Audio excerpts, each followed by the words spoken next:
Welcome to the final day of our Stockholm Climate Week. This is a very special day for We Don't Have Time, and that's why I'd like to introduce and welcome on stage the founder and CEO of We Don't Have Time, Ingmar Rentzhog. So please join us, Ingmar. Hello, Katarina. Great to have you on the stage again. So Ingmar, why is this such a special day for you?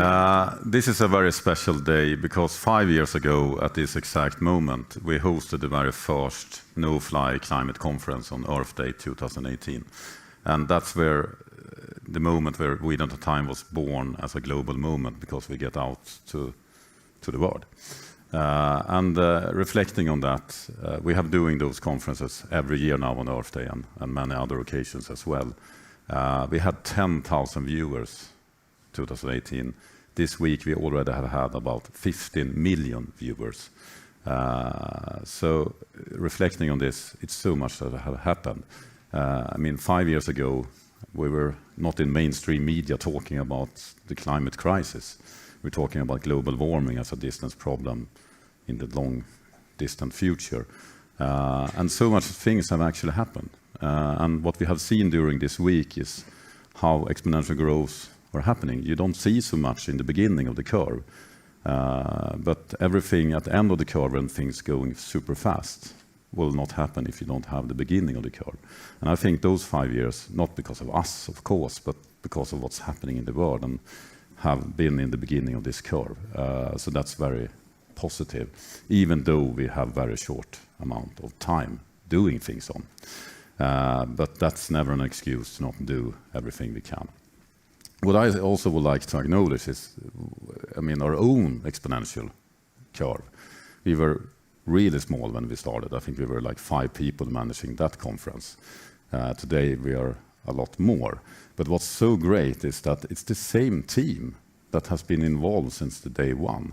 And not just here in front of the cameras, but also behind the cameras. We have the same tech crew, the same producer, and everyone still involved, following us through all those 5 years. Because when you find good people, you need to keep the good people. So I want us to give a big love to the people sitting here on behind the cameras, and I think also we maybe have a camera on them.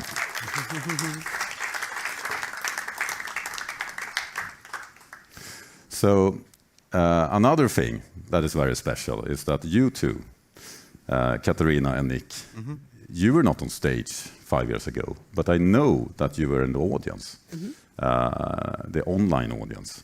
And now you're standing here with us, and that's really incredible, because most of the people working with We Don't Have Time is people that have seen what we do and wanted to get involved. So I want to give you both this big love as well. Thank you. So I'm really looking forward to this day, actually. Yes. So are we. Let's enjoy.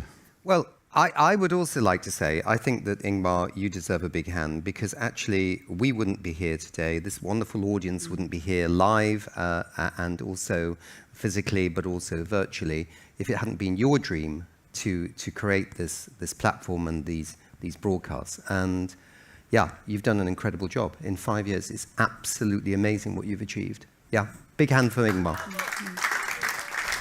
Thank you, Ingmar. So to kick this special Earth Day broadcast off, besides Ingmar, we're going to have a very special message from a very special person, right, Nick?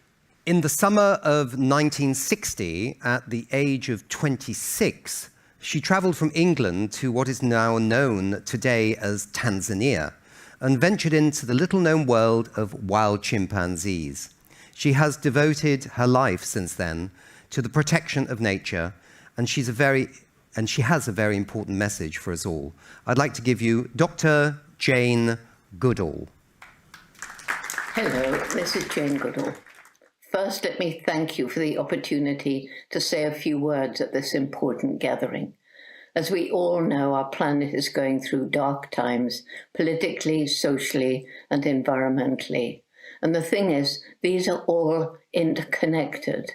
In other words, to solve the climate crisis, we must also solve many political and social problems. We must solve ignorance due to lack of education or fake news. And we must tackle all these urgently before it's too late if we're to keep global temperatures below a rise of 1.5 degrees.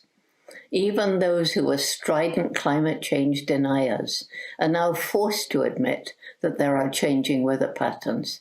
But of course, many still insist that the buildup of greenhouse gases is part of a normal cycle of nature and would be happening even if we weren't releasing vast amounts of CO2 and methane into the environment, even if we weren't destroying forests and polluting the ocean, even if there were not billions of humans with unsustainable lifestyles placing unsustainable demands on nature's finite natural resources, and even more billions living in poverty and destroying the environment simply in order to survive. I've lived almost 90 years on planet Earth, and I've seen many changes in weather patterns. When I was a child, growing up on the south coast of England, we used to have cold winters with thick frost and a lot of snow. But gradually that has changed. Today, there are only a few days of mild frost and little to no snow. When I arrived at my chimp study site in Tanzania in 1960, there were 3 distinct seasons. The short rains began mid-October and ended before Christmas. Then after 2 or 3 dry weeks, the long rains began, and it rained virtually every day, sometimes all day long, until May. Then followed the long dry season. Today, there's one rainy season interspersed with long dry days, and then the dry season is interspersed with many rainy days. Because global temperatures are rising, weather patterns are changing everywhere. There are more frequent, terrifying hurricanes and typhoons, more serious flooding, longer droughts, and an increasing number of horrendous fires burning around the globe. Sea levels are rising as the water expands due to warming temperatures. Polar ice and glaciers are melting. The land is increasingly polluted and the soils killed by the use of agricultural chemicals. Huge areas of land are cleared to provide grazing for the billions of animals we use for food, or to provide grain for the billions raised in the inhumane conditions of factory farms. Agribusiness releases vast amounts of CO2 into the atmosphere. Much water, increasingly scarce in many places, is needed to change plant to animal protein. And of course, all these animals produce huge amounts of methane during digestion, and this adds to the methane released during the unexpectedly rapid melting of permafrost. As we pollute land, air, rivers, and oceans, we harm all life forms, including our own. It's really important to remember that we're part of and depend on the natural world for air, water, food, everything. But we depend on healthy ecosystems in which the interrelated plant and animal species all have a role to play, creating a living tapestry. Each time a species becomes extinct, a thread is pulled from the tapestry until it hangs in tatters, the ecosystem collapses, and human livelihoods and health are compromised, especially the livelihoods of those living in poverty. It's clear then that we must develop a new relationship with the natural world because our health and well-being is inextricably linked with the health and well-being of the environment in which we live. Let me emphasize here that what separates us most from other animals is the explosive development of our intellect. Yet despite this, we're destroying our only home. We make decisions that lead to short-term gain at the expense of protecting the environment, protecting it for future generations. We embrace the absurd idea there can be unlimited economic development on a planet with finite natural resources, growing populations of humans and livestock. We seem to have lost wisdom. We no longer ask how will our decisions affect future generations, but only how they will affect us now, the next shareholders meeting, our next political campaign. And I truly believe that only when head and heart work together can we attain our true human potential. I've heard scientists say that we've already passed the point of no return when it comes to global warming, but I believe we have a window of time when, if we get together, we can at least slow down the heating of the planet. Fortunately, as more and more people are understanding that it's vital to protect the natural world, we're using our intellect to do so. We're realizing that industrial farming with its monocultures, reliance on chemical pesticides, herbicides, and fertilizers is destroying the soil and damaging the biodiversity that provides healthy ecosystems. We're realizing the importance of organic regenerative farming, permaculture, and small family farms. We're beginning to understand that factory farms, those concentration camps for animals, are adding vast amounts of greenhouse gases to the environment, and are not only cruel to animals, but bad for our health and should be phased out. We're beginning to understand the importance of protecting and restoring forests and planting and caring for trees. And this includes urban tree planting because, for one thing, it reduces the heat generated by vast areas of concrete and buildings and brings biodiversity back into our cities. We're beginning to understand the need to reduce the unsustainable lifestyle of those in affluent communities that is making an unrealistic demand on the planet's natural resources. And beginning to understand the need to alleviate poverty, because when you're really poor in a rural area, you cut down the last trees in your desperation to get more land to grow food for your growing family or make money from charcoal or timber. And in an urban area, you buy the cheapest food. You don't have the luxury of asking if its production harmed the environment, was cruel to animals, is cheap because of unfair wages. Many scientists are working on creating renewable energy from the sun, the wind, the tides. Others are working on machines to extract CO2 from the atmosphere. Electric vehicles are continually being improved, and scientific brains are working to produce ever more efficient batteries. In so many ways, science is improving our infrastructure and enabling us to live in greater harmony with nature. What can the ordinary citizen do?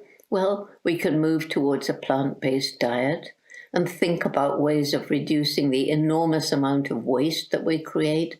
Tons and tons of food goes into landfills, while millions do not even have one good meal a day. Masses of clothing is bought, used, and thrown away. We can work to change our materialistic societies that have developed a buy, use, discard mentality in place of buy and use and reuse for as long as possible, and then recycle. We can fit solar panels to our houses. We can try to walk, bike, or use public transport whenever possible. And fortunately, many cities are becoming more friendly for pedestrians and cyclists. We can support legislation to protect our local environment, or we can donate to a conservation NGO. Finally, every school should build environmental teaching into the curriculum and encourage, especially for young children, as much outdoor education as possible. What you learn to love, you will want to protect. Do I have hope for the future? Everyone asks me that, and I truly believe that if we get together, if we use our extraordinary intellect and develop a definition of success that is not based on acquisition of wealth and power, but on leading a meaningful life, having enough but not too much, and above all, live in harmony with the natural world. Young children, older children, university students, they have so much energy and dedication once they understand the problems and we empower them to act. Finally, we must remember that each one of us matters and each one of us has a role to play. Each one of us makes an impact on the planet every day, and we can choose what sort of impact we make.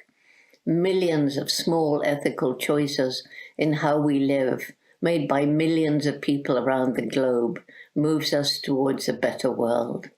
We know what we have to do. Nature is resilient if we give her a chance. The only question is, do we have the strength and the courage and the will to take action? If we care about our grandchildren and theirs, if we care about the magic of this tiny blue and green globe, planet Earth, surrounded by the cold, black immensity of space, our only home, then we can save it. Indeed, we must, before it's too late. Thank you all.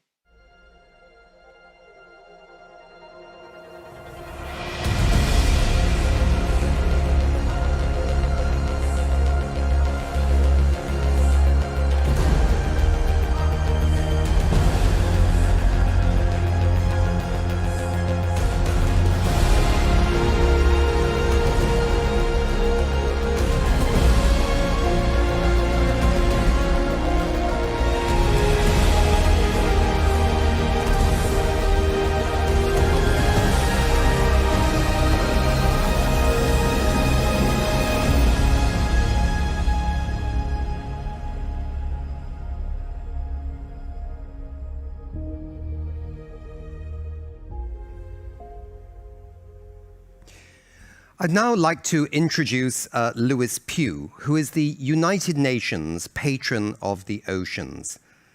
Lewis is a British South American endurance swimmer. He's an ocean advocate and also a motivational speaker who first captured the attention of the world when he actually swam across the geographic North Pole in 2007.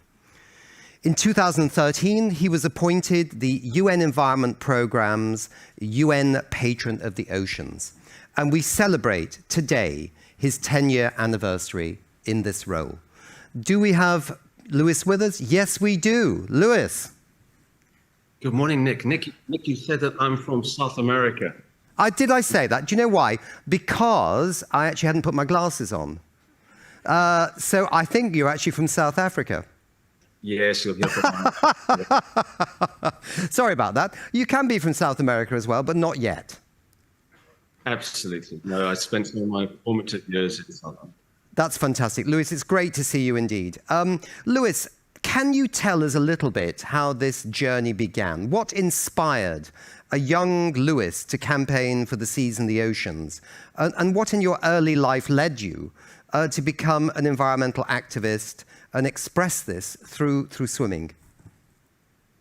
Nick, we're all molded by geography. And I think two views as a young person really molded me to the person who I am. I grew up in Plymouth. For those of the audience who know where Plymouth is, it's in the southwest of England. And this is a place which has some of the greatest explorers and pioneers have come from Plymouth. So if you want to sail across the North Atlantic, you leave from Plymouth. If you want to go to the Arctic, you leave from Plymouth. If you want to go around the Cape Horn or Cape of Good Hope, you leave from Plymouth. And even as a young boy, I would say to my mother, so my school overlooked the harbour. I'd say to my mother, even as a 4-year-old, I'd say to my mum, one day I want to be on one of those ships going out to sea. When I was 10, we moved out to South Africa, eventually settling in Cape Town. And my high school classroom overlooked Robben Island.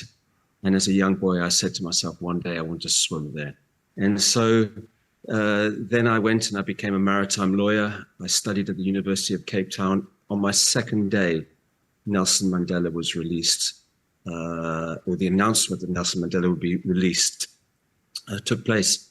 And so I think a number of different things have impacted me as a young boy, growing up in an ocean city, swimming a lot as a young boy, and then this being in the crucible of of where human rights were being discussed around the world.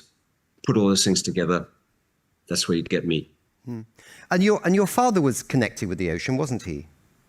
Yeah, so my father was a doctor in the Royal Navy. He was passionate about the oceans. And when we moved to South Africa, we actually sailed to South Africa. So everything has been about the oceans for me. This year, yes, it's the 10-year anniversary of me being the UN Environment Patron of the Oceans, but it's also 36 years since I did that first swim from Robben Island to Cape Town. And then that started a journey where I was swimming literally in every single ocean of the world. Yeah. Lewis, I was checking your wiki page when I was trying to think of some questions to ask you. And by the way, I would encourage everybody to go to Lewis's Wikipedia page. So it seems like you've swum in nearly all the seas of the world, or all the seas of the world. I do remember you well swimming across a lake that had formed in the Himalayas by melting glaciers. I think that's correct. You swum around the UK coast. You became the first person to swim down the entire length of the, and I'm going to say this terribly wrong, the Sognefjord in Norway, which is a 204-kilometer swim, which took you 21 days to complete. And you've swum in Antarctica, and you are the record holder for the most southerly swim in the world. Okay, why'd you do it? I mean, these are big challenges, right? Why'd you do it? And just at the end, tell us which was the hardest, if there was only one, or which were the hardest. But why'd you do it, Lewis? What are you trying to achieve? Very, very simple, Nick. I'm trying to shine a light on what's happening in our oceans and to be a voice for our oceans. And so when the UN Environment Programme asked me to be the patron of the oceans, they said, you've got one simple role: be a voice for the oceans and all the magnificent wildlife in our oceans. Now, initially, it started for me as swimming in places which had never been swum before. And then in 2007 was a really big one where I swam across the North Pole. And I mean, for those of your audience who had the privilege to go to the North Pole, it's a terrifying place. I mean, I remember standing there and looking out across this icy sea. And everywhere there were open patches of sea. This was the first time in human history that the North Pole had properly unfrozen. And I was there to tell a story about what was happening. And no better way than actually swimming across the North Pole. I dove into that water. That water is below zero. It's minus 1.7. I dove into that water. I swam a kilometer across the North Pole. About 20 minutes later, I got out the other side with an absolute determination to dedicate my life to telling stories about the ocean and about what we need to do to protect these oceans. This is now the defining issue of our generation.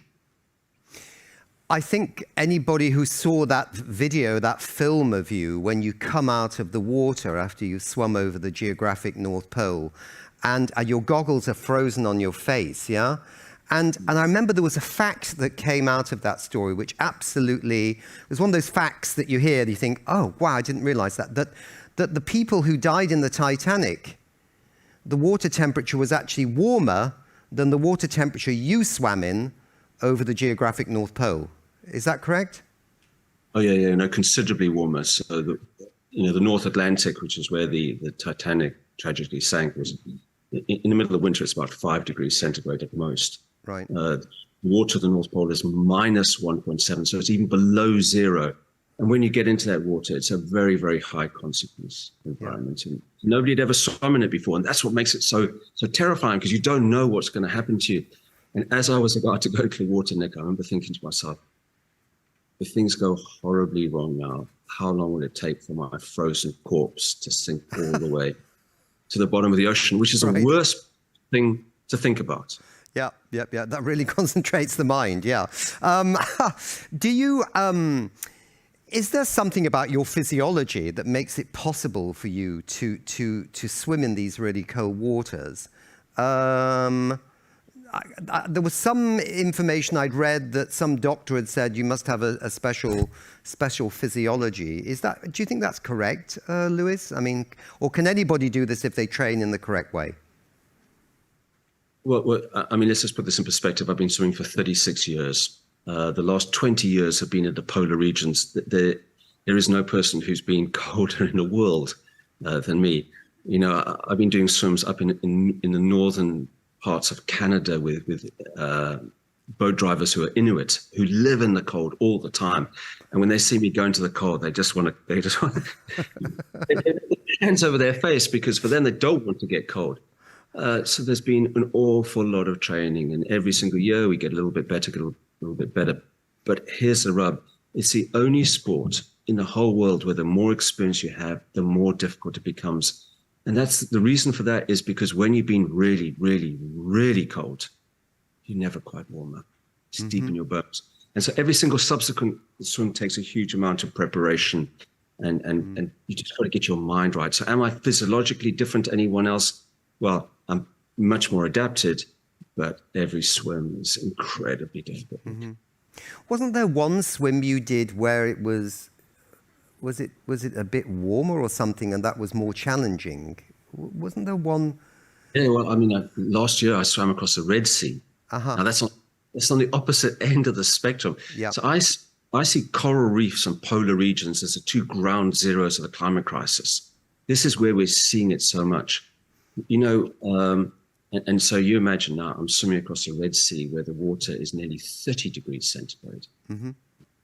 My body gets really hot on that. And that took a huge amount of adaptation as well. Yep. So, but that's burning down on your back every single day. The water's warm. That's also challenging. So, Lewis, you swim often in connection with these big UN conferences on climate change and so on, to try and draw attention to the climate change emergency and, of course, the biodiversity emergency that we have too. And you take these messages into these UN conferences. How do you feel about the response of nations? Do you think they recognize the message you're bringing in, and the passion that you bring with it? Do you feel sometimes the governments have the same passion that you have to save our planet, or do you think some of them are playing both ends of the story? Nick, we need to move much quicker. I mean, that's the bottom line. When I did my first swim in the high Arctic, so there's an island called Spitsbergen, Svalbard, Yep. you will know that. When I did my first swim there in 2005, the water was 3 degrees centigrade. I went back there recently, same time of year, the water's 10 degrees centigrade. That's the speed at which this, the high Arctic is changing. And so, as you say, I go and do these swims. I then take the messages to these places. The one big success which we've had was I did a swim along the full length of the English Channel, urging the British government to commit to a target of protecting 30% of the world's oceans by 2030. And when I got to the end, the British government agreed to it. It went to the United Nations. It urged other nations to join them in this target. Since then, 126 nations have agreed to this. So one swim has led to over half of the world's nations agreeing to this target. Now, that target is great, but we now need action. And that's where we're falling short now, Rick. We need action. You're getting clapping here in the audience, in the live audience here, Lewis. So that touched a nerve. Okay, now, Lewis, this is a tricky one, because what's next, right? Because I can't believe now you've moved from South Africa back to your birth town of Plymouth. You're not just going to be playing golf, I imagine, or actually in Plymouth it should be bowls, shouldn't it? Because we have to remember Sir Walter Raleigh. You've got any plans that you can tell us about, or maybe want to just give us a clue about what you might be doing next? I'll give you a clue, Nick. So every single year I try to do a really big swim, and then this year is no exception. I'm starting 14th of August. Hopefully, if I can raise the final sponsorship. I'm going to be doing the longest swim of my life, well over 500 kilometers, and we think that it's going to take me around about 30 days. And I start in the most incredible wilderness area you can imagine, and I end in one of the greatest cities on this earth. And it's the one city in this earth that I can tell a story about all the rivers and what we're doing to the rivers, because our rivers are our blue arteries, but they all lead into the ocean. So everything that's being thrown into our rivers eventually comes into our oceans, and we need fresh, clean water. and a habitable planet. And so that's going to be my message, swimming for at least a month, every single. Anybody in the audience want to guess what that river system might be? Anybody want to have a go? It's a tricky one, isn't it?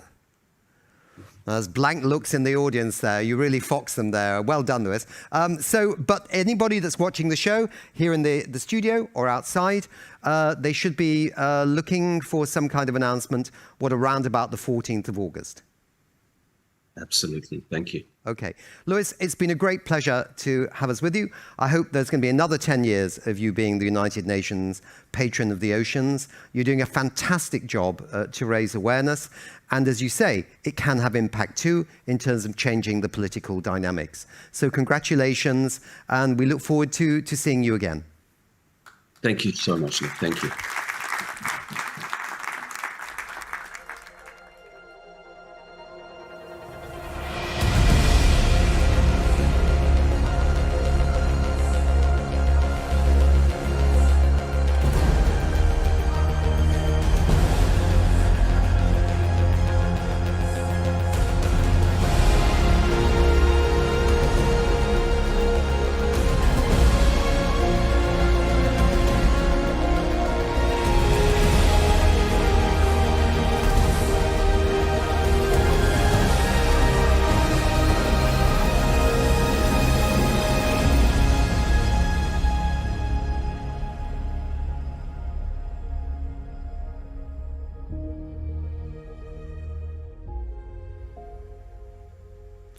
We'll be starting off this next discussion with a pre-recorded interview by my dear colleague and US CEO, Shweta Chakraborty.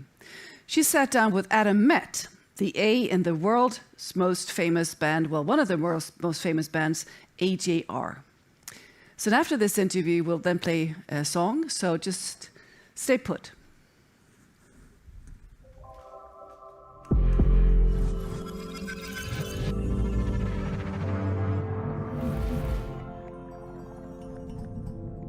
We are coming at you from New Lab in Brooklyn, and I'm so excited to have with me Adam Met. If you don't know Adam, you are about to. He is a writer, an activist, a podcaster. He's the bassist of the multi-platinum music band AJR, A being for Adam, right?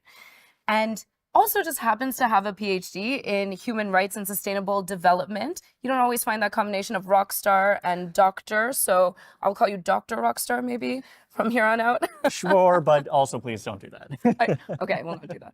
I will call you Adam. And what is so cool is in addition to about to go on tour, or you're on tour, you are also running a organization called Planet Reimagined, and you're the executive director and co-founder for that.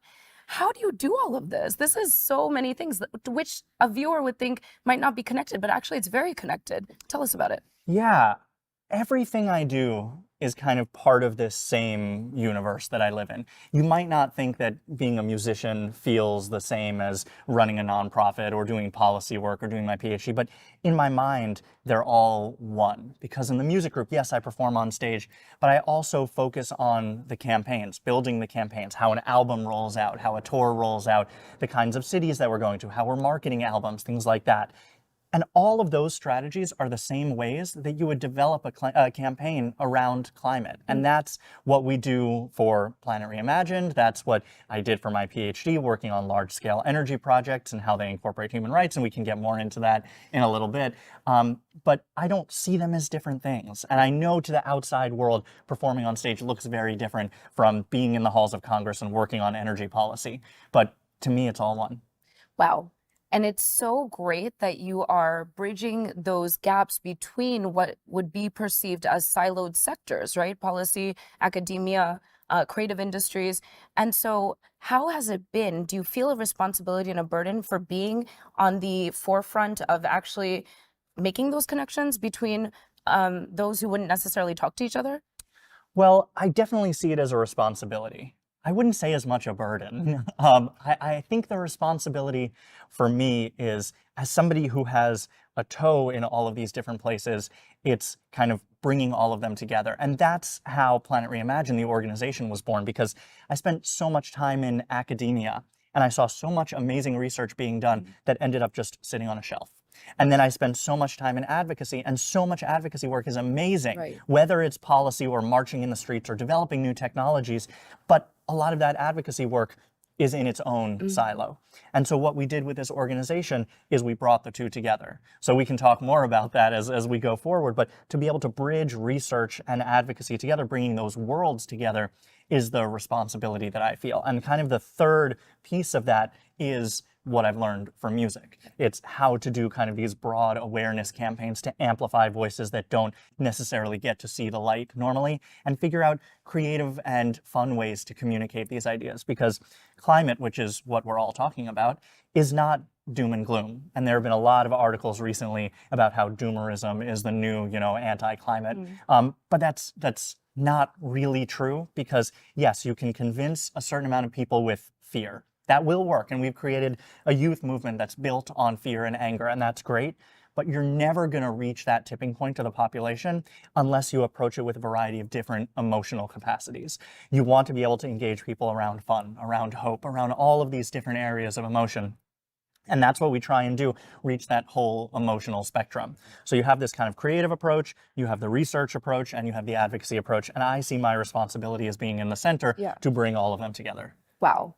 I mean, it's just music to my ears, no pun intended. Him being a rock star had nothing to do with that outcome. But it truly is. It's incredible that you are able to close those gaps that are going to be vital in us collaboratively working together to be able to consistently put a message forward that builds trust, right? We need to be all speaking the same language, whether you're a musician, whether you're an academic. You can't be just talking numbers. You can't be that scientist, dumping data, because that doesn't work. You need trusted spokespeople like yourself to reach wide audiences that you've developed through your music, and with information on climate change that is relevant to people and to their communities and to their future security and well-being. So talk to us about the mechanism that music is in terms of delivering of information that is helpful to communities. Absolutely. So music itself is one piece of it, but then artist, as you say, as trusted messenger is a whole nother piece of it. So we've had a handful of songs that have been focusing on different kind of social issues. And we've mentioned everything from climate to gay rights to immigration in our music. It's not the focus of the music, but when we're talking about and commenting on the world around us, we can't help but include it. So it's not meant to be like a documentary where it's focused on this one topic that's kind of heavy and really deep. It's meant to be almost subconscious, where people start thinking about these ideas and having conversations about them. One of my favorite stories is when we were on the road, we did a tour stop in Indiana. And when we're on tour, we play in front of many thousands of people, and it's really exciting. But we rarely get to interact with people. So we do meet and greets before the show, and generally people will want to come up and take a picture with us. There was a young woman who came up to us in Indiana, and she said, "I don't want to take a picture. I want to tell you a story." And I said, "Okay." And so she told us this incredible story. And she said, "I'm a high school student, and what I've done is I learned about the problems of single-use plastic." And so she started a petition in her high school to end all single-use plastic in the lunchroom. And she was successful. She got hundreds of signatures, but she didn't stop there. She said, "Okay, that worked. Now I'm going to go district-wide." And she did it district-wide and banned all single-use plastic in the lunchrooms across all of the district. Wow. Now she's working on it at the town level. And that started to make me think about platforms, because yes, we have millions of fans that are listening to our music, and that's really great, but that's not necessarily the only definition of a platform. It doesn't really matter how many Instagram followers you have or TikTok followers, or how many people you can reach with your music. And while that's great, this young woman figured out what her platform was and was able to leverage that to get thousands of people on board to sign to make real concrete change.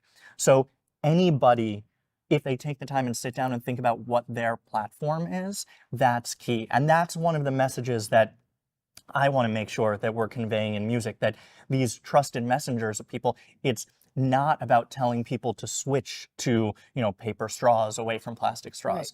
It's about activating people to use platforms in their own way to help engage a wider audience. Okay, so let's get into the policy work that you're doing as well. You come to Washington a lot as the executive director for Planet Reimagined. Tell us what you're trying to accomplish through this. So after I finished my PhD and realized that only 3 people read it, I got kind of depressed.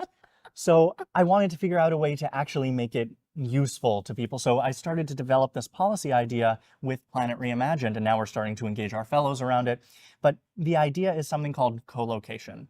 Right now, there's huge swaths of federal land that have oil and gas. And obviously, we don't want to be awarding too many of these new leases right now because we want to end fossil fuels as soon as possible. However, we came up with this strategy to incentivize oil and gas companies to transition to renewable energy faster. And the way to do that is to site renewable energy projects on top of current oil and gas land. So when the oil and gas runs out, their primary driver will be renewable energy. So we've been working with the House of Representatives, with the Senate, with the White House, and in particular with the Department of Interior to see if this is possible. Because right now, renewable energy sits over here, oil and gas sits over here. What if we could preserve as much land as possible by doing that? So it's a really simple idea that no one was doing because oil and gas companies are not in that business. And in order to kind of get deep into this policy, we sat down with Chevron, with ConocoPhillips, with the oil and gas companies of the world and said, look, if this was a possibility from a policy perspective, would this be interesting to you? And they said yes, but they need it to be opened up from a policy perspective. So we've been working on developing legislation we've been working in DC from a legislative side and from an administrative side to make this co-location policy happen at a federal level.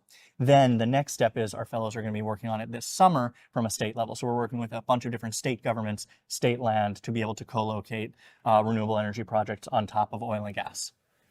So everyone has a role to play in this, is what I'm hearing. And we believe that. We don't have time. We've tried to democratize access to climate information, the sharing of good ideas, the scaling of solutions. We use technology to really push out what's working because we need to see accelerated solutions if we're going to actually overcome this crisis. We've got this really critical window. There's an urgency here. And you are definitely putting that out there in your music. In fact, your music video that we'll be playing, Burn Down the House, is really, it's focusing on that urgency of not just climate, but across all the different social movements that are intertwined with the urgent need to really shift society towards better, just 100%. To be better. So talk to us a little bit about how the music is connoting that urgency and why that matters so much. Yeah, that song specifically, Burn the House Down, was not written in response to any specific social movement. And it was just more of a reflection on the power that young people have, especially through social media, to make this change, call for change, and then actually follow up on it and demand it from whether it's their lawmakers or companies that they patronize. Now, that song kind of started to grow, but then it was taken up by a handful of social movements, primarily the March for Our Lives movement out of Parkland, Florida. They used that song as their theme song, both in the documentary and as they were walking through the halls of Congress demanding action on gun legislation. Yeah. So one of my favorite things about our music is that people see themselves in it in different ways. So it's not just for the climate movement, but the fact that these young people who did such an amazing job of opening our eyes to the problems of gun legislation in the country, whether it's at the state level or the federal level, they were able to use this song and make it personal for them. And that's something that I absolutely love. And we've done this with a variety of different kind of organizations. And activism is a big part of our strategy as a band. But we also want to make sure that we're doing the thing that people came to our band to see and to hear. Music is our number one focus. That's what we're doing. If we can make little bits of change here and there and people can see themselves in the music, that's great. And we want to let them run with that. But that is a very fine line for people. And if you're looking at some of the biggest artists in the world, yeah, they'll participate in different kinds of advocacy, but they also want to make sure they're not compromising the fan base. And it's a difficult, line to straddle. We were just talking about this, and I'd love for you to just explain that a little bit more. This is the nerd in me. I love that, the academic in you is really looking at the data here as well in terms of that. How do you walk that fine line so you maintain the popularity and the fan base and at the same time really get your message across and convince that fan base to do something, receive the information, so it resonates and then they act on it. So exactly, how do you apply science actually? So that's a great question. And we are doing a massive study this year to actually get the answer to that question. So we're doing a partnership at Planet Reimagined, we have our first postgraduate fellowship, which is called the Climate Active Fellowship. And what these fellows are doing is they're doing a large-scale study with Ticketmaster around concerts, sports events, places like Comic-Con. And we are polling everybody who's going to these shows before, saying, you know, if the artist on stage asked you to take action around climate, would you?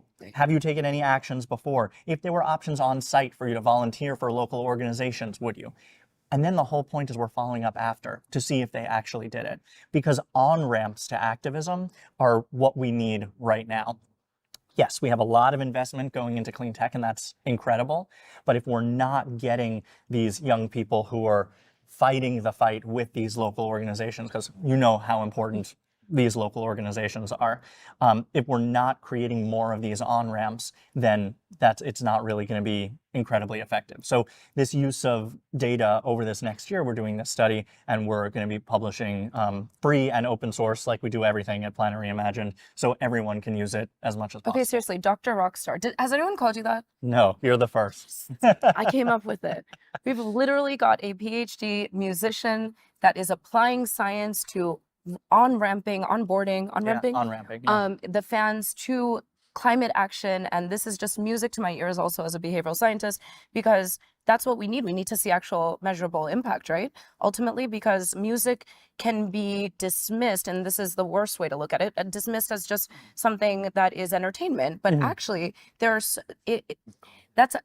at its worst case scenario, music is just entertainment. At its best case scenario, it's a vehicle to really build optimism, build community, move people to action. So why does music have such a critical role to play from your perspective? So music has a long history of really strong partnerships with social movements, from Vietnam War to, you know, even Greenpeace and Amnesty working with musicians in the early days to get people interested around climate and global warming.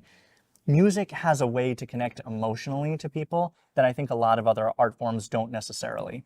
Yes, there are a lot of actors out there who are doing an amazing job using their platforms to get people excited.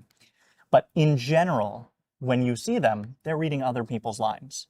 Musicians have the ability to write their own, many musicians have the ability to write their own lyrics, and therefore they're communicating the message directly to people as opposed to it going through a conduit. So you're hearing somebody's own voice with a clear call to action. That's why I think music is unique in the art forms in being able to onboard people and create these on-ramps to activism. And are you seeing that happen? Are you actually seeing success here? And what are you hoping to achieve? What would be considered by you a success through AJR and through all of these other efforts that you have going on, but really through your music platform? What is a success? That's a great question. So broadly, a success through music is having more and more artists have the opportunities for people to get engaged both online and in person in concerts.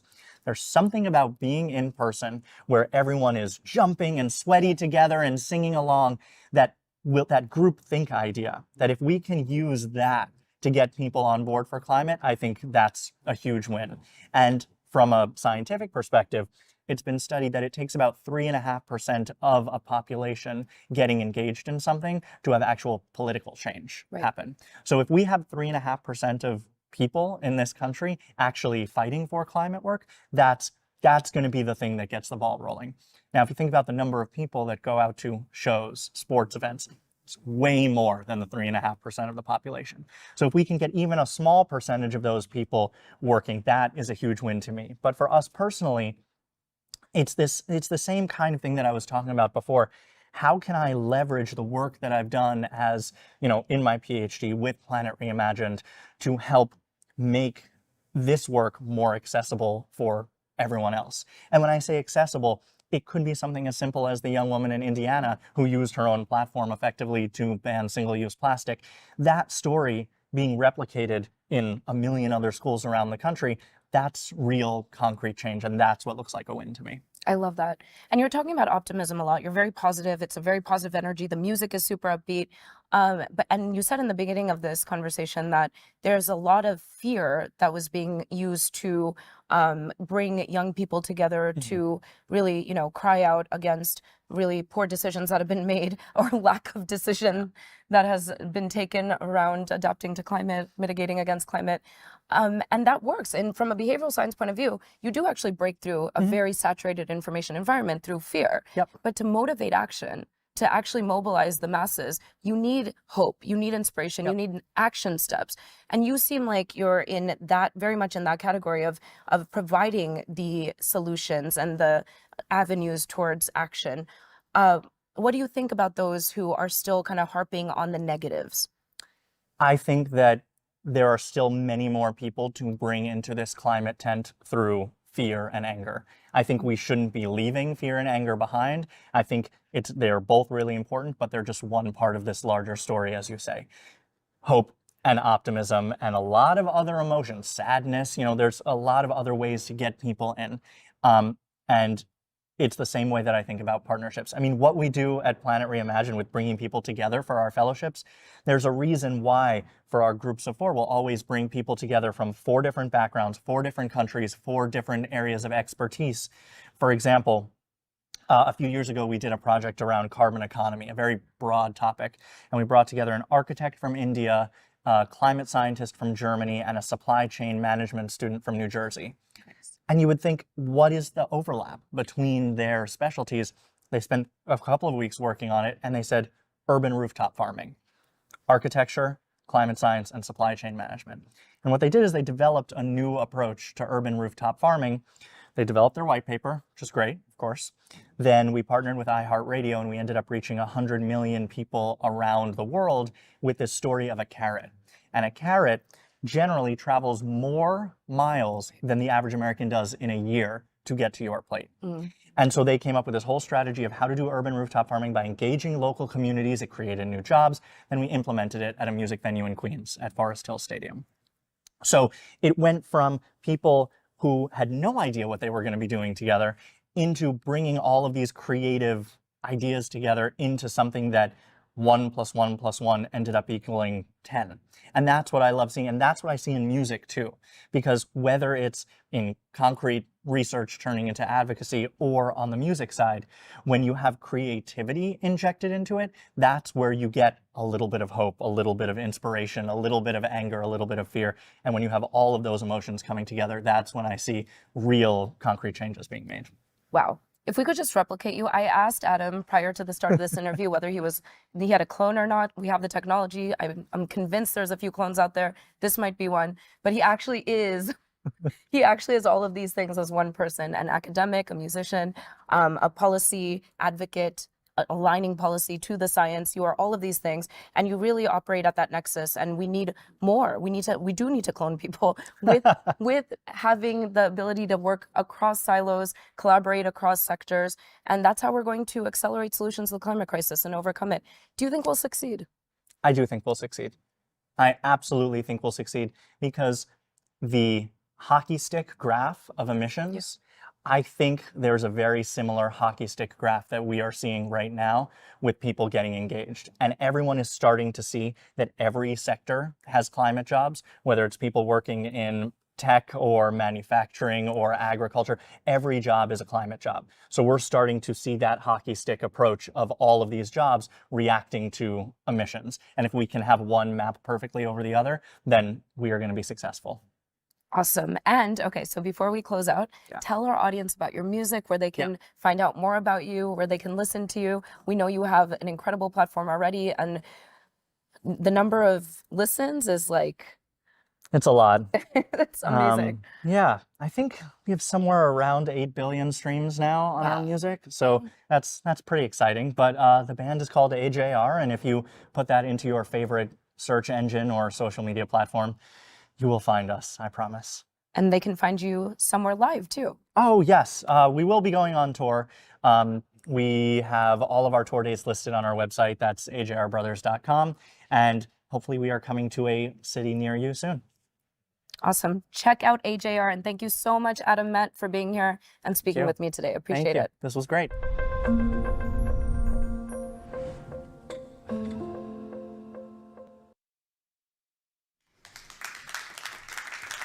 great song, right? So it's now my pleasure to introduce another artist, Bernadette Lehengst, the German musician, composer, and social activist. And she's joining us here live on stage. Please give her a warm hand. So, Bernadette, wonderful to have you here in Stockholm. Thank you. You're famous in German and in other countries in Europe, and now you're here as part of a house band, the We Don't Have Time house band. That's together true. with Nick Nuttall, our co-host and moderator here. And you have your own big career in Germany, as I said. But today you will be performing some songs from Nick's new album, Just Because Some Bad Wind Blows. Yeah. Also one of your songs. Yes, so I produced his first album. It's not just the new album, it's his first album. And I produced it in the last 3 years through the lockdown. We had much time to do that. And yeah, and I'm gonna play one of my climate songs. I've written several, maybe you know that already, 7 or 8, I don't know. And we're gonna play Save the World with this melody as well. It's one of my favorites. Ah, good. It's a sing-along song. So you've been a musician since the early 90s, and you had a band, I have to read this, Die Brauthaus ins Auge. Die Braut haut ins Auge. I know you know German. Actually, yes. because it was misspelled here, because I didn't make that sense. Haut. It was Nikki's fault. So the Braut haut ins Auge means something like the bride is going to strike into your eyes. So, but as well, it means the bride is going to attract you. So it's a word gaming between these both. So you've been. So I started this band in the early 90s, and so we started as a punk band, or beat punk, I would say. I was always writing these pop songs somehow, but in a different style, and yeah, filled with humor and with some feminist positions. We were one of the only or very few female bands in Hamburg, where I was based then in the 90s. And that still didn't change a lot, or if it changed, it's still not enough. I'm still one of a few female music producers, and nowadays. And yeah, we were touring a lot, mostly through Germany, because our song lyrics most of them were in German. And and we split up in 2000s, and since then I started my solo career. So, and then I started writing more and more political songs, I would say. I was involved into political activism and into politics, European policy about how to deal with refugees and open borders and things like that. And also I was organizing feminist festivals in Hamburg, in Berlin, where I moved then later on. So my issues, my topics changed a little bit. I became more and more political, and I could go on. You've done fantastic work, Bernadette. So do you think musicians in general are enough involved in the topic of the major issue here at hand, climate change? It changed in the last years, I would say. So 10 years ago, when I started writing my first climate songs through a festival in the Theater Bonn, where I actually met Nick, because he was based in Bonn. He was the spokesperson and communications director at the UN, climate secretary. And there was a big festival going on where they put teams together of artists and musicians like me with climate experts. And we were put together like he was not just a climate expert, but he's also, as we now know, a fantastic singer. So we were put together as a team, and I've written my first climate song that is called Save the World with This Melody. And in those days, it was a bit, I don't know, most of musicians felt it's too cheesy to write a climate song, or maybe the climate catastrophe had not reached their lives personally. So now in these days it's more, we are faced with this catastrophe. It's our daily reality, I would say. And especially since the Fridays for Future movement started, and when that started to grow, and we saw all these kids and teenagers on the streets that were so emotionally, and that they were fighting for their own future, and that's how I think that's how it became more and more part of literature, of theater, where I'm also very active, and of course in Yes, I in was pop going to ask you. songs. You do perform in theaters all over Germany, and you also have Yeah. smaller choirs there. Why is it important to sort of get out and meet people like that? So, I mean, it all started me working in theater projects because actually of the digitalization. Well, so that was the beginning of the downfall of the music industry, you could say, in the early 2000s, when I and many of my music colleagues could not make a living just of selling CDs or going on tour. I mean, it's becoming worse and worse. Now I'm living more from funding music than from selling CDs. There's nothing. It's just about streaming, you know. And the value of arts and of music, pop music especially, is going down and down. Everybody is thinking that music is just there. It's just existing. Nobody knows anymore who produced it, who composed the music, because it's all available online. That's one thing. And then I started working in the theater for quite interesting theater projects. Most of them were very political theater projects and participation projects. And then I started working with different kinds of parts of the society, like old people, children, refugees, people with a very social challenges or poor background, many different backgrounds. And then I started also to create choirs, and especially in village projects, where it was about depopulation of rural areas, and we created big projects together with all these villagers. And I love to do that, because I would never ever have the chance to visit all these little different villages in East Germany, West Germany, Austria.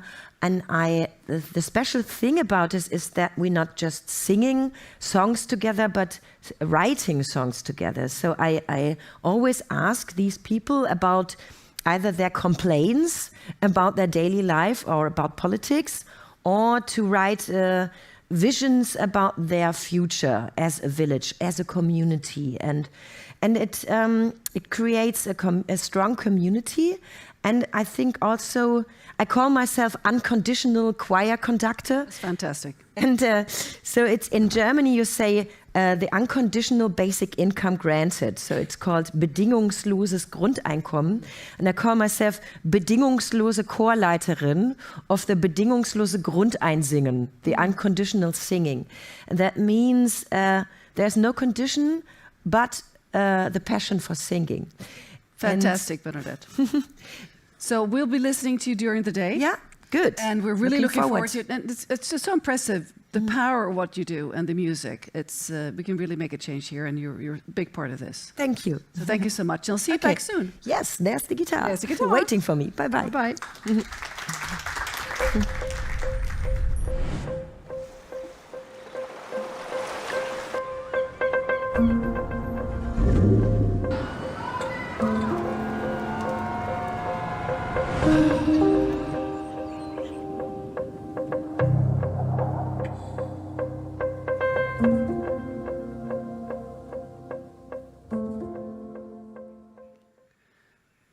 So in this session, we're going to be looking at what role activism can play in fighting the climate crisis. How can individuals and organized groups share their discrepancies about our planetary crisis in a constructive, emotive, and also effective way? To start things off, we'd now like to welcome on stage Fika Beyond, chairwoman of End Ecocide Sweden. And she's going to share the recent progress being made to push for stronger ecocide law worldwide. So welcome, Pia.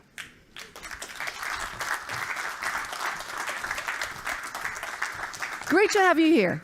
So nice to be here. Thank you. Excellent, excellent. So Pia, maybe not everybody knows what is ecocide law. Please tell us. Yeah, what is ecocide? So ecocide actually means killing our home. So a law for ecocide would mean protecting our home. It's the safety net that we need to stop the mass destruction of the earth and to thrive on our planet. And it's been talked about for a while now, but why is it so important? It's so important because we can see before our eyes how the Earth is destroyed. We don't have any boundaries. We have 4,000 international agreements on nature, and none of them are really working. So we need a structure to keep the planet safe, to keep our humanity safe, and that structure could be an ecocide law, which is international, which binds the countries and which also imposes sanctions and makes governments and businesses accountable for what they do, so that we see that the path forward can be held within the planetary boundaries. So there's been progress, and quite recent progress. Could you please tell us about this? Yes, this is so exciting. It is exciting. Because it's quite a new question, but we can really see it booming all over the world. So interest has been exploding, really, in the ecocide law, from businesses, from countries, and from individuals.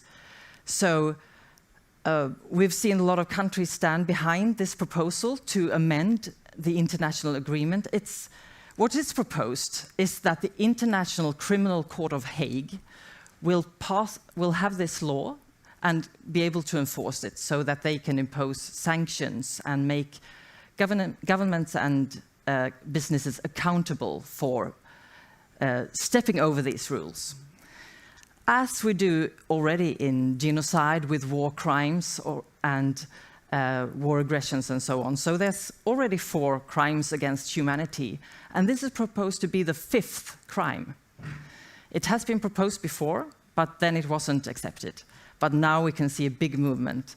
And the most exciting thing is that the European Parliament is now behind having this as a part of the European Environmental Crime Directive. And this was quite recently.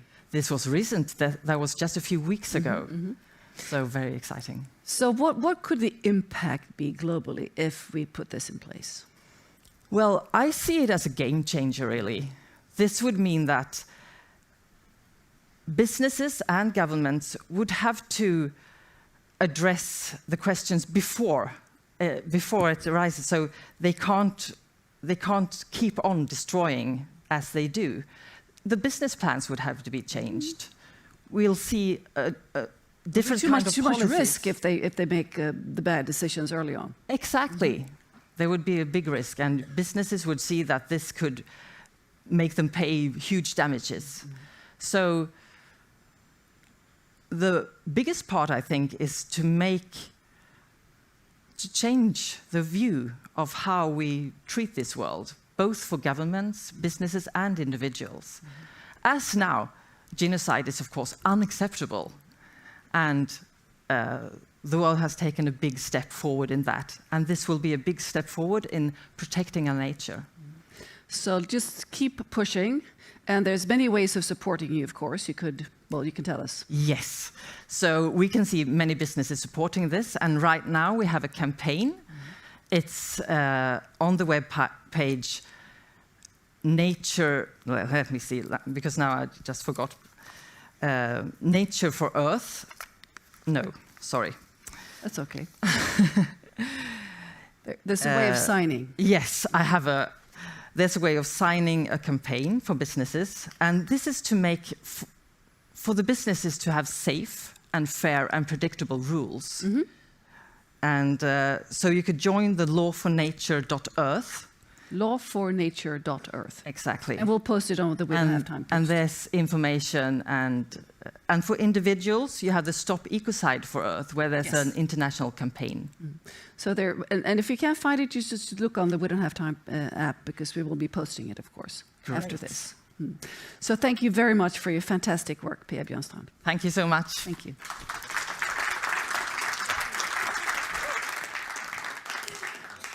So our next guest on stage is Pontus Bergendahl. He's a full-time climate activist from Återställ våtmarkerna, which translates to Restore the Wetlands.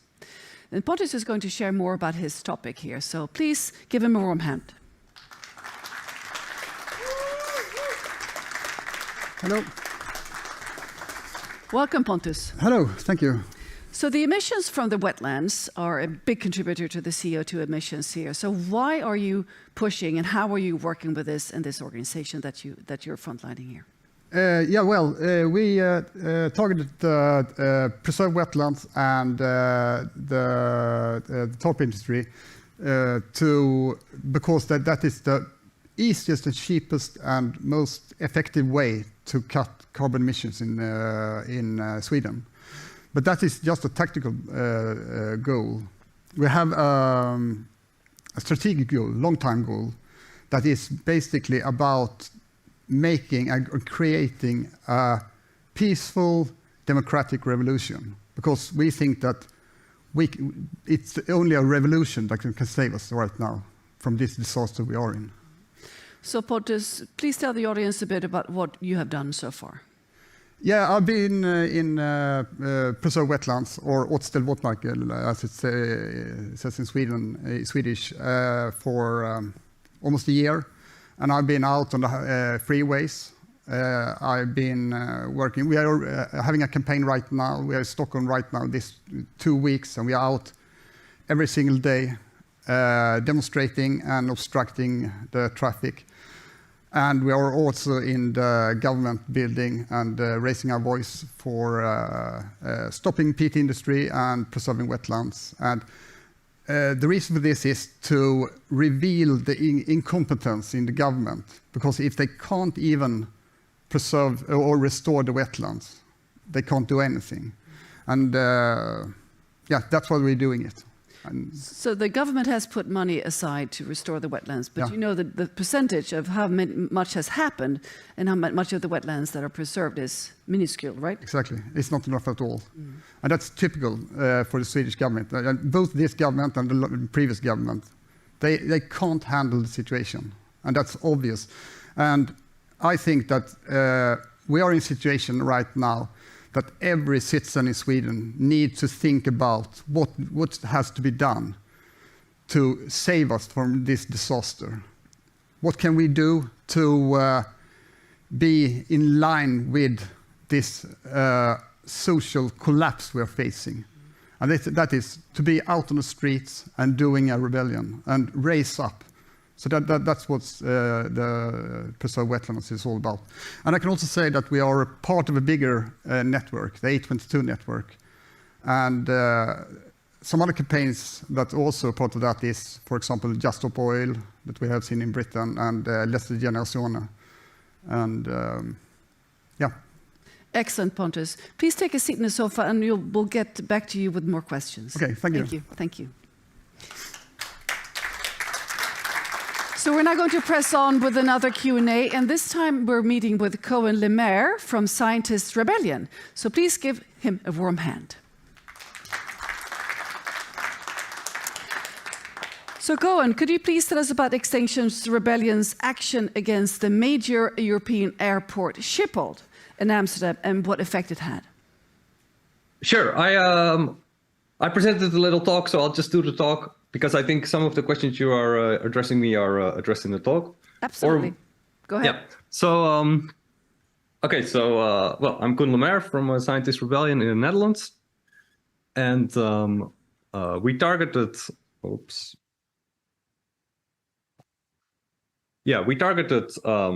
private jets. Well, why private jets? I guess to this audience, this is kind of obvious. It's just ridiculous that there's a few rich people who are consuming lots of carbon, and there's the picture on the left is a random picture I took from the internet from people in a private jet, and the picture on the right is wait, I feel you are not seeing my slideshow on the screen. Is that correct? We're good. Just continue. Okay. We're fine. Okay. You can just hide your. That's fine. Continue. Okay. Okay, so and then the picture on the right is of the recent flooding in Pakistan. And even though the absolute emissions of private jets might be marginal, but this climate injustice, it's not only a flagrant injustice, but it's also an obstacle to successful climate mitigation policy, right? Because if this injustice exists, the motivation for people to support mitigation policy will be diminished. Okay, so what did we do? This was a campaign organized by Extinction Rebellion and Greenpeace. And in November 2022, we effectively broke through the fence of the Schiphol Airport private jet terminal with a group of about 500 people. And we blocked the private jets. There was also a contingent of people on bikes that biked around, and this created lots of funny images, and we got worldwide press coverage in this. And that was one part. And then in February 2023, we went back with a group of scientists from Scientist Rebellion, and this was part of an international campaign called the Make Them Pay campaign. This is a coalition of Scientist Rebellion, Extinction Rebellion, and Stay Grounded. And this is a campaign that's specifically directed to private jets and frequent flyer aviation. And well, we went with a group of scientists again to the Schiphol airport terminal. We biked there, and we used our bikes to block the entrance to the general aviation terminal. This received a lot less coverage, but I thought it was still a super fun action. And then, so what happened after that? Well, much to, on some level, to my surprise, on the 3rd of April this year, there was an announcement that Schiphol Airport is going to ban nighttime flights within 2 years and is going to ban private jets. Now, of course, this is an announcement, so we'll have to see what the implementation is going to be. But this is very encouraging. So we were thrilled by this. So this is very brief what happened, and I just want to share some reflections on this civil disobedience action. And I think that the good thing about civil disobedience is that it can shape public opinion by really putting the spotlight on the issue, right? You force people to think about this point, and you force people for themselves to make a decision and to ask themselves the question, well, okay, so you've cut through the fence of this private aviation terminal, but actually, how does this compare to the damage done by private aviation? And by forcing these questions upon people, you can change the public narrative. And of course, it's not only civil disobedience. There's a wide range of things that happen. And then I think the other thing about civil disobedience is it really serves as a democratic counterforce to entrenched corporate interests. And that's, I mean, the corporate interests are so powerful in our democracy that as a citizen, this is maybe the only thing that you can do to actually fight that. And in terms of justice, well, I mean, as the previous speaker highlighted, given our current predicament, I think this is totally justified. And I do think about actually our comrades in England. You know, there's people who just received 3 years jail sentence for blocking the road. I think that's absolutely outrageous. And in that sense, I'm very privileged being in the Netherlands because here we don't get these kind of sentences. So I just want to mention that. And so personal reflections, well, for me, doing civil disobedience is in some sense therapeutical, right? Because I'm so concerned that lifestyle changes and talks and debates and petitions and papers, they no longer prevented sleepless nights for me. And as an academic, I mean, we've tried everything, right? We've tried papers, we've tried reports, letters, petitions, marches, what have you not. But as a scientist, I feel that if we don't start running when the house is on fire, who's going to? And this is an image from the smoky room experiment, a famous experiment in psychology where they had students making a test, and then if none of the students start running, basically everybody stays seated, right? This was a setup. So you can read all about that on the internet. So this was it on my part. Thanks. I'll just stop share and join the discussion. Well, thank you very much, Cohen, and we'll be continuing the conversation here on the sofa. So Pontus, Cohen mentioned the legal implications, and you were actually the first climate activist in Sweden that you were imprisoned because of your activism. So could you please tell the audience briefly about this? Yes, I stopped some planes and got a 2 months prison sentence. I just released from prison. And now in a couple of weeks, I have another court date, and it's probably going to be prison sentence again.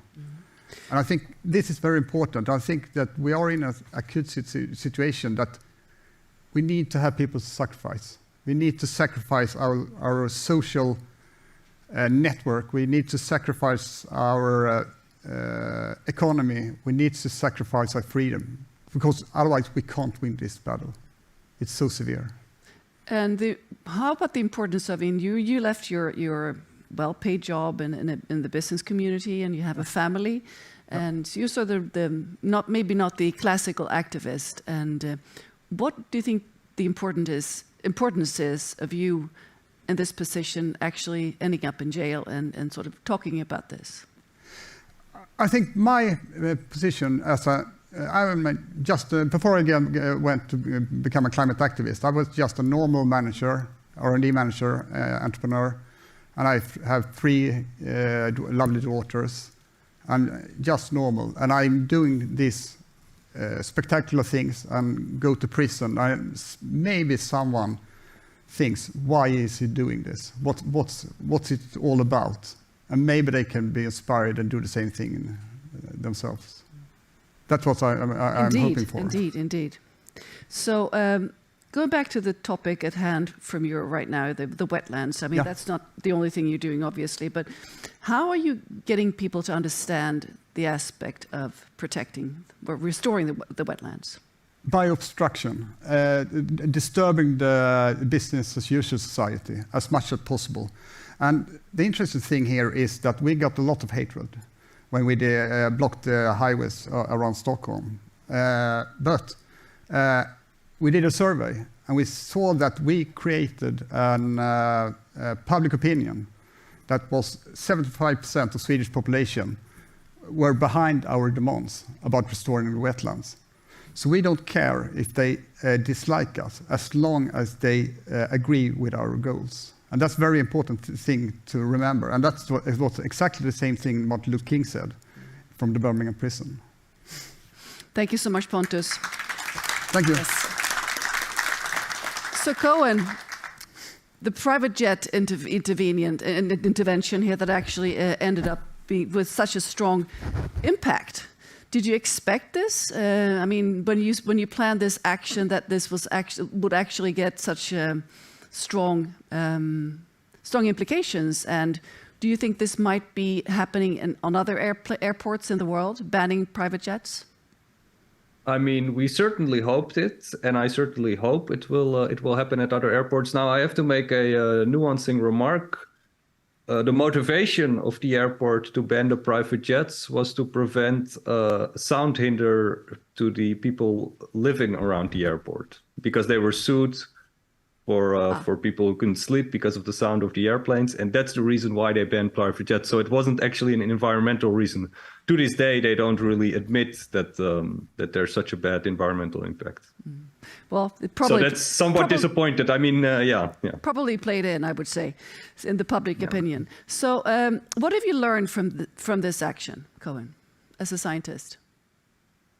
Well, I've learned personally that it can be incredibly empowering to take these actions, and also I want to echo what Pontus said. I mean, I did this there was this action on Saturday. And on Monday, I was lecturing, right? And I just tell my students, I say, hey, listen, this is what I did in the weekend. And then it was pretty silent in the lecture room. And I think you do influence people in this way. I hope so. I mean, I try to be an example to my students, to other people. And I hope that they will follow this example. So the topic of breaking the law here, how do you sort of reason around this? Because what you're doing is civil disobedience, but in some aspects, it is also a breaking the law activity. So Pontus, how do you reason around this sort of divide here? Well, it's basically general civil disobedience that we break the laws for a common good, and that has been done as long as we can remember, and it is a necessary tool for modern democracy to do civil disobedience. We wouldn't have democracy without civil disobedience. Could you please share some examples just to refresh our minds?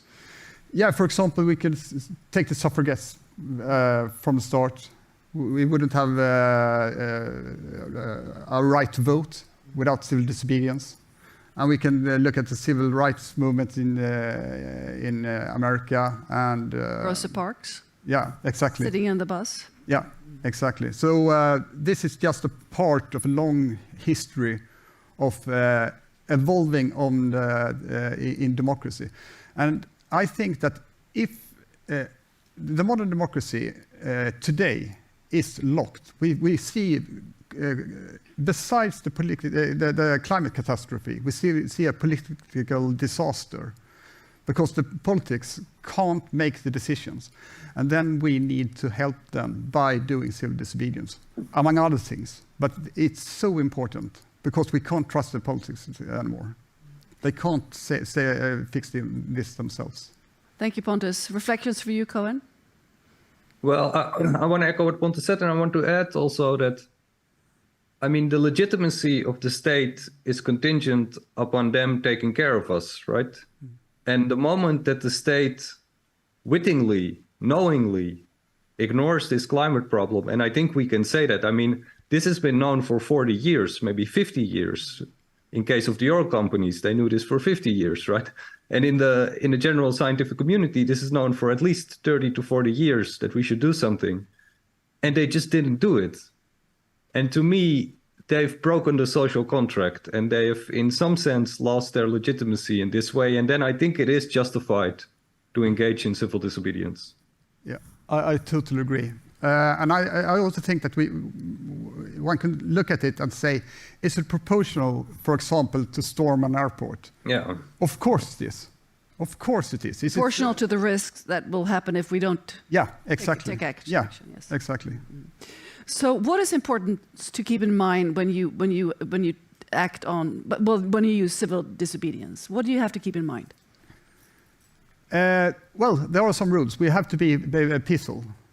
As a start, and we have to practice a lot to be peaceful in the moment. And we also always are open what we're doing. We don't mask ourselves. We stand for what we do and things like that. That is really important. Otherwise, it's not civil disobedience. So, Cohen and Pontus, what sort of advice or incitement can you give to people that are watching this now thinking, well, I want to join the movement, I want to go out in the streets and do something? How do they take their first steps if they're hesitant? Pontus? Just join the movement. And I also like to say that it's an immense power in civil disobedience. We were 30, 40 people, dedicated activists for 1 year, and we made this change in Sweden. So you don't need when you say change, there was more of a focus on the wetlands. Exactly. We have a public opinion now that says that we need to preserve or restore the wetlands.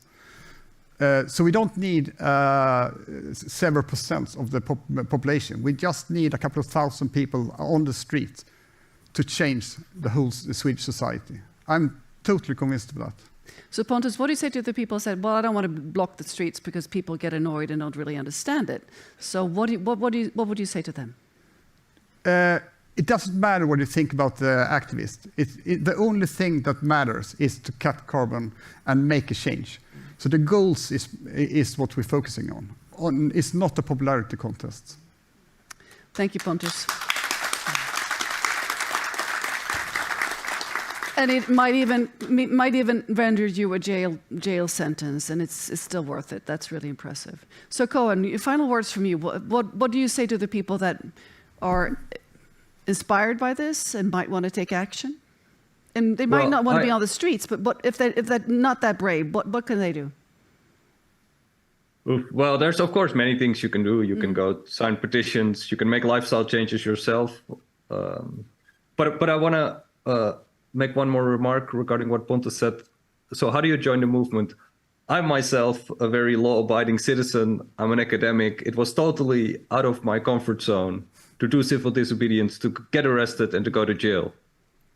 And the reason why I managed to do that in the end is just I showed up one night and I met these people. So I would just say, go to an event where these people are, meet them, have a drink, have dinner, and then you'll actually see they're just like you and me. They're just normal people. I mean, we are not radicals. We are not crazy. We are just citizens who believe that we have to take action now. Otherwise, well, I mean, the reason is obvious. Otherwise, we're in deep, deep trouble. As Pontus says, we stand to lose everything. And right now, we can still make a change. Well, thank you, Cohen. And I can add, it's really easy. It just go out and do it. Right now, today in Stockholm, for those of you who are in Stockholm, at 2 o'clock in Kungsträdgården, there will be a march. So you can join us today and go and do civil disobedience. Fantastic. You can do it anytime, everywhere. Right away. And I'd like to add also, because I'm myself a climate activist, I was co-founder of Our Kids Climate, that's now in 23 countries, I think. And just being in that context, it brings so much energy. Yeah. And it's the best, action is always the best antidote against despair. Yeah. So just to be around people that want to do the same thing as you do, it's like, it's magic. Yeah. So putting aside the effects, there's also just for your personal satisfaction, it's immense to really be part of that kind of context.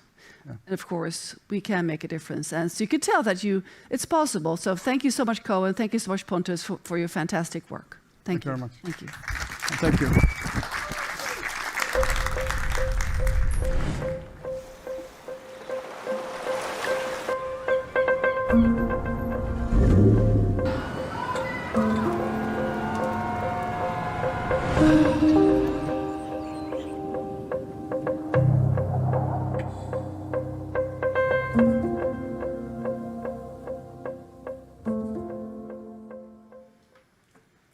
So now it's time. They're preparing here next to me. This is a very special moment for our Stockholm Climate Week. So as we heard on the first day of our broadcasting, and it's all over the We Don't Have Time website, this is the time to broadcast live the song Just Because Some Bad Wind Blows. Yeah, thanks very much. And I'm going to step aside, and after this first song, they're also going to be performing another song, Girl in the Gallery. Exactly, Katarina. So I've got the wonderful Bernadette Lehengst here. She, as you maybe saw earlier, is a long-standing German musician. I'm Nick Nuttall. You may have seen me moderating a few shows, but I've also got an album coming out on the 5th of May, and we're going to kick off with Just Because Some Bad Wind Blows. It's a climate song, and we hope that you're going to enjoy it. Bernadette's just plugging in all her equipment there. We couldn't have the full band with us because bringing a full band from Berlin, where we are both based, to Stockholm is a little bit pricey, but you might hear other little bits of music on the backing tracks. They are all inside this little box. All inside the full this little band. box. The full band, yeah. They've been digitalized, so they're in there right now. Are we going to start? Let's get moving, shall we? Okay. We hope you enjoy it. Oh, sorry.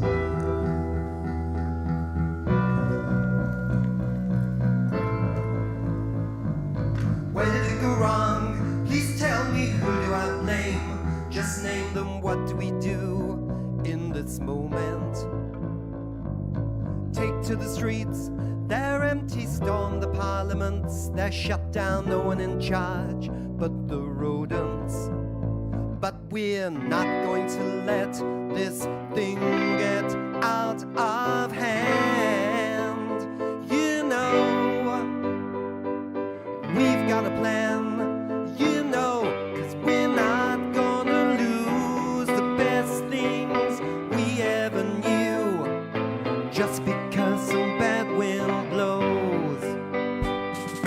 Talk to the trees, they listen, talk to the bees, they know, talk to the rivers, they've been around. Open your mouth and speak out, open your eyes and see, open your heart, it's a key. 'Cause we're not going to let this thing get out of hand. You know, we've got a plan, you know, 'cause we're not gonna lose the best things we ever knew just because some bad wind blows. Woo!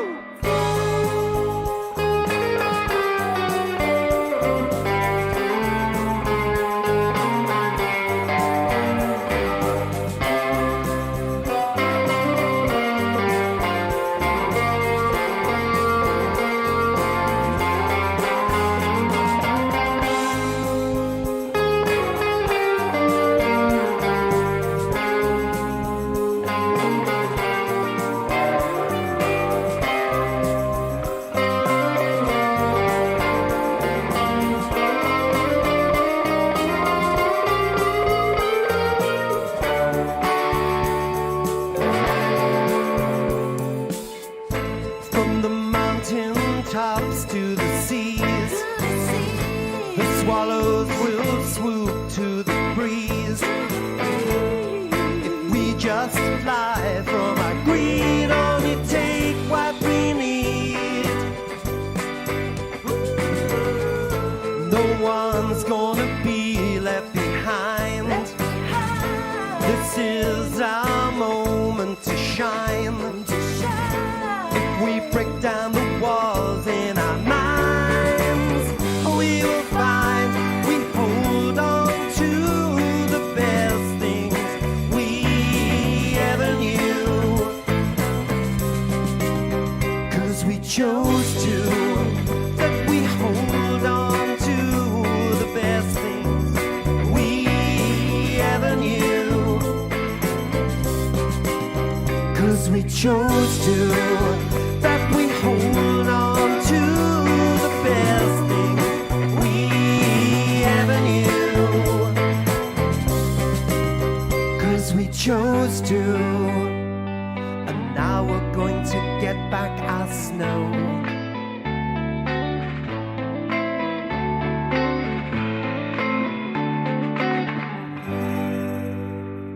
Right.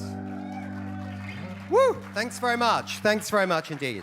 So the album that comes out on the 5th of May on Reptifoam Records, because the actual chief of this record label in Berlin is a reptile expert, so that's an even better link.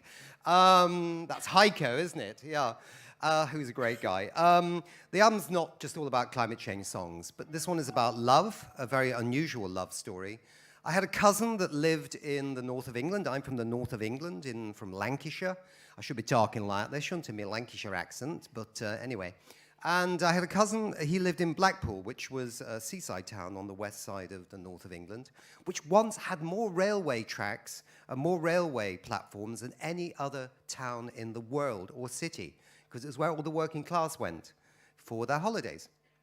And this cousin was, had a brother who was a professor of physics, went to Australia, a brilliant guy, but this cousin, John, he was a little simple, was the word that you used to use in those days. He was challenged mentally, basically.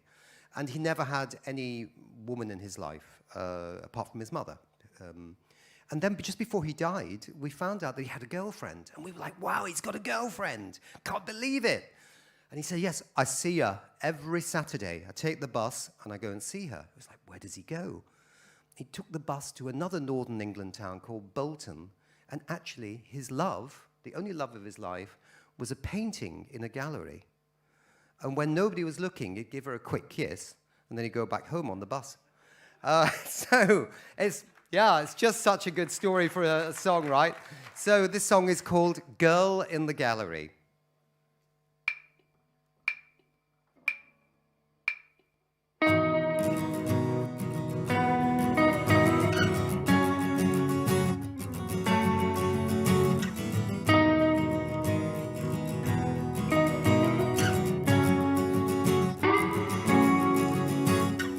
I get the bus every weekend just to see you.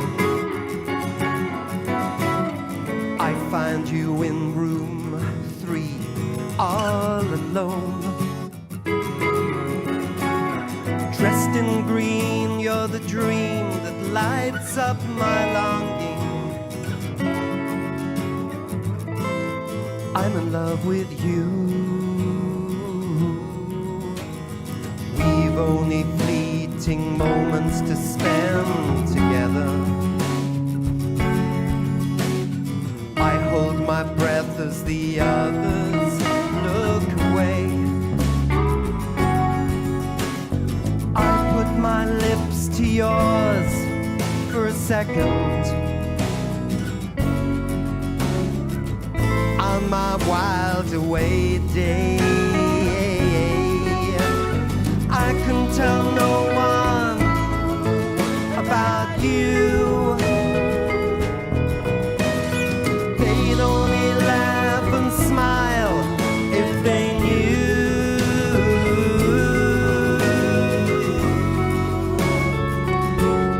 Girl in the gallery, my girl in the gallery. I've lived alone most of my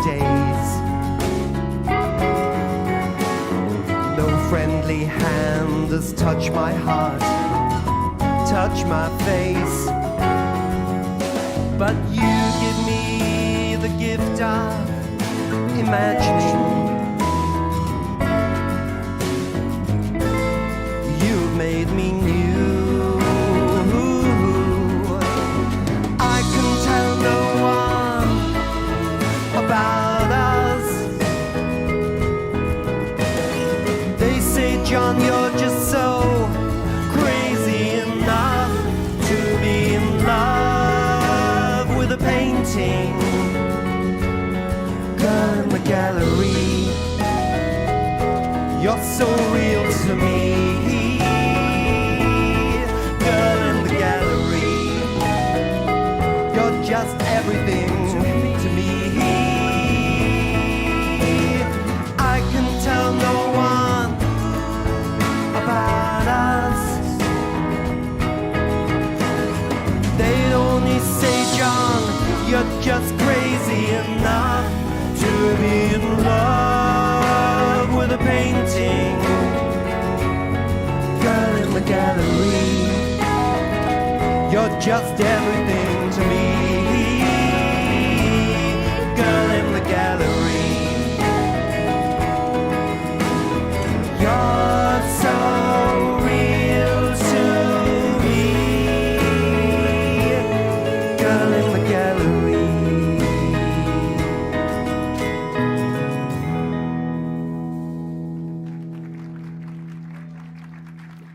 Thanks very much indeed. We'll see you later. Fantastic. What a stunning performance.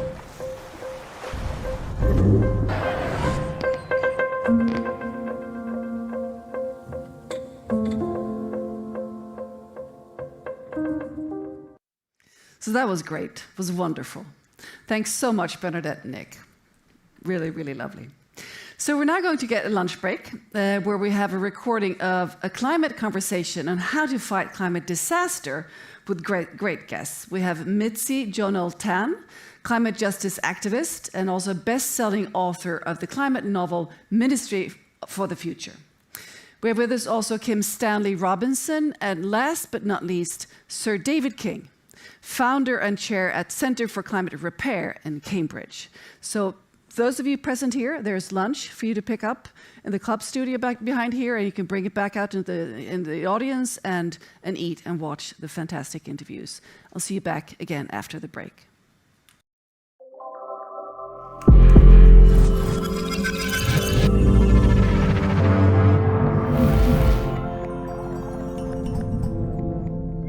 Hello, everyone, and welcome to the Climate Crisis Advisory Group's latest climate conversation. This is the series where we do a deep dive into climate science with one of the CCAG resident experts and a special guest.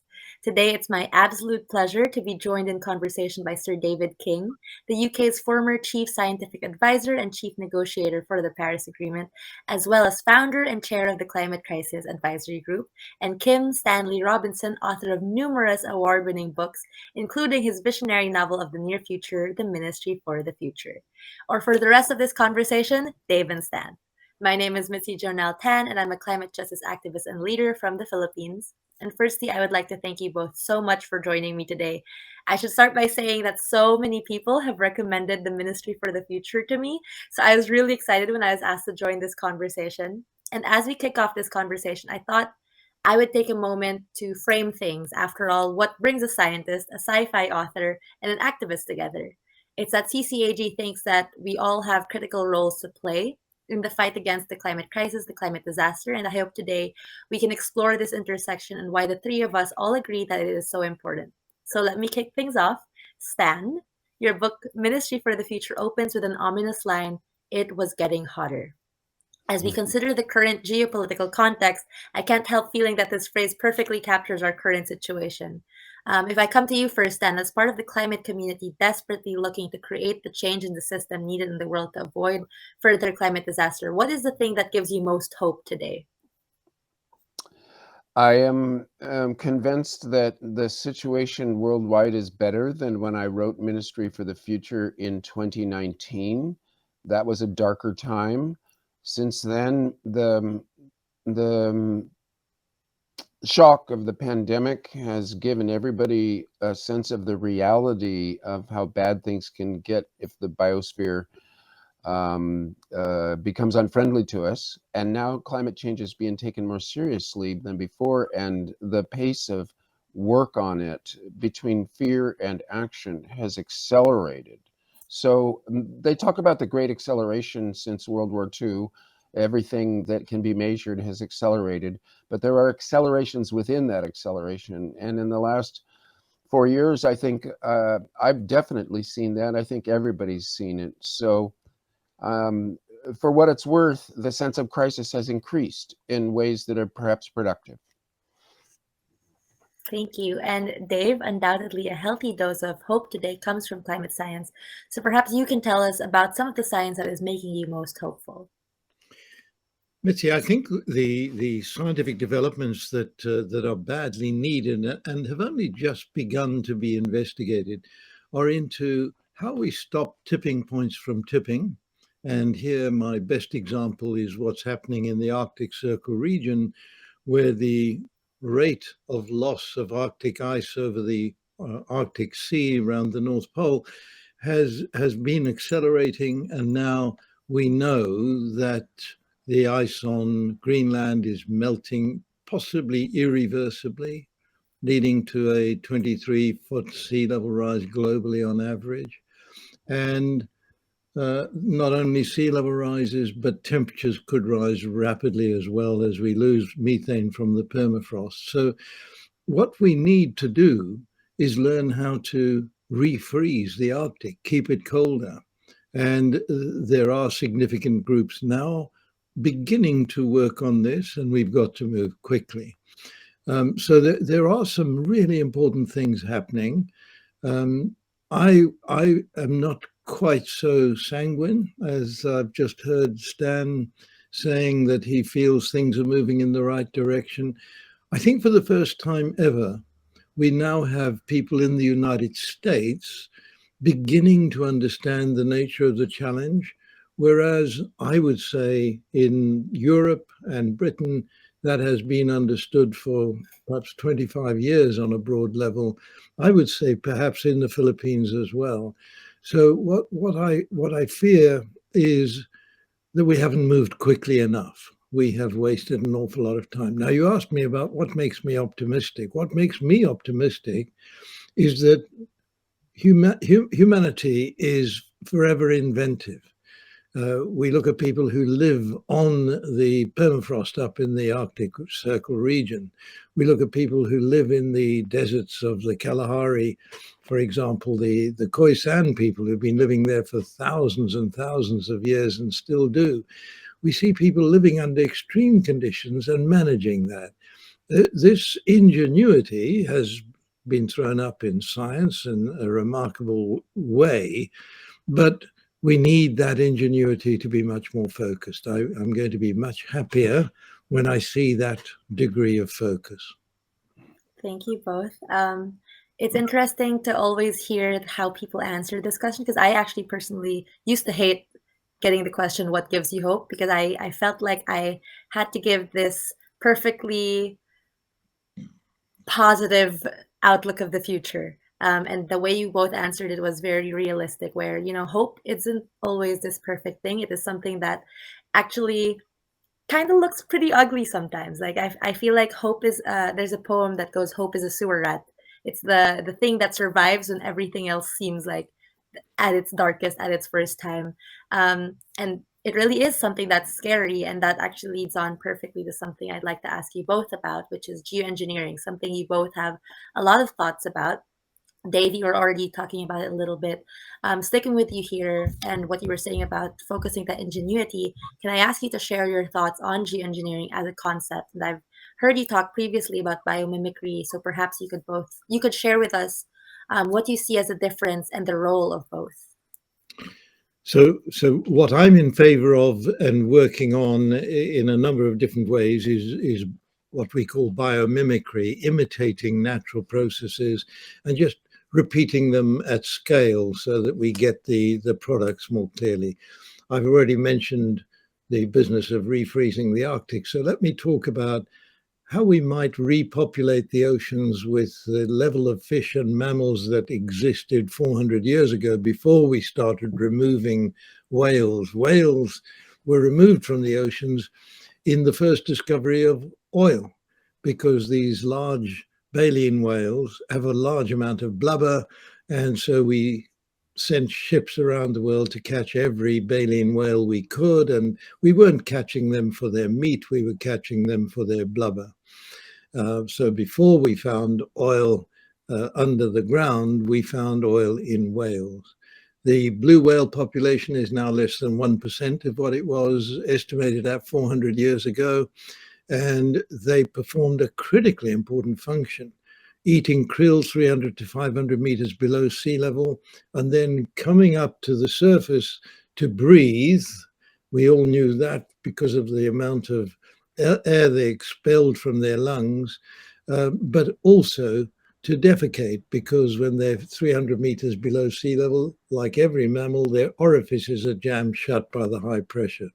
So what they were doing is eating krill, coming up, defecating in the surface of the ocean where the sunshine shines onto the ocean, and that then means that it acts as fertile material. This is like a farmer putting fertile material on land, and within a very short space of time, you might have 1,000 to 5,000 square kilometers with a pot of whales coming up that is green with phytoplankton, absorbing a vast amount of carbon dioxide and at the same time acting as foodstuff for baby fish. So what we have is a system in which you're capturing carbon dioxide and you are also at the same time restocking the fish, because krill are formed in that process I've just described. Fish are formed in that process. And so what we know is that it is possible to imitate the function of the whales. And that for me is an example of a biomimicry operation. That doesn't mean we can just go ahead and do it. We have to check with very careful experiments that we're not damaging the oceans in any way at all. We don't want to repeat the mistakes of the past. Geoengineering, my classic example of geoengineering would be putting sulfates into the stratosphere. And this is what Stan uses as an example in his wonderful novel. I think it's the most important novel to have been published this century, in which the Indians suffer a tremendous human loss due to heat stress, and this, by the way, is very likely to happen. And they decide they will unilaterally put sulfates into the stratosphere to cool the planet by reflecting sunlight away.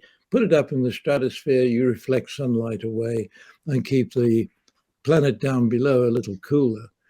Now, that is a dangerous thing to do if we don't do experiments. So we also have to make sure that good experiments are conducted to see that there are no bad effects from putting sulfates into the stratosphere.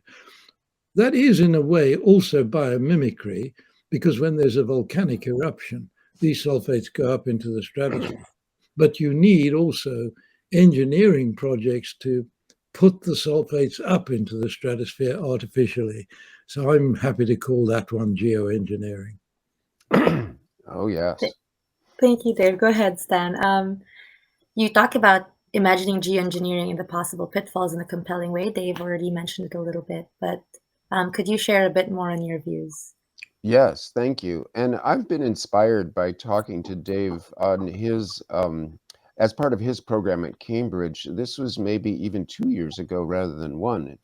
But in any case, what he's been exploring and has inspired me to think about is not the geoengineering that is the sulfates in the atmosphere imitating a volcanic eruption with global effects and with very possible downsides in terms of harming the monsoons, etc. That's an emergency gesture, but are there smaller, more localized projects that really do engineer the geophysical system that don't seem to have such downsides and are more localized? So Dave's description to me of the whale project, the whale poop project, was inspiring because it's practical, it has positive effects, and it's localized, and it can be explored. It should be explored. Another one that I talked about in Ministry for the Future and described part of is also local. The glaciers that are running off of Antarctica and Greenland are the main sources of sea level rise. The glaciers are moving perhaps 10 times as fast as they did historically. And that's at least partly because meltwater has gone to the bottom of these glaciers and has lubricated them in their beds. So they're sliding down a water slide rather than clunking down a rock bed. So glaciologists have proposed that we suck the water out from under these glaciers and thump them back down onto their beds to slow them to their historical speeds. It would greatly help with our sea level problem. There aren't any obvious side effects, and there certainly don't seem to be any negative side effects to this process. And it's localized. It could be done. It uses oil industry expertise. It's what the oil industry is good at, and we don't want them to do what they are good at in terms of pumping oil out of the ground. So they have a replacement project to pursue. We can put them to good use. And there's even more development since I wrote Ministry along this front. So that's what I've been exploring recently. Can we slow down the glaciers in their slide into the sea? And if we can, oughtn't we try? Because sea level rise will be catastrophic for human civilization at the levels that these glaciers represent if they were all sliding into the sea. So back to the larger question, the sulfur, when people say geoengineering, they generally do mean sulfur dioxide injected into the atmosphere. The two have become one in people's minds, and it's widely regarded to be dangerous, and I think there's some truth in that. Right now, what I see people working on that's very important is governance issues. It's a hard thing to experiment on locally because really, until you try it globally, you don't know what will happen. But we know because of Pinatubo that you would perhaps cool temperatures for 5 years. But the governance issue is where the cutting edge is on that one. Now, how would we decide to do it, and who would regulate it? And this is not at all clear and is being discussed at the level of the UN, which is because it will be a kind of international treaty situation. So that's what I see going on there. Thank you, Stan. It's interesting because I'm from the Philippines, and when Mount Pinatubo is talked about here, it's talked in a much different context, because for us in the Philippines, it's just absolute destruction. But I think when we talk about the climate crisis, there is a lot that we need to do, and there is everything that we need to do, and we should do as much as we can. But I'm always so critical about geoengineering, especially of the type that you were talking about with sulfates in the stratosphere, because a lot of it, as you were saying earlier, is a lot of it is up to imagination. There's a lot of it that isn't tested yet. As Dave was mentioning, it's so important that we have these experiments, but we also have to make sure that it's within the context of equity and justice, that people aren't that people don't suffer because of these experiments. I know that there are some attempts of geoengineering experiments in Sweden on Sami land, or the Sami indigenous land. And that is not the type of experiments in science for the people that we should be approaching and looking at. And it also can't be used as an excuse to keep emitting and using fossil fuels. I see that way too often, where it's proposed as the solution so that we can keep emitting. Like, oh, okay, it's okay that we're still doing this because we're gonna, geoengineer our way out of the problem. That's not how it works. We need that phase out of fossil fuel. We need mitigation, and then we can also, of course, definitely need the other aspects as well, and really look into nature-based solutions. And you already both touched on this a little bit, on how the importance of localized geoengineering is. But what are your thoughts on the potential for unilateral geoengineering, where one nation or a small group of nations might deploy a geoengineering solution without global consensus, as in Stan's book? Dave or Stan, and Jens, sorry. I think, there's several points to be made. Experiments should not be at the scale where they cause problems. right? So if we take the experiments that were intended to be done in Sweden but had to be terminated because of the NGOs objecting, if we do experiments of the kind that have recently been done in Mexico, this is putting no more than a few pounds of sulfates into the stratosphere to see whether the methodology of putting sulfates into the stratosphere actually works. Now, in order to have any impact on the climate, you need many, many tons of sulfates into the stratosphere, many, many hundreds of tons. So there's no way this is going to have any influence on the temperatures, the weather systems of the world. It's just a tiny drop in the ocean. So I think we need to understand experiments that are carefully conducted will not have an impact of the kind that is likely to happen if it is just rolled out rapidly, which is what happens in Kim Stanley Robinson's book when the Indians just go ahead and do it to try and save their own population. All of this, to me, is an important lesson. Do the experiments.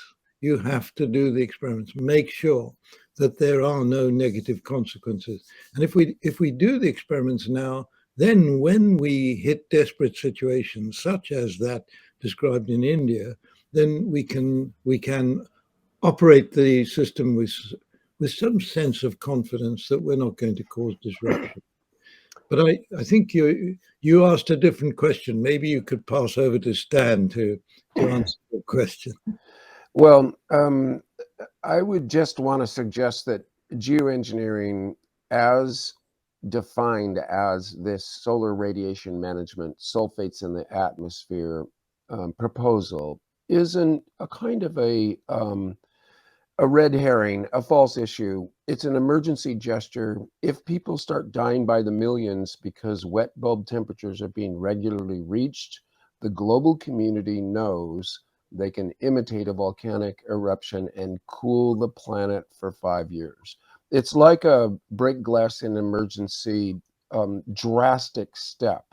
And governance of it would be important. The world community would need to approve it. If a single nation did it, there's no law against it because there's no framework for the laws, not at this point. It's better now to focus, as Mitzi pointed out, on decarbonizing fast, because geoengineering is in a way a problem for the 2070s if we don't cope now. So fine, but why are we talking about it now? We should be talking about all the things like Sir Dave's projects, the smaller local things that will help the global situation in what look to be harmless ways, or ways with very few downsides, like thickening the clouds at low altitude in the Arctic, like maybe sucking the water out from under the glaciers. These are local, they're partial. You could call them geoengineering, but that word itself is just a distraction from the more serious business and things to talk about right now that we can do. So I would say, let's really talk about how can we divest from fossil fuels fast enough? How can we compensate the petrostates that are going to go bankrupt and then have social collapse when they stop selling their fossil fuels? These are the present questions that aren't getting enough attention because there's something charismatic about geoengineering. It's like talking about polar bears when you really need to be talking about bacteria. Geoengineering is a thing, but it's hypothetical and it's down the line. The real things happening right now need to be discussed, and some of them are crucially important. Some of these petrostates will keep burning their fossil fuels no matter what they promise at the COPs, because they have to pay their bills. We need to compensate them to relieve them of that financial burden in ways that make them become member states in a larger decarbonizing world economy. These are tricky questions that are not as charismatic, but they may be more important. Can I just chip in and support exactly what Stan's just been saying? I believe anyone working as I am on these problems needs to commit themselves to as close to zero emissions as possible as an immediate priority, right? So what we have today is an emission of 40 billion tons of greenhouse gases into the atmosphere. When that agreement was reached back in 2015, which doesn't seem a long time ago to me, we were down at sub 30, and now we're at over 40, even after that global agreement was reached. Now, there's no way we are going to manage a future for humanity and for our civilization if we continue anything like in this manner. And we all have to make that commitment clear. And then when we get on with these other experiments and even rolling out, and I have to say, we've got to roll out refreezing the Arctic quickly because of the rate of loss of ice from Greenland, which would be devastating. By mid-century, it could be that 90% of Vietnam will be under seawater once a year at least, and that's less than 30 years from now at the current rate of sea level rise. So what we have is already exceeded our position on greenhouse gases. We've put too much up there. We've got to learn how to remove very large quantities of excess greenhouse gases already in the atmosphere. And we will also have to learn how to refreeze the Arctic and any other part of the climate system that appears to be going over its tipping point. Mm-hmm. Yes, can I add to that the idea that we are going to put too much carbon dioxide in the atmosphere despite our promises. It's becoming clearer and clearer that we are soon going to surpass the 1.5 degree global average temperature rise that we wanted to stick below. So we're going to have to pull CO2 out of the atmosphere. Now that can happen by mechanical means, by making, in effect, giant vacuum cleaners. But it's also there, the biomimicry is crucial, or simply biology, reforestation. And what I've gotten interested in that I want everybody to think more about is being called regenerative agriculture, but it should be called decarbonizing agriculture or carbon drawdown agriculture. Right. We need food for 8 billion people. We're going to have to grow food. The agricultural fields of the world have sometimes only 1% of carbon by weight. They could have 3 or 4% of carbon by weight. And that differential is an enormous banking possibility of drawing down carbon as we grow our food. So we have a double good out of that. So regenerative agriculture, you asked Mitzi about reasons for hope. This is one of the great reasons for hope, that we can shift ag to make it into a decarbonizing activity and both feed ourselves and save our climate in the same actions. I'm curious then, could you talk a little bit more about regenerative agriculture and how this could happen, especially for our audiences who might not be as familiar with it? Sure. I feared that it was just a name without much behind it, a kind of Potemkin or false front. I'm realizing I didn't need to have that fear. The agricultural community is very intently working on things like no-till agriculture or multi-crops in the same ground, of paying very close attention to what draws carbon down at the end of the process of growing food. And so the French have a project called 4 by 1000, which is to say, if you can draw down, I think it's 0.4 of 1% of carbon drawn down year by year, you quickly draw down as much CO2 as we've put up into the atmosphere. And so it's a substantial potential bank. The work is being done in I think you can look up regenerative agriculture and find that the work is being led by the permaculture people from Australia and New Zealand, by the French, and by, in America, what used to be called organic farming. And there's even the possibility that ranching of cattle could be done in a way that that drew some carbon into the ranching grasslands. This is more speculative, but here again, as Sir Dave's been pointing out, we need widespread experiments to find out what works best. And here's what I focused on in ministry that I think is crucial, and I'm seeing good signs here too. We need to pay for these efforts. people can't do them voluntarily. People can't go into debt to do important research. They need to get paid for it. So now the central banks of the world and the World Bank and the International Monetary Fund are all scared enough to begin to think about direct finance, green carbon drawdown, green quantitative easing, the use of fiat money, which is to say nationally supported money, like the US dollar, the pound, the euro, the Chinese renminbi, being generated by governments and paid first for doing these kinds of good works, including regenerative agriculture. And this is another reason for feeling hopeful, that I think the sense of fear and dread since the pandemic and the latest IPCC report have been so extreme that everybody is reacting, saying, oh my gosh, we really do have to do something. And as Sir Dave pointed out, there have been people saying this for 25 years, but now push has come to shove. We have a decade or so to act before we've created enormous problems in the tipping point way. So you can sense this because of the bills that are being passed, like the IRA bill, and because of the treaties that are being signed, like the 30 by 30, 30% of the land left wild by the year 2030. The whole international community has signed off on things that would have been entirely utopian just 10 or 15 years ago. So I think maybe it's a sign of desperation or of fear, but things are happening. Can I just add to what Stan's just said? Go ahead. So I'm sitting talking to you from Cambridge, which is in the middle of a very flat part of the UK, and it's a big agricultural area. And I would guarantee you that there are not many earthworms in the farmlands in this area because the agriculture here is not regenerative. Now, by this, I mean earthworms do the natural form of ploughing.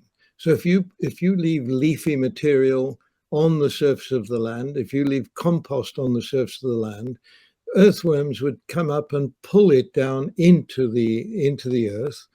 And it also performs the function that when it rains, the earthworm passages that are left in the earth retain the water, and the water is retained deep down in the soil. So I think there are many, many advantages from regenerative agriculture getting back to the ability to use earthworms to perform their normal function. Why have we got no earthworms? Simply because of chemical treatments and chemical fertilizers being used by the farmers, which is, I'm afraid, deliberately aimed at getting rid of pests.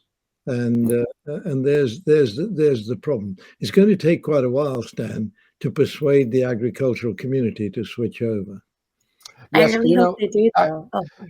Can I say, though, in the States, 80% of the farms are really owned by individual families. And in the Midwest, they own rather large farms, 1,000 acres, 2,000 acres. They're growing corn, soybeans, wheat.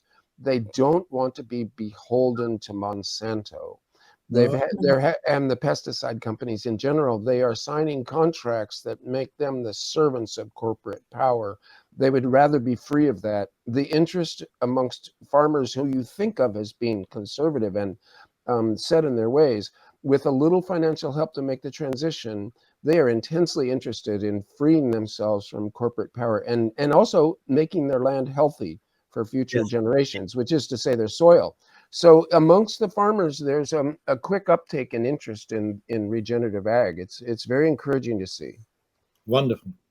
That's really interesting because majority of farmers or peasants in the Philippines are landless, and these are the large multinational corporations, the large-scale landlords.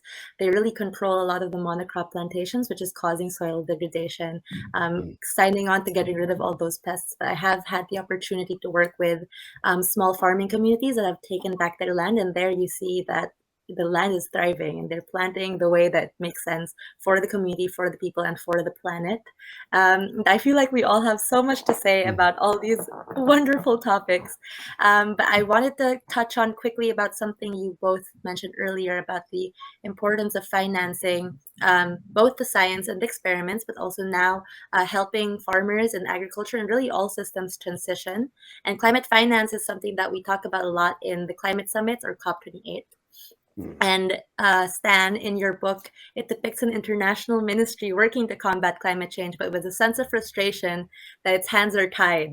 It can't move fast or far enough due to obstruction from other players. And I wanted to touch on this and get your thoughts, especially because we also see how the COP28 presidency this year is an oil tycoon. So I wanted to get your thoughts, like what were you thinking? How do you both feel about these things? Well, there's a lot to discuss there, and I'm going to try to be brief. This is a test of the UAE as host of COP28 and as an oil power. They're going to be trying to define a transition to post-fossil fuels world from within a very constrained and you might say bizarre position of being an oil power. But the pressure's on them to do something significant and interesting. So COP28 will be fascinating to watch because they are going to try to look good. They might even try to be good. And they have to be given the opportunity to show a way forward for petrostates like themselves. The financing, COP27 established a loss and damage fund, but it's empty of funds. And so right now, the World Bank and the IMF, and they have been bad. They have been imperial power, turning countries like the Philippines into cash crop dependencies. It's really a form of colonialism that's financial rather than military. But they're young, they're more your age than mine. They're young. They know the emergency. They're thinking, with this amount of power, with this amount of money, could we perhaps prime the pump for private capital to move in behind us and provide insurance and security for them to make investments and get the world to invest in a green transition. So I would say, just like the UAE, the World Bank and the IMF need to be given the chance to prove they're in a new mindset, and they might. Thank you, Dave. So I'm going to take it just one step further. You asked about climate finance, and I'm going to say, first of all, what sort of finance do we need in order to accelerate all of the processes we've been discussing and many others? And we need to see that trillions of dollars go into this arena. Now, this isn't going to be misspent money at all if it's done properly, because A, we're managing risk to future societies, risk to future cities. If Americans understand that cities like New York are going to go underwater unless we manage this, in a way, for example, that the Dutch do understand and have understood for years that rising sea level is a big threat to them. If people in the United States understand that, then you start investing in risk management. So risk management is one part of this process, but the other part is the result is going to be a cleaner world. If we stop using fossil fuels, the air that we breathe is going to be much, much cleaner. And you and I have been, I'm sure, in cities where you haven't felt that it's a healthy place to be, to breathe the air that is available to everybody. And it doesn't have to be in Delhi. It doesn't have to be in Beijing. Many of our cities are very, very unhealthy. And that's because we're using fossil fuels and not protecting ourselves from the exhaust systems of those fossil fuels. So I think we've got to understand that the financial commitment is a commitment to our generation, but more particularly future generations. There needs to be a much better understanding about investing in future generations. And Stan absolutely rightly pointed out, we have to help other countries which can't afford to manage these challenges as well as the more advanced economies can. I think the impacts of climate change are going to be everywhere. Don't pretend that it's not going to hit everybody. But at the same time, the hardest impacts are going to be on those countries that can ill afford the adaptation required to manage the process of climate impacts as they continue to emerge in a worse way. Exactly. And as our countries in the global south, experience the worst of these climate impacts, we have to make sure that the climate finance that comes in the form of grants and not loans. Yes. To me, it makes absolute no sense that our countries who are trying to deal with the climate crisis go into debt to the countries that caused the climate crisis. And it's especially the younger generation that will be paying off these loans in the long term. And that's something that I know a lot of people are also working on with initiatives like Debt for Climate or debt cancellation or debt relief. And we have financial economic reforms happening with the World Bank and IMF with things like the Bridge Down Initiative by Mia Motley and other wonderful initiatives. But unfortunately, we are almost out of time. So I have one last question for the both of you. And I started by asking about the hope that you both feel. But in order to bring hope, I think we all agree that we need to see real and lasting change. So I'm going to ask you each if you could change one thing in the world tomorrow in the fight against climate change, what would it be? I'll give you time to think and I can go first. I would say it's the way that we, especially the people in power, value people in nature. The way that we see ourselves as separate from biodiversity, the way that we see ourselves as separate from other people, especially people who are more marginalized.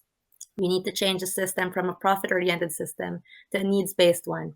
And there are way too many ways how to get there, but I'm sure we will one day. Dave, do you have an answer? I'm going to quickly, if I may, just say I strongly support what you've just said. I'm continually saying we're not apart from nature, we are a part of nature. And we have, I'm afraid, learned the wrong lesson over the last many hundreds of years by using nature as our dustbin. We're wrecking our own future. But let me put my big wish before you, and you may be surprised to hear this. I believe that if China and the United States, and they would probably be joined by the European Union, were to sit together and set out a strategy to manage the risks of climate change and to announce their strategy and put their effort behind it, the rest of the world would fall in behind them. Yes. Yes. I can only second that. That would be beautiful. And I want to revert to what you were saying in terms of what I would like to see change. People regard money with a kind of mystical possessiveness of greed and fear. Money is a social relation and a political gesture. And so what I'd like to see is the big rich countries, China, US, EU, create, and maybe the loss and damage fund of the COP system can be used as this place. $2 trillion a year per year, made up from scratch out of nowhere, and not as loans but as grants given out to do good climate work. This is Nicholas Stern. I'm sure Sir Dave has worked with him before. They must be colleagues. This is a plan outlined by them. And so we don't have to have some countries begging rich countries for a handout, but rather an organized international source of funding to do the necessary work. And I sincerely hope that happens. Thank you both. We are going to make sure that it happens because nothing is impossible. Another world is possible. And thank you both for joining me. And I hope everyone at home enjoyed this as much as I did. If you want to find out more about CCAG, you can go to the website www.ccag.earth or at Climate Crisis AG on Twitter and Instagram. Goodbye, everyone. Thank you, Mitzi. Thank you. Thank you, Dave. Yeah. Thank you, Stan. Yeah.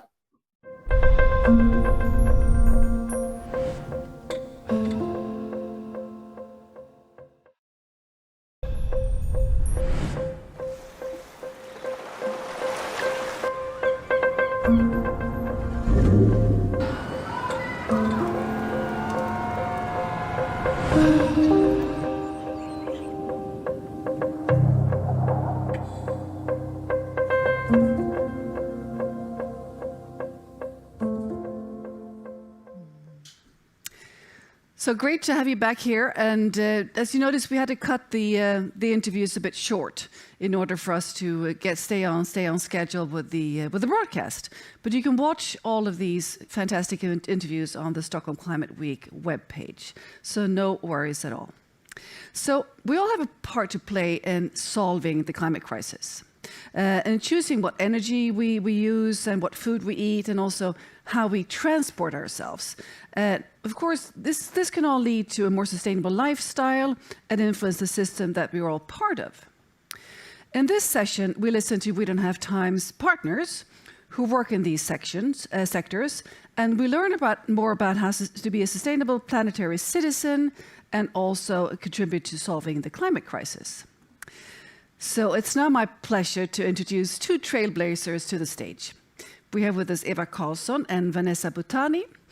Eva is CEO of Houdini Sportswear. It's a progressive and rapidly growing Swedish outdoor brand, and also a trailblazer in corporate responsibility. Since 2001, there they are, Eva and her team have been designing business as a force for good with circular products, collaborative communities, and sustainability. She's here to share the untapped opportunities and abundant value in designing attractive and regenerative lifestyle solutions. Vanessa, on the other hand, is the Electrolux Group Vice President of Sustainability and has been since 2021. Vanessa was previously head of sustainability for Electrolux Europe, and before that, director of sustainable business at Scandic Hotel Group. Vanessa is passionate about driving sustainable business and also integrating sustainability thinking into every aspect of the businesses. But these businesses are now working, both of these businesses, that's a mouthful, are now working together to create a new sustainable future of clothes that are designed to be durable, to last, and to benefit and not harm our planet. So wonderful to have both of you here, Eva and Vanessa. So, how are you working together? We're very curious here. It's you might think Electrolux and Houdini. It's sort of different parts of the business world. So, who would like to start? How do you work together? How we work together, I think we have a shared vision of where we want to go, and we have two separate sets of knowledge bases that we can cross-pollinate and come much further together than we would be able to do separately. So Vanessa. Super exciting. It is.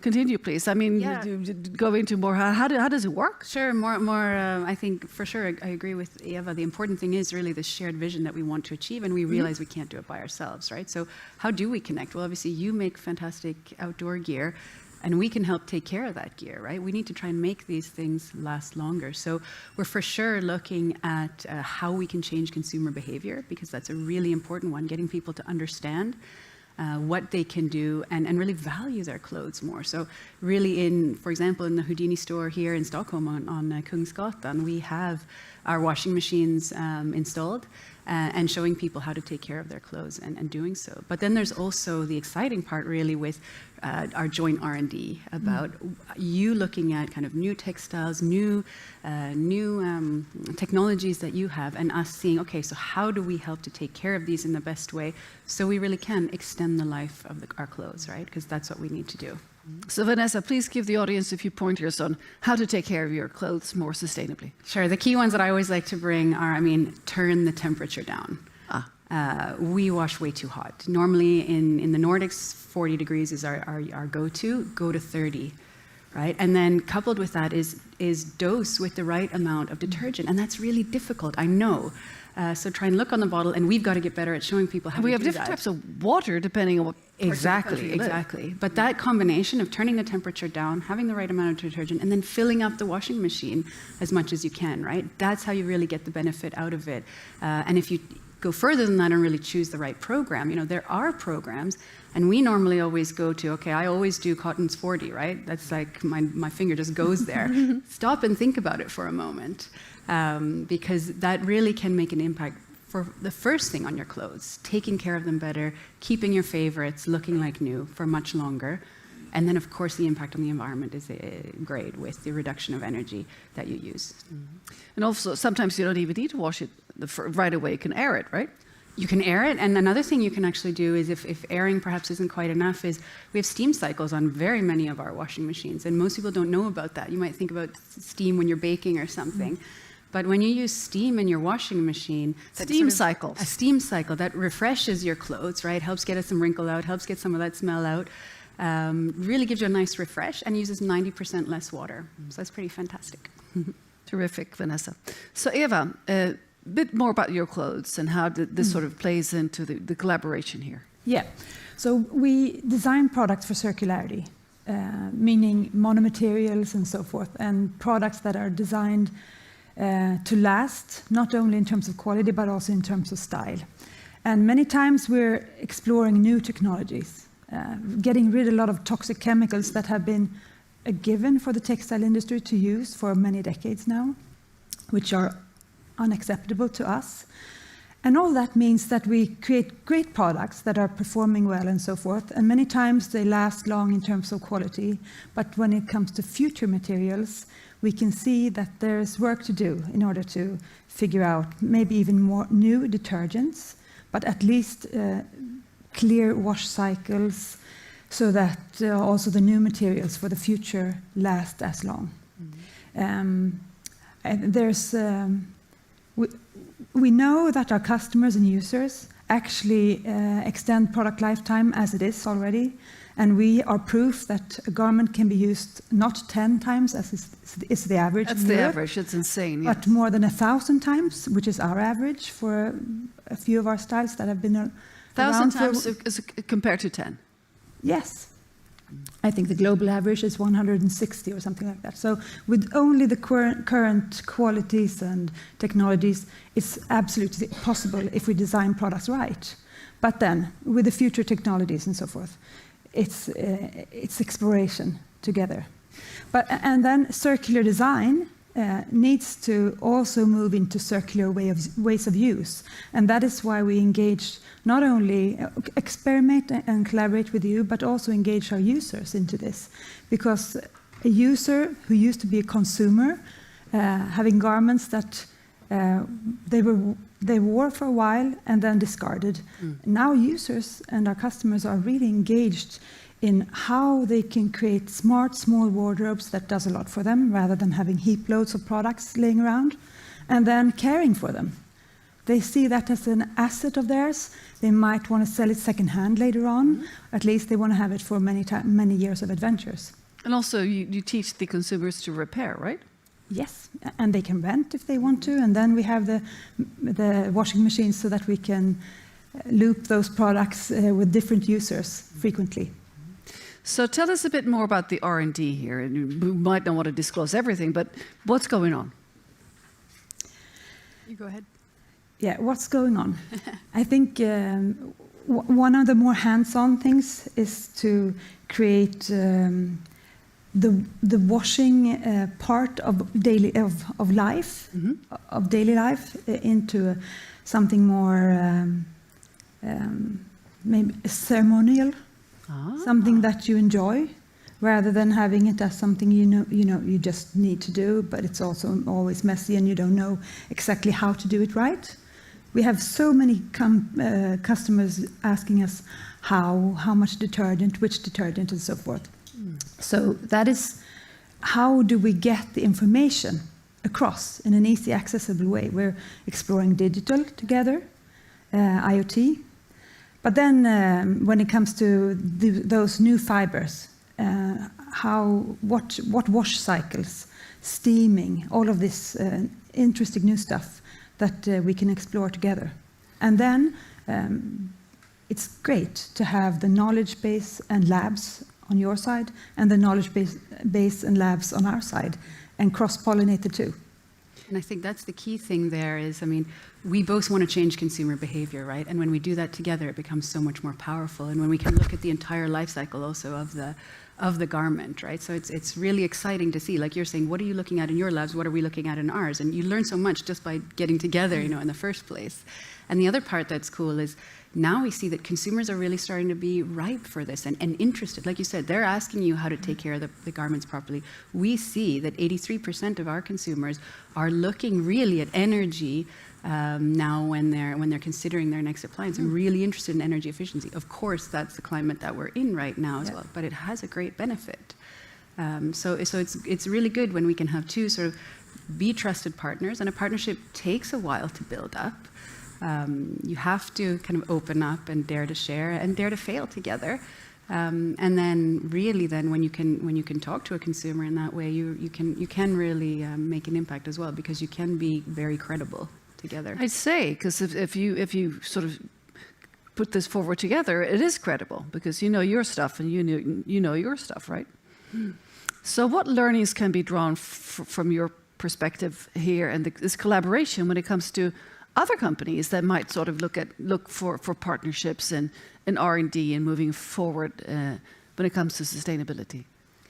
My big learning through partly this partnership and other partnerships that we've made is you need to have a long-term horizon on this, right? You can't expect that you're going to come in from day one and make something fantastic. It takes time, and start small. Start sharing something and give yourselves milestones. Okay, by this time, let's try and do this, and then let's try and do that. But you've got to be generous, right? You've got to open up, and you've got to have that long-term perspective, because that's when the magic really happens. Thank you, Vanessa. And Eva? I think looking back in history, we're a 30-year-old company. We wouldn't have come 30.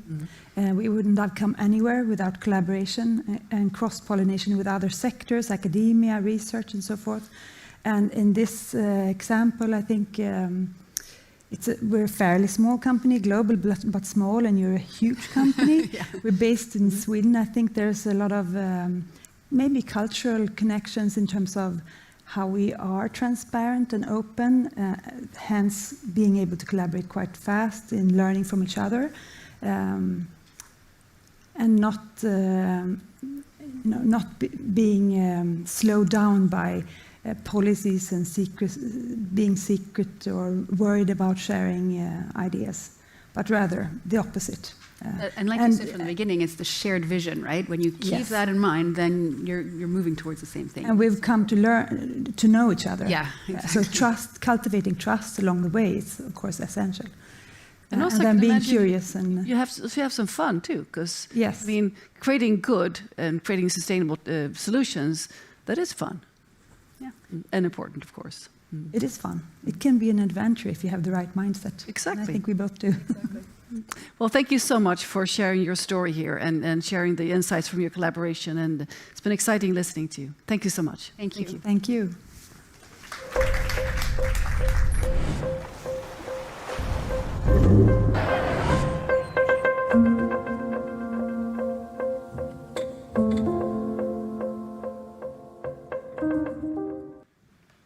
We're now going to move to another conversation, this time between Patrik Lundström.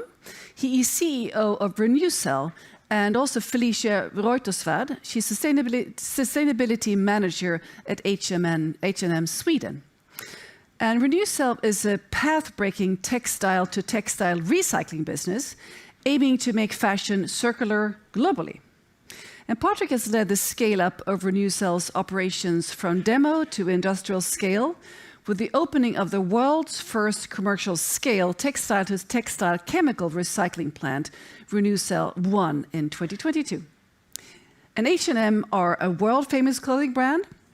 They're making incredible strides in creating a sustainable, circular supply chain for the clothes manufacturing that includes incorporating recycled materials into the production process. Excuse me. So warm welcome to both of you, and you're right behind me. Excellent. So, hi. Good to see you again. Wonderful. You've been on this stage before, which is, of course, there is a reason behind this. You do a lot of fantastic stuff. Patrik, you've been with us before, but many of you tuning in here might not know so much about Renewcell. So please share what you're all about. Well, what we do is we buy and used textiles or textile scrap, textile waste, and we take that into our process and we make a dissolving pulp. That dissolving pulp is then sold to our customers who make man-made cellulosic fibers like viscose and modal and lyocell fibers. And from there, you spin new yarns, you weave new textiles, and you make new clothes out of it. And with that, we are becoming the missing link in the fashion industry of making textile and fashion circular. So that's kind of the essence of what we do. And the last time you were here, you talked about starting a big factory. Can you give us an update on that? Sure. The factory has been built, has been started. And where is it? It's in Sundsvall, about 3 hours north by train from Stockholm. And we also recycled a paper mill. So we have not built new, cleared any woods and so forth. The plant was started in November. We had our first delivery to customer end of December. And then we have delivered every month since. And we're now up to, last month we were delivering to customers about 1,500 metric tons. So that's corresponding to about a couple of 100,000 pairs of jeans. So speaking 3 million pairs of jeans, actually. Yeah. Great strides forward. Thank you. So, Patrick, what lies ahead? Well, now this plant is ramping up. So we're ramping it up from the current volumes that we have. And ramping it up to 60,000 metric tons, which is designed for in step 1. And then for 2024, we're going to ramp it up again from 60 to 120,000 tons. And then by 2025, 26, we're going to be at approximately 360,000 metric tons. But even if we look at that, if we are at 1 million tons, let's say by 2030, that would mean that we have about 0.7% of the world market. 0.7%. So there's so much to do in this industry. And we need to have collaborators like H&M and others, of course, Inditex, for example. But we are working together with the biggest brands today. And that is the brands are helping us really trying to move this whole thing towards sustainability. So there's immense of opportunities, business opportunities that lies ahead. So I normally talk about the opportunities of sustainability and circularity in particular. Sometimes I think we get a little bit stuck in the problem, but it's also a fantastic business opportunity, and I want to help and energize others to do more towards circularity, because that's how we're going to save the planet in the end. So, Patrick, for people watching this might be thinking, so how about the energy that goes into this, the transports and the energy to run the mill? What can you say? Yeah, we're using some energy, and we're using renewable energy from Swedish hydropower. That's why we located the plant here in Sweden. We were actually looking in Germany and other places, but there was no renewable energy available in those areas. Sweden has a fantastic infrastructure when it comes to renewable energy in hydropower, but also wind power. We're also using steam, but that comes from biogenerated steam from burning of bark. So we're also trying to really walk the talk in what we're doing in the plant. Of course, when it comes to transportation, Sweden is not an optimal location. We are importing textile waste from all parts of the world. We're doing that with ship, which is a lot more environmentally friendly than if you do that with trucks. So if we would transport, let's say, a truckload from Germany to Sweden, that emits approximately the same amounts of CO2 as if you take a ship from, let's say, India or Bangladesh. So when we're looking at things, we're really trying to look at it not for populistic values, but for true scientific values. So I think that is important, culture that we're trying to build within the company. But long term, we also need to have plants close to our sources. So in North America, in Asia, and potentially also Africa. So, it's right now we are in Sweden, but we need to start somewhere. We can't build everywhere at the same time, that's for sure. Thank you, Patrick. Thank you. So Felicia, how do we go about to make collaboration the norm instead of the new in the fashion industry? I think collaboration is key. We will not be able to succeed with a circular business or a circular industry if we don't collaborate. And there's so many players that Patrick said that has playing a key role in this. It's recyclers, it's manufacturers, brands, it's governments, in order to create these circular supply chain. Today is a very linear supply chain, so we need to create a circular supply chain or even a reverse supply chain, because the feedstock is now coming from the customer, not from a cotton field in that sense.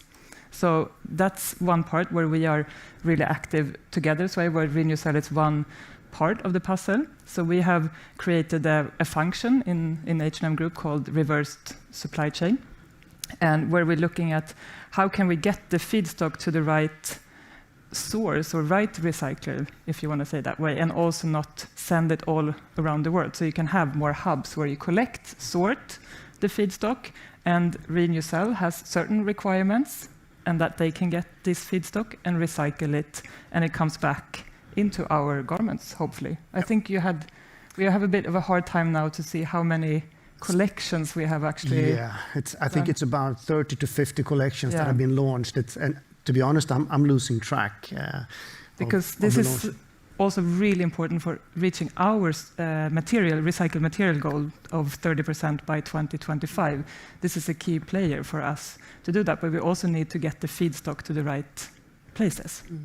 So how do we go about to make this transition even more broad? I mean, it's now you two of you are sitting here talking, but we need and doing stuff, fantastic stuff, but we need to get this to be mainstream sustainability in fashion and more circularity. Of course, that's the key. So what do we need? Policy, custom behavior? How do we push? What buttons do we push, and in what order, Patrick? Well, I think it's about, of course, policies. In Europe, policies are starting coming into place. I think the European Union is doing good things at the moment. They have stopped talking, starting acting. We see the IRA coming in the US, and we see also things happening in Asia. But I also think that it's all about the customer behavior. And when customers start seeing that there are circular materials, circular textiles in the stores, the snowball will move faster and faster. And the requirement for those type of technologies are just going to snowball.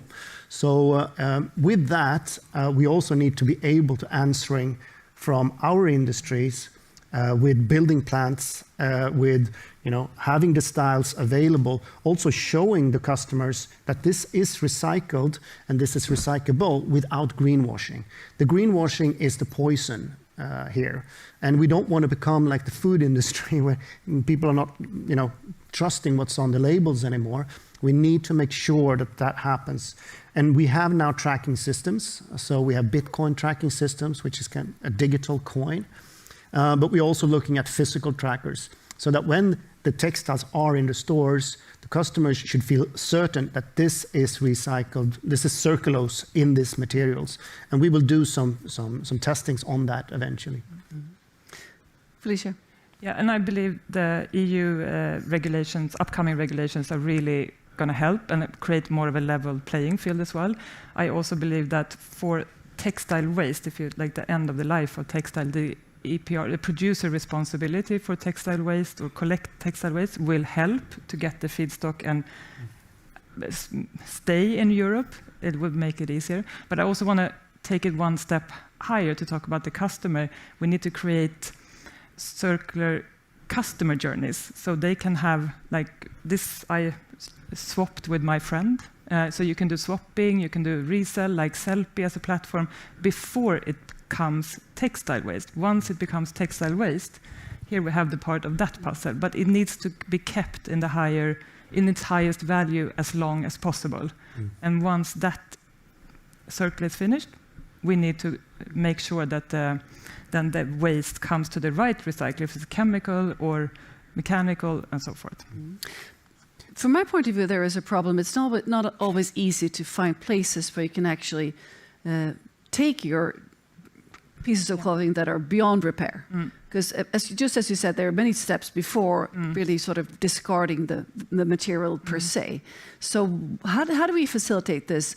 Easier ways of really discarding the stuff that can't be mended, can't be circulated in terms of what they can't really be used for anything else, but the material is, the piece of clothing is sort of shot. Yeah. So how do we go about this? I mean, one part is the regulation coming up. We're pushing for producer responsibility for textile. That means that it's going to come into place a national collecting system like packaging today, where you can hand in your packaging that gets recycled. The same will happen for textile, and that will help the consumer, I think, to where to put the actual textile waste, and this is by 2025. For us, at the H&M stores, you can hand in any type of textile in any condition, and we take care of it. And now we actually have a joint venture, H&M Group and Ramondes, which is a waste handler, a new company called Looper Textile, where you collect, everything that we collect in our store from your stores gets to this plant, and they sort it for the right for resale or reuse or recycling, so it could come back to Renewcell. So call to action now from Patrik and Felicia to the policymakers, but also to the customers here. What would that be, Patrik? Well, look for recycled materials when it comes to customers, recycled textiles. Don't buy it if it says recyclable, just like that. It needs to be proof behind it. Keep the industry true to sustainability. That would be one. The other one is, of course, that we need to have clothes that are designed for circularity. I had an opportunity to talk to one of the Nobel Prize winners in chemistry just before Christmas, and we were talking about save the molecules, but also save clothes, save what we have, and recycle it. And I fully agree with Felicia. We need to use the clothes longer. We need to use them for secondhand, restitch it, but eventually they become so damaged that nobody wants it, and that's where we come in. Exactly. But I think overall, the whole industry is moving in the right direction. The only problem we have is exactly what's the name of this. We don't have time. It needs to go fast, and here I think all of us need to move faster. Thank you, Patrik. Felicia. I agree. I mean, it's using the products as long as possible. If you sell it on Sellpy platform, which is now belonging to H&M Group, so I would like to promote that, but also swap before it becomes waste, then come back to our store, hand it in our garment collecting, and we will take care of it, and hopefully it comes back via Renewcell in a new shape. In a new shape. Well, thank you very much for your efforts, and keep at it. Thank you. Thank you.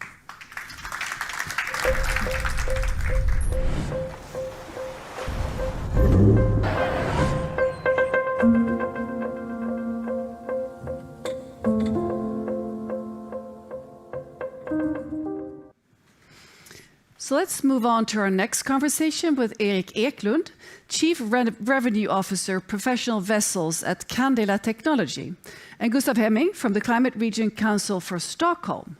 So please, well, there you are. Wonderful. So Gustav, let's start with you. You work for the municipality and you're responsible for climate infrastructure and also archipelago development in the Stockholm region. And you've been promoting waterborne transportation. And for those of you that are watching this and are not familiar with Stockholm, it's all islands basically, and it's water everywhere. So tell us about this policy promotion that you've been working with. Well,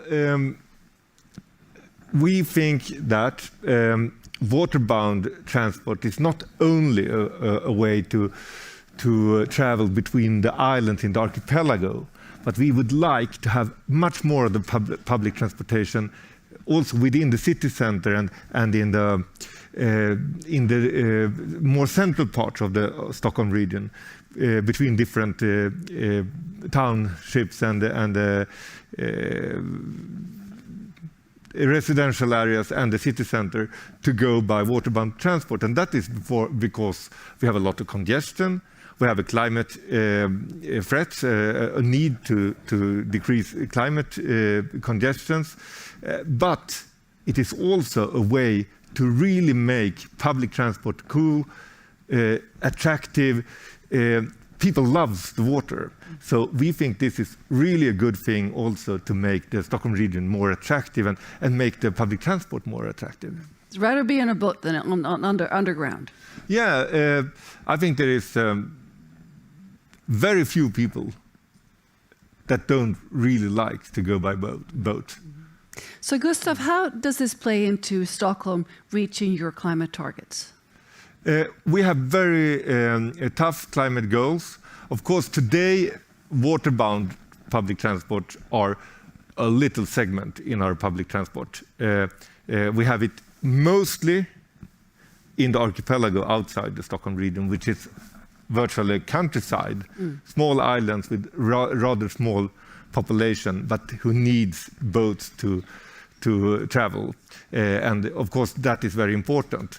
But we think that with new technology, which we are going to test, there might be a revolution that really could multiply the use of waterborne public transportation in also more central part of Stockholm. Because if the technology is not today, traditional technology when it comes to ferry boats are quite slow. They are quite expensive. They are taking a lot of energy, and most of the fuels, not in our public transport, but mostly they are fossil fuels. So could we get new technology that halves the traveling times, halves the transportation costs, make the energy use a little fragment of the normal one?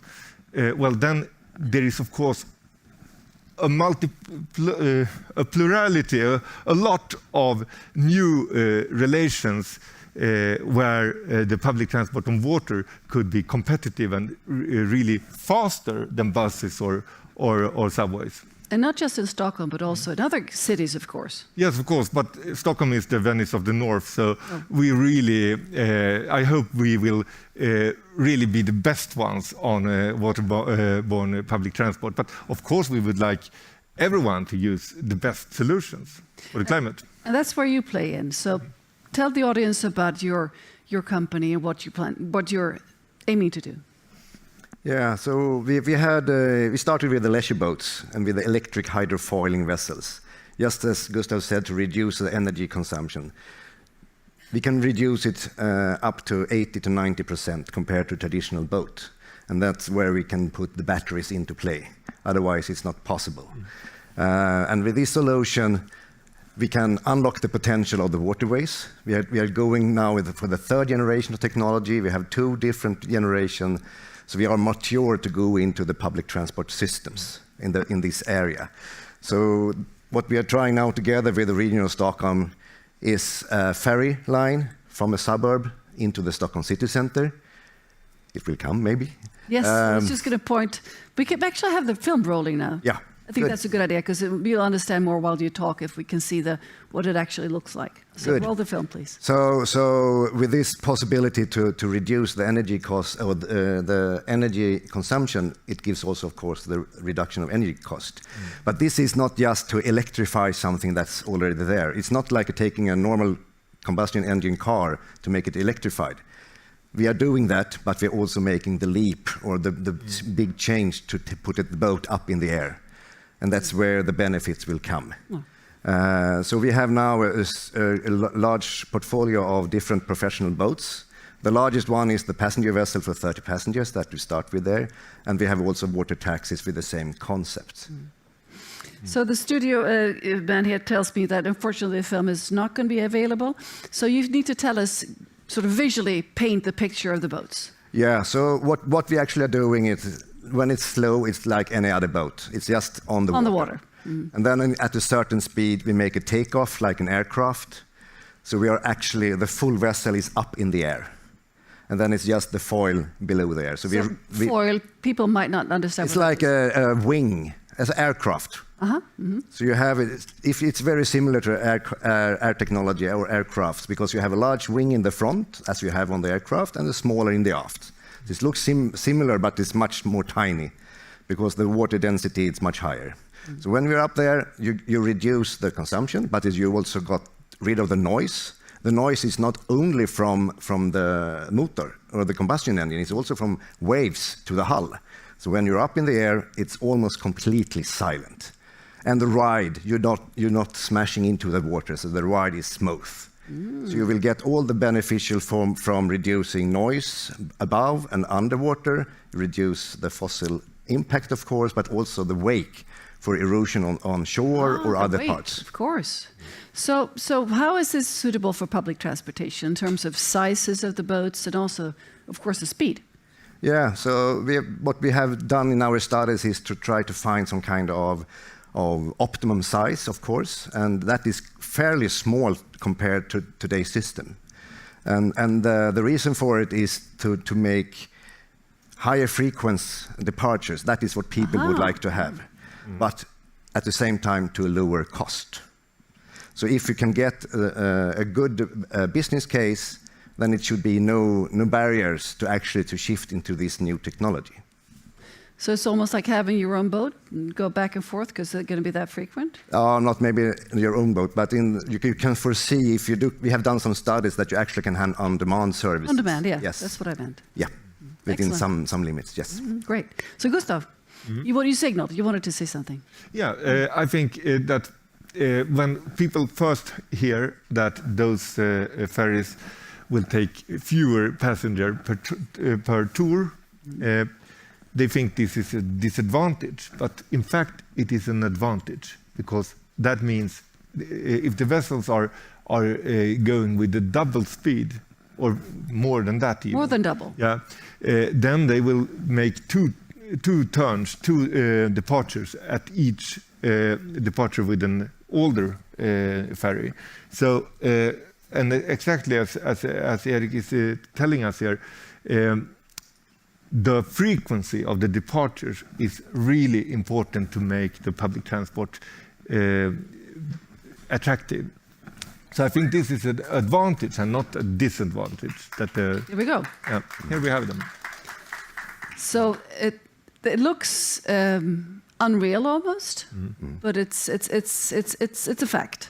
So would you like to say anything about when we watch it? Yeah, so what you can see here is two different types of vessels. This is an animation of the P12, that is the ferry of 30 passengers. It's fully compliant for accessibility with wheelchairs and everything. And this is the first generation that we have. And we have one generation in between as well that's on sale for the moment. So this is a 12-meter vessel, fairly small, but you can get more of them to get higher frequency and to lower cost. That is the message, I think, here. So what's the plan here? When do we get to test these boats as a part of public transportation? Next summer, next spring, and next summer and next autumn. Yes. And we will try them in real traffic between a suburb called Ekerö, around 10 kilometers from the Stockholm city center, to Stockholm city center. And I think this will be a success. But of course it needs to be proven. Yeah, so the first vessel is actually during construction at the moment. So we have already the hull, the deck, the superstructure is there. So the first prototype will be in the water this summer. So Erik, what are the biggest challenges in launching such an endeavor? It's very high tech, and of course it's a completely new thing. So what are the big challenges at hand?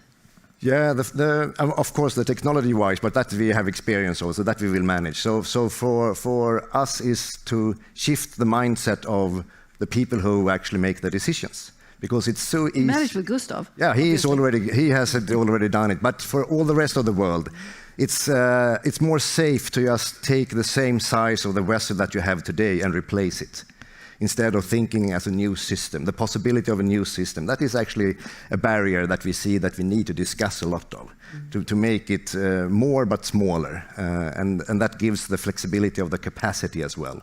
You can have some more small vessels somewhere, and one is just going express all the way, for instance.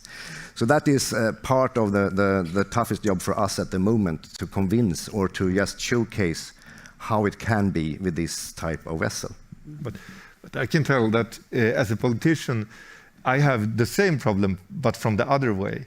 Because when I need to convince my colleagues to put money into waterborne public transport, they say the technology is too expensive, the old technology. So what Candela is delivering here, we hope, is a technology that will take away a very important barrier to develop waterborne public transport. So, because it is very expensive today with traditional boats. So this will be so cool. So Gustav, is the world ready for decarbonizing waterborne transportation? Yeah, I think people just are waiting to use the waterways more. I think people loves the water. One question I hear is how to make waterborne public transport more attractive compared to cars. I don't think it is necessary. What we need is more waterborne public transport because it is more attractive than cars. People loves to go by water. And so that is really a key to make public transportation more competitive. Of course, we cannot go by waterborne public transport everywhere because we have not water everywhere. But I think this is the kind of solutions we need to make public transport really the most competitive way to travel in an urban context. Well, it will indeed be very exciting to follow. And maybe Stockholm will take the lead on this. So thank you very much, Gustav. And thank you very much, Eric. And best of luck with your fantastic company. Thank you. Thank you.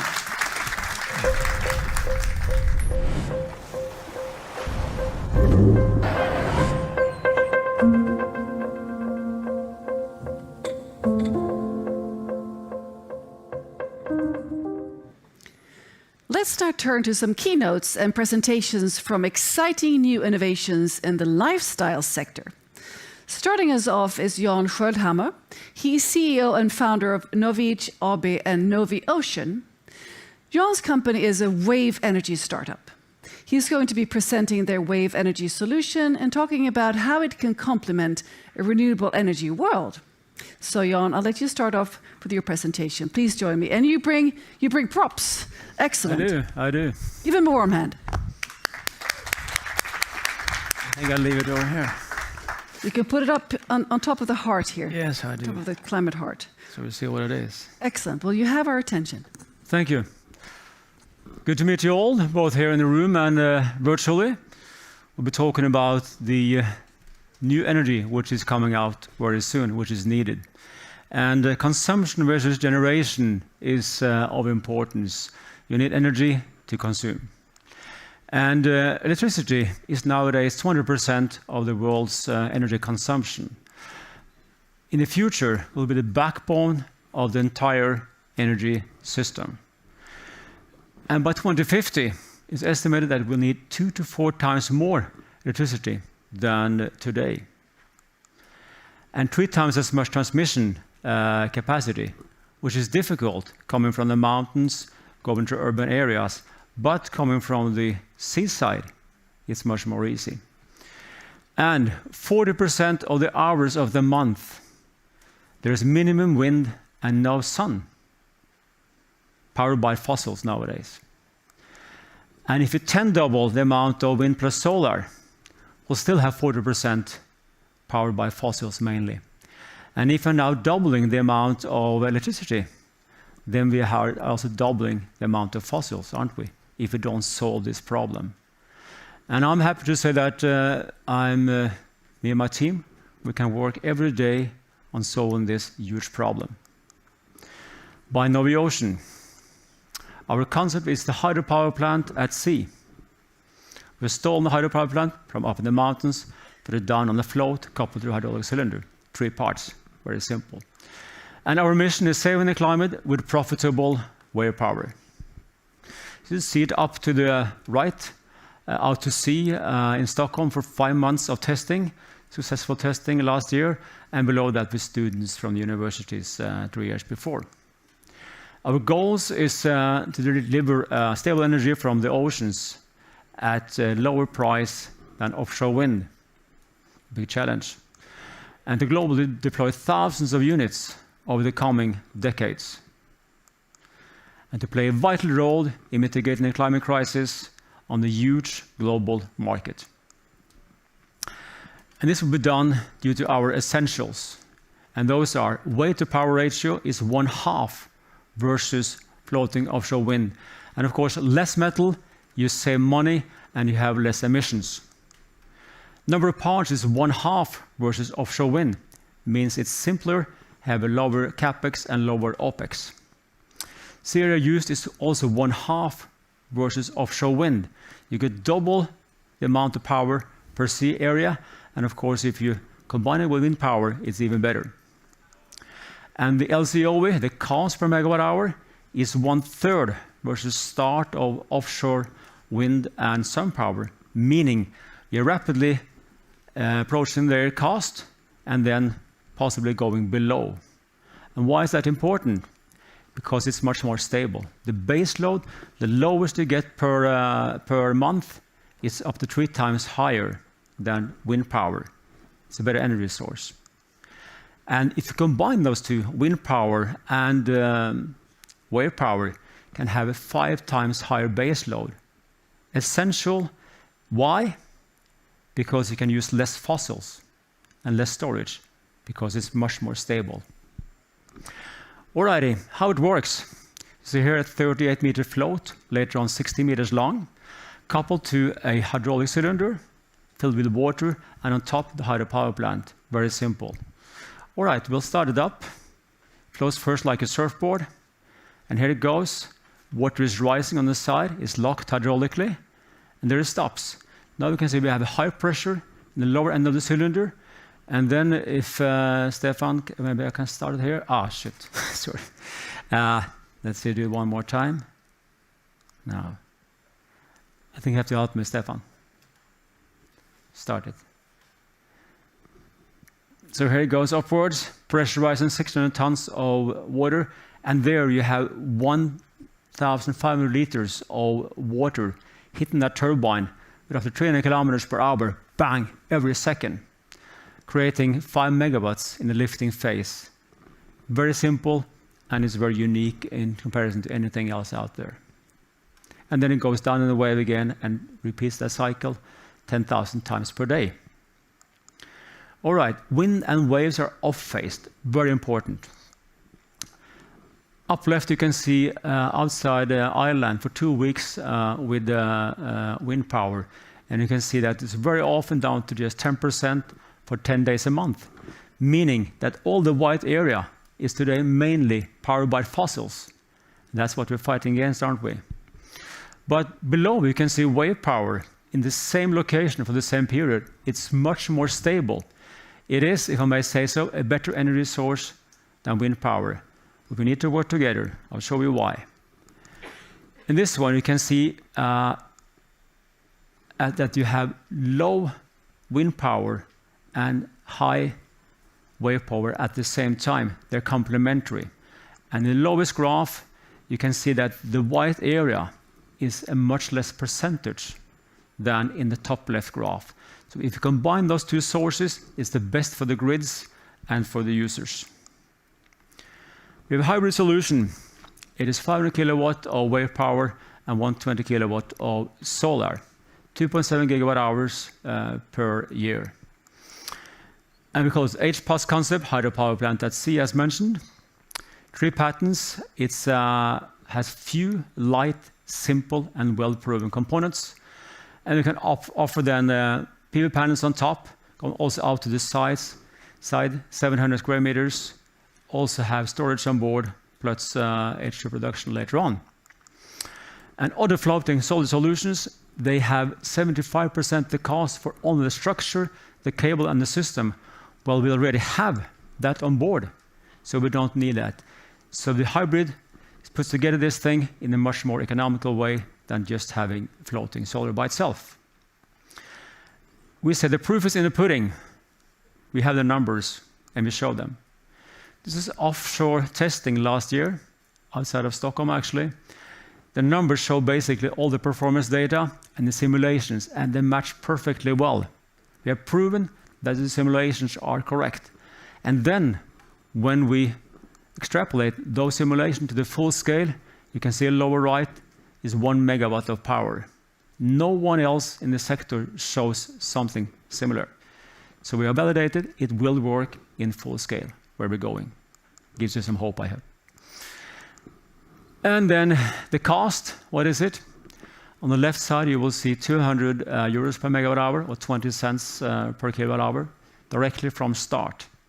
And then after 100 megawatt in the water, you're down to 50% of that, down to 100 euros, 10 cents per kilowatt hour.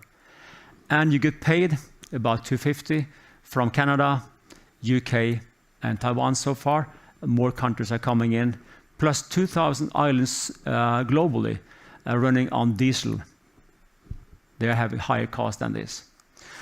So where are we? We finished with stage 1, stage 2, and now also stage 3, going into full-scale design and construction, and then afterwards pre-commercial and commercial array. Should be in the water in less than 3 years outside of Spain in Biscay Bay. And we have a core team of 6 persons full-time. And for those listening, we're now looking for a commercial director to help us spread this world out in the world.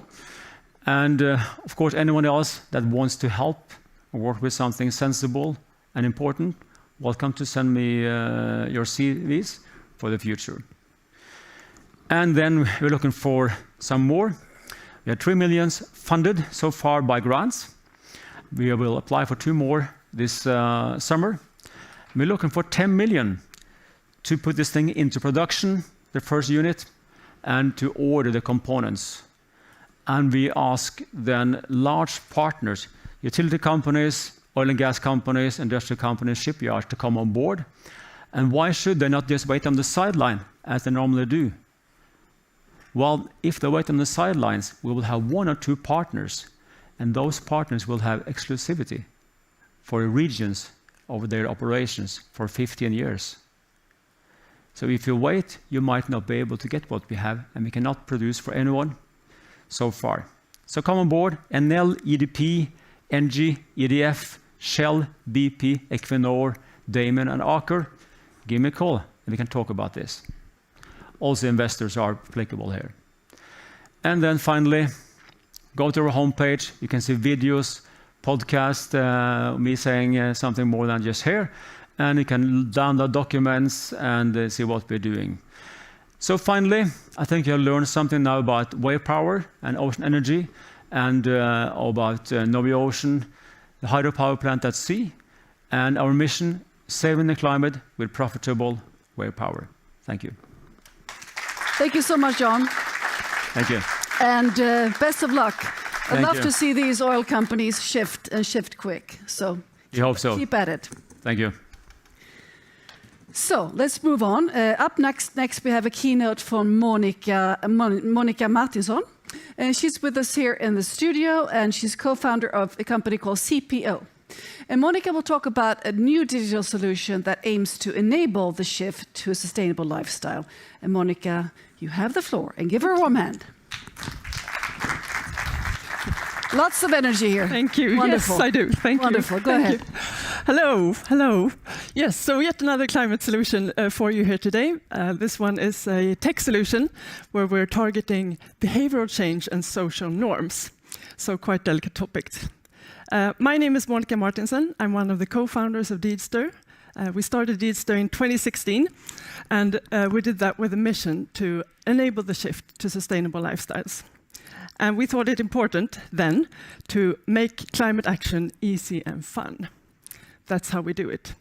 Because 70% of global emissions are directly linked to private consumption.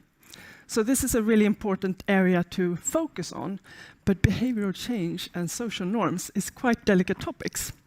So, but we have taken on the challenge, and we have today a digital platform with climate data and climate tools to measure, explain, and reduce carbon emissions for individuals and for corporations. We have worked with more than 80 corporates since the start, and these are some of them. We're covering more than 50 countries. And what these companies have in common is that they are looking for ways to make their employees understand their sustainability strategy and align their business goals with their sustainability goals, really making sustainability part of their business as usual. And this is super important for us to reach the global goals. They also want their employees to increase their level of knowledge, and they know that when they do, they will unleash an innovation capacity within the workforce, and that will enable them to reach the goals. So these are really front runners in sustainability. We're super happy to work with them, and they're using our platform and our solutions to achieve these goals. So we have today several solutions on our digital platform, and I'm going to spend a minute to talk about Digital at Work, which was where we started. So this is a multi-year sustainability program for companies who wants to engage their employee in climate action and their sustainability strategy. And for the employee, this comes out as real climate action made easy and fun. So for them, they start by calculating their own footprint to understand what that number is. Then they move on to knowledge, both about the sustainability topic, but also about the sustainability strategy of the company. And from there, we're presenting personalized climate actions that they can do that are easy to get them going. And if you want to try this out, we have actually been promoted right now for Earth Day by App Store. So you can go to the App Store and look at us under apps, or you can just search for Deedster. And then you take our Earth Day quiz, and you get a badge, of course, and you go out and you do something for the climate today. Thank you so much. Thank you very much, Monica. Thank you. Thank you. Excellent work. We're now going to move on to our next keynote session with Christopher Bonde. He is CEO of Initiative 1415, which is a Swedish startup that focuses on offsetting by planting forests with a real customer focus. You'll get to know where the forest you've contributed to is, and Initiative 1415 has a particular focus on biodiversity and also on pollination. He is going to give us a presentation on how their work reduces emissions and increases the absorption of emissions. So, Christopher, please join me. And give him a warm hand. Hello, Katarina. Hello. Nice to see you. Wonderful to have you. I said you have a presentation, and then I follow up with some questions. Right. Oh, that's great. Thanks. Thanks very much. Initiative 1415 is, of course, about the global goals for sustainable development, number 14 and number 15. Number 14 handle life below water, and number 15 it's very much about biodiversity. And as we view it, it's about sustainable forestry. And I get back to that, but we offer companies to restore and improve biodiversity and increase the carbon sequestration. There is 3 business areas that we work with, and it's restore and improve marine and coastal ecosystem, and we also restore and improve terrestrial ecosystems. And then the third area is about carbon capture and carbon sequestration. I think I have this one as well, yes. So, yeah, I think we jump to this one. Maybe I've seen this from World Economic Forum 2023 in January. They released the risk report, and biodiversity loss and ecosystem collapse is viewed as one of the fastest deteriorating global risks over the next decade. And this is really important because there is a lot of focus on SDG number 13. And a couple of years ago, when I was working with Nordea, I did a quite big survey linked to the global goals. And at that time, number 13 was rated as number 1. And of course, it's important with mitigation and adaptation of climate change, But at the same time, we have to be able to do several things at the same time. But that said, we need to focus on biodiversity as well. So at 14 and 15, my two other colleagues, they are actually from the food industry.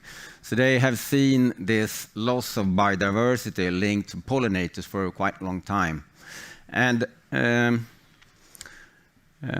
what we need to do, we need to take action on this. And what actually happened is that we were looking at this in the end of last year and to see how we should implement this. And then in January, the 24th of January, it came from the European Commission, a new deal for wild pollinators. And that's really interesting because the loss of pollinators that my colleagues have been seeing for a long time, it's actually impact the ecosystems and ecosystem services. And when we get problems or problems arise in the ecosystem service, we directly cause disruption into the global food supply. So therefore, it's very important to stop this loss of pollinators. And then we talked to some specialists, and we looked at the Swedish Environment Protection Agency, what kind of recommendations they had, and also to looked at the Swedish Board of Agriculture. And in all projects, we have a dialogue with the county administrative board in Sweden. And those three are really strong organizations. And we can see here to the right, this area is actually a project that Swedbank Försäkring bought. So what we do here, we implement several measures. In this one, we planted oaks, sallows, and rowan, and those trees are linked to a very high value of biodiversity.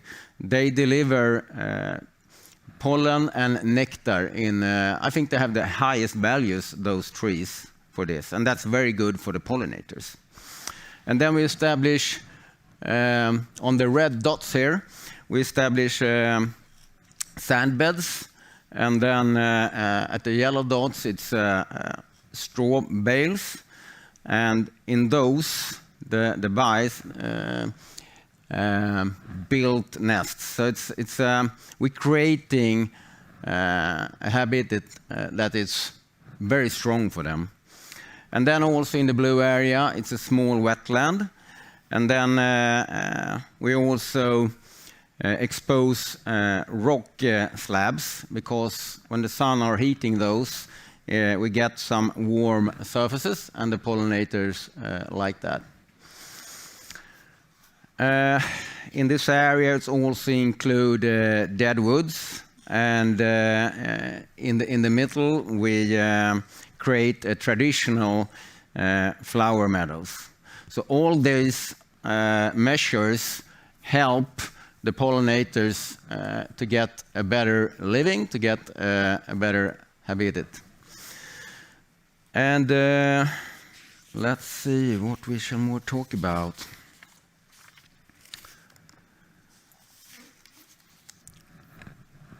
When I see customers, we often talk about the Paris Agreement and Article 4, which is interesting because it points out that they need to work actively with the reduction.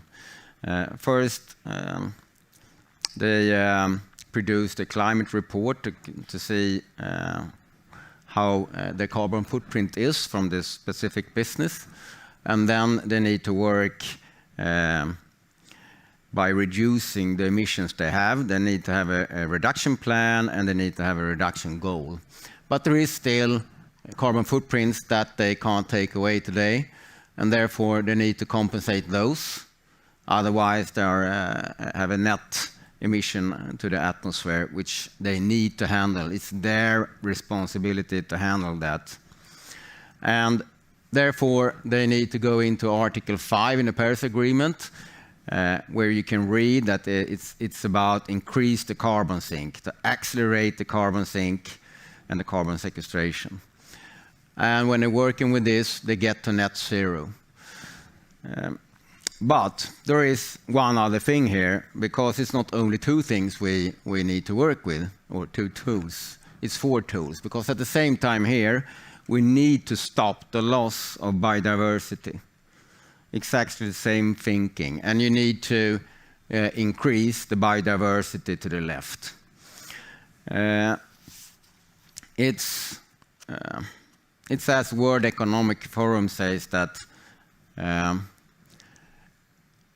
biodiversity risk will rise, and it will rise quickly.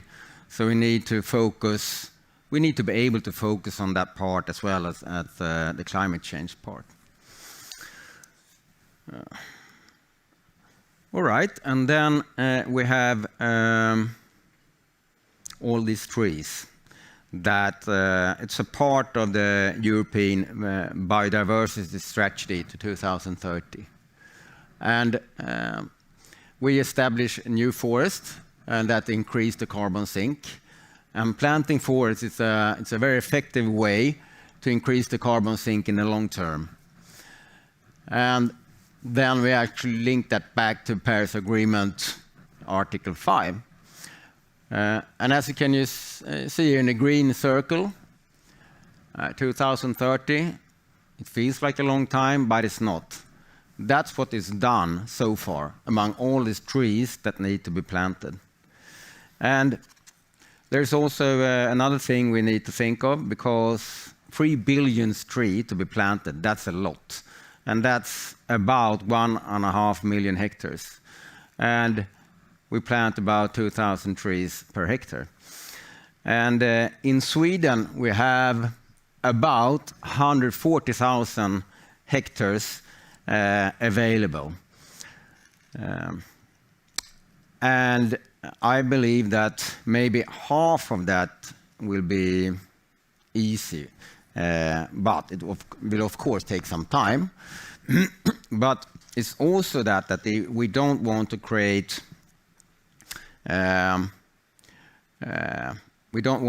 forests that are not resilient to the climate change that we are meeting. So therefore, it's very important that this is done right.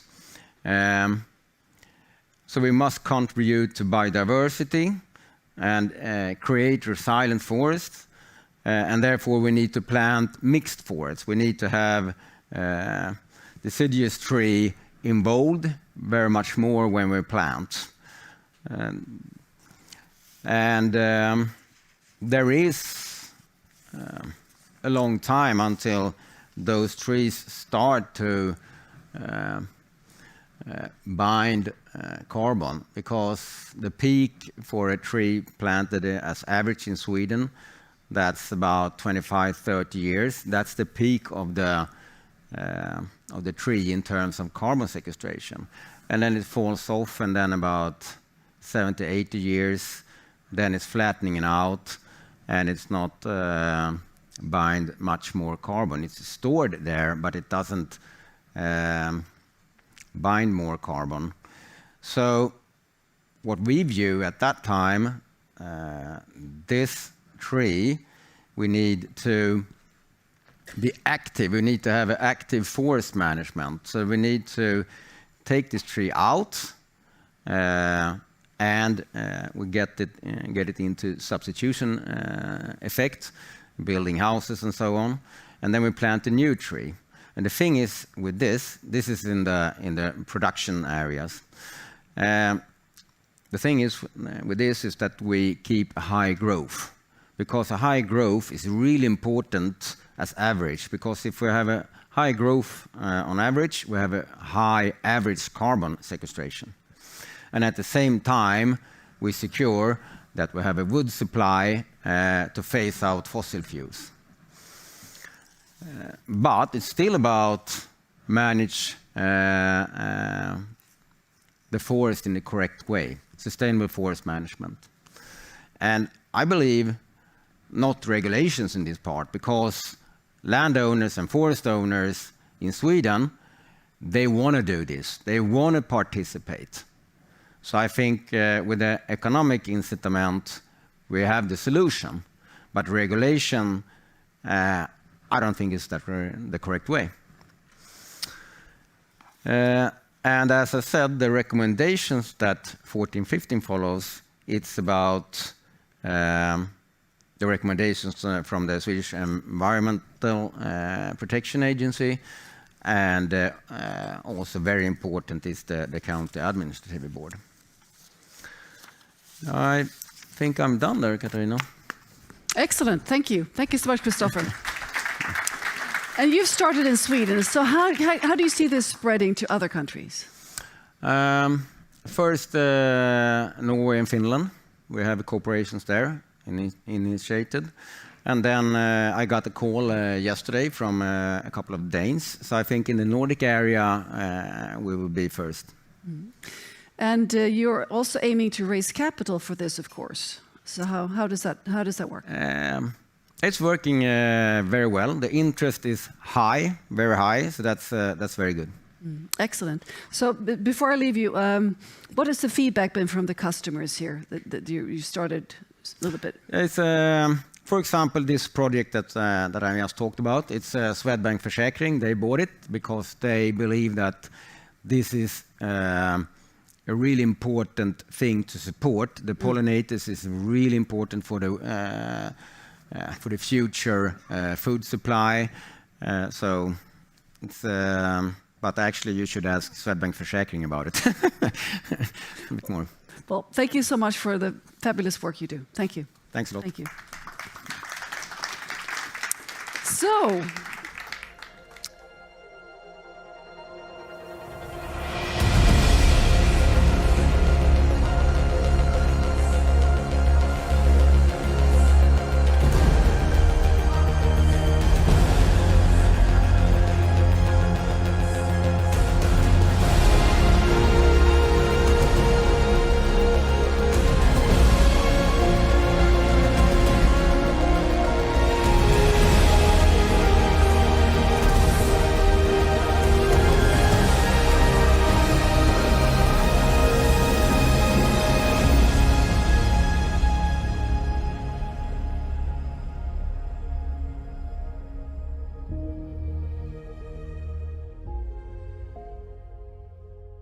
So we're now going to round off our segment on solutions in sustainable lifestyles by listening to another song by Nick Nuttall and Bernadette Lehengs. So take it away. Thanks very much, Katarina. So this song is actually called Love Ghost. Now, why would that be? It's actually a love song in some ways, but you know, when there are two couples together in a long-term relationship, often one says, you know, when I pass away, or if I pass away, please, I want you to find somebody else. I want you to be happy without me. I want you to have a life beyond this. But there's always a but at the end of it. And the but is, but if you love this other person more than me, I'm going to be really cross. But what can you do about it when you've already passed on? And I think that I would be quite keen to actually come back as a love ghost and say to my former partner, who's now with somebody else that they love more than me, say, this isn't really on, you know. I'd start complaining, you know.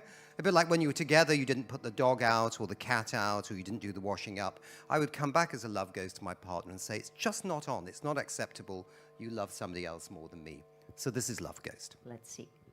Let's see. I think there's more chances of solving climate change than that.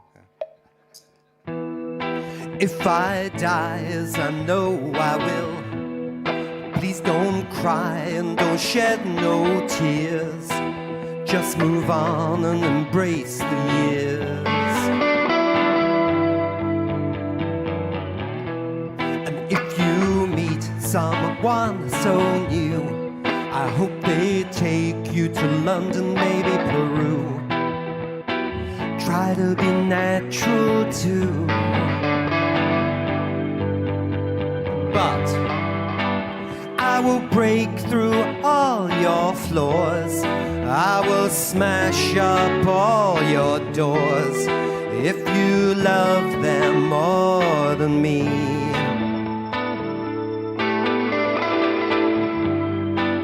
I will crash through the window panes, and on the stairs I will complain if you love them more than me.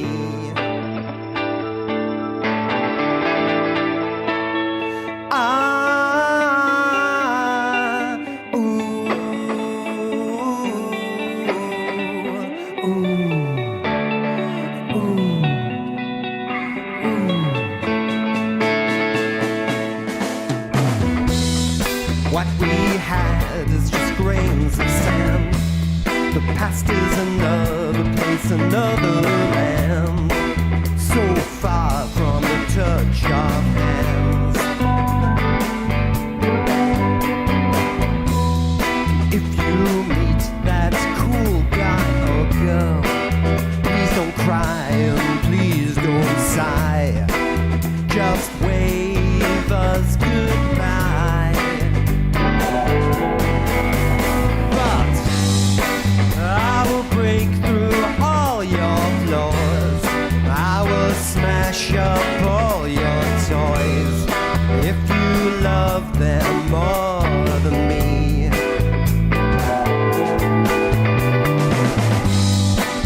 I will crash through your window panes. On the stairs I will complain if you love them more than me.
I'm Thank so you so sorry much. we didn't have the full band with us, but there were some great brass musicians on that as well. That was fabulous. Thanks so much, Thanks. Nick. And thanks so much, Bernadette. I just love seeing you playing the guitar. It's so cool. So now we're going to listen to a podcast. It's called Goodvertising, and this episode is called Climate Punk. And it's airing, the subtitle is Airing Out Climate Issues to Find Actionable Solutions. So Joy. My name is Margaret Klein-Solomon, and I'm a climate punk because our world is worth fighting for.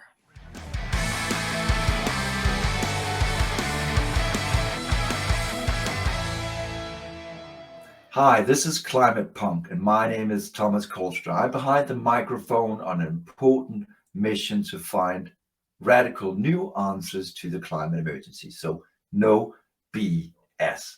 And I have a very, very interesting guest for you here today, which is Margaret Klein-Salomon. And she's the Executive Director of the Climate Emergency Fund. She is the founder of the Climate Awakening, and moreover, she is also behind the climate mobilization. So a very, very interesting woman. And even more so, she's written a book, a self-help book around climate that is called Facing the Climate Emergency. And a second edition is coming out 30th of May. So admittedly, I got tons to talk to Margaret about. So welcome, Margaret. What made a clinical psychologist become a climate activist? Thank you so much for having me. And the answer to your question is really, I had a kind of climate freak out. I became, while I was in my clinical psychology PhD program, I became extremely alarmed by the climate emergency. It started to feel like there was a red light going off in my face, you know, like sirens. And then I had an amazing experience of being challenged by a friend to do everything that I can to try to solve the problem. And what it was so amazing about that is I had never imagined, I mean, like, that's just too big. It was so much bigger than anything that I had ever thought. But once I got that challenge, try to solve it, I thought, oh yeah, of course that's what I want to do. I want that more than anything. So that was 10 years ago. Amazing that the way that you found your purpose. I think I had a sort of similar awakening, which was sort of provoked by our failing climate summit in Copenhagen. In fact, when we were hosting that, and I think that was COP15 or something. So that's actually been some years ago. One of the things that really sort of also drew me to your message, and what I think makes it even more relevant right now, is this recent climate report that came out from scientists from across the world, the IPCC report, that sort of states that we should have actually acted yesterday and we all need to mobilize. It's all hands on deck. And that's what this message that I picked up from you, that you've been saying for quite some time. So how do we get there? How do we create this mass mobilization? Well, that is the key question. Just to comment, I totally agree 100% that we should have started lowering and even eliminated our carbon emissions years ago. The idea that there is a carbon budget left that we can safely burn is, I mean, it really makes no sense if you look at how the climate impacts that we're seeing today with 1.1 degrees Celsius of warming, that, you know, we just need to do this as quickly as humanly possible. So for me, I get great inspiration from history, and particularly what the United States and our allies did during World War II, when we transformed our economy in just a few years from a consumer economy to a war economy. And I mean, the transformation of our economy and society during that time was just absolutely massive. I mean, for example, women started working in factories, often for the first time. 10% of Americans moved to a different state to work in a war job, and 40% of vegetables were grown at home in victory gardens. Gasoline, meat, sugar, and other goods were rationed, and everyone got a fair share. And the top income tax rate was 94%. So these policies, these shifts are, I mean, really hard to imagine today. I mean, rationing, this is like the boogeyman of environmentalism, but we did it before. Yeah. So having that confidence that we did it before I think is really critical, and sharing that history, because then once we do collectively realize that we're in an existential emergency and that we're all threatened, we have a model of rapid transformation in the face of an existential threat. That, I mean, obviously it's different. It can't be exactly the same, but we've done it before. No, I agree. And I think that, I mean, now with sort of us being maybe still in the pandemic or kind of out of the pandemic, we also did see quite a substantial shift. But I think one of the things that I find really inspiring about your message, this idea about obviously collective systemic action, and then this other thing that I definitely feel connected with is this idea that I'm anxious. I often feel that I'm not doing enough and I feel helpless. And then when you talk about sort of war efforts and big collective actions, I almost lose my breath. And I'm like, what can I, in fact, do as an individual? So if I should sort of hand you the mic and say, so what advice do you have for me to cope with that pressure and not just to give up, because I feel, okay, if not everybody is sort of joining this war effort against the climate, I might just skip it altogether.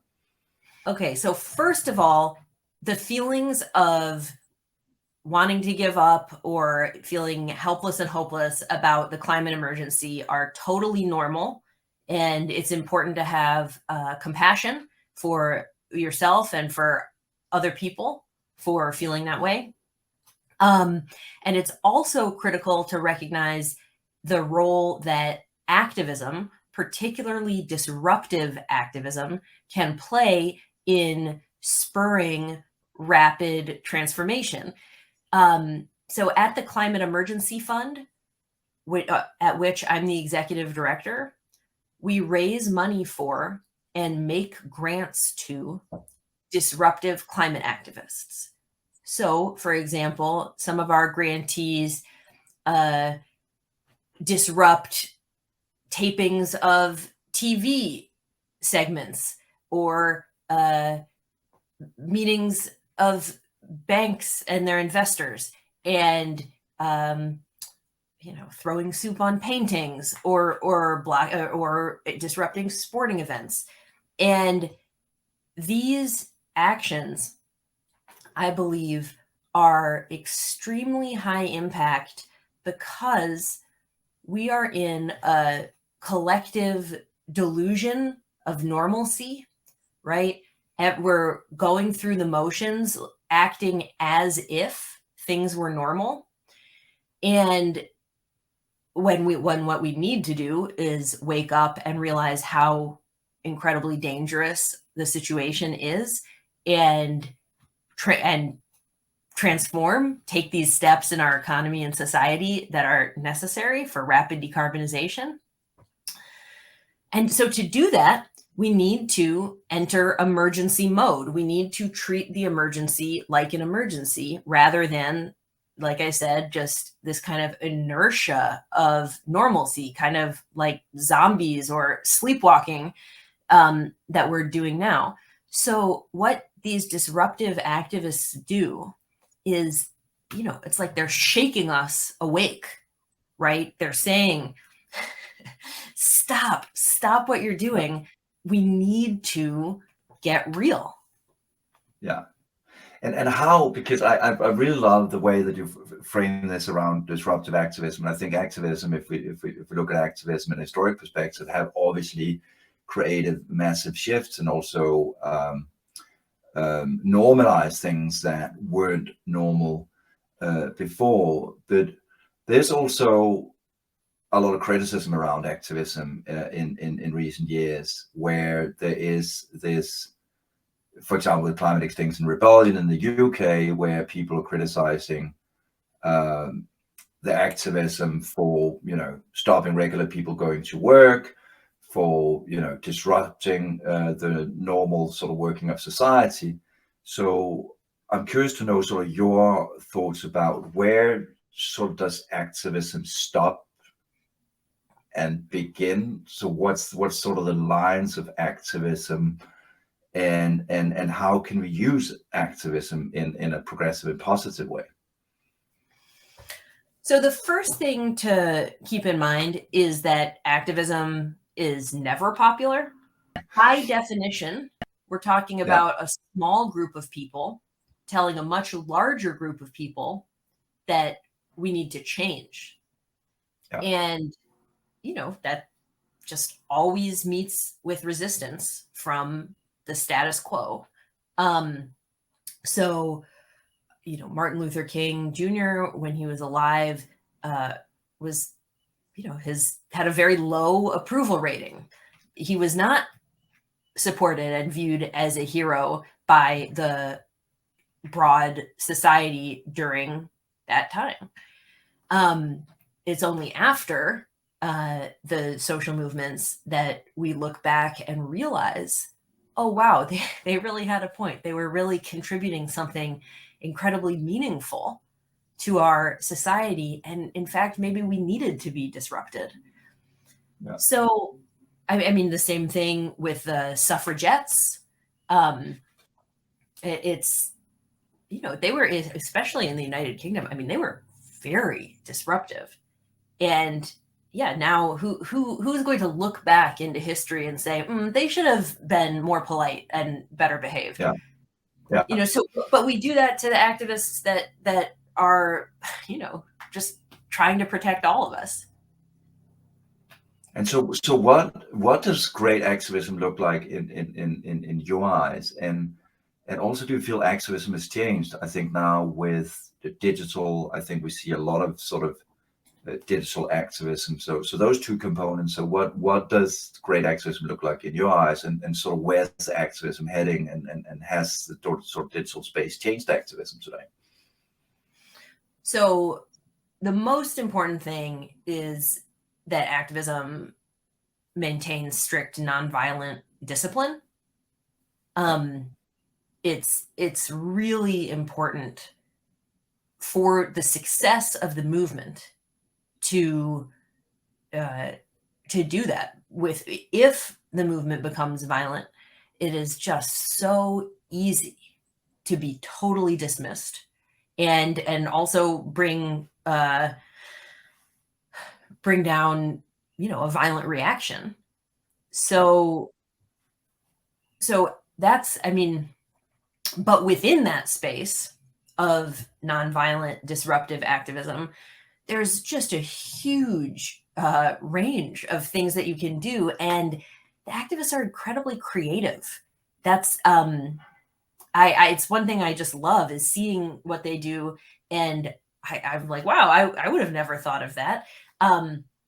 For example, Scientist Rebellion has been recently putting blindfolds on statues to signal, you know, that we're not seeing the crisis, that we're acting as though we were blind.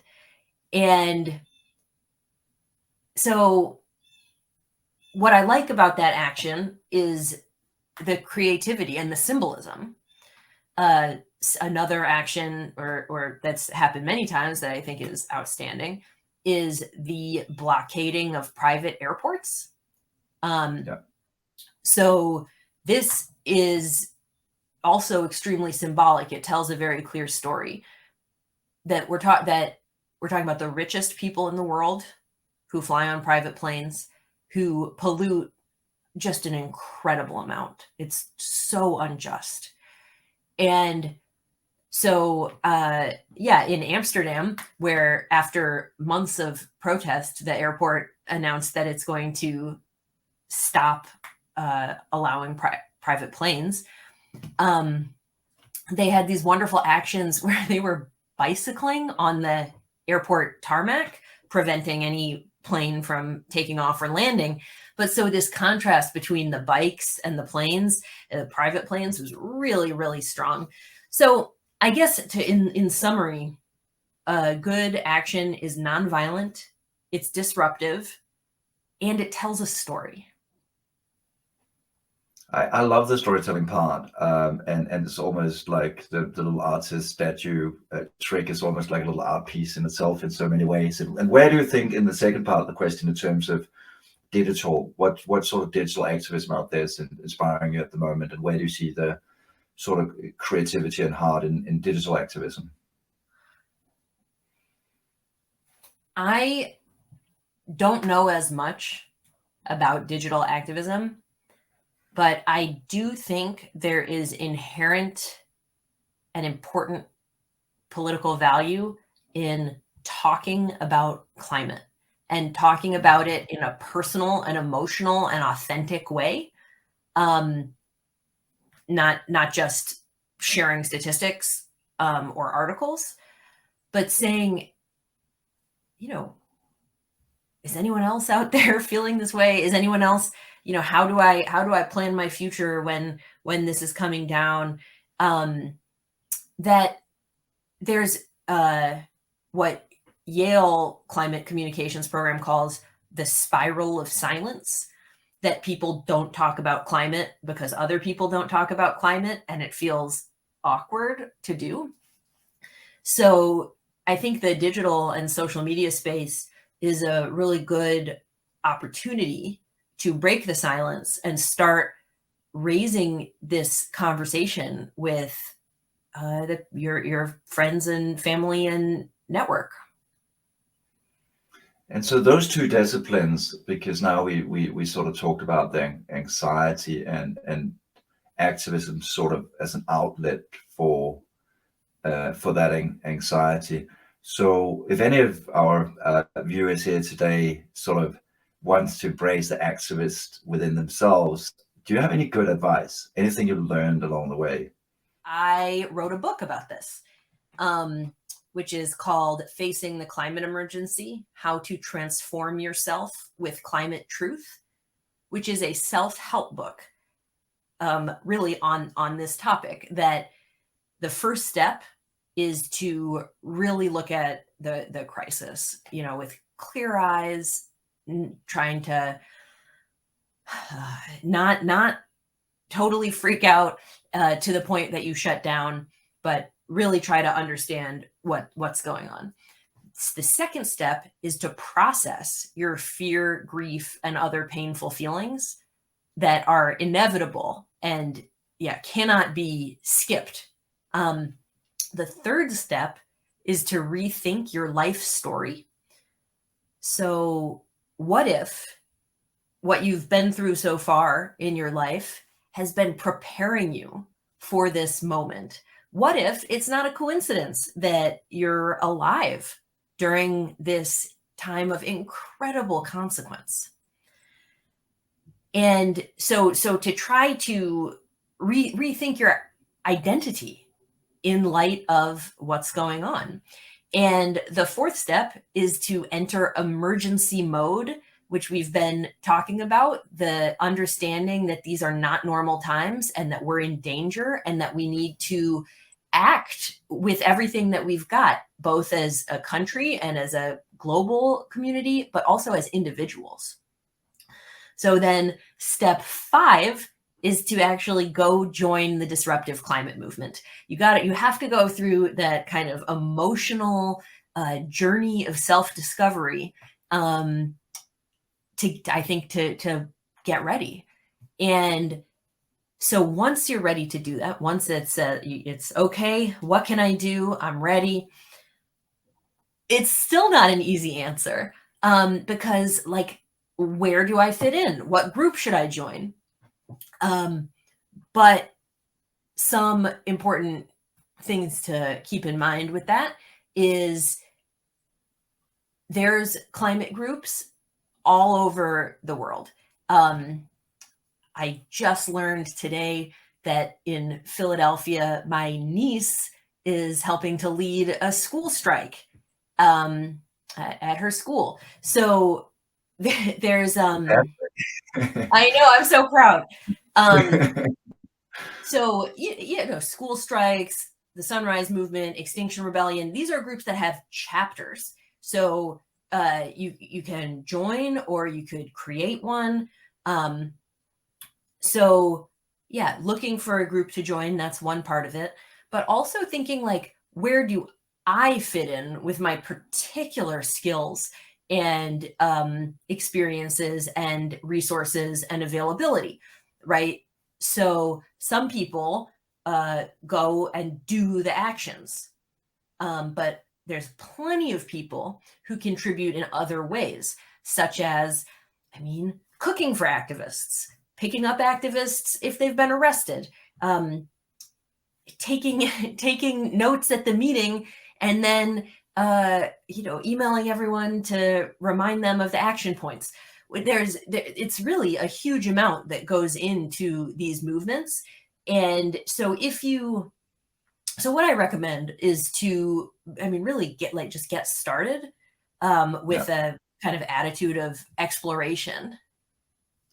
I absolutely love that. It does seem like there is a role for everyone in finding an activist movement that sort of fits them. And I love your little 5-step plan, and especially also around sort of rethinking your life story. I think this was something that for a lot of people coming out through on the other side of the pandemic was a thing that a lot of people thought about. What am I here for? What's my purpose?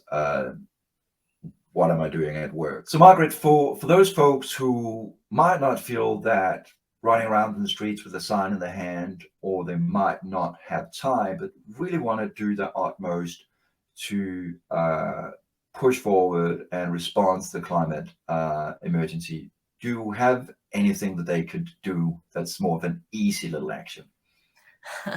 So donating funds is very important to activist groups. So for people who don't feel that they can make the time to get involved and go to meetings and do actions as a volunteer, donating funds can be really effective. At the Climate Emergency Fund, we raise money and make grants to climate activists. It's a non-endowed fund, so everything we give away, we have to raise.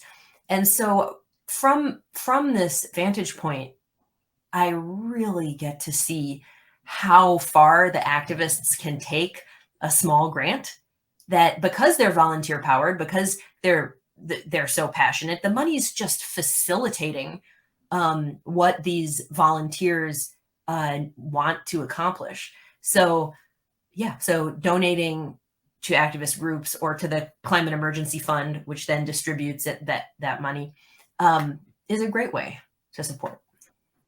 So here's actually one easy thing you can do here on Earth Day. I'll encourage you to follow that advice and obviously donate what you have and what you find appropriate.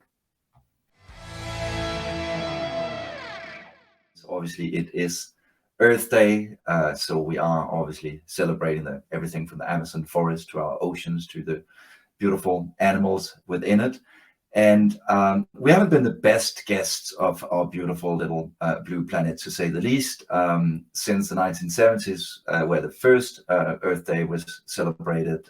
We are twice as many human beings on the planet, and we also have more than doubled our carbon footprint. So we sort of need to get our act together. In this context, Margaret, what does Earth Day mean for you? And do you think that this sort of one-day approach still has a role to play, or is just an excuse for me to relax 364 other days of the year? I am very inspired by the thousands of people, tens of thousands of people from Extinction Rebellion who are protesting outside of Westminster right now, this weekend on Earth Day. So I think in the best case, we just use this day as a rallying point for continued and escalating action. But yeah, I do also agree. I mean, it's like, it's like if your house is on fire, you kind of need to deal with that right now. This isn't the day that we deal with those issues. It's like, it's inconvenient. The climate emergency is terribly inconvenient. So for you, it's an everyday thing. It's not specific on a specific day. But do you have any fun memories of Earth Day? Did Earth Day mean something special for you when you were growing up, or probably even today? In school, we learned about sustainability, and it was focused on individual consumption and lifestyle choices, right? Like reduce, reuse, recycle. And those messages, I took them in. They mattered to me, but I wish that in school and the other messages that I was getting, I wish that they had emphasized politics and systems. I fear that by focusing so much on what can one person do, like by defining what one person can do just about what they buy or their lifestyle, it's missing the fact that one person can actually be a part of changing the world, and that is where we should be aiming. A really, really encouraging message here on Earth Day, obviously to everyone, and obviously Margaret also have a 5-step plan, so there's in fact no excuse for you not to find the activist within you. It is needed. And this little ladder thing, what we're going to do is we're going to go down and then we're going to go back in time to 2001. And don't worry, it won't demand any sort of fossil fuel traveling. And what we'll do is we'll watch this little campaign from 2001 from the United Nations, made in Africa by Saatchi and Saatchi, called Home. So let's just roll this.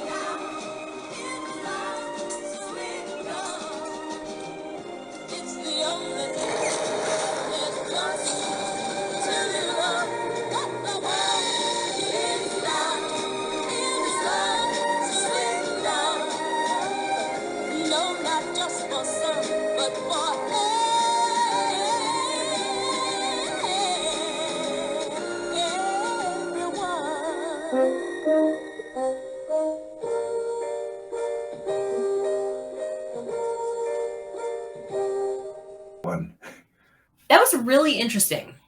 I thought it was powerful. I had an emotional reaction of, feeling upset. I thought it was powerful in terms of showing the interconnectedness, like with climate and other environmental issues. There's a tendency to say, oh, those are like somewhere else. That doesn't have to do with me. So the way that they brought it home, I thought was really interesting. My only critique is the one that I've already said, is it would seem to imply potentially that the answer is to change what you're doing at home, which is fine. I mean, I certainly, have made lifestyle changes in response to the climate emergency, but it's not enough. It's not politics. But yeah, I thought it was good. I thought it was moving. Great. And for me, at least, it's also like a little trip down memory lane, but also maybe again an urgent reminder of what needs to be done, because we haven't done enough. So maybe your point is very true, that individual little recycling, the 3 R's or the 5 R's that there are today, aren't enough. So we need a bigger and bolder response. Think how inspiring if at the end of that video they showed a huge protest. That's the answer to me, is that we the people need to use our power to not ask politicians, but to demand and to be willing to non-violently enforce those demands is, yeah, that's the way. I think that's a really good encouragement here. And now, obviously, it's time for your questions out there that you can ask using the hashtag #AskClimatePunk. And thank you for all of those who have already supplied and given us the questions.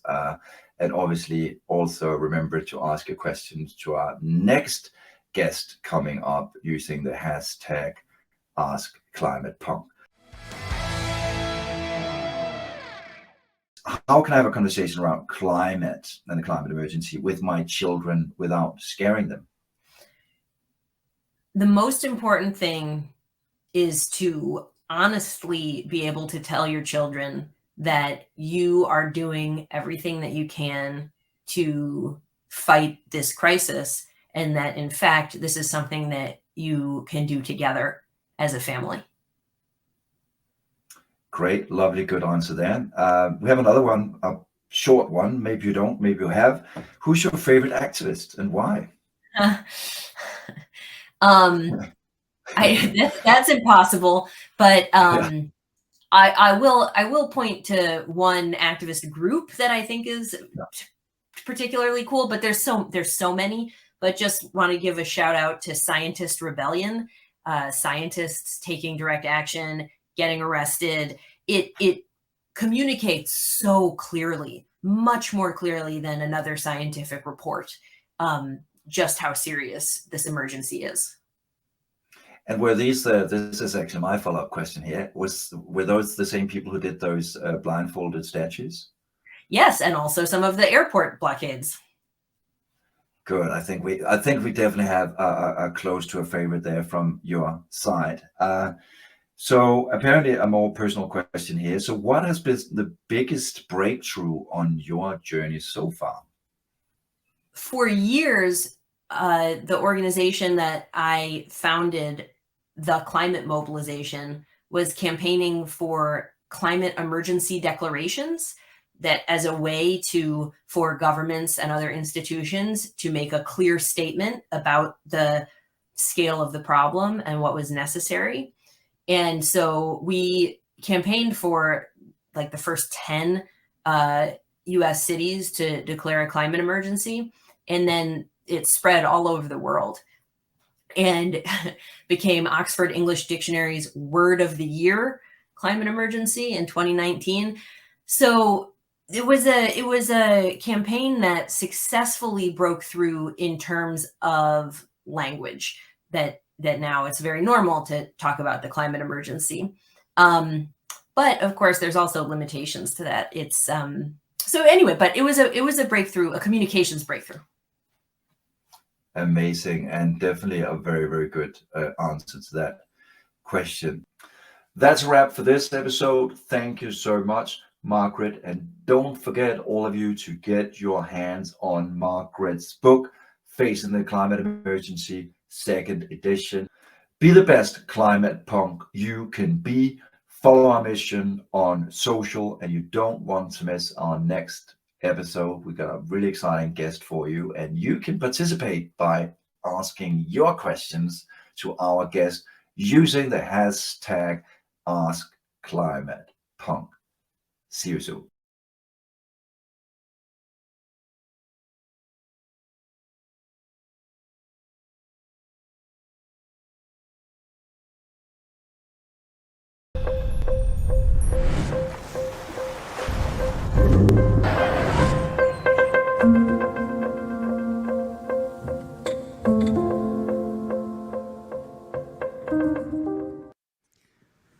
Sorry for cutting that a bit short, but you can always watch this podcast and all the material online on the We Don't Have Time and Stockholm Climate platform, of course.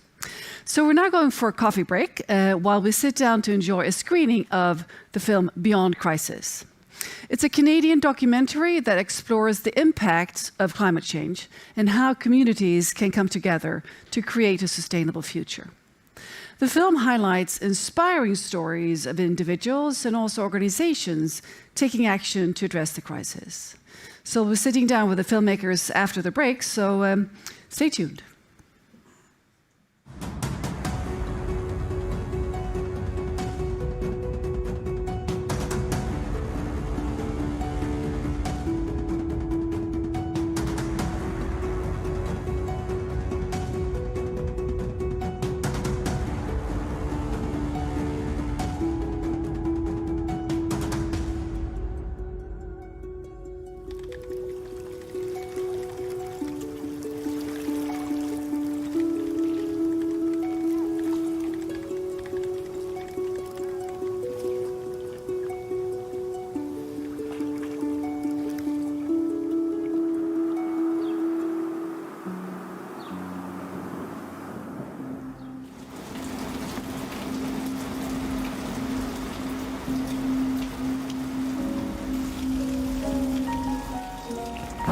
I want this town to be back like it was.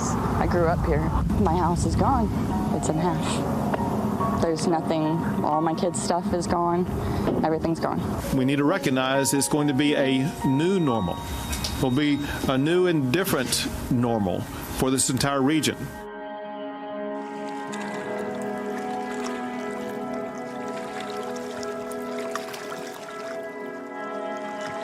The climate is an integral part of the whole web of nature. It's all interconnected.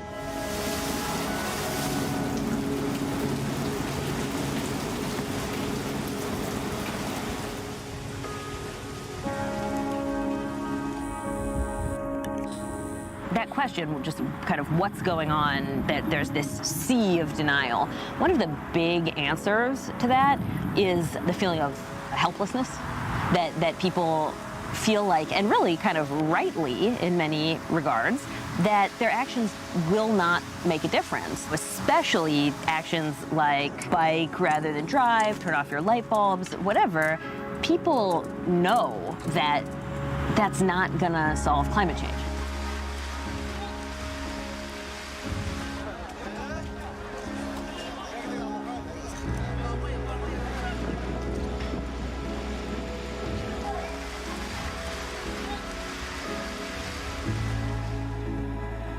Our climate is everything. It supports our reliable food supply and growing seasons. It provides our drinking water and allows us to live comfortably in some areas while making others much more hostile to human life. The climate is active all around us, all the time, supporting and nurturing our lives. Change the atmosphere dramatically enough, and much of what is alive today could not exist here, including human life.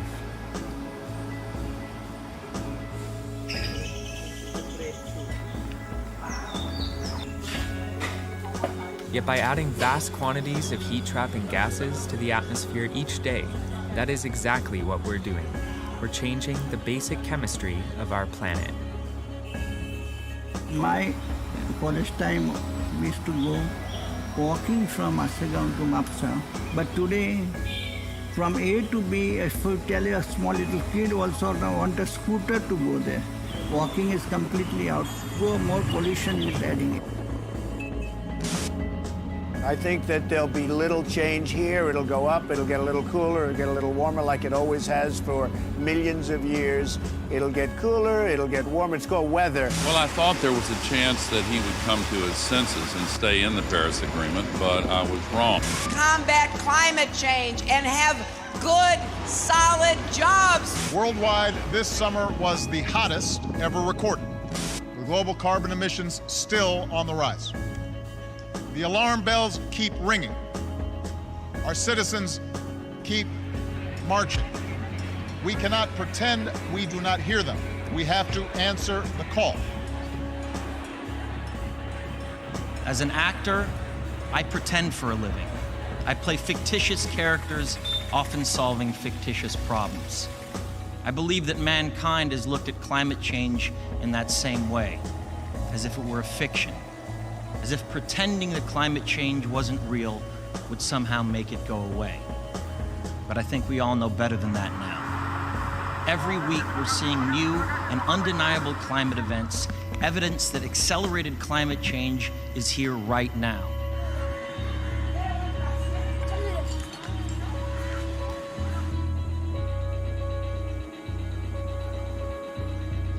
Another reason, of course, why Paris happened, another reason why we have very, very high-level, high-profile UN conferences on climate change is because climate change is a planetary emergency. So although the thing about Paris, which I find most upsetting, is it is no emergency response at all. The fact that this is imposed on us doesn't necessarily mean we have to accept it. And I think it might strengthen youth to think that they should be the ones who are asking previous generations to take responsibility, not just themselves, but to work together towards a solution. Within a decade of society saying, understanding truly in their hearts that we need to make this change, within a decade we no longer have to worry for our children. Hey, bro, nice job, nice job. This is the last minute in the last quarter of the biggest, most important game humanity has ever played. Looking out at the world in our absurdly slow response today, we're faced with a troubling question. How is it that the biggest global crisis in our history has hardly even begun to be properly dealt with?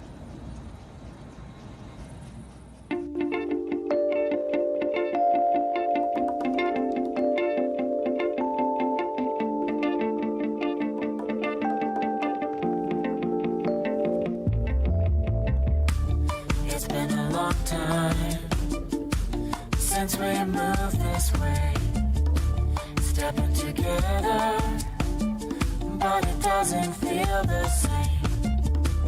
It's getting harder. I know you feel it too. Years of waiting, oh, while we're burning through. Please don't stand with your back against the wall.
I've been coming down to the water sometimes just to meditate and think things over. It helps calm me down to watch the waves and connect to nature. Everything's happening so quickly and the data can be overwhelming. Sitting by the water, you can feel peace and the reminder that nature goes on, alive or dead, with or without us. Of course, anyone would tell you they'd rather be living in a living nature.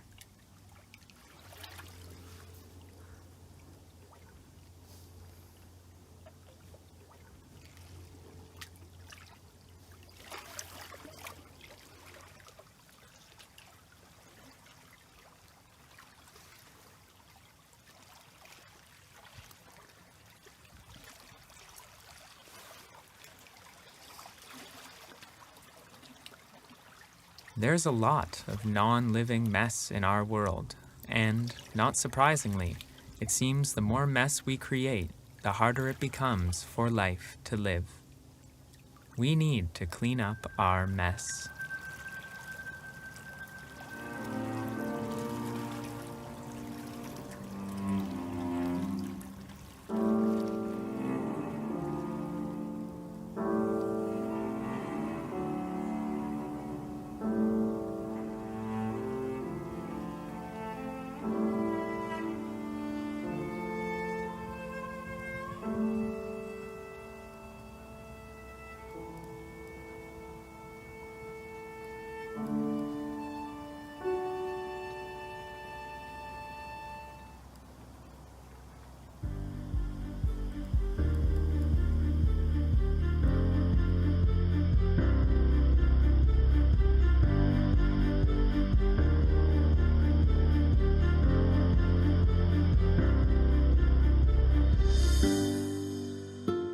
Imagine leaving your car running in a closed garage, filling that garage with all kinds of dangerous pollution. Do this long enough and you would die. Ever since the beginning of the Industrial Revolution, when we began burning fossil fuels roughly 250 years ago, our pollution has been accumulating in our atmosphere and rising. Many of the key greenhouse gases are now higher than they've ever been in human history, creating a similar level of danger for life on our planet.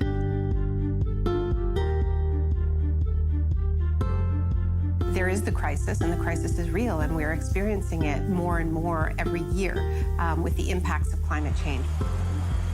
The issue is pollution, and it really is a fight for survival. The World Authority on the Climate is the IPCC, the Intergovernmental Panel on Climate Change. I'm an expert reviewer of the IPCC, so I pretty well know the assessments in and out. Atmospheric greenhouse gases are still increasing extremely rapidly. The rate of increase in carbon dioxide has been known for years to be unprecedented. The amount of water vapor, the winds, all the elements of the climate respond to these changes in the atmosphere. And the life on the planet just is not accustomed to such a rapid change. The global temperature in 2015 wasn't only a record high temperature, it was the highest jump in surface temperature in a single year. It's a big deal, and we're committing ourselves to changes that are very far-reaching.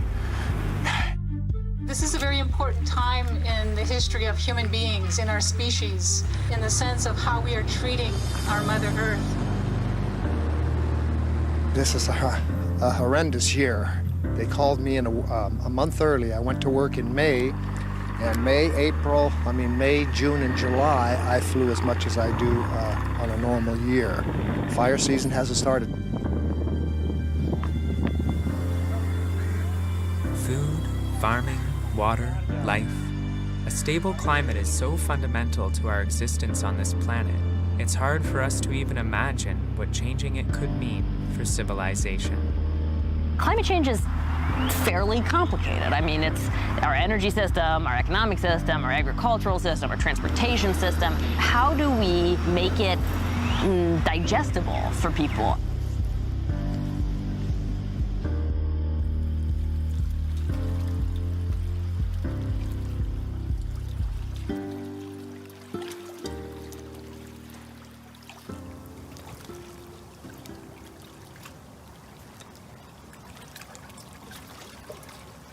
The world is quickly changing. Look out your window, and that much should be obvious. Yeah, we're going on this bus. It's not only our world leaders who have the authority to declare a crisis. We, as the general public, have the authority to listen to the science, to recognize the stakes, and to declare that we really are in a moment of crisis, and that we need to respond to it in a dramatic way. We need to start lowering our emissions dramatically. This is not new. We've been talking about this for decades.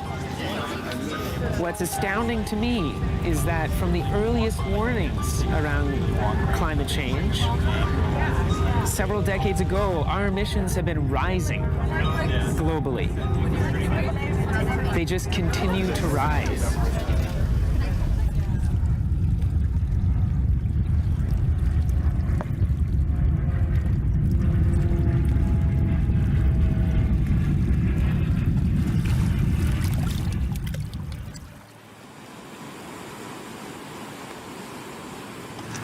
This platform we're standing on this mango fence is due to Sandy. This platform was raised off the ground about 2.5 to 3 feet due to Sandy. 4 feet of water rushed this area and came down to where we turned. It came all the way up and over and down the street. Hurricane Sandy turned much of this city into an ocean. What does this mean in the future? We're hearing that heat-related morbidity is expected to increase by 70% in New York City by 2050.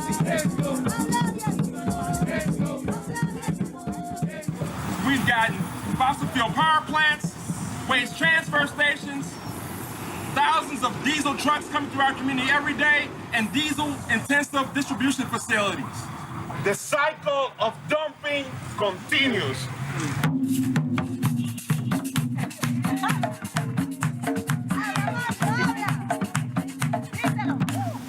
They call our community dormant and morbid.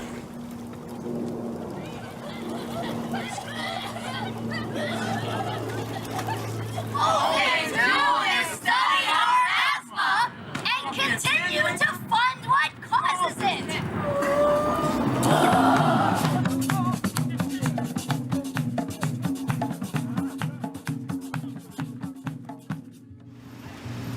There are millions of people who have direct experiences of climate change.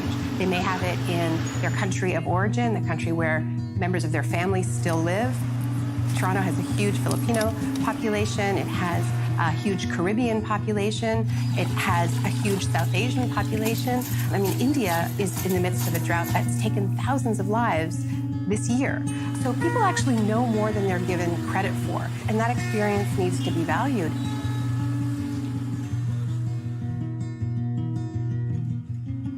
Talagang shock kami, talagang shock. Kasi, at saka yung bahay namin, parang nahimo ng rescue.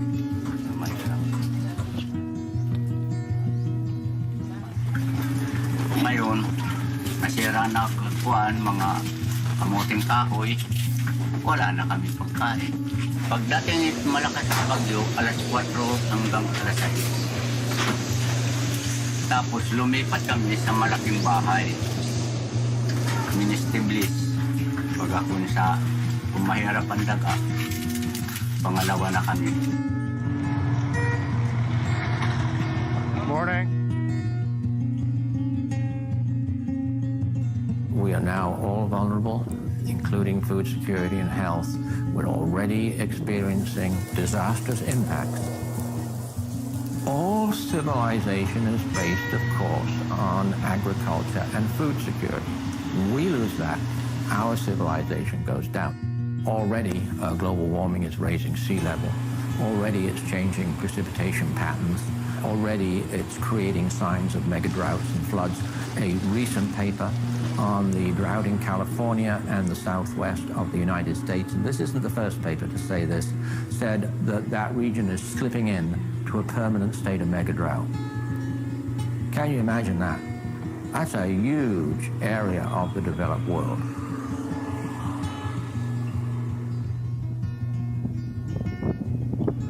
If another country threatened to wipe out an American town, we'd do everything in our power to protect ourselves. Climate change poses the same threat right now. Our government has been really stuck in this extractive-based strategy, and it completely ignores the urgency around what climate science is telling us. That if we don't set ourselves on a course to stay under 2 degrees, we are facing a monumental ecological catastrophe as a human race that will affect all living things on Earth.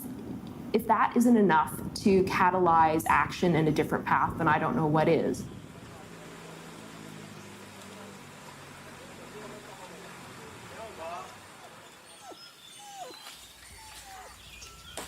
It kind of does make your head spin. What's gonna happen to all the life that's still left on this planet, including us?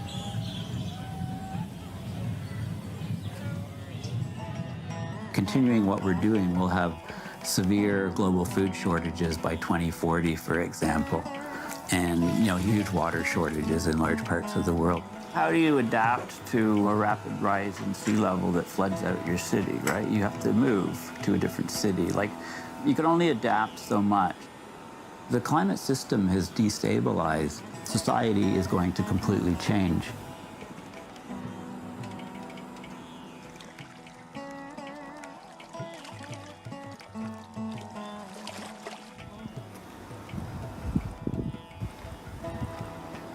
I always thought that they were cloud machines, but then when my parents explained to me, no, that's bad for the earth.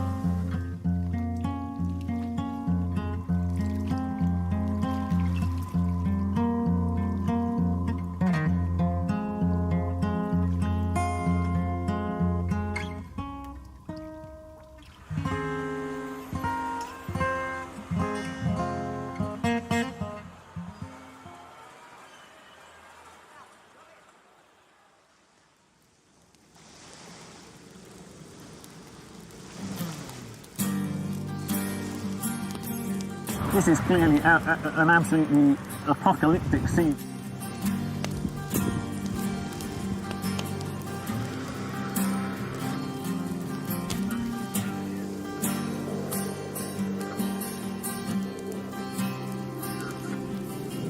The day after I was born, I was driven home in a fossil fuel powered vehicle.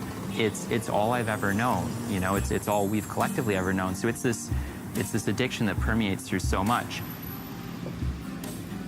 Soon after the birth of my son, I realized that our efforts to live car-free were just not working, and I needed to break down and buy a car. So I wanted to do what's best for my son. Part of that was getting to the grocery store reliably, but part of that is also taking care of the future that he's going to inherit. So I started really reflecting on what is personal responsibility, what is collective responsibility, and that's a central theme of the play. I can see it right now. The eco Hummer. Drive green, drive lean. Burning coal, oil, and gas for fuel has defined industrial society for as long as it has existed, powering our world. Ironically, fossil fuels have also contributed to the development of many technologies now racing to replace them. It's often unrecognized by those in the climate fight that fossil fuels, that's what got us here.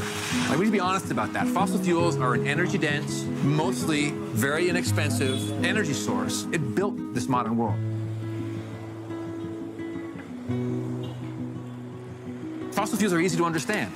You blow the top off a mountain, you dig all the coal out, you burn it, and your light turns on, right? It's not hard. It's very odd that it's the big energy executives who seem a bit Luddite now, right? That they're scared of this new technology. But this is what we're doing. We're building an energy system that is technology-driven rather than resource-driven. This is desperately important because it's our reliance on fossil fuels that is destroying so much of the world, is causing so much pollution, and we get climate change. So clean, green energy is the only way forward. Yet despite the vast benefits of making the switch, many of those very same energy companies that have benefited so much over their history from science and technology breakthroughs to earn their riches have been working for years to block clean tech. The lobbyists are so strong in political circles, they would love to have us continue to burn fossil fuels as long as there are any to burn. But that guarantees that young people are going to inherit a situation out of their control. It's not just the fact that climate change will ruin our futures. Climate change comes from the fact that fossil fuel companies are refusing to realize the negative impact they're having on society. What the World Economic Forum, in their 2016 report, what they said was the risk with the greatest potential impact was found to be a failure of climate change mitigation and adaptation. The words leapt out at me. We are indeed failing. We are absolutely failing on mitigation of global climate change. This report was so right on. You know, most Canadians don't read those reports. They're kind of going on their day-to-day, and climate change isn't their number one concern, but I think that's slowly changing. We have forest fires burning across this country out of control. People can no longer just kind of turn the other way. It is chaos, really. You hear the emergency sirens going, but I need to show you, it's not just on the border. This is Fort McMurray burning this afternoon. We've only felt part of the response due to the gases already there, and we're spewing more up there more and more rapidly. We're not assessing the risks, right? We're not acting on risks. Clearly we're not doing that. We're an innovative, intelligent species, but we're total idiots on the climate change issue. It's up to all of us. It's not just a European or Canadian problem, but this one is a global issue. We are already seeing major changes, and it's almost magical thinking at this point to deny that this is happening. It's not skepticism. I am a skeptic. We're trying to build a broad, mainstream movement that has to happen, and it has to happen really soon.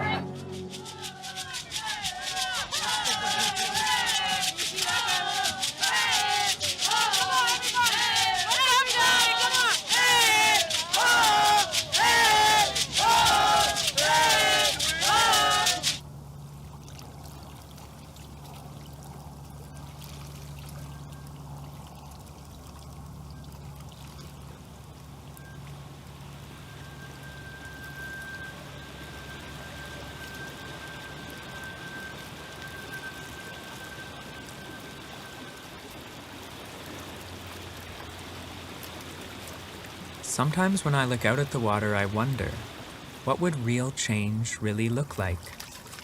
Not changing our climate, but change within us, our economies, our cultures.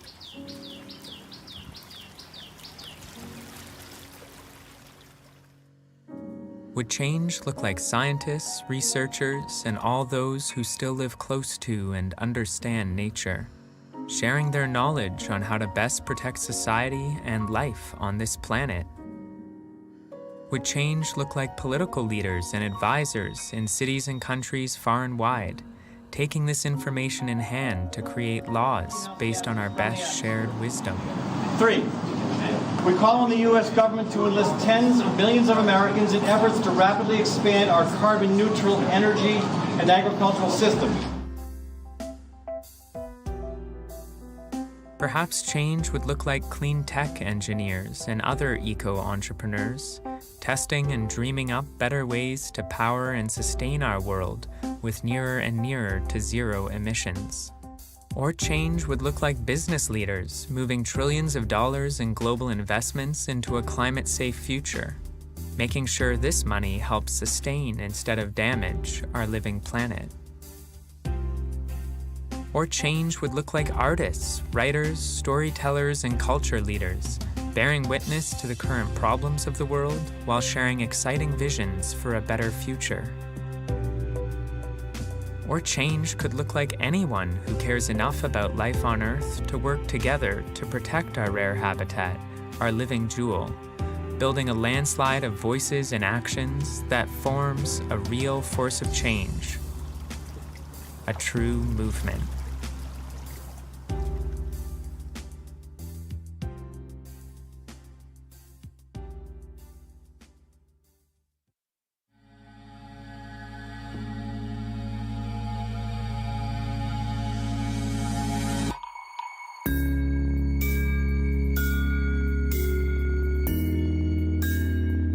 Vasudhaiva Kutumbakam. It means this whole world is an entire family, a global family.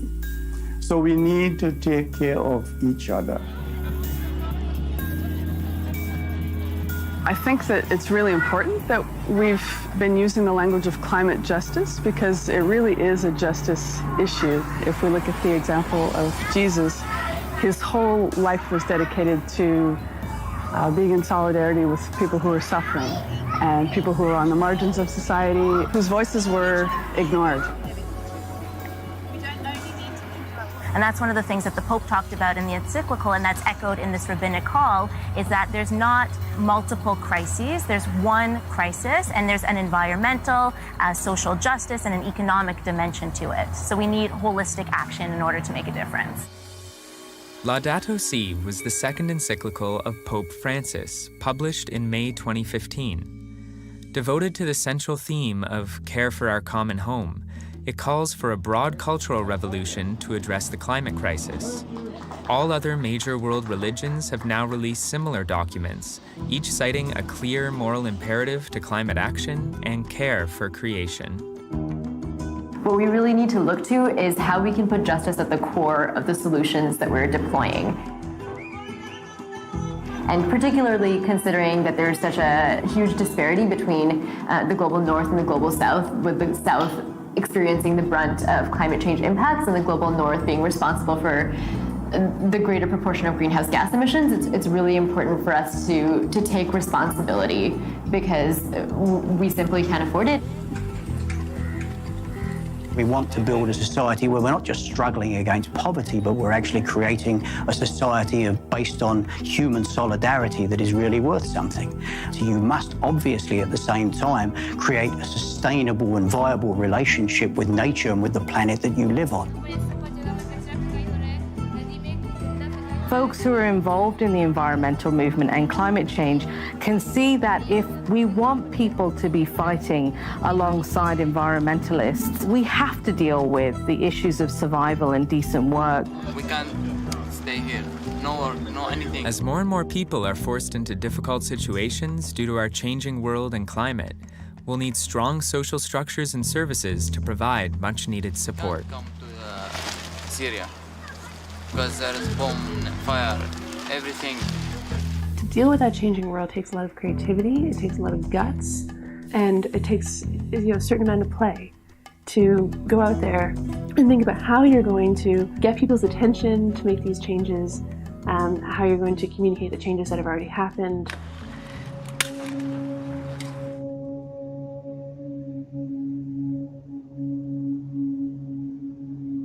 Without transformation, you don't grow.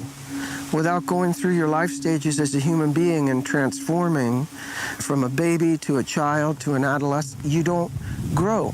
You stay static, and our culture needs to grow. Without transforming, it'll die.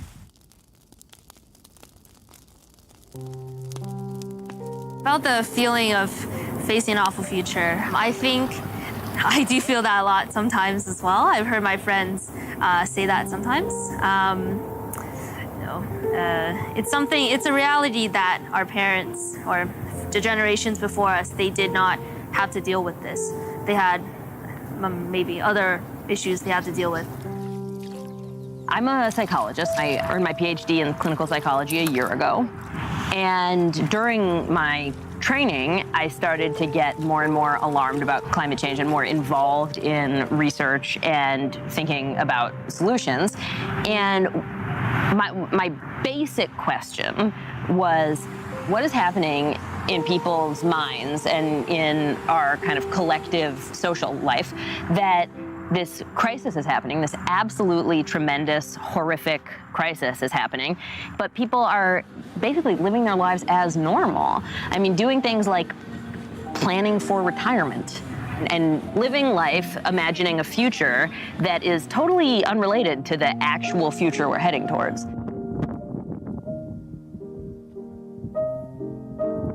I can't imagine what it's like to have like 10% of all the pine trees in an entire bioregion of the world burn because we changed the climate. I can't imagine what that feels like. I don't think people are really absorbing what that feels like. And the animals, they're sensitive, very sensitive to their environment. And a lot of them are just disappearing. They're checking out. we're not left with a whole lot of choice, as to how we drive to work, right? We're not left with much choice about where our electricity comes from, when we cook our meals. So it's not really us that's doing it. It's our governments, right, who are responsible, and it's the corporations who are determined that we just stay on things as they've ever been. In order to prevent climate and ocean catastrophe, we have to get on to the best case IPCC emissions scenario, which is global emissions have to decline from now and by 2020 at the very latest, declining fast. If they've signed off to that, how come they can just waffle and make no commitments at all at the big Paris climate conference? How can they do that? Aaron, well, there's a few of us left. Another 4%? I think we can do it. 4% reduction in greenhouse gases. Brilliant!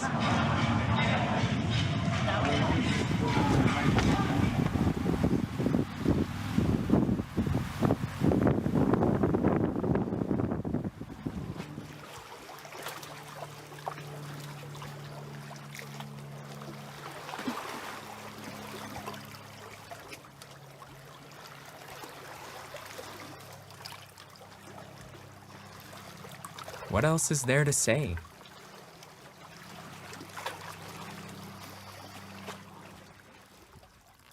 Will we wait until the many horrors of a radically changing climate are all happening to us, right upon our doorstep?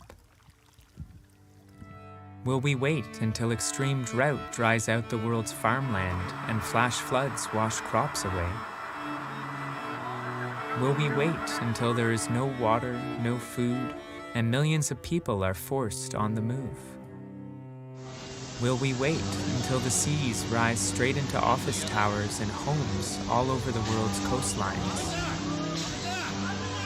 Or until brutal storms, disease, and armed conflict over limited resources brings down nations? Will we wait until organized society collapses, until much of the world's species and ecosystems collapse, and it is suddenly too late? With so many alternatives to burning fossil fuels and so much on the line, why wait? Waiting is tiring. Waiting is fear. Waiting will only turn the worst outcomes into fate. Look around. The world is still so beautiful. Why wait?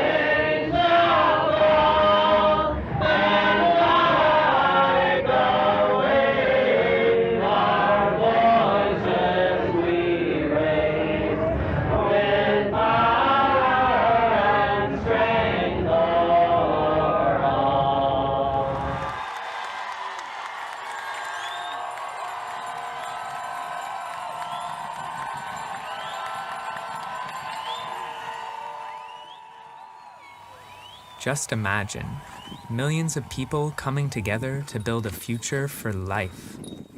Wouldn't that be amazing?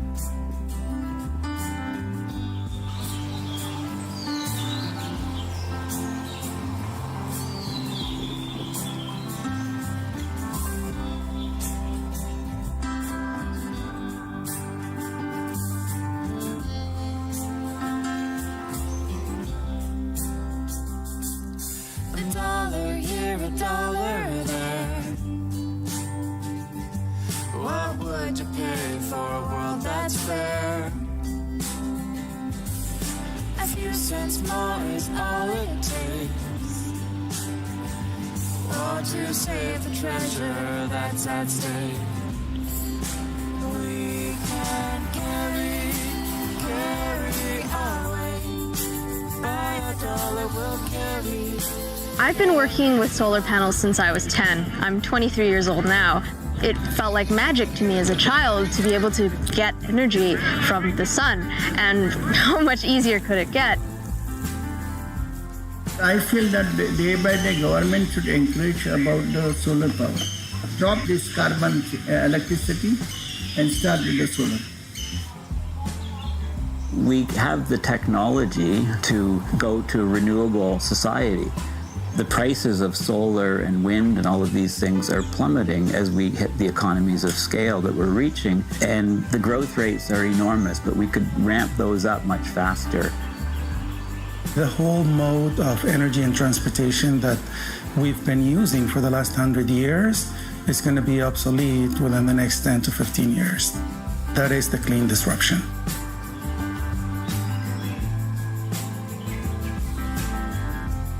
Let's look at Germany for an example. They're ramping up green energy industry, and they're doing it very smartly by investing in community co-ops and small-scale ownership.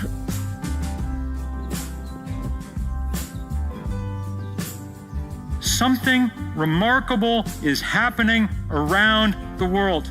The price of a solar panel has dropped 75% in the last 6 years. Across most of the planet, solar energy is now the cheapest way of generating energy. We have all the solutions to climate change. It is so important to understand that moving to this new age, which involves rebuilding the world for 100% clean renewable energy, is the biggest boost in economies everywhere ever. And it's also will be the biggest boost in employment in all regions everywhere. If we take climate change seriously, it's going to create huge numbers of jobs, like millions of jobs around the world. I mean, this is what all the research shows, is that if you invest in renewables, efficiency, public transit, it creates 6 to 8 times more jobs than if you invest in dirty energy pipelines. It's up to us to make sure that those jobs are paying a living wage, treat workers fairly, and that's why we have to make sure that this transition that is inevitable is a justice-based transition. Everyone and every roof can be a part of the solar solution. This is why this summer, in the heart of the tar sands, I will be helping my community implement a solar project back home to power our community. I think it's so important for young people to know there is hope out there. We don't have to just be stuck in fossil fuel dependent system. We can transition to a renewable system, and I really hope that it inspires the young people.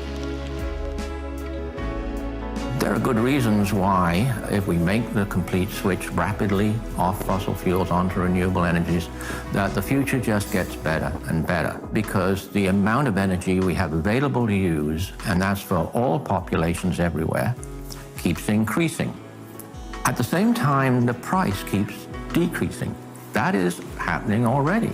So we get more energy, we get cheaper energy, everybody has more energy to use, food security isn't impaired, and so health can keep spreading to the entire world. Will result, of course, naturally in much better human rights. Some of the poorest countries in the world right now have the highest potential of renewable energy. So that's totally great. That really changes everything in our world. Of course, the biggest benefit is that it will save civilization. I wish that I had solar panels on the top of this building, and I will one day, and the world will too. Wind, solar, geothermal, all these options that are just waiting to come from the margins into the mainstream and are happening around the world. Private investment is all going into the renewables revolution. So folks in the north that have got wealthy by burning up all this carbon fuel have an obligation to ensure that people who haven't had the chance to get wealthy by burning up carbon fuel get the chance using new technologies. That's the basic global compact that we have got to stick to. It happens to be true that we can run our industrial economy better on renewable energy than we can on fossil fuels, but it will take a transition. And that transition will be difficult. It will require effort, it will require capital, it will require focus, it will require political will. We're trying to build clean energy technologies that give them an out.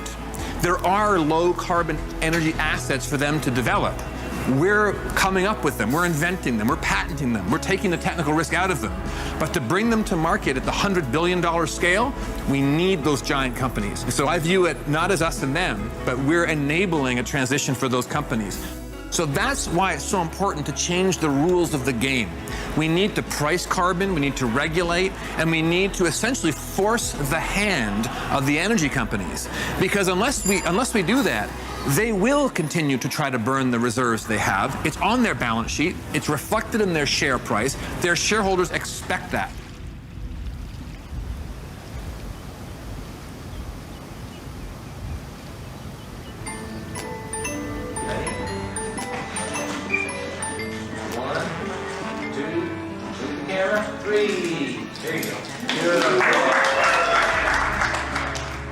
These three things will make the economic benefit of moving to the renewable age even greater.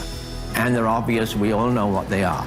Number one, our governments must stop subsidizing more fossil fuels. And instead of doing that, they've got to, of course, promote only our renewable energy future. And number two, governments, of course, have to charge the fossil fuel polluters the full cost of their pollution. All governments have agreed to do this. And number three, everyone has to divest out of fossil fuel investments into renewable energy. Imagine how renewable energy will totally take off.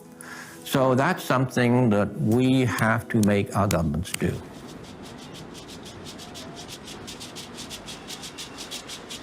The changes ahead don't need to only be scary. With hard work and cooperation across society, they could be really exciting. We know any technical challenges remaining in the quest to reach 100% clean energy, however daunting, are still small compared to the massive problems made by continuing to burn so much fossil fuels. To provide for all the world's growing energy needs in the decades to come through clean tech will take a massive transition, putting millions of people to work building this brighter future. To make all this happen, we need an unstoppable movement.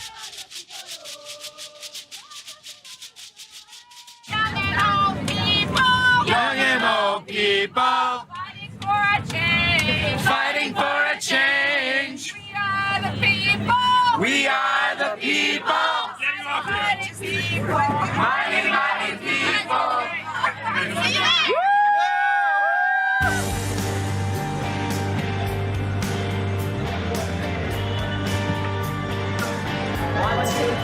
People's Climate March, NYC.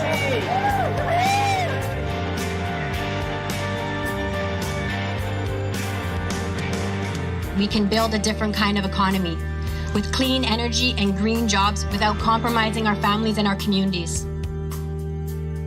If we are going to address the impending catastrophe in terms of climate, above all else, we must have a capacity to make just and rational and difficult choices.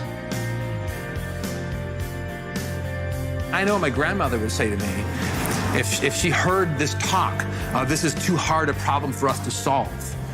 She lived in England during the Second World War, and I know what her generation went through to get us here. So the idea that we can't make an effort on this issue is baloney.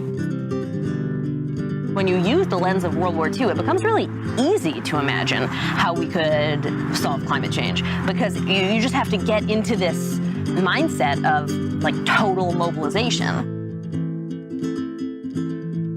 There's this parallel of denial causing the United States to become complacent and not see the threat and not prepare for the threat. And then Pearl Harbor in the United States caused this awakening that we said, oh my God, we need to go to war. I mean, Congress declared war almost unanimously. Everyone understood we are in danger, and that's the most important thing. So So that mentality is precisely what we need for climate change. We need a rapid as possible transition off fossil fuels and off carbon-intensive agriculture that absolutely requires every citizen, every university, every business, every politician and political arm. That is the fuel for a social movement.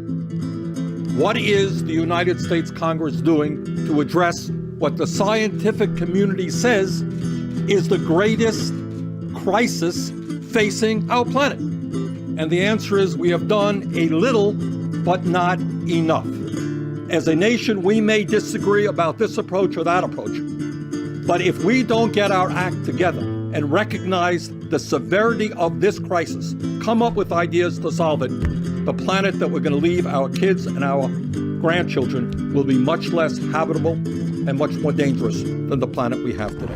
Listen and start acting in a way that will tell our kids and our grandchildren that we are concerned about their future. The first lesson from the social movements of history is just that movements work very effectively. There's no reason to be discouraged or to set kind of weak or small goals. Go big. I mean, we need it, and it happens through history.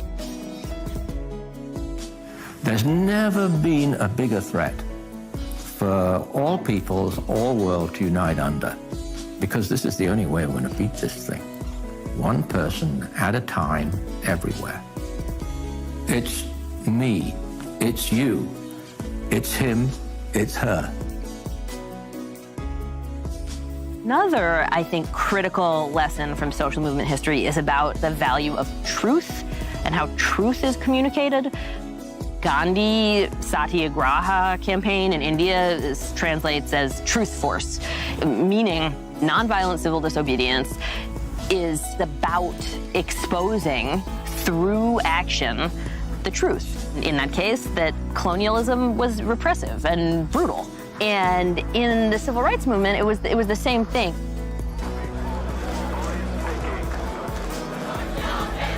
Climate change is the civil rights issue of our generation right now. It unites every facet of society. This is an unstoppable movement. It is the movement of all time. In every sense, it's the human rights movement of all time. It's the development movement of all time. It's the justice movement of all time. It really is. Don't miss out, folks.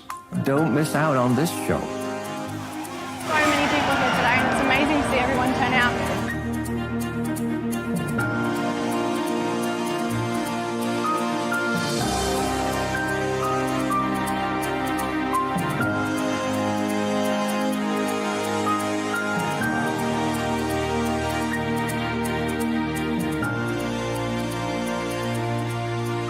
When we, as a society, decided that we were going to go to the moon, we put institutions in place, we changed our careers, we invested in science, we made fundamental decisions about what was important. And I think that in signing up to stay on planet Earth, we have an opportunity to envision something similar, making sure that climate change is solved within our generation.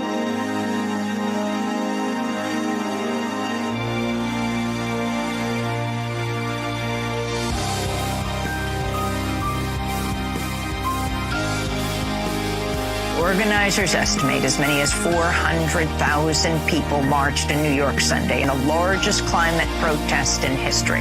The turnout far exceeded expectations.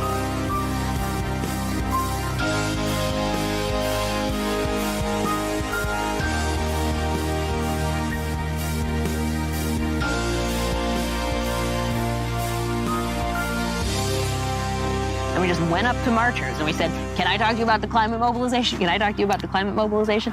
And it was great because it was such a positive spirit. And the vast majority of people said, this sounds awesome, cool, where do I sign up? And shift its weight with a howl inside. Costly change was made in the name of a stable way. Meat cost the wage of a day. Droughts recessed and the seas at bay. Black golden age is gone. We're finding our way and moving on. Titans moving mountains. Whoa, honey, titans moving mountains.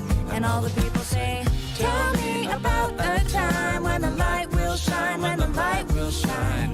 Tell me about a time when the light will shine, when the light will shine. Deep pockets guide the fate of a blue dot with hot, hot days. Tell me about a time when the light will shine. Right about now, you might be thinking, this film is asking for the impossible.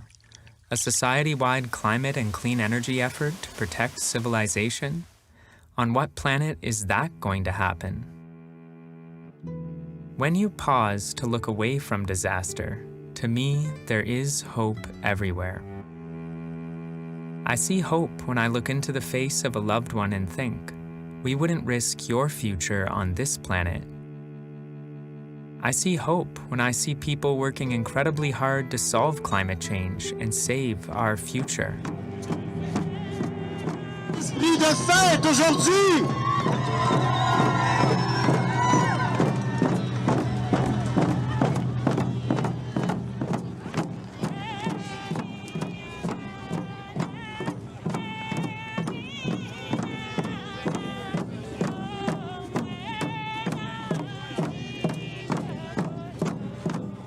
I see hope, and I know our story cannot be ending.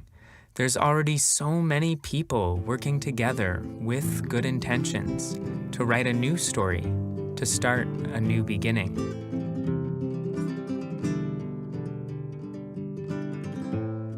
No one can get to a radically better future alone. Such dreams only work if we all move together. Reaching inside, we can find it within ourselves to go the distance, and perhaps in the process become radically better people.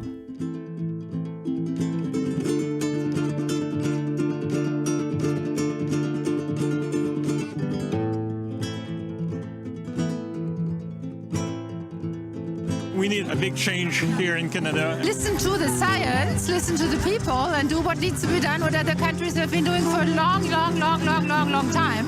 It is our job to make a difference. It is something that people rely on us to do. Like you just start something within your own group or within your own little community as well. I think that would be very good. As a labor movement, I think we have to get a solution for this and not be part of the problem. Our faith perspective calls us to care for creation and therefore to put policies in place that promote action on climate change.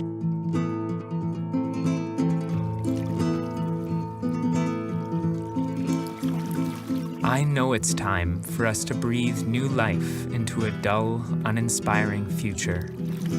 A big breath in, and we can begin to make peace with the past, breathing out a whole new reality. The question is, are we ready?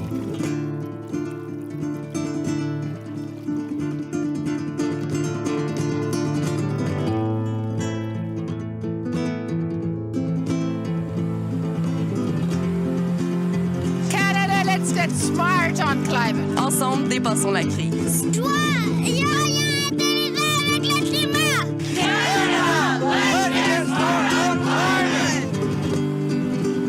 A safe, stable climate future. Beyond crisis.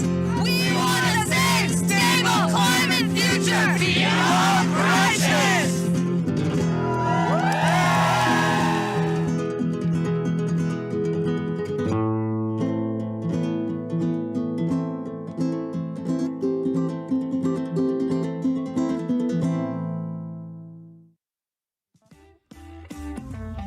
Waiting for everyone to start signing up?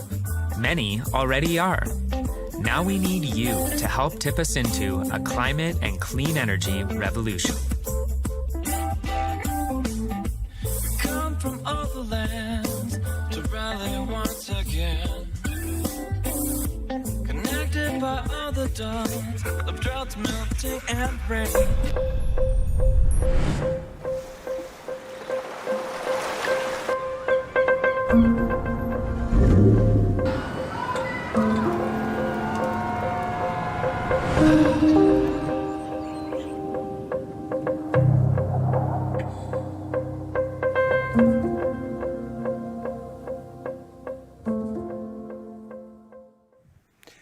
We're going to have a dialogue now, which actually builds on the film that we've just actually seen. And all my guests are actually joining me by the magic of Zoom. I think they're coming in now. Do we have Alice Hsu, who's a PhD candidate from the University of Toronto, where she's studying the transport and fate of plastic pollution in the global ocean and the interconnections between plastic pollution, carbon cycling, and climate change. We also have Kai Reimer Watts, an artist and director of the Beyond Crisis film, as well as Margaret Klein Salomon, who's executive director at Climate Emergency Fund.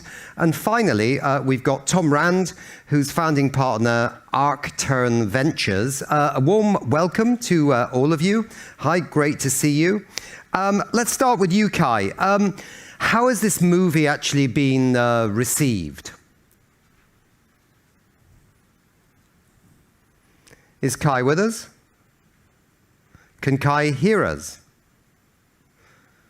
Who is Kai? Okay. Oh, great, Kai. You're Kai. You can hear me now. You can't hear us at the moment.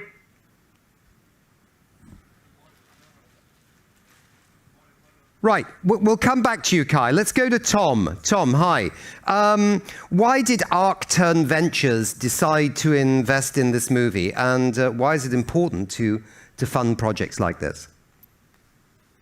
Yeah, well, to be clear, we didn't fund it. Kai was doing that all on his own, but I am very supportive of it. I mean, I think what this film has reminded me of, I just watched it again. I found it very effective, and it reminds me how important it is for artists to play a critical role, as they're so effective in affecting the zeitgeist of our times, informing us of the problem, informing us of solutions, ensuring we understand what the implications are of what we're doing, rather than just here. And that's why I'm very supportive of what Kai is doing and what he will be doing. And this film is absolutely a fantastic communication piece on where we're at and where we're headed. Right. Thanks, Tom. Where are you coming in from, Tom, by the way? I'm on an apple farm in southern Quebec near the Vermont border. Oh, right. Okay. Kai, can you hear us now? Yeah. That's brilliant. Loud and clear. Yeah, tell us a little bit about how this movie's been received. Well, I'm hoping to hear that from your audience as well, but it has screened around the world. I think it's been a very useful communication tool, as Tom said. I really got into filmmaking out of concern for the climate crisis. So this film was a way of honoring a rising global and many local climate movements around the world. I have so much respect for the work that local activists are doing in the face of extraordinary, challenging circumstances. So, I hope that it's being well received and that it's lifting people up to realize that we need to really come together more than ever before.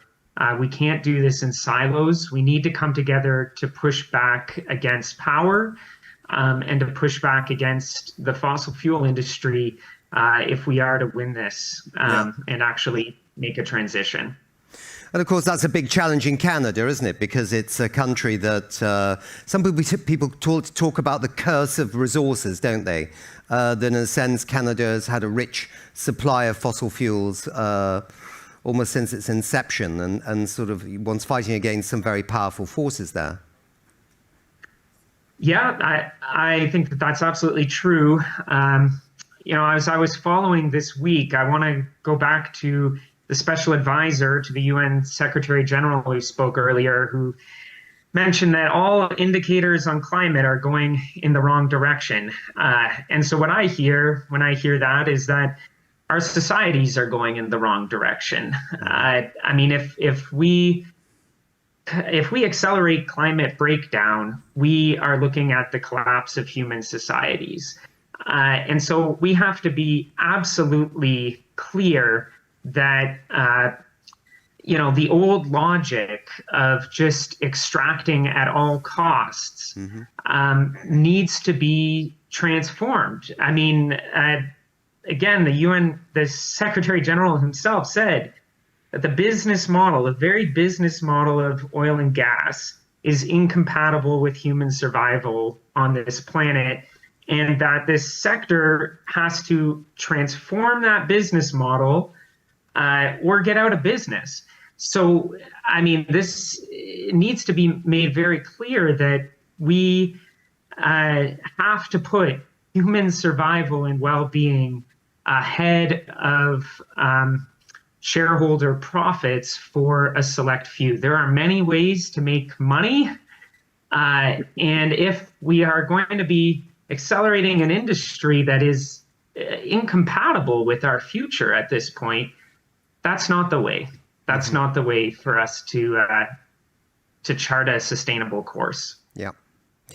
Let's turn to everybody here. This is some questions really in a sense that you can all jump in on, but I think it would be nice for perhaps Margaret and Alice to also jump in here now, maybe first. How do you feel that the climate movement and the climate discussion has changed since this movie was made?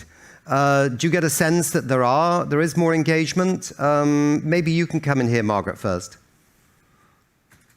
Thank you, and thanks so much for having me. It's been a lot has changed since then, with most notably COVID, which really unfortunately took the wind out of the sails of the climate movement in 2019 when it was really growing and at a key moment. COVID came around and put a big pause on things. But I'm extremely excited to say that the movement is back. It is growing. It is disrupting business as usual. And I mean, in fact, I would say more than ever, this movement is taking the fact that this is an existential emergency and we need to do everything that's possible to protect humanity in the living world, as portrayed in the film, very seriously. Alice? Yeah, I'll also jump in. I think since 2014, which is when I started becoming a climate activist, a lot has changed. People are more aware of climate change, and it's easier to talk about climate with other people, like your parents and friends. And actually, it's a good point that you brought up COVID, because it actually really shed light on how much companies and the fossil fuel industry has control over our emissions. Because there was a study that found that in 2020, the first year of the pandemic, the emissions only dropped 9% in Canada, which means that 91% of emissions was beyond our control. Like, individuals made drastic changes to our lifestyles, right? Like, no one went out, no one drove their cars, everyone stayed in, and yet 91% of emissions were still out of our control. And I think this really shows that the system needs to change, and that a lot of the times the burden is put on the individuals, but there's not much we can do about it. Do you all feel, I mean, Tom as well, I mean, there's four of you on Zoom, so it's hard sometimes to, you miss somebody on the conversation, but what about you as individuals? I mean, have you changed, do you think, since the making of the film? Do you live differently? Are your relationships with other friends, family, citizens, has that changed in some ways? Are you more garrulous about the climate challenge and getting people to actually wake up to it? Tom, has it changed you in any way? It hasn't changed my personal life. I mean, I've been a climate hawk for a couple of decades now, but what has changed, I think, is the forthrightness of the kinds of conversations that are happening in the business community. So I don't know whether it was Greta Thunberg, whether it was all the climate activists, but I can tell you, if you're a climate activist, something is happening and it is coming from you. Because prior to COVID, I'll tell you, if you were bringing a clean tech solution into the business world, you had to be better, faster, cheaper. You had to just knock the crap out of fossil fuels to even have a chance of having your solution deployed. That is not the case. behind closed doors, like without the noise of the political, American political style climate conversation, every intelligent person on this planet knows this is happening now. They are having conversations around their family dinner table around climate. Clearly, business leaders are scared. They understand things are happening, and they're not moving fast enough, to be clear, but they are at least now engaged in the conversation very differently than they were even 3 or 4 years ago. If you can bring a solution to somebody that is, marginally the same cost but low carbon, they will now endorse and accelerate that solution into their business. And that's very different. And I think, honestly, that change in the business community came about because conversations at home with kids have put this issue front and center in a way that no one ever could before. Because if you wanted to ignore this issue as a business leader, you just did. But kids have been empowered not to be brushed aside when they have these conversations with their recalcitrant uncle and so on. And so I think fundamentally that conversation has changed. And I'm seeing the results in the business community. Anybody else want to jump in? We've got just 3 minutes here. So anybody, conversations with others, how has that changed? I'll jump in. Jump in. Oh, go ahead. Okay. I'll keep it short. So interconnectedness, I think, has really been driven home over the pandemic. And I think that in my life reality, I mean, it's shattering this kind of individualist narrative that we all just need to do things in our own bubble to actually achieve, the structural changes that we're talking about, which are massive. As Alice kind of pointed out, this requires structural change. And so as individuals, our role, as I see it, is to push for that deep systemic change. It is really the only thing that has the potential to deliver these solutions at the scale and speed that we need. I just want to pick up on something that Tom said, because Tom talked about the way the businesses, in a sense, are changing. Of course, there's all kinds of businesses out there, right? There's also Shell and ExxonMobil and some others who have not set any science-based targets, despite all our best efforts to try and encourage them to. But are businesses actually potentially the leaders of a transformation, or do we still need national governments?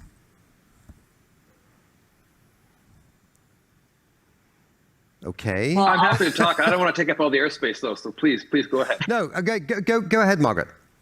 I'll just jump in and say neither businesses nor government are going to act without extreme pressure from activists. And I'm thrilled to hear Tom say it's already working, but we just need to keep turning up the heat.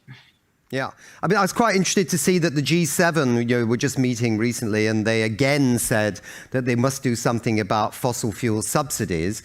But the share price of oil companies didn't change a dot, which means they don't believe the governments are really going to do anything about fossil fuel subsidies. So obviously pressure on governments and at the ballot box is also probably important too. Okay, last real question. How do we get even more of a critical mass? I mean, short answers here. How do we? Your film is great. There's some other great films too. We've had Fridays for Future. We need to get. Somebody said 3.2% of every population behind this. What's the next battleground here? Anybody? Short answer: we need to remove the social license, I would say, of the fossil fuel industry to operate. And if we can engage and transform people at the level of culture, and if that social license begins to be removed more and more and more, then a lot of the other actions that need to happen will follow suit. Anybody else? And I just quickly add, in addition to that, I think the more we talk about the success stories, right? Solar, wind, energy storage, a distributed energy system predicated on technology, not resource extraction. This is coming. It's here. The more we point at that success, we point at those jobs, we point at that potential economic activity, that becomes a positive story, and the ball starts to roll downhill because people see a positive economically engaging way that this solution is full of light, vim, and vigor, rather than just restraining activity from the incumbents, which we also need to do. I agree with you, Kai. We got 50 seconds for anybody else to jump in. And also add something. I think youth presence is really important in everything. Talking to your friends and family about it, and also what Kai mentioned, taking carbon out of the narrative and really making the norm renewable energy. Because right now, a lot of our society is centered around carbon. If we can move away from that reality. Great. Thank you very much indeed. A great film. Congratulations. A delight to have you on our show here at Stockholm Climate Week. Thank you. Thank you.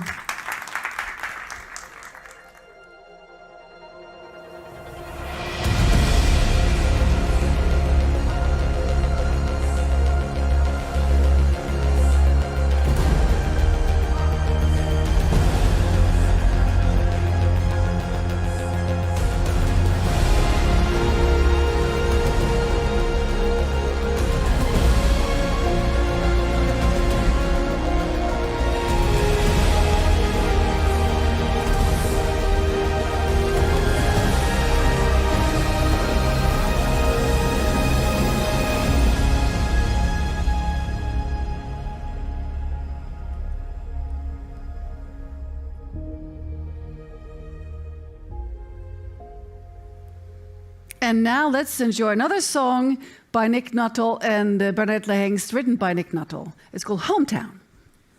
So my hometown is in the north of England. It's in Lancashire, not far from Manchester. Rochdale. You might know that the Coop, as you call it here in Sweden, the co-op, was born in Rochdale, Lancashire in the 19th century when skilled men were being thrown out of work because of mechanization, and they created a cooperative society which went around the world. That town now, Rochdale in Lancashire, is like many northern England towns and many northern towns across Europe. It's on a life support system. The buses go round, the lights are kept on, but most of the shops are penny shops, cent shops, pfennig shops, as you might say in Germany, yeah? And so what do you do with a town like that? It used to be a village. Then it became part of the Industrial Revolution. Maybe it needs to be downsized. So this song about my hometown that I love very much is that we need to wrap up the final buildings and we need to level the rest and turn it back to the pretty little village it once was. Controversial town planning. Okay, let's do it, Benny.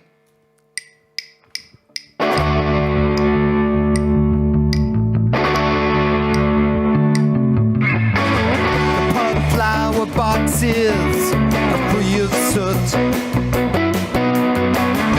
They've opened up the river to tourists that don't give a fuck. The statue of its most famous daughter is pigeon shit free. Welcome, welcome to virtual reality. Surely you can see. The once hot factory chimneys are so cold and dead. The markets that once had street cred are long dead. There's nothing happening but the parking's free. Welcome, welcome to virtual reality. Let's get pissed at 3. Nobody's gonna do anything about it. A mercy killing's best. Nobody's gonna do anything about it. The town's on its last legs. Wrap up the final buildings and level the rest.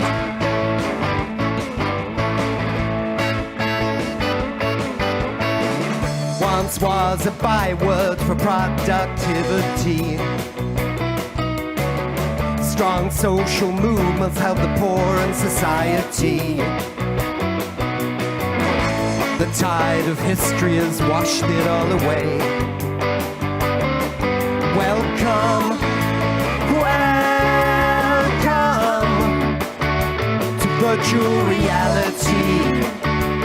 Surely you can see.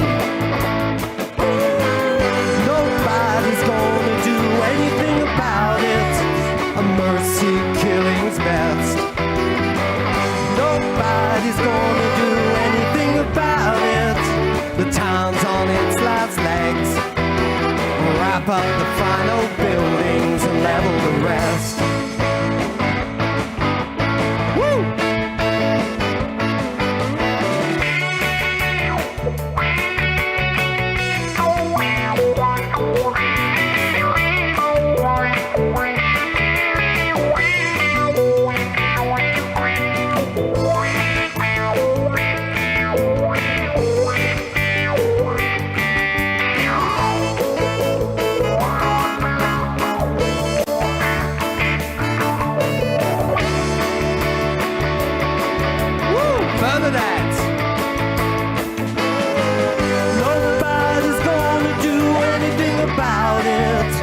Mercy killing's best.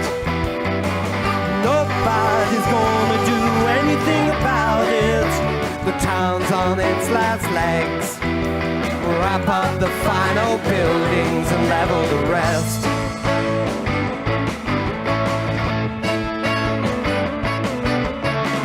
Nobody's gonna do anything about it. Mercy killing's best. Nobody's gonna do anything about it. The town's on its last legs. Wrap up the final buildings and level the rest. Level the rest. Woo! Thank you. Fantastic. You are so great. Thanks so much. Now we're going to look at Agora Awards, which recognizes and awards exceptional film, art, and photography, which inspired humanity to create a better world. So let's have a look. Inspired by ancient Greece, the origin of democracy and Olympics, we present Agora, the worldwide awards. A place where people from all over the world can participate with their digital creations in amazing awards for films, photos, music, art, actions, ideas. Awards of everything we can imagine. In each award, a specialized team selects the finalists among all the participants. Then, in a fair voting system, the public and a professional jury vote to choose the winners of the People's Prize and the Jury's Prize of each award. It's great that we have new opportunities. Anytime I remember that moment, I still get goosebumps. Agora. Agora Awards. Agora. We are building the global awards for everyone. Giving opportunities to talent wherever it may be. Agora, the worldwide awards.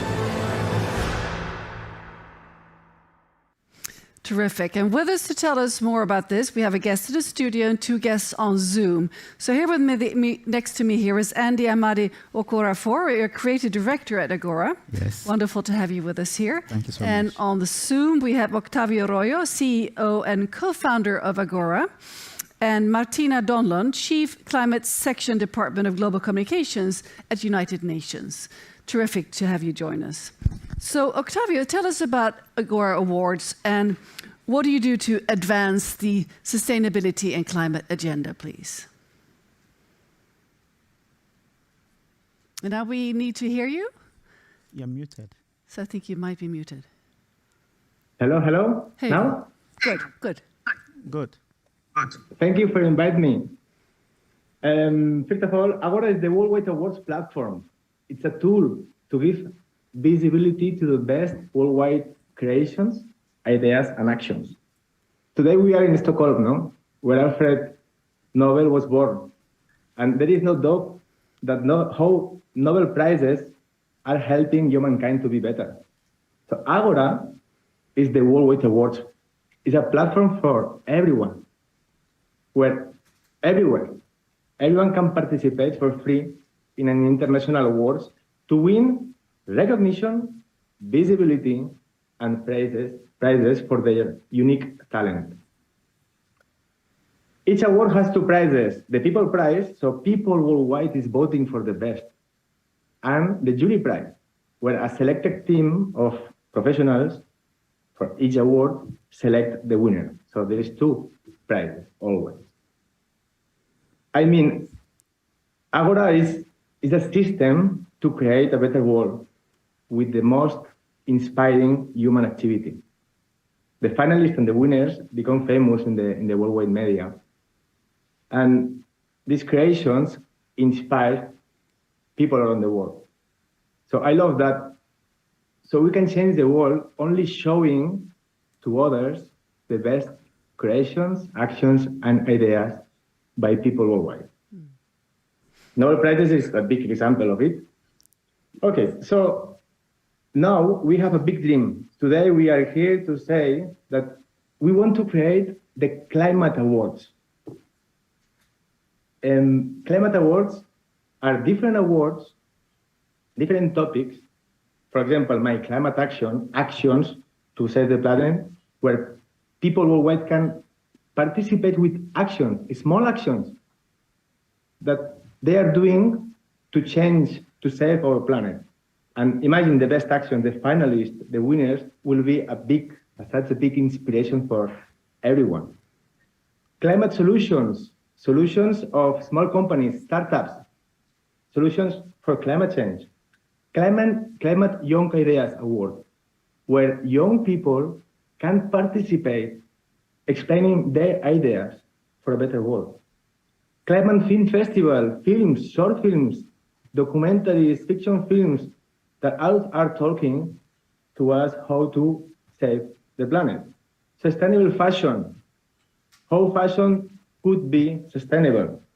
Educational Climate Project Award, where we will give awards to the best educational projects from schools, from parents, from universities. So different awards where people worldwide and organizations worldwide will participate, and then the finalists and the winners, we will show them in the COP28 in Dubai. Excellent. Thank you so much. Okay. Thank you so much. I'm sorry, we have to move on to Martina. It's terrific work you're doing. So, but I'm curious now to Martina. What is the United Nations, and tell us about your collaboration with this My Climate Action and Agora, please. Yes, hello from the UN in New York, and happy Earth Day. So our collaboration with Agora actually goes back exactly a year on this project. We launched a call for submissions from around the world on Earth Day 2022. And then we published the actual online exhibit this Earth Day. And the idea was really to show what people around the world are doing, what steps are being taken to drive forward that bigger change we have to see. And so our Act Now campaign, which is the UN campaign for individual action, encouraging everyone everywhere to do what they can and to inspire bigger change. Act Now teamed up with Agora because Agora provides that unique platform for engagement, the submissions, the voting, the engagement. People around the world can participate, and they provide that tech, that platform that allows us to actually do this thing where we then see the beautiful contributions from around the world. We saw pictures of people installing solar panels, planting trees, building windmills, cleaning up beaches, teaching children. And it's that inspiring message that we're trying to get out through Act Now and through the United Nations, with, of course, the bigger goal of actually getting businesses, industry, and most of all governments to do their job and lead with a real change that we need to see, the bigger systemic change that we need to see. But we believe that bottom-up movement that Agora helps us visualize and really build up, that helps us then drive the bigger change. It helps us show leaders that people are ready for change, people are making their own moves. You leaders have to also come on board, and we need to see bold, credible, and immediate action right now if we want to preserve a livable climate. So that's the message of My Climate Action, and the online exhibit is now viewable on the UN website. Excellent, Martina. So Andy, turning to you, as the creative director of Agora, what are your immediate plans and coming up to COP28? I mean, the first one is now. We don't have time, and we are launching our collaboration with We Don't Have Time with this organization, and that's why we are here also. And we're going to onboard companies for awards. We're going to create new awards that we're able to get to COP and make it a celebration of the best. Like Tom was saying in the last session, we are the more positivity. Agora is based on solutions. So the more positive solutions we bring out, the more incentives for people to jump into it. So Agora is creating the emotional connection, the emotional drive to the climate change crisis. Solutions, emotional storytelling that connects people, anybody, that it's not the government problem, it's your problem. But it's not really a problem. We have solutions. People have so many solutions all over the world. So Agora is going to, we don't have time, we're going to unearth them and show it to the world and celebrate it at the COP28 with Martina too for My Climate Action. Wow. Well, excellent. I look forward to working with you in Dubai and also with Martina and Octavio. Continue your fantastic work. I wish I could have interviewed you for half an hour, but now we have another guest waiting in the hallways here. So I have to say thank you very much to all three of you. Thank you. Thank you. The shorter the better. Thank you. Thank you. Thank you. Namaste. What? And now let's go to Q&A, another Q&A with Helena Lindemark. She is setting up a global sustainability fund that's starting off with an investment that will save 30,000 hectares of Amazon rainforest. And she's now looking for additional investors. And please give Helena a warm hand. Come join me. So just have a seat anywhere you'd like here, Helena. And of course, people will be curious now. Saving the Amazon, that's sort of on top of many people's lists. So tell us broadly, how are you planning to do this, to execute this, please? Well, if we look behind us here, we're working with 30,000 hectares, which is in the center of this picture. This is a FSC certified forest that has been conserved through a European family-owned business since 20 years ago. And it's surrounded to the east and to the west by deforested land where they produce soy and cattle herding. And in the south and in the north, there are huge areas of indigenous territories with huge forests. And they want to collaborate, but they haven't been able to. And this European-owned business, they've been looking for an investor for 4 years that would like to keep the forest, but there's a huge demand for more agricultural land. So they were very, very close to selling this land to an organization that would clear-cut the forest, sell the hardwood to Asia primarily, and produce soy. And I got to know about this 3 weeks ago. 3 weeks ago? Yes, through one of my colleagues within Amazon for Life. And I started to work day and night to find investors. And we managed to, actually. So yesterday, we got to, it's not written yet, but it is a verbal agreement. Fantastic. Yes. So we will invest in this area and keep it and make it into, a concrete project where we will collaborate with the indigenous communities and later on also with the ones that are producing soy today. Fantastic. So Helena, what is the responsibility and how should we sort of draw in private capital to save forests like the one you're saving now? Well, we need to use the tools that we have, and money or private capital is one of those tools. So this is a concrete example of how we can make good business and business for good. And also a concrete example of this year's theme for Earth Day, which is Invest in Our Planet. Exactly. And it's a very recent example as well. So we're setting up a fund, and that will be managed in collaboration with well-known organizations. I can't say any names yet, but We will be able to make this like into a global fund that will not only focus on the Amazon rainforest, but also other sustainable solutions that will be able to accelerate action towards sustainable societies. So are you saying a fund as in just funding, or is it sort of return on investment? Because you mentioned, yes, you mentioned good business, not just exactly.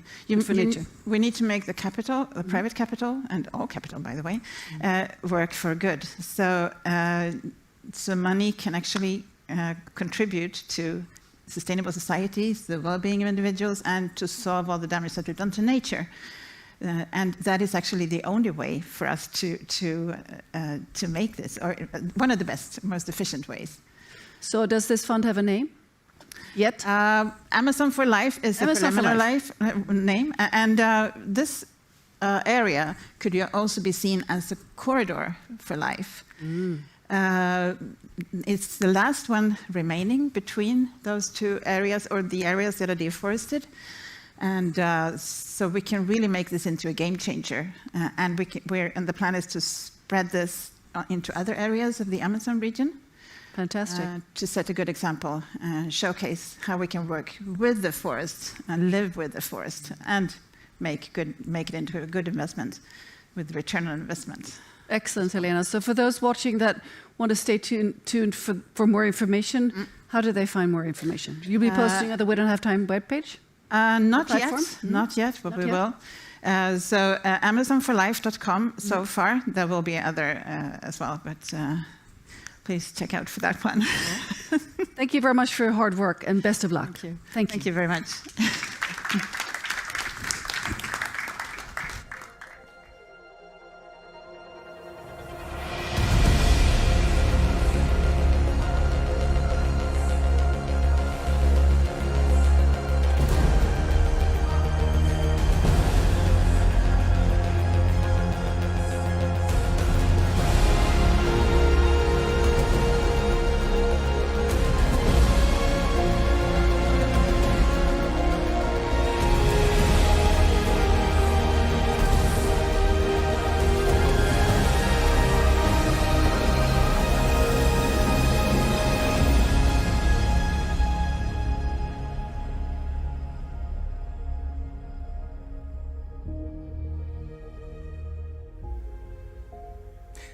So welcome back to the We Don't Have Time broadcast, and this session is going to be focused around one of our partners, Mercer, a consulting firm that is currently pushing their ESG, a value proposition and positioning, which aims to make sustainability synonymous with future-proofing our society.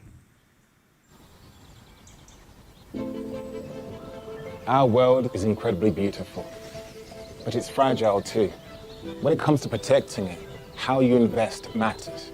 Social and environmental issues are deeply connected with economic and financial outcomes, which means investors have a unique power to create change. But investments don't always drive as much positive change as they could. Many investors already focus on environmental, social, and governance factors, or ESG, to help better understand potential investment risks and identify opportunities. But if you want to go beyond understanding ESG impacts, positive and negative, and invest with intent, you need impact investing. Simply put, impact investing starts where ESG ends, by proactively helping dynamic businesses deliver a specific social and environmental benefit alongside financial outcomes. Every dollar you invest could actively deliver a certain kind of good.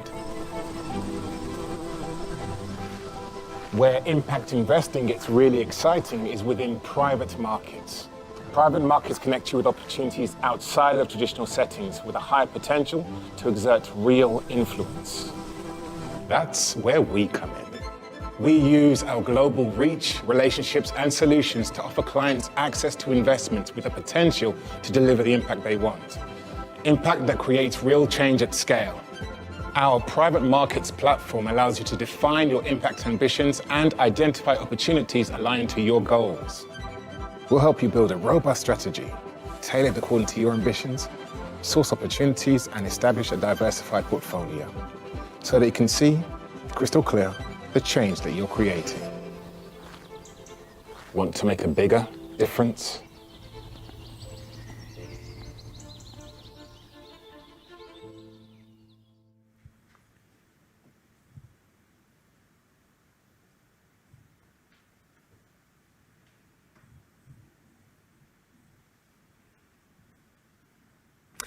We're kicking off this session with a keynote from Cara Williams, Global ESG Strategy Leader at Mercer. Cara oversees Mercer's private wealth business in Canada and India, and also works with Mercer's multinational clients to deliver the best of the Mercer's broad wealth solutions to ensure positive financial outcomes for organizations and their employees. She presents regularly on global ESG, sustainability, diversity, and investment trends, and she's here with us on Zoom to do the same for us. Cara, you've got the floor. Super. Well, thanks very much for having me. I'm very pleased to be here, and we love our partnership with We Don't Have Time. We think it's a critical and really important platform, and thrilled that we get to participate in it. Today, luckily, I've got a number of my colleagues and some clients as well who are going to be speaking with you. But I think just as intro, what we were hoping to do was to highlight effectively the difference between where there's been a lot of conversation around ESG, and we'd like to really highlight the difference between ESG and what is impact. So I think today we're trying to focus on investment with intent. That is the goal of Earth Day in particular. So just to start off, I'd like to start with what ESG is. For us as investment consultants, we advise about 16 trillion in the largest owners. ESG has been a key component to how we assess asset managers, and we've been doing this for close to about 20 years, assessing asset managers and how well they integrate all environmental, social, and governance factors when they're making investment decisions. So for us, ESG is very much about investment acumen. It's about taking all available information when you're making investment decisions as a portfolio manager. So this is actually quite different than saying that they're actually trying to, let's say, do good with their money per se. ESG is really about just saying, is a company acting well and doing well enough to actually going forward produce enough enough sustainable revenue to thrive in the future, right? So that means obviously treating people well, treating their own people well, their communities well as the environment. Are there regulations that are benefiting companies, and they are actually well positioned to take advantage of that, or are there potential sort of the stick and carrot methodology? Are there potential sticks out there with regulation that will hurt the future outcomes and financial returns of these organizations, right? So it is very different than investing for good. ESG is good investment acumen, right? So you can hear portfolio managers taking price to book into consideration when they're making their decisions, and ESG is the same thing. For us, impact investment is actually quite different. I have a colleague who always likes to say impact begins where ESG stops, and I think that's actually a really thoughtful approach to referring to it. ESG is investing with intent. It's trying to come up with areas where you do want to make a specific impact, and I'd say the biggest challenge in the impact space is the fact that the choices out there are so wide that where do you actually focus has proven to be quite challenging for a number of asset owners. So what we always recommend is that asset owners have to have a pretty clearly defined aspiration as to what they want to impact. And then once they do that, how do you build out your portfolio to ensure that you are having the intended impact that you want to in those areas, right? So it could be clean water. Ultimately, if you choose clean water, well, then are you going for it globally? You could say in developed markets we have challenges in the United States, even providing clean water, or are you going to choose specific markets, maybe in the global south, where you feel that that's a bigger issue, right? So already just being selective enough and saying that you want to just focus on water becomes quite challenging, because you have to really start to narrow down the various parameters to say, where am I going to have that impact? So we find that really the most sophisticated asset owners are probably the only ones that have the ability to go to the ground and see if their investments are going to have the intended impact that they're hoping for, and also are even going to have the breadth of expertise to build out a well-diversified portfolio across those areas. And as with all investments, normally the aspiration is to actually have a positive return. Investing with intent is not about philanthropy, right? There is an actual expected positive return on the backside of impact investment. And that's why you really do see that right now, if you took a snapshot, there's about $1.2 trillion invested in assets under management in the broad impact category. Like I said, it is a broad area.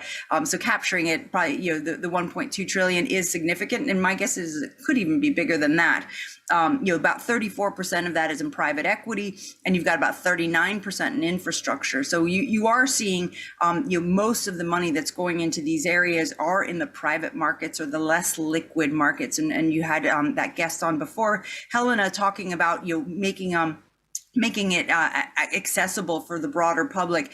And frankly, part of the constraints around investing with intent is accessibility, right? So the average person, and if you think about Gen Z, I'd say in particular, who's really keen to invest with intent, a lot of times these options aren't necessarily available for them because private markets are, by virtue of what they are, the illiquidity and a number of the risks that are incorporated, and the lack of ability to actually diversify your portfolio makes it difficult for the average Joe or Jill to make investments in these areas. So longer term, what I would be hoping for is that we start to see a broadening of accessibility. Obviously, there are things like tokenization that we're hearing about a lot in areas of the art world, but I would hope to see things like tokenization start to happen in the private markets as well, so that, again, smaller investors can start to actually start to truly invest with intent themselves and not leave this excluded to be an option only for the large, sophisticated institutional investors that we currently see in the main. Super. Cara, thank you very much indeed. Could you stay with us for a while? That would be great, whilst I introduce our next guests. So we've got Sylvia Hannell, Wealth Leader, Investment Solutions, Sweden for Mercer. Come on down. As we said before, this is like EasyJet or Ryanair. It's free seating. Then we've also got Pia Irel, who's impact partner at Trill Impact. Come on down. And then on the magic of Zoom, we have Dr. Kristen ter Brack Forstinger, who's co-founder and CEO of Chi Impact Capital. There she is. Great, welcome to everybody. Sylvia, this whole segment is called Investing with Intent, and it is a term that you often use at Mercer. But what does that really mean? Can you help break it down for us? Well, actually, we have intent in everything we do in life. If you don't have a goal, if you don't have a target, if you don't have an intent, you can't measure the result or where you are heading.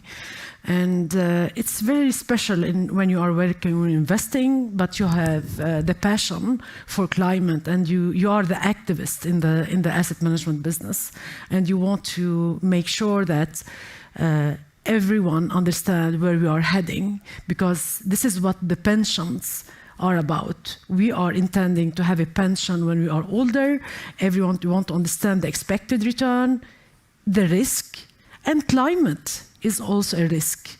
Mm-hmm. And investing with intent is not only investing like in accordance, as Cara said, for ESG. It's really to tackle the challenges we are seeing in the climate and to redirect the investment to the solution and to be a part of the solution, not a part of the problem. So investing with intent is very important. It starts with including climate in the strategic decision, explain to the trustees and to the people the importance of having an intent, not only to manage an equity risk or credit risk, but also climate risk. So we have a very big duty to put the intent already on the table from the beginning and as a result, to be able to measure from a baseline where we were and where we are to support the net zero transition, for example, the social development goals, or any other climate-friendly initiative. Have KPIs, have measurement very clear when you invest. I mean, one of the critics of ESG, and of course it was a big deal last year with The Economist having a go at it, is that it will not drive the needed transition. The results of the outcome are limited due to the fact that with ESG, we are looking at non-financial risks rather than on the effect of our investments. What are your thoughts on that? Yes, I partly agree. I am a person who wants to thrive within the investment. We come a long way within the asset management business. I started in this business for 20 years. No one talked about, like everyone was talking about ethical investment. We want to exclude a bunch of things, but we didn't think about our planet, about humans, about our children, and it's not enough to have ethical screening.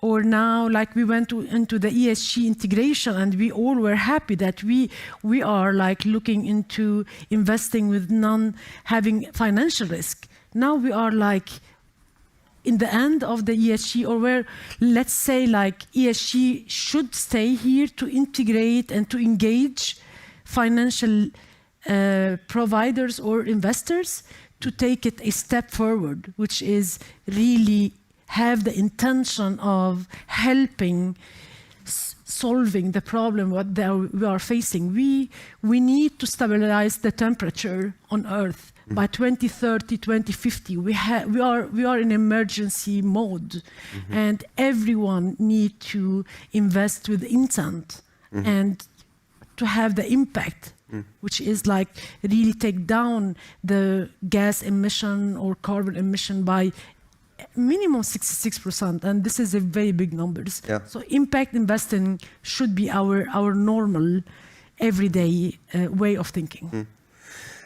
Just before I come to Kristen, just going back to you, Cara, how did Mercer internalize all the hoo-ha from last year? Because I mean, one of the criticisms I think The Economist was making was, if you want to invest in climate and environment, that ESG is imperfect because it also factors in whether you manage a company well. And you had the situation where, I think in one ranking, I think S&P 500 had ExxonMobil quite high, but Tesla was kicked out. So how have you had a long search internally on ESG since last year, or do you feel that it's still fit for purpose? Yeah, I think it absolutely is fit for purpose in the fact that in the main, the goal is that it's trying to capture a lot of factors, right? I mean, under E, under S, under G, you're dealing with a lot of factors. So it's never going to be about a company that is necessarily doing the right thing in all areas.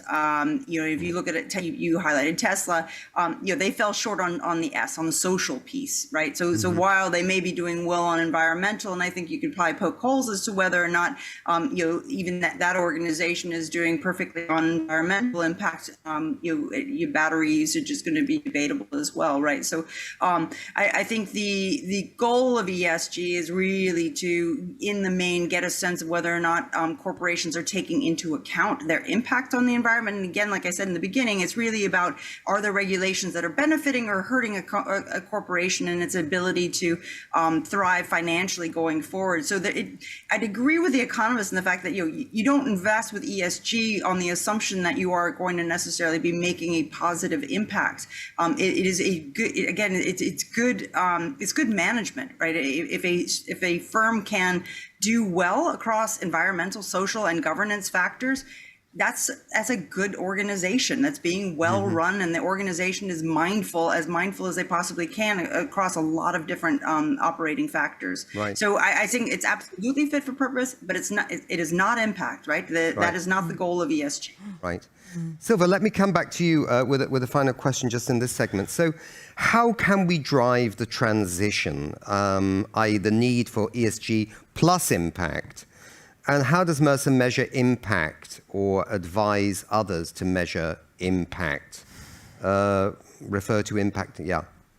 Yeah, that's the question, sorry. Yeah. Well, I really think that the example that you are talking about in terms of like impact is very important, and you need to have it as a clear part of the investment and to make it on the table from the policy part of the investment.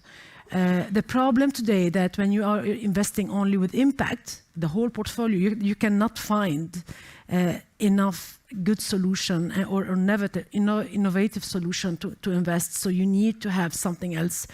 So in private market, it's a great place where, like, we have been hearing the amazing story about the Amazon forest. This is the type of water renewable. We need to do that, and we need by this to help our investor to take down the net to work toward the net zero transition.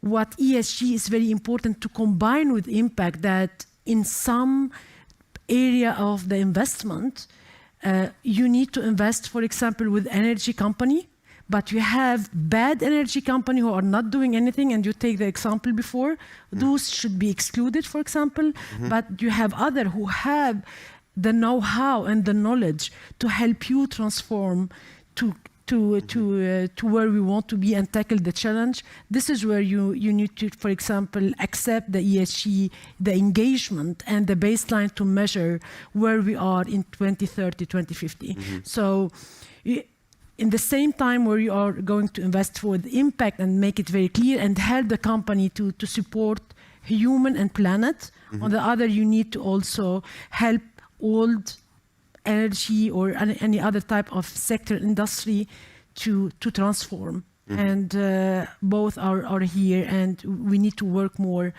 toward the solution. Okay. Let me come to Kristen at Chi Impact. The question I'll be asked is, what's the role of smaller impact investors like Chi Impact? And how does it differ from the larger institutional investors? Yeah, super happy. Can you hear me, Nick? Yep, we can hear you. Yes, wonderful. Good afternoon, everybody. Nick, give me a second, please. I would love to contribute very briefly with a few, let's say, bold statements to the statements my wonderful colleagues have shared. One thing on intention. I think intention is key. It's so, I mean, it's the heart of impact, right? Being intentional is actually where impact investing starts. So this is very important. And this is a complete differentiator from ESG investing. And being intentional is not only, let's say, on a personal level and only basically on selecting whatever investment options. Being intentional is also very important from basically the fund manager side, because as a fund manager, you also have to be intentional in basically putting your impact strategy together. And this basically already starts in basically integrating that intention, for example, into your fund documents. So this is important. And also being intentional also means you could be intentional on tying your fund carry to the creation of positive impact outcomes.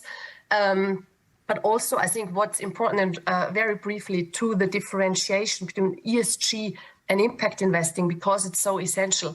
So it's indeed, it's completely different. And as Kara said in the very beginning, impact starts basically where ESG ends. I think this is, very, very nicely said. But what I would also like to flag, even though I'm on the deep side of impact, right? And I think we definitely need impact in order to really solve those root causes and to have those transformative solutions out there.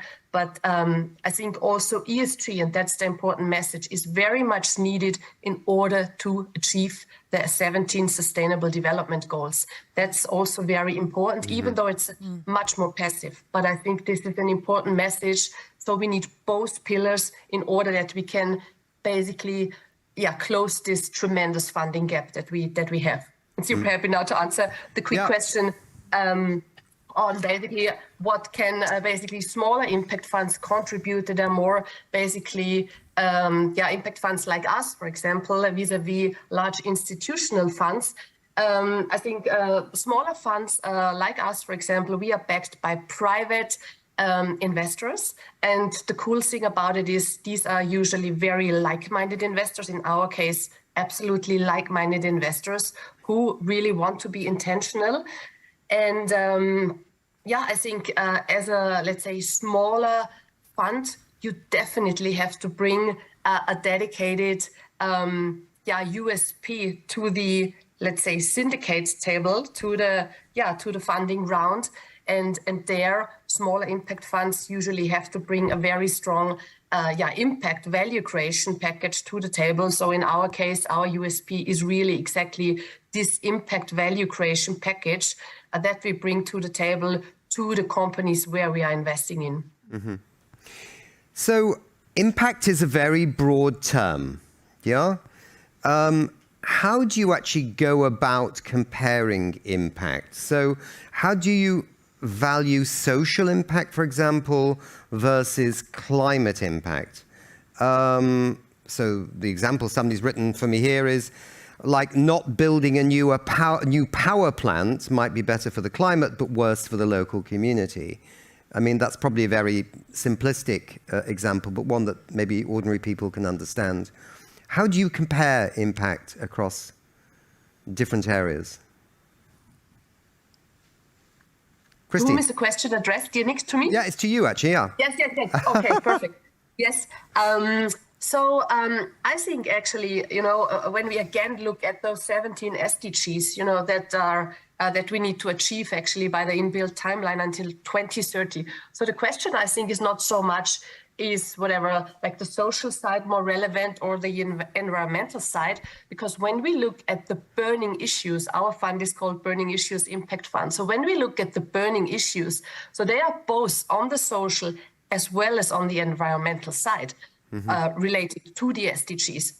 So I think that example that you gave, dear Nick, is a very good one. And I think when we talk, and in this session we talk about intention and impact, then it's really, we need to ask ourselves when we are true impact investors, are there no unintended negative side effects involved with basically an impact investment? So if you like, for example, to invest in a wind farm, right? But if deforestation has to go on, or if local, people of whatever the Sami tribe, which is actually happening in real life, have to be relocated in order that this wind farm can be built, then from an impact investor's perspective, there's a negative side effect. And this definitely would not be an impact investment from the very beginning, meaning that as an impact investor, you have to go very deep in the due diligence and also actually check in this social and environmental due diligence if there is no unintended negative side effect when you deploy the capital for the first time. This is very important when you really want to achieve systemic change. Yeah. Cara, just a very brief answer to one question, Cara. I mean, in a sense, some of these things that you're having to make decisions about as investors are also things that actually governments have to make some decision about. I mean, in a sense, if there is going to be a development somewhere that could be good for the climate, but might have some impact locally, say, on a community, does Mercer ever talk with governments on this? I mean, in terms of decisions you take, or does it shape decisions, or does the climate, the political climate shape decisions? Just briefly.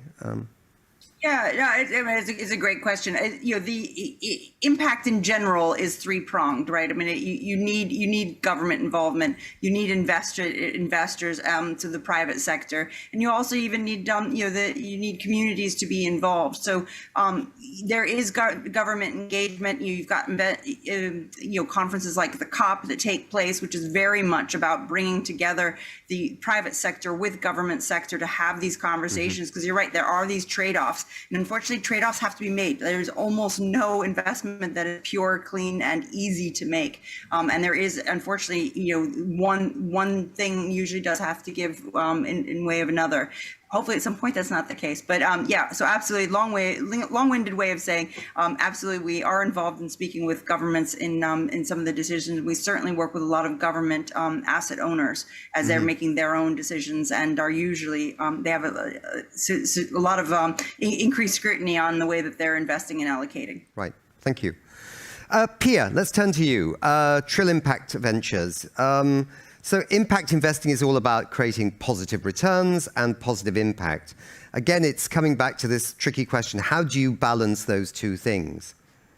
Yes, that's a good question. And in order to balance, I would actually said that impact investing is about acceleration. So we find companies where we can accelerate impact, and by accelerating impact, we also accelerate the financials, the financial returns.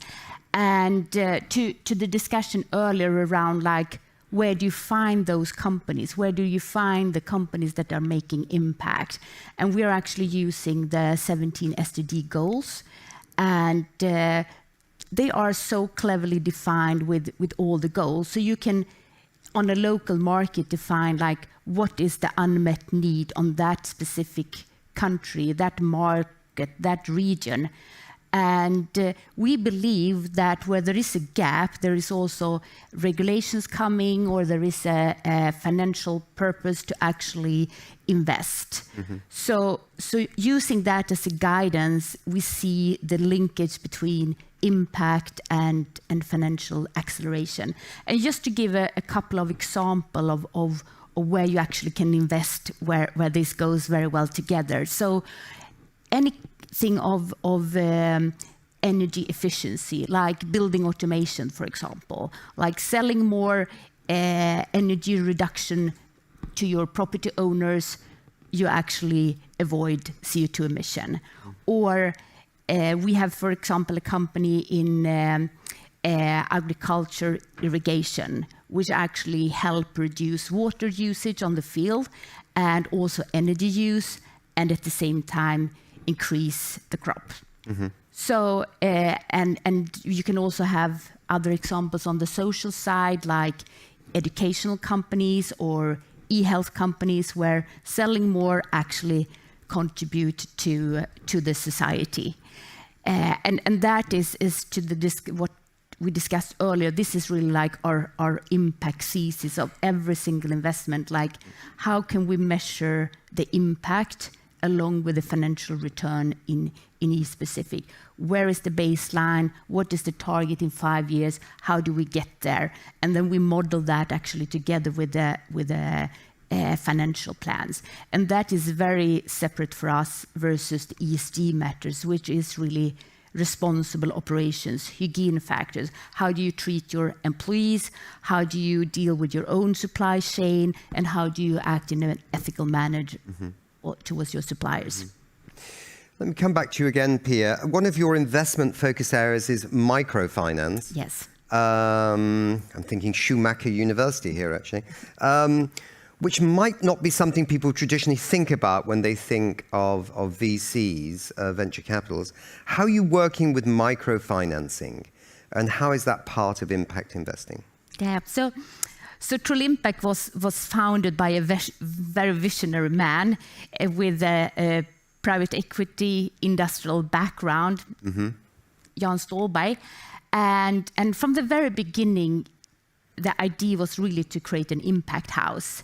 So whatever we do and whoever we recruit is actually people that has a passion for for impact in different shapes and forms. And we started out with a it's called buyout strategy, investing in majorities, and then we actually found a really good person in the microfinance space, and also a couple of other persons in the venture space where we invest in more of startups. But into your question on the microfinance side, there we do impact at scale. We have a person and we also have a partnership which actually reach out to 5.5 million entrepreneurs around the world, where we can provide microloans and make a real difference on the ground. It's a different business model, but we also have a different team working on that. So the platform of doing impact and thinking impact is in the culture of us as a firm. But of course, we need to tailor the business model to each one. But seeing those entrepreneurs and making the difference in their life and being able to send their kids to school and so forth, it's really like culture building for us as a firm. Yes. Maybe something to everybody. I mean, is it still true that it's far easier to do impact investing in the so-called rich developed countries versus the developing countries? Is impact investment predominantly happening in the developed countries rather than developing countries? Cara, maybe you could kick off. I don't know if we'd go with far easier. I think there are numerous challenges around impact investment, and that's why you do need to rely on the likes of professionals like we have on this panel, right? That actually can access and have the information, the transparency, and hopefully boots on the ground to really assess. My view is that there are equal opportunities globally, but there may be a tendency to lean towards more developed markets. But I hand it over to the PMs. Kristen, where are your impacts happening, in developing countries, or are they mainly in the more developed countries? We are actually only investing in Europe, so in developed countries, basically. But when you again, and I'm citing again the SDGs, when you look at the SDGs, we need also there both, right? It's a no-brainer. We need impact investments in emerging markets, developing countries, but we also need transformation here on the ground in developed markets because we have massive challenges to solve, right? And I think traditionally impact investing has actually been kicked off in developing countries, like with microfinance, which is like the oldest approach. But now we also see more and more, in particular in the climate space, but also on the social side, more and more funds coming up, VC funds in developed markets. And I think the good news is we need them both because, we need to solve the challenges basically across the planet urgently. Yeah. Any thoughts there, Silva? I think that since we are, since the impact with intent, the investment with intent and the impact is fairly new, and we have a lot of challenges to solve, you need to have very, very low political risk, transparency, and governance in place. That's and the need. So and the potential to solve it, to create a solution, and that's why we start with the developed market. Any impact investing in the emerging market directly is classified as opportunistic and higher risk because of political risk and because of maybe less transparency. But I always see that what we do in developed market is the starting point, and soon we will we will export actually a lot of ideas in place to the emerging market, and this is where the need is for people and the planet to really create difference in their life. And I am coming from an emerging market, and I see the need every time I visit my family. So you are right, but hopefully we will soon see that in emerging market fund and impact fund. We've just got 1 minute. Pia, I'm going to just flip this question. I'm also going to ask Cara as well to comment on this. But, obviously governments are very important because the rules and regulations that governments set make things different. I was quite interested with the G7 just meeting recently, where the governments were again talking about fossil fuel subsidies and phasing those out. And yet the oil share price did not go down. In other words, the market seems to think that maybe the governments aren't so serious about their climate targets. Would it help you with your impact investment if there was a better price on carbon? And then I'll come to Cara afterwards on that one. Yes. Yes. Okay. Thank you. That's perfect. Cara, would it help if everyone knew the direction, in a sense, more clearly, that governments were a little bit more rigorous about the carbon price, perhaps? Yeah, and I'll just go with agreed. Yeah, okay, good. Well, it's nice to have a bit of agreement, isn't it? 4 fantastic women on this show. Thank you all for being here, and I'm so pleased to see women at the top of the game on this rather than often we see men. So that's really good news. Thank you very much indeed. Thank you. Thank you. Thank you.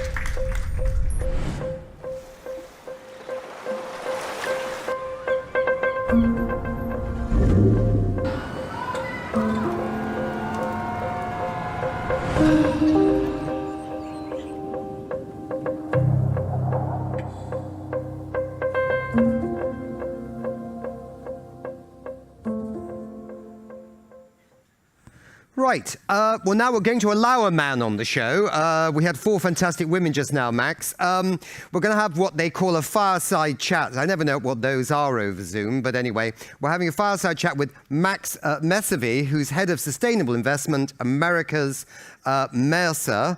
And this conversation will center around impact investing in emerging markets, plus a just transition, which is also very important indeed. Welcome, Max. Nice to see you. Great. Nice to see you as well, Nick. Thank you for having me. It's an honor and a pleasure. Yeah. Where are you coming in from? I'm in from Boston, just north of Boston, actually. Boston. Yeah. All right. My cousin used to work at the Jackie Kennedy Museum there, looking after all her wonderful clothes. Yeah. There. Well. Excellent. So, Max, great news. An important term in impact investing is additionality. So can you help break down what that means and why it's important? Certainly. So additionality is kind of the notion that an impact investment can create a social and or environmental outcome that would not have occurred in other circumstances without that investment. So, for example, an impact investor might support the development and deployment of, say, rooftop solar in a remote village that is not connected to the electrical grid otherwise, thus providing electricity. Different types of investments can really fall along a spectrum related to additionality, for example. So you think about investing in a company's stock. If that company's stock is traded on an exchange, your marginal dollar, which might be put into that company along with thousands or perhaps millions of other investors, or krona in this sense, would not necessarily drive a different outcome at the company that you're investing in otherwise. At the other end of the scale, that additionality could really show through if, for example, you were providing venture capital with a focus on investing in female entrepreneurs in emerging markets to help them expand their businesses. Your marginal investment there may indeed drive a very different outcome than would have happened otherwise. And that fits into the just transition as well, does it? It certainly can, of course. I think that what we're seeing with just transition these days is there's been a number of large stakeholder, multi-country agreements that have been struck around $8 billion US that's going to South Africa for what's called a Just Energy Transition Partnership. Another $10 billion was announced for Indonesia, also a Just Energy Transition Partnership.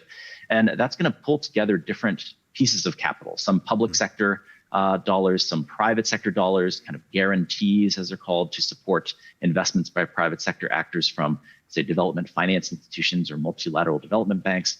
And so, that intentionality, as my fellow panelists have been talking about prior to this, is really the key piece there. It's driving this different outcome than would have happened otherwise. Provision of public capital to say, hey, private capital, let's think holistically about how to support energy workers in this transition so that they're not left behind, their livelihoods are supported, and they're able to still enjoy safe, secure pensions and retirements, certainly provide food for their families, et cetera. Yeah, no, that's a very, very good point. And those that came out, certainly the South African one, I think, came out of the COP in the UN Climate Conference in Glasgow. Yeah.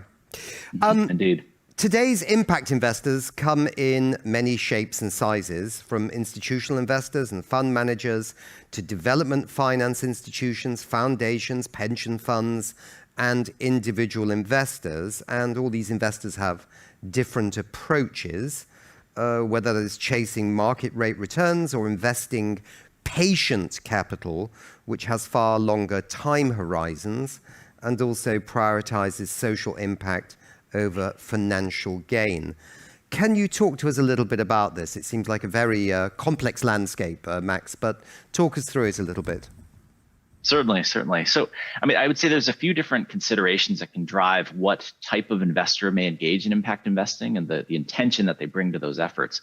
So first of all, fiduciary duty. For example, are you managing the assets of outside individuals, of pension fund members, for example? That typically is the highest level of responsibility that one might have. It's typically backed up by regulatory considerations. That can drive what sort of investments you may or may not decide to engage in. Your needs for liquidity, for example, how quickly do you need to access cash to, again, pay, pension members, for example, out when they retire? Or if you're an insurance company, how quickly do you need to be able to pay insurance claims, for example? So those certain pieces. How diversified is an investor across different markets and asset classes? And then certainly a big consideration is an institution's set of stakeholders that they may need to be responsive to. So they can drive all these different pieces.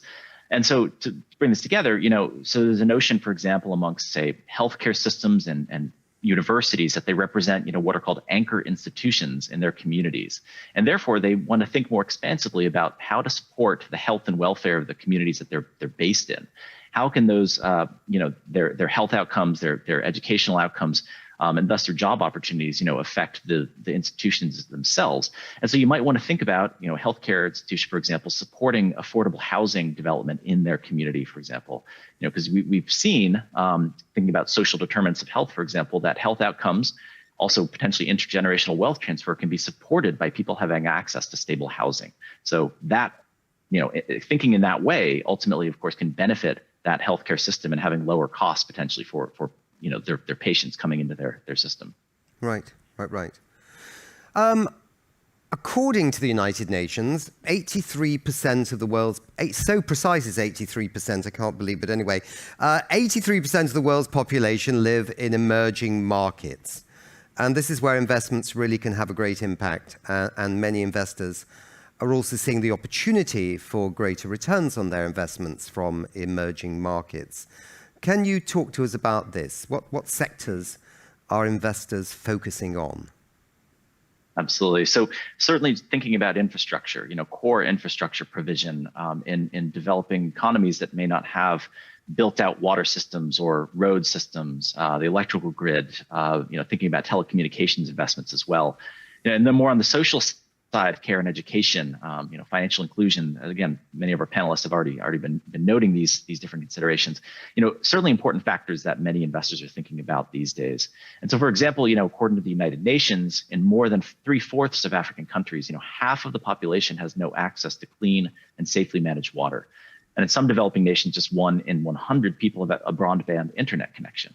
So thinking about, helping those populations, connect to those safe water sources, for example, or connect through having a better internet connection, can really help, again, drive economic outcomes, can drive improved health and, population health. And therefore, again, can support those governments in kind of trying to provide a better life for all of their citizens. So for private sector investors, thinking about how to help drive those better outcomes, have that impact, again, in that society, in that community where you're deciding to operate, obviously can really provide these benefits in addition to just pure financial benefits as well. Just slightly going off script here, why would the private investor want to invest in water systems in Africa? Are they just being totally philanthropic? Or do they get a return on their investment? It must be a higher risk for them. Why do they want to do it? Certainly. Well, it's a great question, and it depends on how the infrastructure would be developed, and then how the ownership would be structured. And so typically these investments would be structured so that it would be, say, a privately held water system, for example. In many, developed markets around the world as well, you have private ownership, of course, of infrastructure such as that. So there'd be some sort of tariff mechanism, some sort of fee mechanism that would provide that return on investment to that investor to provide that infrastructure development. Right. So that would all, of course, be structured at the opening of the deal and would be negotiated ahead of time. Right. Okay.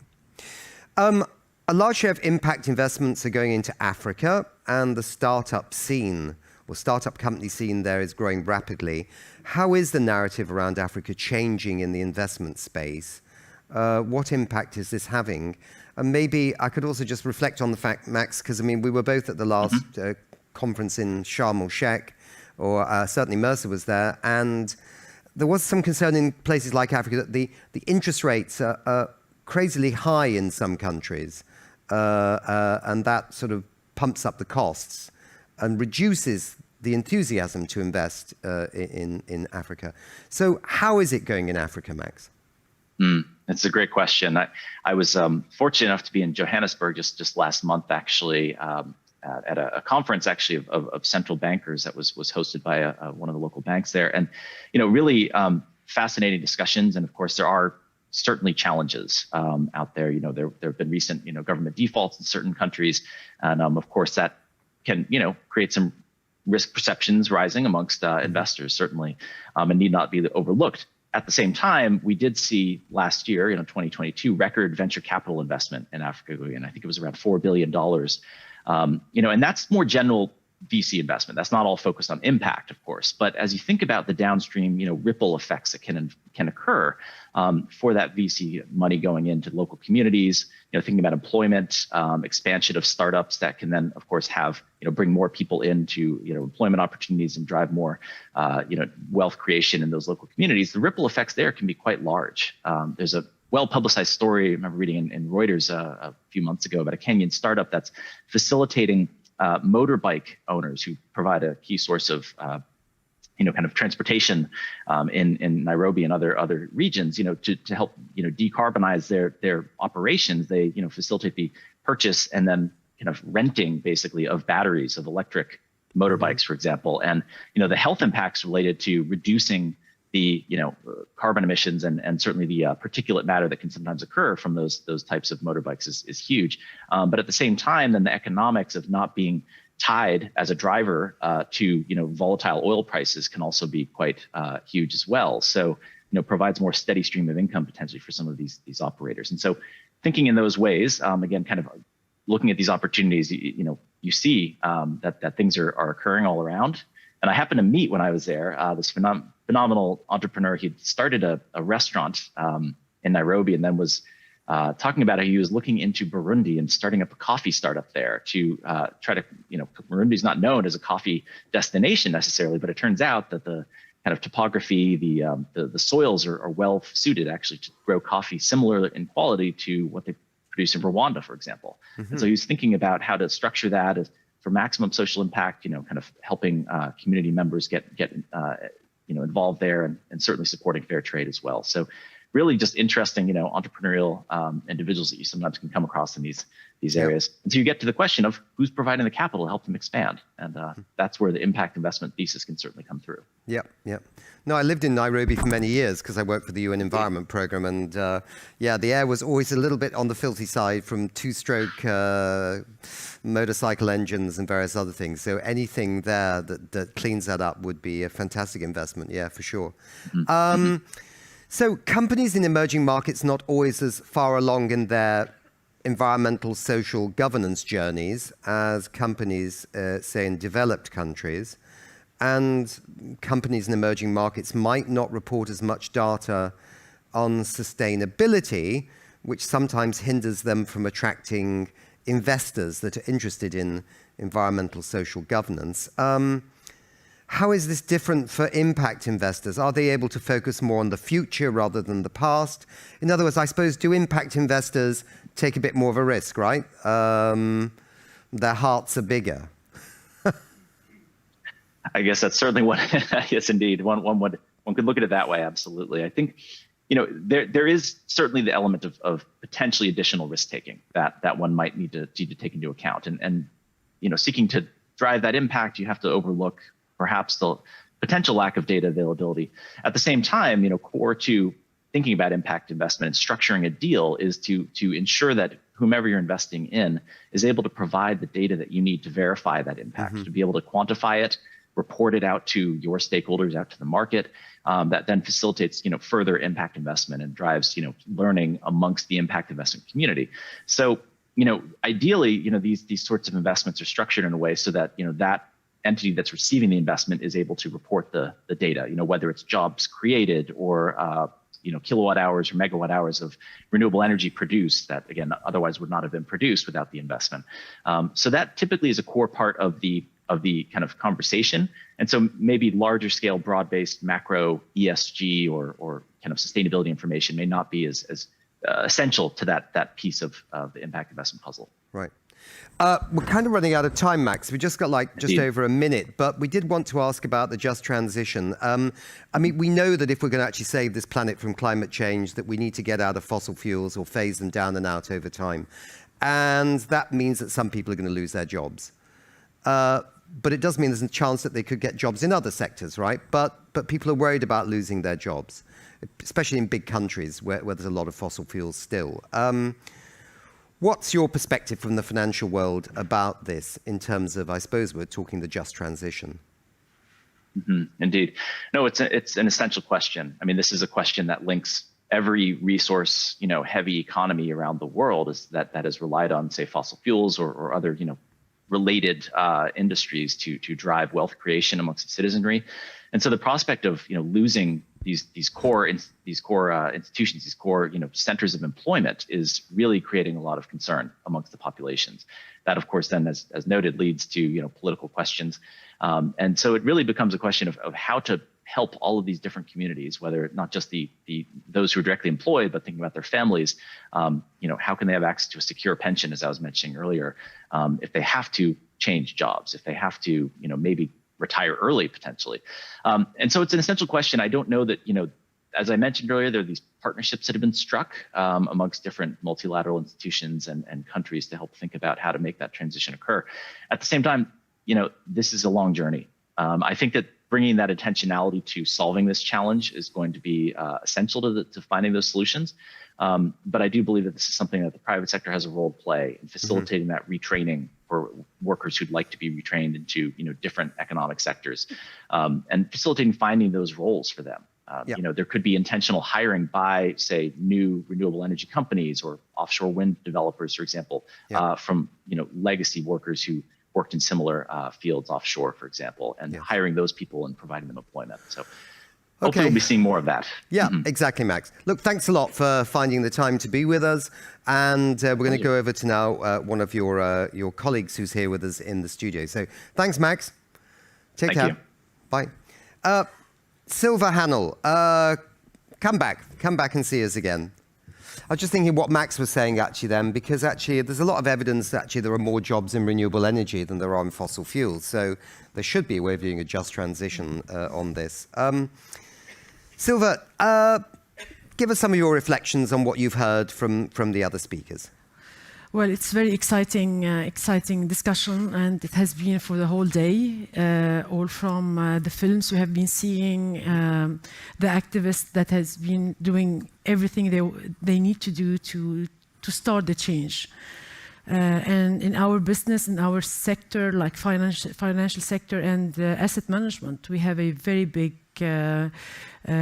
mission on our shoulder to really include impact investing and investing with intention as a part of our life, to understand that everything we are doing, like we will never enjoy pensions if we have people from Africa need to leave their home because of climate catastrophe. So we need to understand that we will not enjoy anything if we do not take care of the humans and the planet. And this is something very important when we take it into consideration. And I really feel the passion of talking about it and measuring it. So ESG and impact, they go together. I would love to see government investing and passing the learning from the developed market to the emerging market, so we can all enjoy this path, because we have energy everywhere, we have water, we have wind, we have hydro, and we do not need it always fossil. So we do not have time. Yep. It's call for action, and hopefully we all can do better for the planet and better for us and better for our kids. Yeah. And I mean, you're working for Mercer, but there's a lot of financial companies out there. And I mean, there's increasing pressure within the system as well for the companies that you invest in to actually meet targets and things like that. You're part of a very big ecosystem. I mean, whether it be science-based targets, where the companies have to meet certain standards along their supply chains as well. It's not just the finance sector on its own. No. There's a whole ecosystem emerging in the world where there is some kind of accountability coming out of this. So, I mean, it's absolutely clear, I think, that certainly on the finance sector, there are things that you need to help your mission. Yeah. It must be really hard for some finance houses who have to look after investors' money and they're trying to maximize returns, and then they suddenly see a big boom in the oil price and the oil companies do really well, and everyone's saying, why didn't you invest in those? I could be richer, you know? Yeah. There must be lots of tensions within the decisions that have to be taken. But the question is, are they the right decisions for the future of the planet? And that's the future of that investment money, because we know about stranded assets that could come. Yes. We know about stranded assets. We know about greenwashing. We know about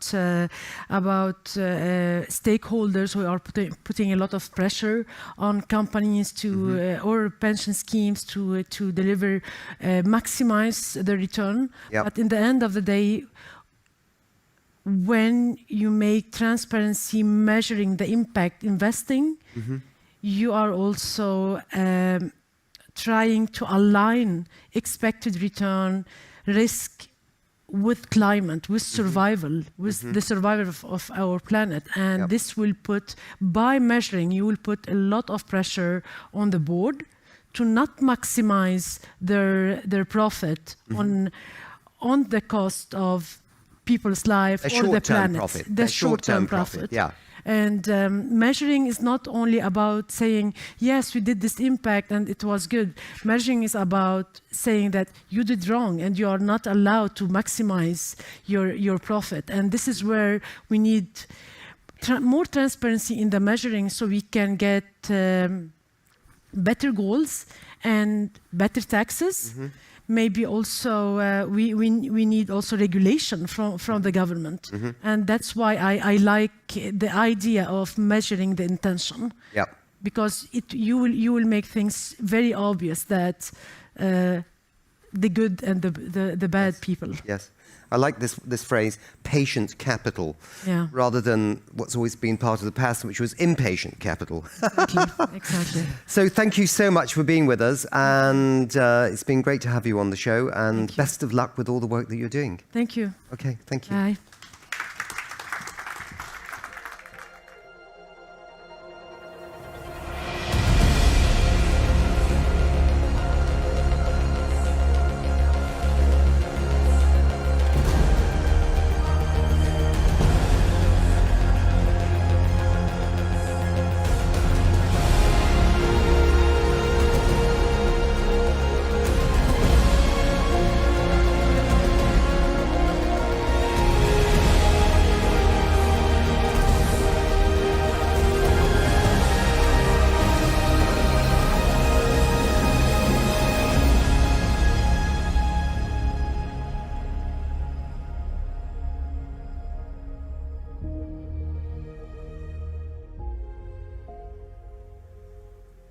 We're now going to turn to our second, you might say, episode with the UN Environment Programme's economics people that are, in a sense, looking at nature and the importance of financing nature. This time we'll be looking at new business models for public-private actions with innovative solutions. Kicking things off, we have a Q&A, question and answer, with Ivo Mulder, who is head of the Climate Finance Unit at the UN Environment Programme, who is joining us via Zoom. Welcome, Ivo. Thanks a lot, Nick. It's a pleasure to be there. Yes, it is. When we're thinking about this work that you're doing on nature finance, you've had two reports out, I think, so far on the state of nature finance. Why did you begin this journey, Ivo? Why was it considered important to have these amazing reports? I think first of all, there's a lot of knowledge and data out there. How much money is invested in wind farms, in rooftop solar, but there's relatively little data available, Nick, on how much we're actually spending on nature, even though it underpins more than half our global economy in a significant way. And so the reason why I felt this was needed is you can only expect governments to make more informed and urgent decisions if they actually know how much they're currently investing and how much actually needs to be invested if we are to tackle the climate crisis and also the nature crisis. So that was the underlying idea of starting to track how much money is invested in nature, but on the flip side also how much money is invested by governments in harmful and distorting subsidies, for example. And give us some of the headline numbers on your latest report, which I think came out just at the end of last year, didn't it, to coincide with this big biodiversity UN conference in Montreal, Canada. Yep, thanks. So at the moment, we're spending about 154 billion US dollars a year. Most of this comes in the form of government spending, and most of this is domestic. To put it into perspective, that equates to about 0.2% of global gross domestic product. So basically the amount of money that the global community generates in a year. Putting this into context, more than half the global economy is moderately or highly dependent on nature.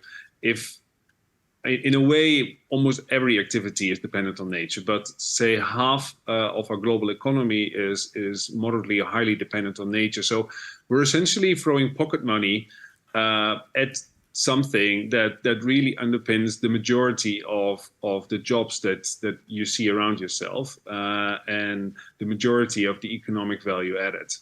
And so we need a massive reshift in that, starting with a doubling of investments by 2025 and making sure we triple that by the year 2030. Right. And on the subsidies, how is this affecting the whole equation? It's a very difficult topic, as you know. I mean, you just talked in the previous session about the necessity of changing fossil fuel subsidies. This, of course, has been talked about for quite a few years. Yep. At the same time, there's lots of vested interest in this space as well. I come from the Netherlands, a small country that is highly productive. At the moment, the farmers are up in arms because of the necessity of having to reduce nitrogen to comply with the EU conservation policies. That could also include, Nick, changes in agricultural subsidies. But the amount of resistance that we see is amazing. And this again talks to the just rule transition. So how do you ensure that people actually have an income and are being given the means to change from a current practice to a future practice? Yeah. So subsidies can be changed, but you need to break through those vested interests. On the 150 billion plus or minus that is actually currently being invested in nature, where is that coming from? Who is investing in nature? It's mostly rich countries, so-called G20 countries, and most of that money sits with government budgets either at the federal level or at the provincial level. Only 16% is currently invested in by the private sector. And to your point, Nick, that this session is about public and private partnerships. I think it's especially important that we quickly ramp up that percentage of private finance from the current level of 16% to 50% or more, because a lot of governments are highly indebted, especially following the COVID crisis and before that the sovereign debt crisis. And so we really need to give the private sector the means through carbon markets, through nature markets, through changes in subsidies, tariffs and other means to quickly ramp that up. And What are you looking for, in a sense, with producing these reports? Are you hoping that governments, or are you hoping that the finance houses? We just had some impact investment conversations here, where things like water were mentioned a bit. Are you looking to carbon markets? Where do you think that the finance could start flowing from? And why? Why would people do it? Yeah. I think it wasn't a coincidence that we released this report just before this big biodiversity conference that took place just before Christmas. Luckily, like the climate agreement in Paris a few years ago, there's now a biodiversity agreement as well. And lots of people on the street may not know these agreements, but they do start to trickle down in government laws, and they do start to trickle down in company positions and strategies. I mean, just before the Edinburgh Climate Conference, there was a whole race to net zero. I think we will start to see the same for nature, and as such, these kinds of agreements are necessary, and we hope that the kinds of reports that we issued have increased the level of urgency for negotiators to make those kinds of decisions. Yeah. But I also believe, Nick, that reports only go so far. It's at least important that the data is there, but we mostly want to use it to galvanize government commitments to quickly ramp up the amount of money being made available for conservation and restoration, but also accelerate the shift towards more sustainable land use and agri-food systems. Mm-hmm.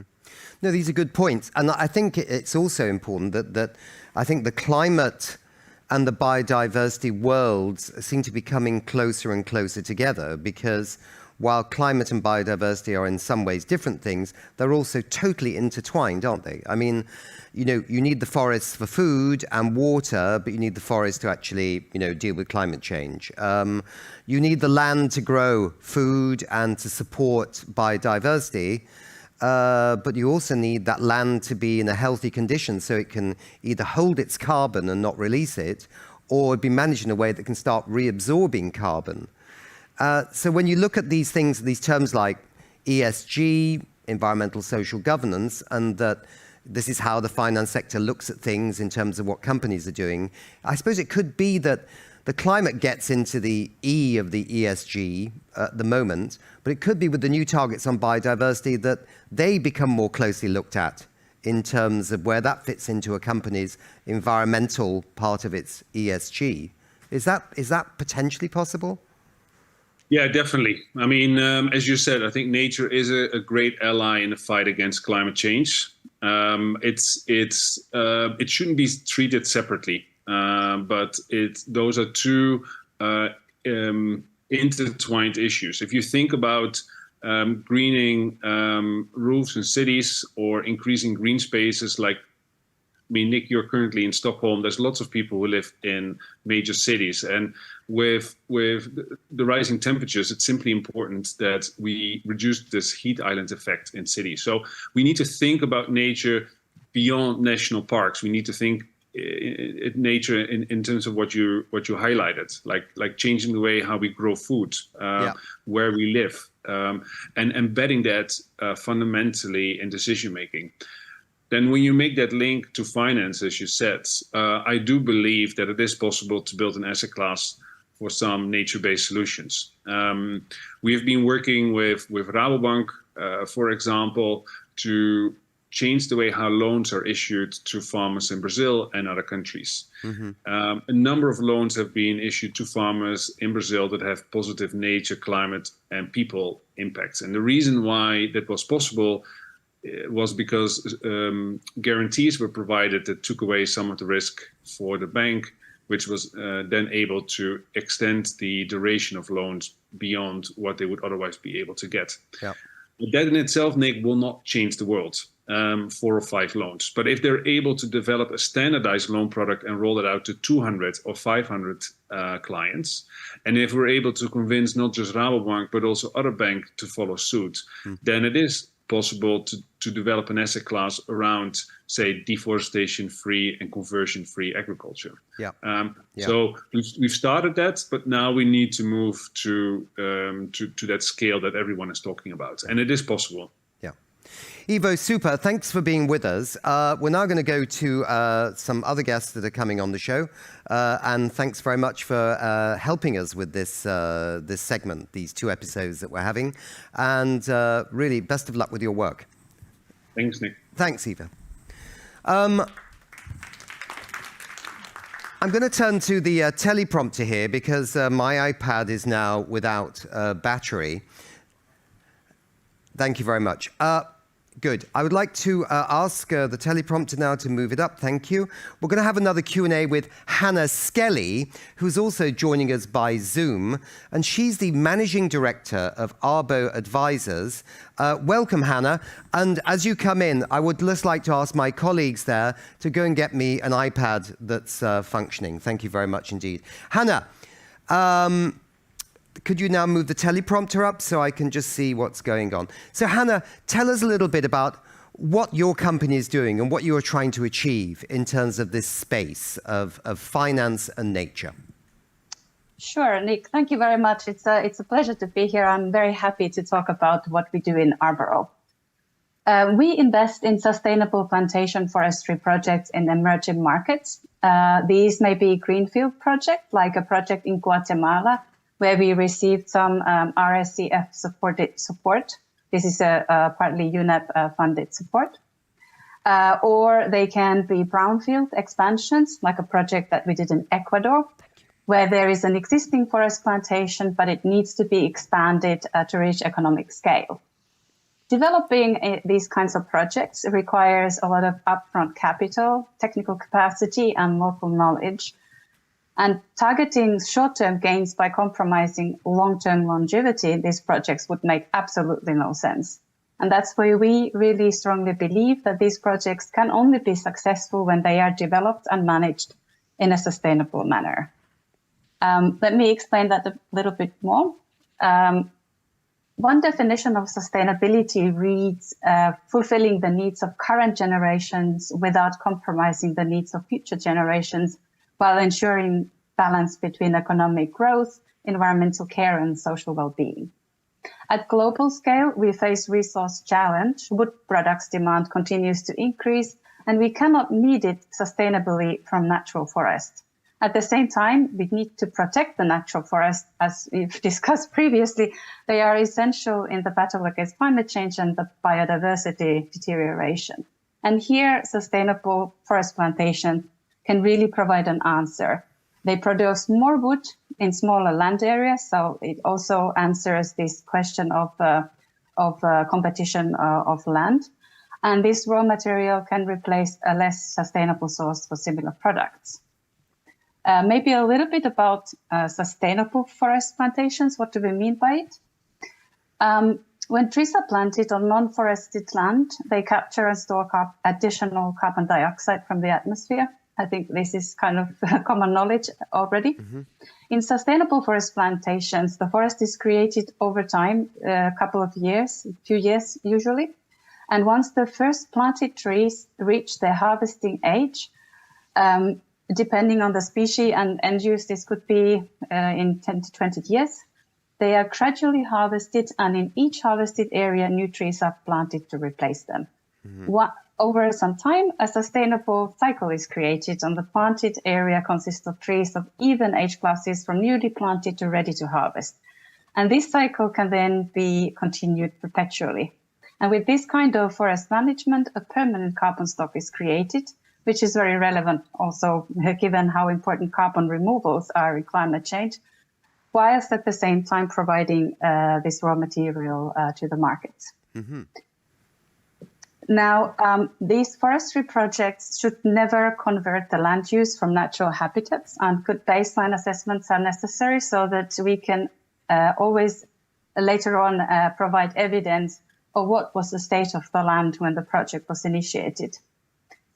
This also then allows us to follow up and show results of development. We, for example, follow biodiversity in our projects using this bioacoustic method.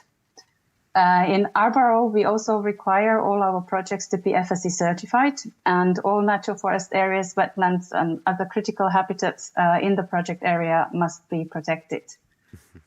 This tends to be about 20% of overall area. And then, of course, land is an important issue. It's an important resource for local people, and therefore who uses land and how it's used are really sensitive issues. And therefore, we have to have a very good understanding of land tenure circumstances and history of the land. And then finally, making sure that local people know and understand the projects and that their concerns are heard is essential, as they are the neighbors, they are the key stakeholders. So we believe that we have to follow these kinds of approaches in order for the projects to be sustainable. Okay. Hannah, for those that don't know, Arbo Advisors are then what, a finance house or a consulting house? No, so we are an investment advisor to the Arboro Fund, which is the fund that invests into this project. I see. Okay, good. And you're mainly concentrating in the developing countries, emerging economies. How do the investors get a return on their money? Is it the crops that are, in a sense, harvested? In the case of forest, it would be some kind of timber-related crop, or are you using the voluntary carbon markets? How does the interrelationship between nature, finance, and a good outcome for everybody arise? So the key return component in this project is the timber. Right. You want to end up with an asset that, as I explained earlier, this sustainable forest plantation, which can then provide the timber to perpetuity. And that's the key return. Then obviously, currently carbon finance is also a big topic, and it's possible to achieve carbon credits in these projects. And that provides an additional income in the project. Right. Is it impolite to ask how much investment is going into these kinds of timber projects? And what could go into them into the future? I mean, because what you're doing, in a sense, is a model that could be replicated by others, for example. Well, exactly. That's what we actually want to do. We want to do a lot more of this. So in the first fund, Arbor Fund, we have $111 million US. We are now raising the second fund. We strongly believe that this is absolutely a scalable model. The funding is the key barrier. The carbon finance can provide some relief, because not only in terms of absolute money, but also raising interest in the new groups of investors who maybe would look at forestry as a little bit not known asset class to them, but when you add the carbon benefits, they can find it more interesting. But ultimately, the money needs to be patient capital, which is also what you've discussed earlier. Forestry projects do not start providing early cash flow. It takes many, many years before money starts to come in. But when you have provided time to develop these sustainable plantations, which provide the raw material to perpetuity, they are very interesting investments, for example, for pension funds or other such investors who then need to have maybe not so significant return for their investment, but they want to have an ongoing coupon. And those kind of partners can be the ones who then ultimately we can exit to. Last question, because we're just running out of time and we have to move on to the next guest. But were you pretty shocked when you saw that from the UNEP State of Nature Finance report that only 150 billion plus is going in per year into nature, and yet, you know, I think, is it $44 trillion worth of the global economy is dependent on it? Was it like, this is a bit of a mismatch? Yeah. I mean, I can't say that I was shocked, because having worked in this sector for many, many years, I can see this in practice and on the ground. Yeah. This sector really needs the capital. It's absolutely essential. And what we're trying to do and what we're doing is we're providing a good example on how to do it. And hopefully that way we can significantly scale it up. Thank you very much indeed for being with us, Hannah, and sharing your story. And best of luck with your work. And I hope that it does scale us all over the world. Yeah, thank you. Thank you very much. Good. Thank you. The audience is with us. Now let's go to Tiago Guedes, who is Sustainability Manager at Rabobank Brazil. Tiago, great to see you. Hello, Nick. Nice Hi. to see you. It's a pleasure. Where are you coming in from in Brazil? Where are you based? I'm based in Ribeirão Preto. It's a city north of São Paulo state. So it's 330 kilometers from São Paulo. Okay, super. So, Tiago, tell us, I mean, Rabobank is one of those very special financial institutions that has somehow been connected with nature for a very long time, I think. It started off as really an agricultural supporting bank, but has been transforming itself into a very sustainable banking company. What are you doing with your project? What are you working on in this part of Brazil? Tell us about it. Okay, thank you for the question, Nick. I think it's important, like you mentioned, Rabobank has deep concern on sustainability. We have really restricted policies regarding sustainability, mainly in the food and agri sector. In Brazil, we're just banking food and agri companies and farmers. So it's we're dealing in a daily basis discussions regarding the more sustainable way of farming, deforestation, this type of topics. And a lot of things going on. I think Ivo gave a spoiler here, but we are working really close with the Agri3 Fund, that is the UNEP, FMO, IDH, and Rabobank Impact Fund. And we are developing some solutions to our clients that is more aligned with their needs.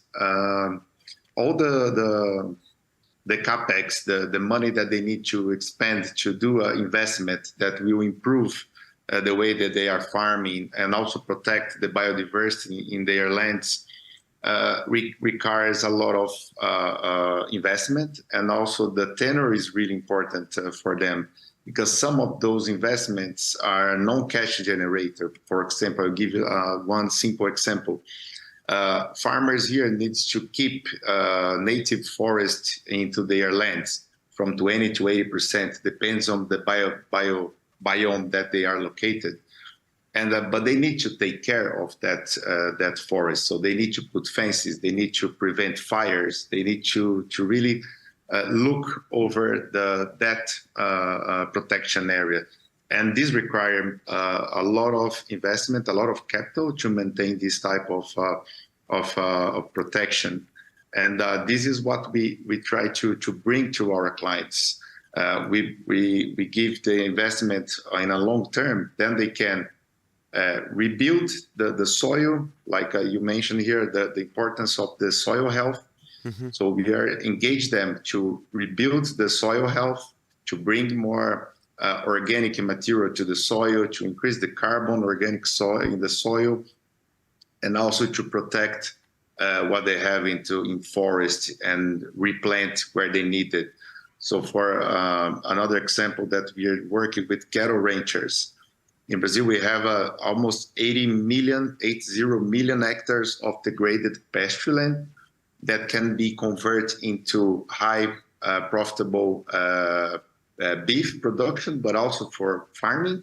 So this means that we can increase our production without converting any native vegetation. And we are engaged with them to improve that, intensifying the cattle range production, maintain the forest, even if they have license to use that forest as agriculture. We are engaged with them to do not use it and try to use in a better way the areas that are already cleared. Uh-huh. So that's one of the things that we're doing here. How do you persuade the farmers that they should do this? Is it because the farmers feel that they should do it, or is it because you feel they should do it and they will find a better return down the road if they adopt more sustainable systems? Because I can imagine some farmers might say, oh, that Rabobank, they want us to do all this sustainability. Maybe we go to another bank that doesn't want all that. How do they fall in love with Rabobank and want to work with Rabobank? That's a good question. I think we have a really close relationship with our clients. We're just banking 1,700 clients in Brazil, and we have 4 million farmers. But the point is, we're dealing with the biggest one. So they are responsible for 25% of the total planted area for soy and corn. 80% of the cotton, almost half of the sugarcane in Brazil is financed by Rabobank. So we have a good relationship, really close. We have offices spread in the frontiers. So this brings us a nice competitive advantage if you compare to different banks that are investing in agribusiness.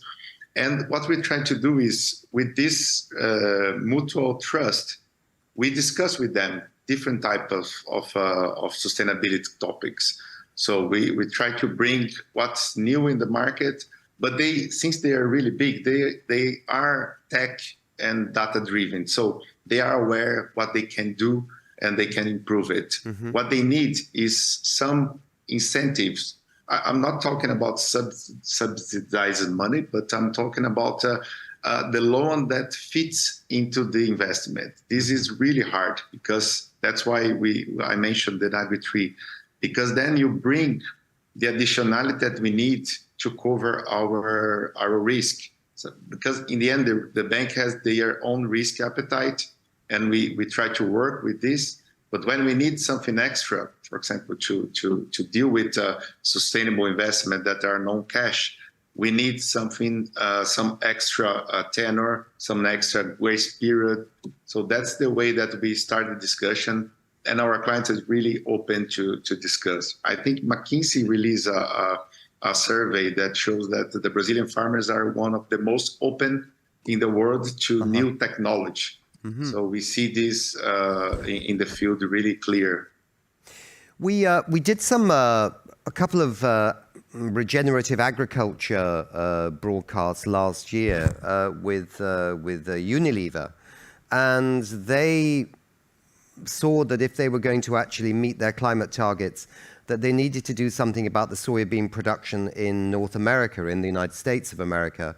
I think it was Iowa, where the farmers there were doing intensive agriculture, and they were very reluctant to change because they were uncertain that getting off chemicals and getting off fertilizer would not just make them all bankrupt. So in a sense, Unilever underwrote the initial risk, I think. I don't know for how many years. It might have been 3 or 4 or whatever.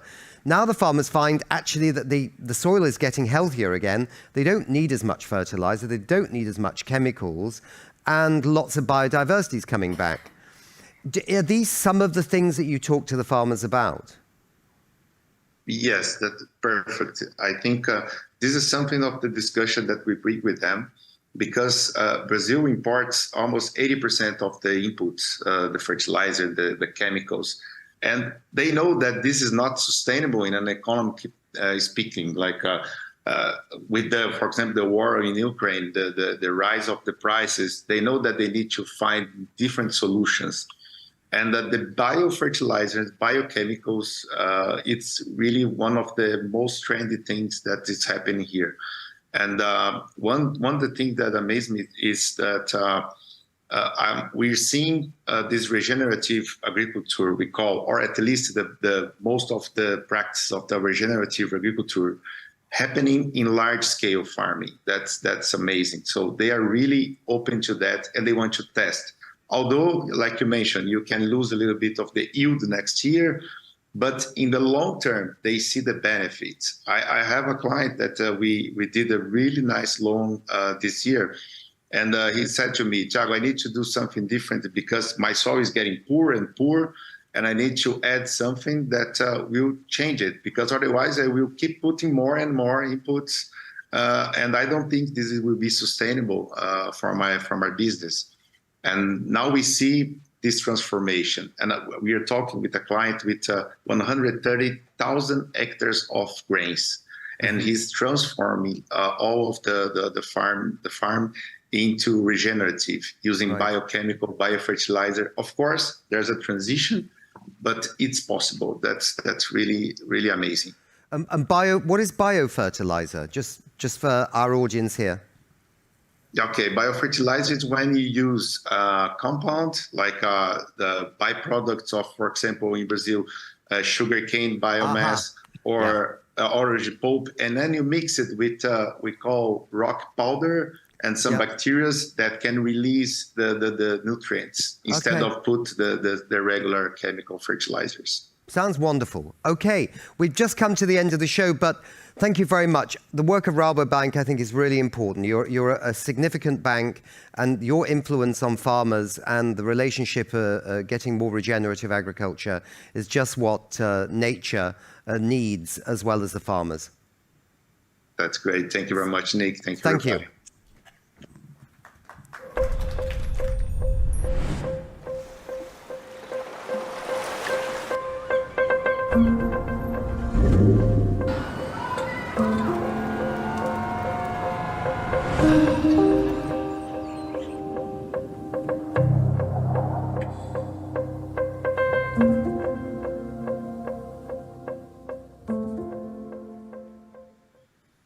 So welcome back to Solutions in Sustainable Lifestyle, Part 2.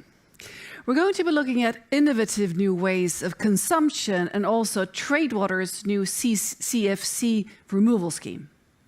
To start things off, we're going to introduce Julia Ragnell, who is joining us via Zoom.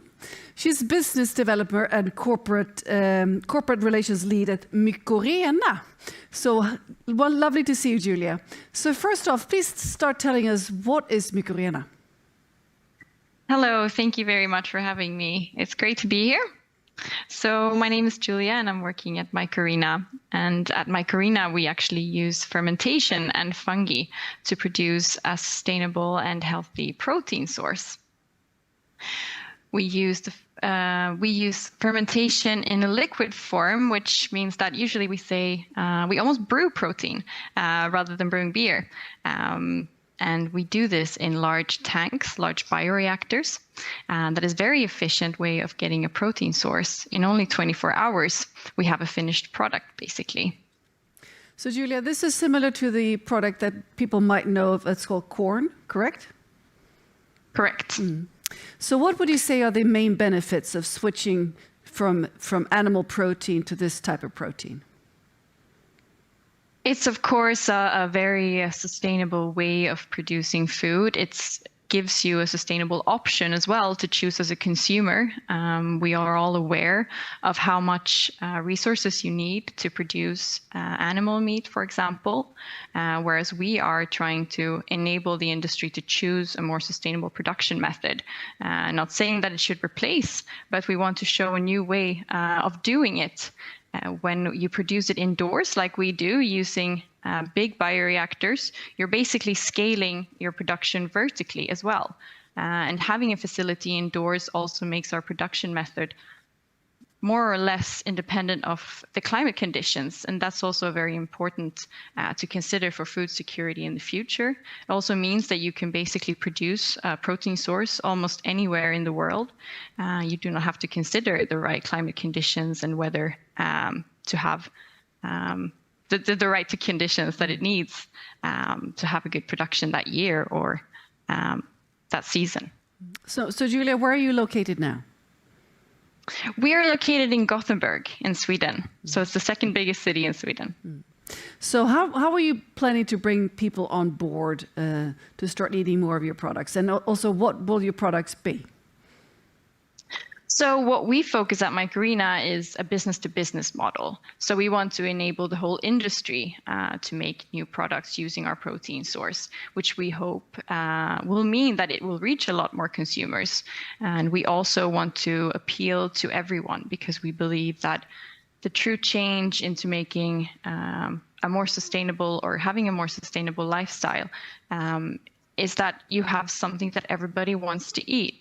And that really starts with both taste and texture of the products. If you're looking at plant-based products or any alternative protein products or meat products, really the consumer cares a lot about taste and texture. You want that to be pleasant. So what we in Mycorrhiza are doing, although our protein source is actually vegan, and so safe to consume and appealing to everybody, regardless of diets, we are also open to working with hybrid products, plant-based products, mixing any source of protein as a way to really appeal to all kinds of consumers that are out there. So what is the scalability of this solution from your point? From our point of view, at the moment, we are scaling our innovation here in Sweden. We're building our first commercial scale factory. And as I said, being indoors, scaling vertically, if you think about a bioreactor, they're large tanks. So it'd look a bit like you're in a brewery or of some sort. So you don't need these vast arable lands that you would imagine when you're producing crops or similar. And what we want to do is also use a local business model, which means that we can in the future establish new factories wherever they are needed in the world using local ingredients. What's so amazing about the fungi is that really it's happy to use almost any carbohydrate source to grow, which means that there are a lot of options in using local sourced ingredients all around the world. So that means they can also be munching on sort of leftovers and stuff like that from other food industries? Yeah, absolutely, that's possible. Well, excellent. So we'll keep our eyes on you and wish you best of luck with your endeavors. Thank you very much for joining us, Julia. Thank you very much. Thank you.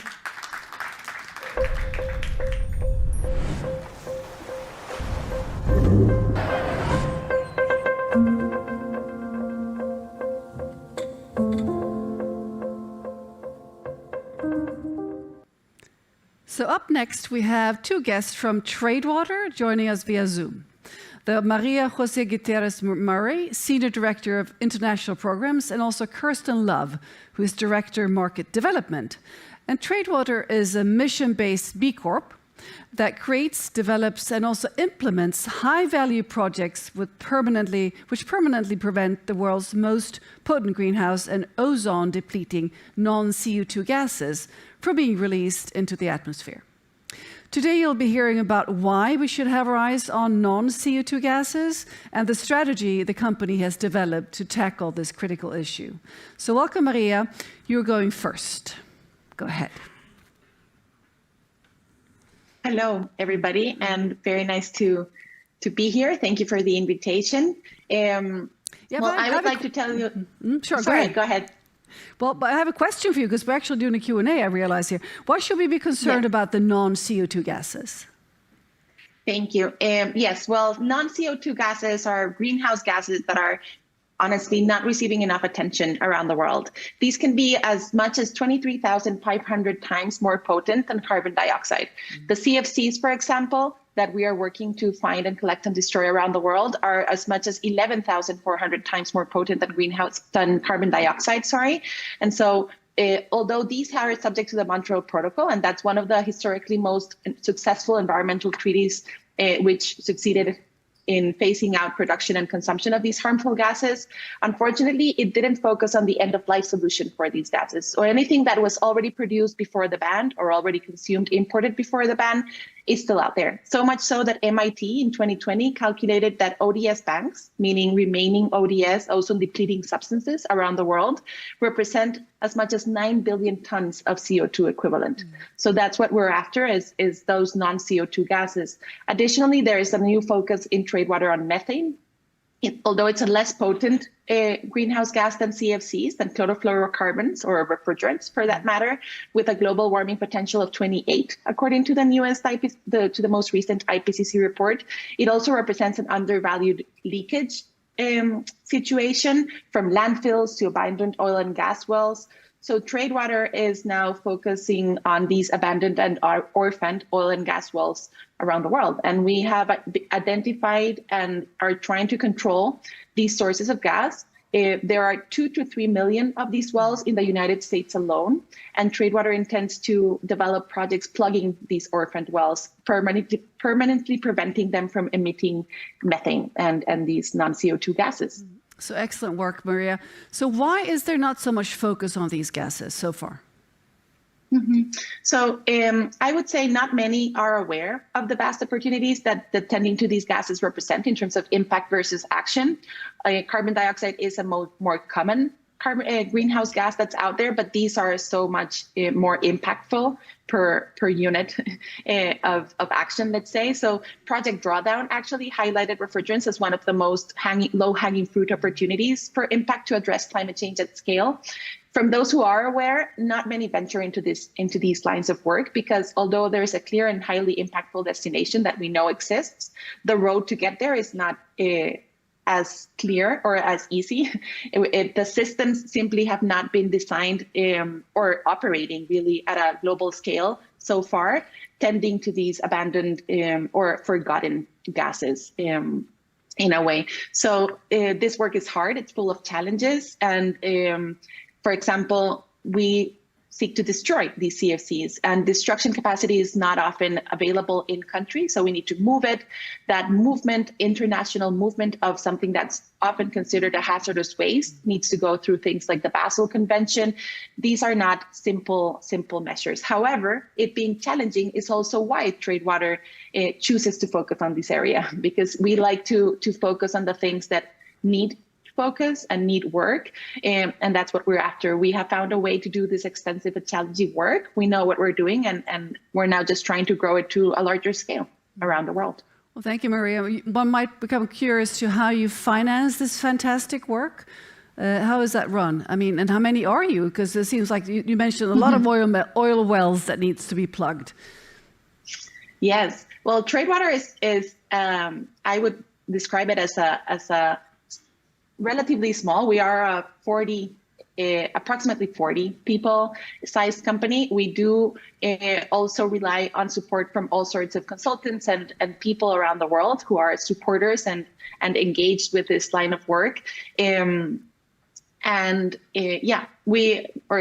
will talk a little bit about how we fund the work, which is through leveraging carbon markets, essentially. So these avoided greenhouse gases that when we destroy these CFCs, when we plug these wells, we're avoiding emissions, greenhouse gases, and we turn those into carbon credits, which Kirsten can tell you a little bit more from the market development side on how we put those into the market. Excellent, thank you, Mary. Perfect segue. So, Kirsten, funding and carbon credits, far away. This is important stuff too, of course. Yeah, absolutely. So as Maho mentioned, the level of focus is not where it should be, and therefore the level of funding is not where it should be. There are so many climate solutions out there that are all needed at the same time, but some of these solutions will take time to scale. But our solution, as Maho mentioned, is already proven, and we have a way of having immediate impact. So we're focused on building that awareness to support our solutions so that we can scale it quickly and have the biggest impact possible as quickly as possible. And we do that through the use of carbon markets. So the carbon markets allow us to create, measure, and value that climate benefit that we're creating, and then enable others to join us in a very easy way. So through the purchase of carbon offset credits that we provide to the market, we're able to then reinvest that profit back into doing more of this work. So to date, we've done 6 million tons, but we have a clear path to get to 22 million tons over the next 5 years. And the only way we will get there is through support from individuals as well as organizations of all sizes, leveraging that carbon market. Excellent. So how could businesses and individuals that want to maximize their climate investment, which strategies from your point of view should they be looking into? Yeah, I may sound like a broken record, but like I said, all of the solutions are necessary. And just like you would maximize your investment elsewhere through diversification, we need to do the same thing when it comes to climate impact. So we need to make sure that we're supporting nature-based solutions and tech-forward solutions such as direct air capture and also solutions like ours that are proven, and as Maho called it, low-hanging fruit that can buy us time, right? So these other solutions that we'll need to fully decarbonize will take time to develop, but this is something we can do today. And so by diversifying our portfolio and the projects that you're supporting, we believe that we can prevent catastrophic climate change. And in fact, today, being Earth Day, we are asking everyone to rally around our solution just as we are rallying around others by one, helping us to spread the word. Please help us to educate the world about the solution that we're focused on. It's forgotten about sometimes, but we really want to make sure we get the word out there and let people know that there is something that you can do today. And today, in fact, I believe they just put the QR code on the screen. Yes. You can scan this QR code or go to tradewater.us/Earth Day and help us give one back. So we're rallying everyone to give 1 day back, 1 week, 1 month, or whatever you feel comfortable in giving our planet back by offsetting emissions from that time frame, and really give us a fighting chance to prevent catastrophic climate change. It's fantastic work you're doing, and it's so important to focus on not just the CO2 that everybody's talking about, because this is potent stuff that you're handling, and really, really impressive work you're doing. So check this out, all of you watching this, and spread the word that you can offset and you can work with these solutions. So thank you very much, both of you, for joining us. It's really, really great talking to you. Absolutely. Thank you so much. Thank you. So we're now going to round off this session as we turn to a segment with Sustain Chain, how we can leverage technology to be a force of climate positivity. So I'll be right back to find this out.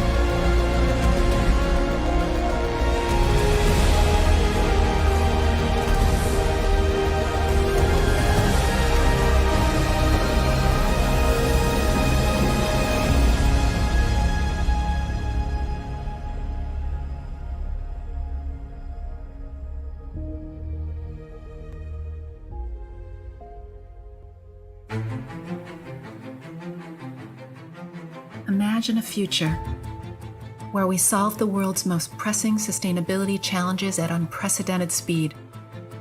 It takes a profound shift in how we think, from what will the future bring, to what future will we create.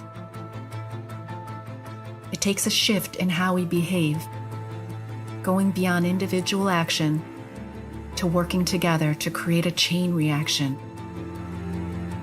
It takes the power of technology, building the collective intelligence we need to vastly accelerate the pace and scale of progress in this decade of action. We are driven by a single purpose: to unify and accelerate progress toward the UN Sustainable Development Goals by 2030. Inspired by what's possible, we've created the platform that will grow the community and build the movement to drive transformational change. With Sustain Chain, we're rapidly bringing together innovators, investors, and businesses across industries, all working on common sustainability challenges and solutions. Fueled by deep learning, we can now dynamically inform the decisions we make, be directed in the actions we take, and guided toward the outcomes we need. With Citizen Chain, we will also harness the voice of millions of people to keep us moving and hold us all accountable. Systems thinking, the rapid data intelligence to guide it, and the human ingenuity that processes the insights and inspires the invention that ultimately reshapes our future. This is what it will take to achieve the global goals. We are building a playbook for achieving a better future, rebuilding our supply chains today to create a just and sustainable future tomorrow. And now it's up to all of us, together, to make it our reality.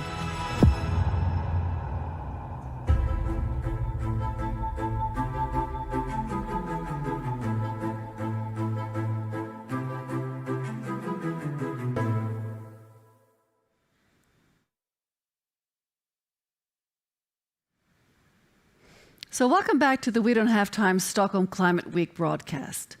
This session was just introduced by the fantastic video we just watched, and now it's time for some speakers to give their opening remarks. To start us off, we're going to be hearing from Jacqueline Corbelli, founder and creator of the US Coalition of Sustainability and Sustain Chair. In 2020, she founded the US Coalition on Sustainability, architected its vision, and to achieve it created the Sustainability Accelerator Sustain Chain. It's a free public service technology platform built to rapidly advance private sector efforts to rebuild global supply chains. So Jacqueline, your opening remarks, please. There you are.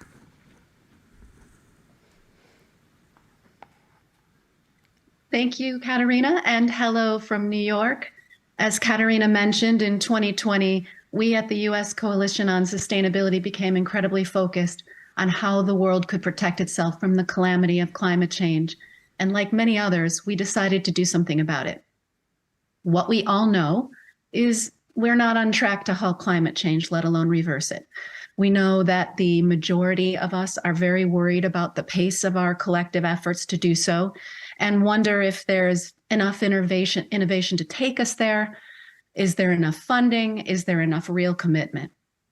We believe there is, but also that the possibilities for building a sustainable future will come down to the crucial ability to help those who are truly committed move in the most informed and organized ways possible, and most importantly, as we watch our Earth continue to warm, move with much greater speed. Ultimately, regardless of all the different challenges humanity faces in reversing our fate, what's pivotal is enabling maximum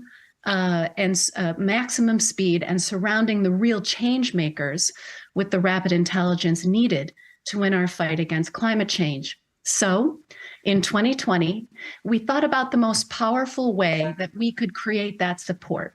We said, what if there was a way for companies and organizations of all kinds and all sizes to combine forces and collaborate in ways they currently cannot, and a way the very best that digital technology can offer and the newest thinking in machine learning could be combined to power the type and also enable the level of activity needed.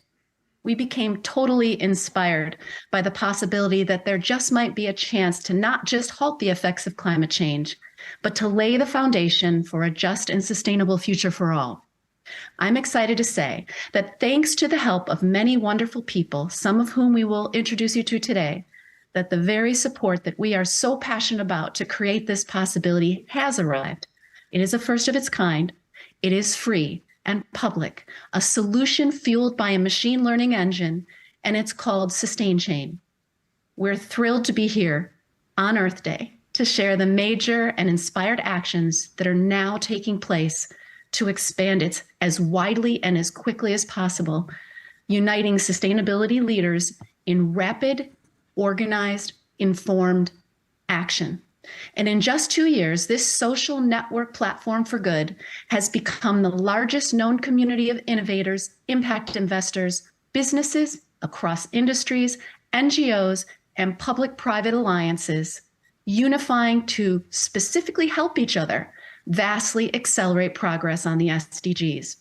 And our learning engine, DaVinci, is making Sustain Chain the smartest, fastest, and easiest route for business supply chains and humanity to achieve the SDGs.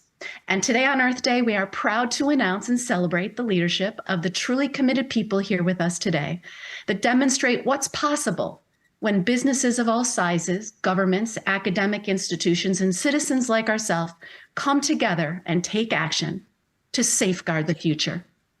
But before we do, and without further ado, I turn it back to you, Katarina, to introduce a special partner, Jeffrey Sachs. Well, thank you very much, Jacqueline. So we're now going to turn to a pre-recorded video from Professor Jeffrey D. Sachs from the Center for Sustainable Development, Columbia University. He's going to share some insights on partnerships to achieve these goals. Greetings on Earth Day to everybody. I'm Jeff Sachs. I'm president of the United Nations Sustainable Development Solutions Network, and I'm absolutely thrilled to be part of Stockholm Climate Week. And I'm absolutely grateful to We Don't Have Time, because we don't. And We Don't Have Time is leading in the great Stockholm tradition. You know, the whole worldwide movement goes back to the conference in Stockholm in 1972, the UN Conference on the Human Environment. And since then, Stockholm and Sweden have been phenomenal leaders, and I'm so grateful.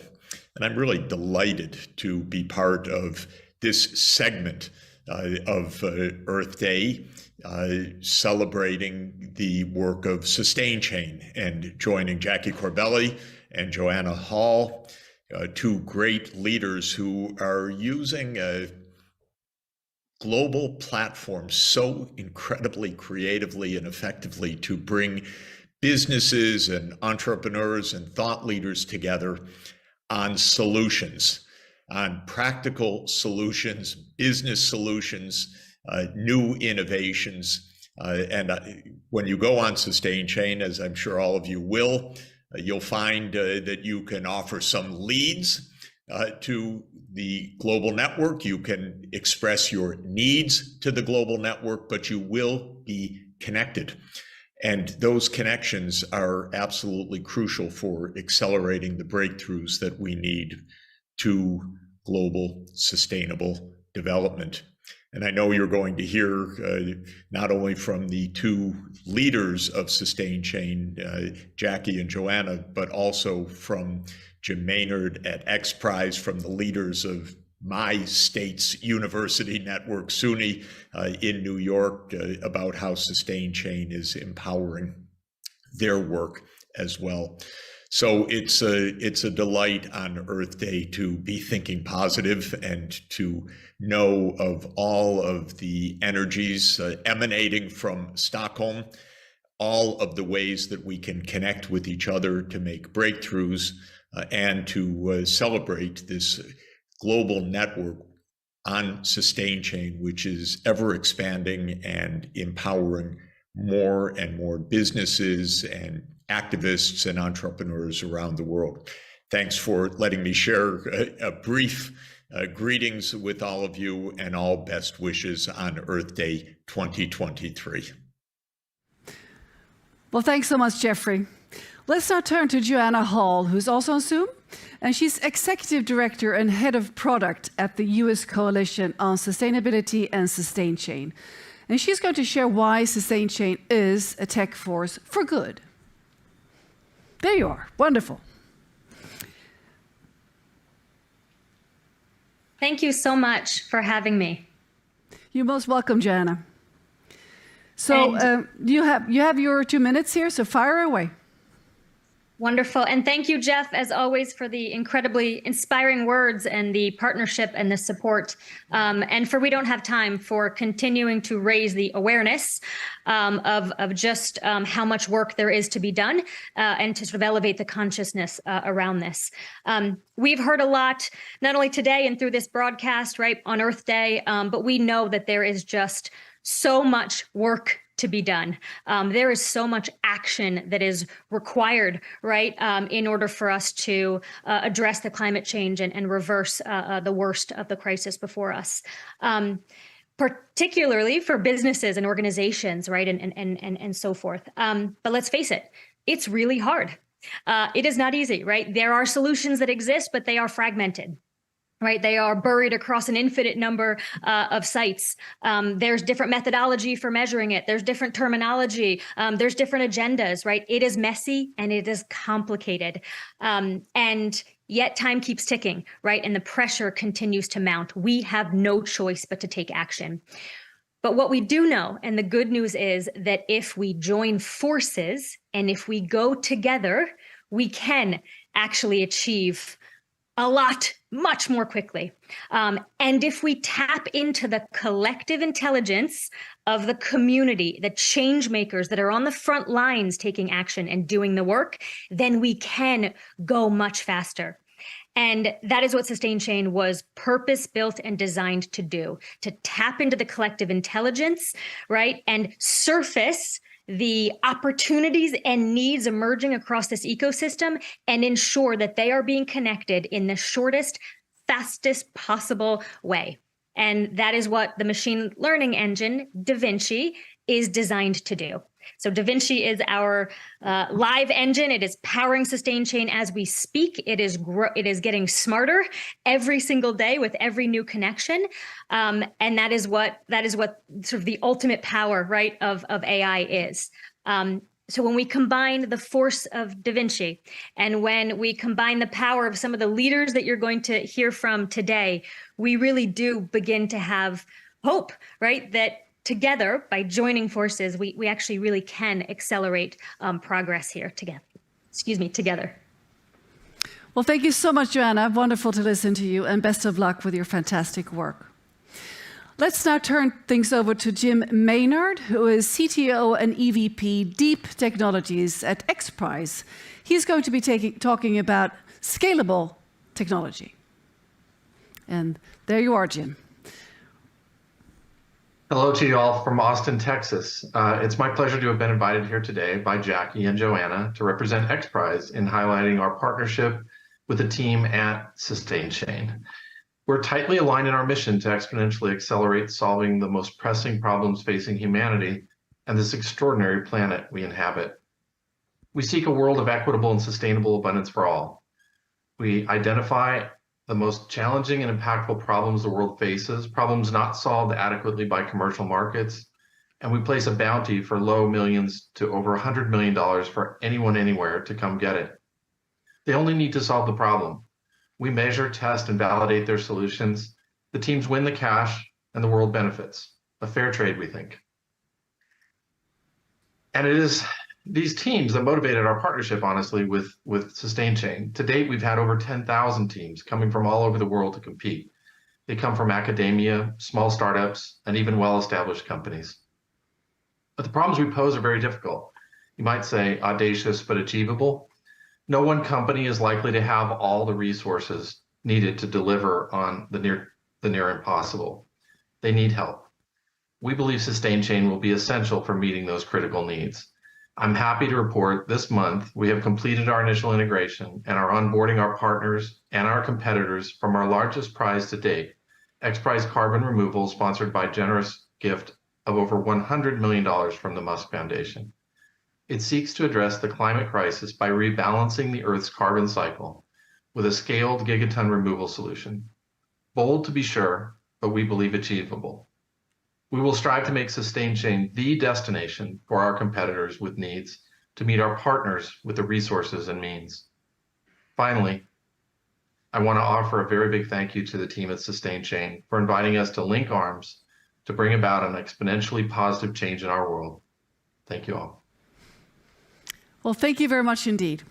We're now turning to John B. King Jr., who's going to be introduced by me, but actually there is not really a title here properly in my script, so I'll have to hand over to John to introduce himself a little bit. I'm sorry about this. There's been a bit of a mishap here. It was supposed that Jacqueline would introduce you, but I'm doing it. So please tell us about your work. Hello. No worries, Jackie. My name is John King. I'm the Chancellor of the State University of New York, and previously I was United States Secretary of Education for President Obama. It's great to be here. It's great to join all of you to celebrate Earth Day and to build awareness on what we can do together to protect our planet. At SUNY, our students are leading programs to educate and engage the community on practicing climate action throughout daily life. They're collaborating on policy to eliminate the use of plastics. They're advocating for campuses to increase composting and to expand the use of renewable energy. And they're conducting research to protect our planet. Young people, particularly students, will lead the fight for climate change because young people are the people who will be most affected by climate change. It's our students and generations to come that drive what we do at SUNY, their well-being, their future, and their potential. For SUNY System Administration, our primary goals can be summed up in the following way. We need to meet New York State's climate goals. SUNY campuses account for 40% of all the state-owned buildings in New York, covering about 60 million square feet. To lessen the impact of this footprint, we're installing solar arrays and electric car charging stations. We're making our infrastructure more energy efficient, and we're doing what we can to limit printing and to increase recycling. SUNY's leading on research at our university centers, Stony Brook, Buffalo, Albany, and Binghamton, and at our SUNY College of Environmental Science and Forestry in particular.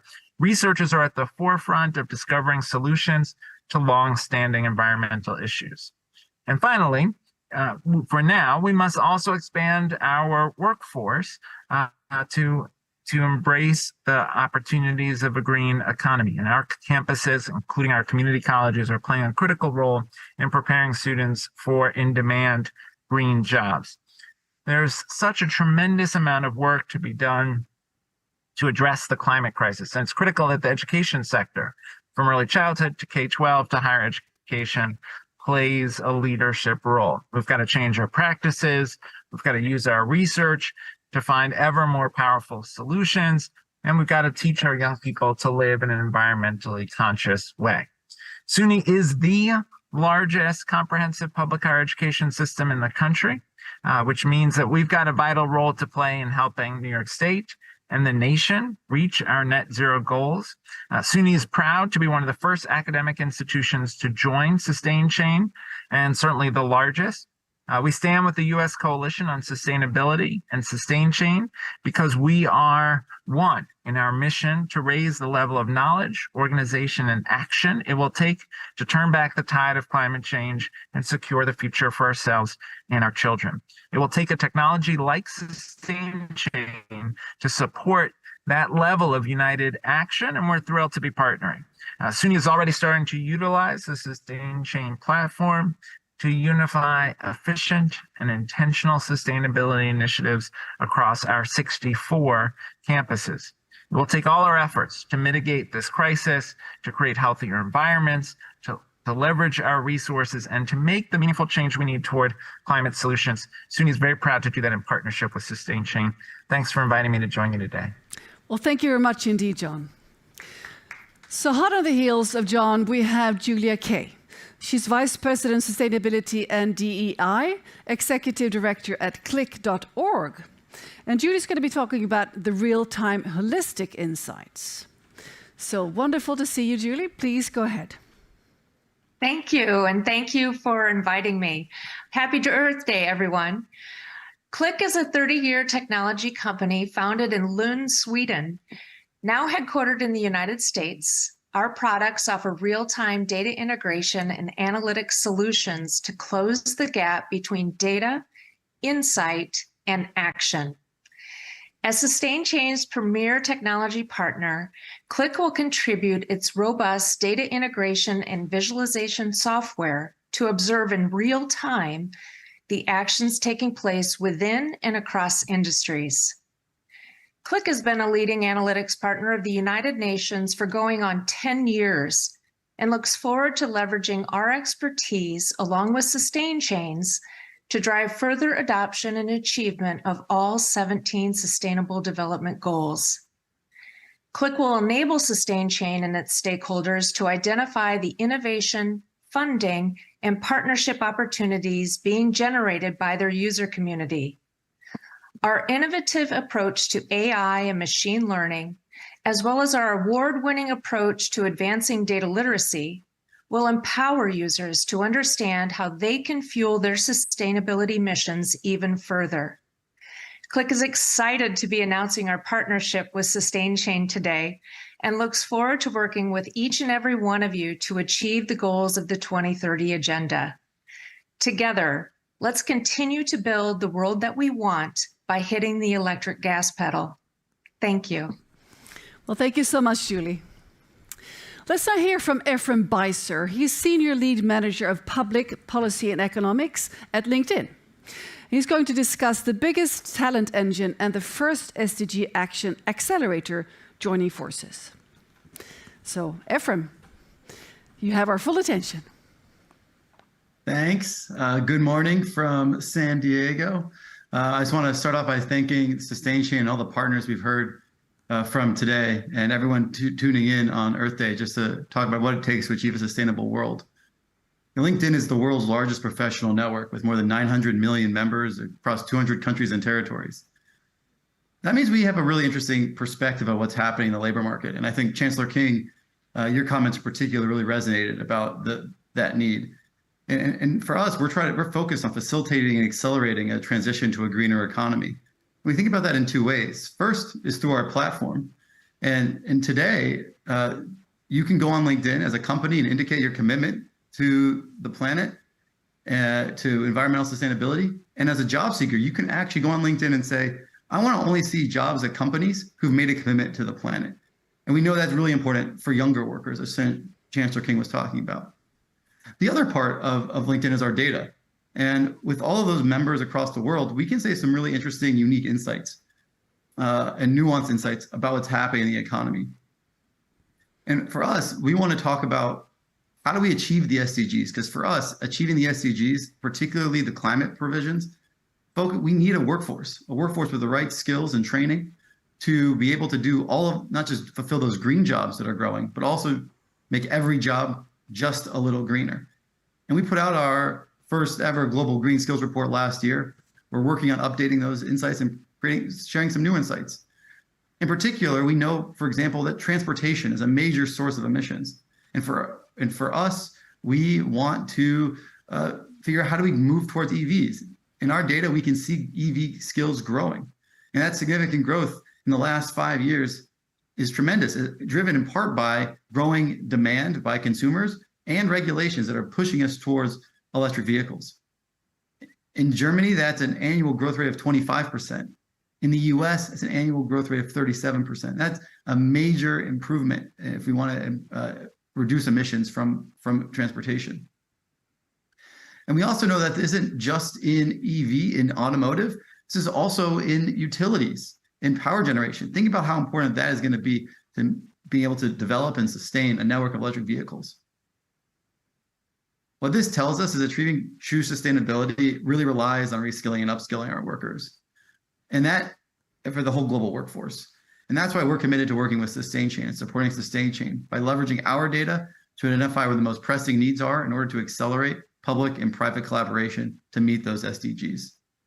Specifically, SustainChain will be able to leverage LinkedIn's insights to match the ways different in-demand green skills are evolving in industries and categories of workers, ultimately enabling us to take significant action on the SDGs. We know that achieving the SDGs is a monumental task. It's going to take all of us coming together across sectors, across countries, across generations to get where we need to go. We're grateful for SustainChain's leadership, challenging us all to do more and facilitating this connection and collaboration today. We're excited to put LinkedIn's data and insights towards this challenge as well. Thank you. Well, thank you very much indeed, Ephraim. So many strong links in this chain, I'd say, in this SustainChain's chain.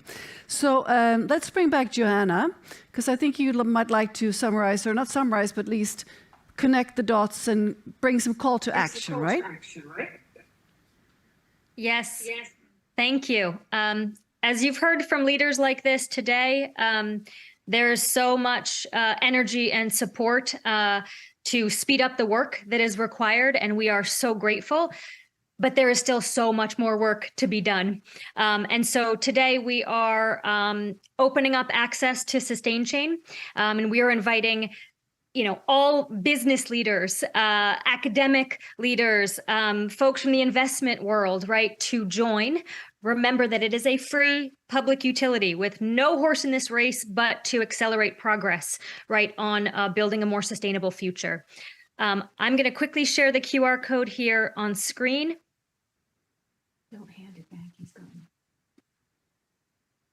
Please join the chain, and we at SustainChain deeply believe that if we join forces, we can absolutely go farther, faster, if we go together. Thank you so much for your time today. Well, thank you so much, Joanna. And let's bring back Jacqueline for some summarizing closing remarks here.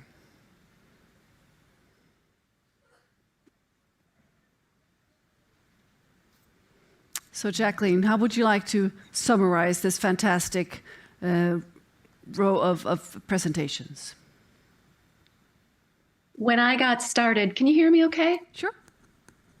When I got started with this work, it was at the special request of some incredibly generous people with a deep commitment to the mission around the SDGs and addressing climate change. I had no idea how I was going to tackle it, but it was such a short time ago, and I am so humbled and privileged to be working with leaders like these that we've heard from today. I want to call out Chancellor King. My apologies for the miscue there. It is my supreme honor and privileged to have the Chancellor with us today talking about, SUNY B is the largest comprehensive public university system in our country. And I am on many levels deeply proud, one of which is that I'm an alum of SUNY and know the power of public education to reach the true leaders of our country. So thank you, Chancellor King, for everything you've done. And thank all of you. I can't express our sense of excitement and hope because of the leadership that you're bringing and how quickly you are bringing it. It's all about speed, intelligence, and going farther, faster together. And thank you so much for having us. Join. It's our pleasure indeed. And thanks for the fantastic work you're all doing. Thank you. Thanks again, Jacqueline. And now to wrap up this session, I'd like to invite the founder of CEO of We Don't Have Time, Ingmar Rensock, up on stage. So Ingmar, you've been listening in here in this session here. What are your reflections? I mean, this is great. We Don't Have Time is all about connecting everyone working on solution and communicate that so that more people knows about that we can solve the climate crisis. We have all the solutions. What are we waiting for? And Sustain Chain is a perfect tool to not just communicate solutions, but actually connect the ones that need those solutions with the ones that have the solution, and that they also work with X Prize and those that are giving money to the organizations that are developing the solution is exactly what we need. So I'm really happy with our partnership with Sustain Chain, and I love to do more things together with them. And I hope that many people here are signing up to their platform. And what I also liked a lot is that it's not something that is protective, it's for everyone. It's free. It's a lot of tools for climate out there. A lot of climate data out there, but unfortunately, most business models are still kind of sell this information, and that is good. But what we really need is open it up. Open source. Open source information about how to say the planet must be free, and therefore I will certainly give extra climate love for opening this platform up. Here we go. To Sustain Chain. Well, thank you very much, Ingmar. We're now moving on to the next session. Thanks a lot.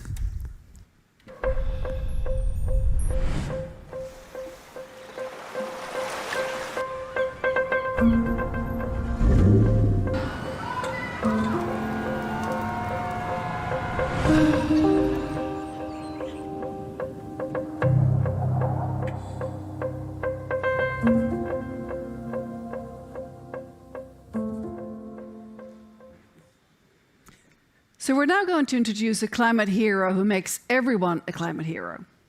Robert Sabeström is founder of Climate Hero. It's a carbon footprint calculator that helps you reduce your carbon footprint based on your current lifestyle. So far, 500,000 and counting people have used the calculator to improve their climate impact and become climate heroes in their own right. So Robert, I understand you have a keynote to kick us off. So join us here. Give him a warm hand. So this is the way a real hero looks. Fantastic. Fire away. Thank you. Thank you so much. Hi, thanks for having me today on Earth Day 2023. And today I want to share some insights with you about why individual choices matter in solving the climate crisis. So as Katarina mentioned, Climate Hero, we work with helping private people to understand their carbon footprint and take actions to reduce it. We started this 5 years ago, more or less the same time as We Don't Have Time was founded, and we've been partners with them ever since. You can calculate your carbon footprint via Climate Hero, either on our website, climatehero.org, or you can do it via your profile page within the We Don't Have Time app. So why do we do this? Well, first and foremost, we do this because we are in a planetary crisis. That's been really clear during this climate week, of course, and it's a reoccurring theme in all the keynotes we heard today.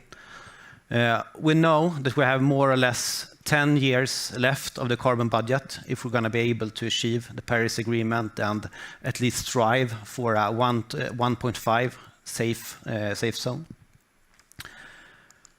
But the good news is that we do have all the solutions to solve this. And we have a roadmap to do it as well. We know that if we follow the carbon law and basically halve emissions every decade, first halving by 2030, then halving again by 2040 and 2050, finally reaching the net zero, we can still limit global warming within 1.5 degrees. The question then becomes, who is responsible for making this first halving until 2030? Is it the legislators, meaning the politicians we have elected, the municipalities, who are responsible to solve this by new legislations, green incentives, etc.? Or is it the producers who needs to solve this by reinventing their supply chains and only delivering climate-friendly products and solutions? Or is it us as individuals, meaning you and me, who are going to change this by affecting how we live, by our lifestyle choices, and which leaders we elect democratically to do this change? The answer is, of course, all three. We're all in the same boat, and it's sinking quickly. We can only solve this if these three actors work interdependently. We all have a mutual interdependent responsibility to solve this. So it's not about pointing fingers who is responsible. We are all responsible. And when it comes to carbon footprint, the definition is on the highest level the same for all these three actors. The carbon footprint is the greenhouse gas emissions that are emitted into the atmosphere due to actions of a particular actor. And all those actors are obliged to follow the carbon law. It doesn't matter if it's me as an individual, the company you're working for, or if you're leading a municipality, a city, or a country. We all need to follow the carbon law and halve our emissions every decade. But when you look into the details of the convention of how a carbon footprint is calculated, there are some differences. For our country leaders who have signed the Paris Agreement, we use what's called the territorial emissions. That's basically all emissions that are emitted within the borders of a specific country or city. The good thing with that is that there is no double counting. It's very clear who is responsible for what emission. But the downside of it is that it doesn't take into account everything that we import. So when I, as a Swede here in Stockholm, eat something that's been imported, or when I use a cell phone or something that has been produced elsewhere, that emission from that consumption is not included. Neither is it included the international flights. Basically, nobody is responsible for that when you use this definition. Neither the flight I might take to another country. When you look at it at the producer sides, you have a stronger convention about which defines the emissions in 3 different scopes. So you have the scope 1 and 2 emissions, which are the direct emissions, but then you have also the scope 3, which is basically what's happening upstream in your value chain at your suppliers and downstream with your customers. But us as consumers or citizens, dads, individuals, for us, what's important and what we can affect is the consumption-based emissions. And that's the thing that's mainly about following the money. How do we use our money? What do we buy? It doesn't really matter if it's being produced in the country we live in or if it's being imported. And when you use that definition, the consumption-based definition, you can actually derive quite a fair carbon budget for us as individuals. And you can also look at how those emissions are distributed. And the first thing you realize is that it's an extremely uneven distribution. Basically, you can see that 50% of global emissions originate from just 10% of the world's population. Those 10%, that's basically everybody who's watching this broadcast. You and me, everybody who lives in the Western world and doesn't live on the street, who has some kind of income, who can buy food and can buy some gadgets. Our average carbon footprint is around 10 tons of carbon dioxide equivalents per person a year. That's twice as much as the global average, and it's 5 times as much as our, so to say, fair budget if we're going to be able to solve to stay within the 1.5 degree limit. We use those limits in our carbon calculator. So basically, you can come out as 1 out of 4 archetypes.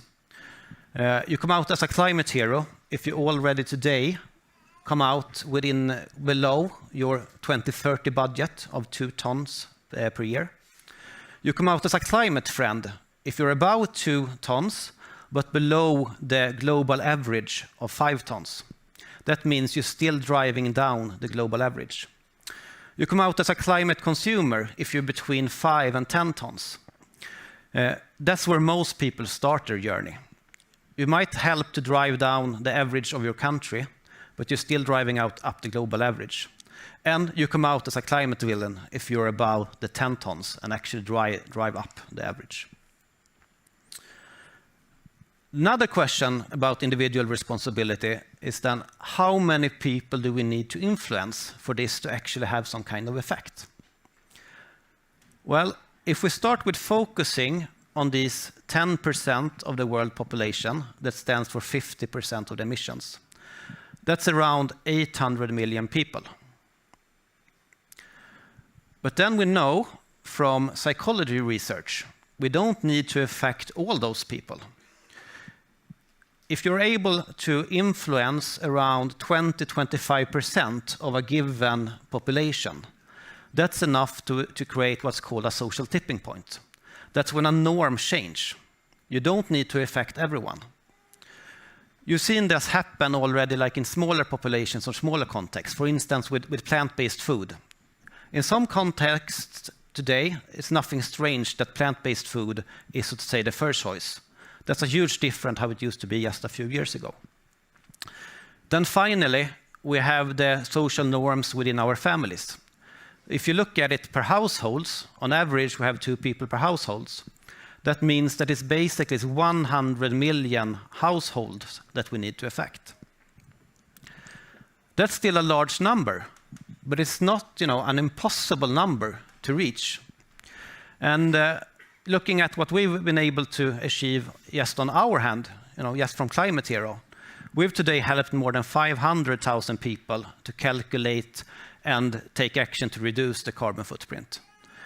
On average, every person who's taking our quiz has selected a climate pledge that would reduce like 2.1 ton per person. And collectively, that adds up to over 1 million ton reductions per year. That's equivalent to removing 700,000 cars from our roads. Then, even though our name is Climate Hero, our focus and ambition is not that everybody should become climate heroes immediately. In fact, it's just around 5% of the people who take our test that are able to end up in that category. And that's because all the solutions are out there, but today there is still a bit struggle, and these three perspectives with producers and legislators needs to interpolate. Our focus is to help the early majority, especially these who are today the climate consumer, to take the leap and go below the 5 tons. Because everybody in the global north can today, with individual choices, go below 5 tons without that affecting, say, the life quality. Me, myself, I'm at around 3 tons per year. I started out at 20 tons. So I'm not a climate hero, according to our own standards, but I am a climate friend. So, to sum up, I hope I have inspired you a bit today and showed that individual actions do matter if it is done in this positive interdependence, the symbiosis with the producers and legislators. Every person counts, every action counts, and today the actions to calculate your carbon footprint has counted a bit extra. And that's because we run a competition here at Stockholm Climate Week, where everybody who has used our carbon calculator via the We Don't Have Time app has been part of the competition. And today we have selected based 3 winners. So I want to say congratulations to Emilia, Gustav, and Mats, who are the winners of the competition.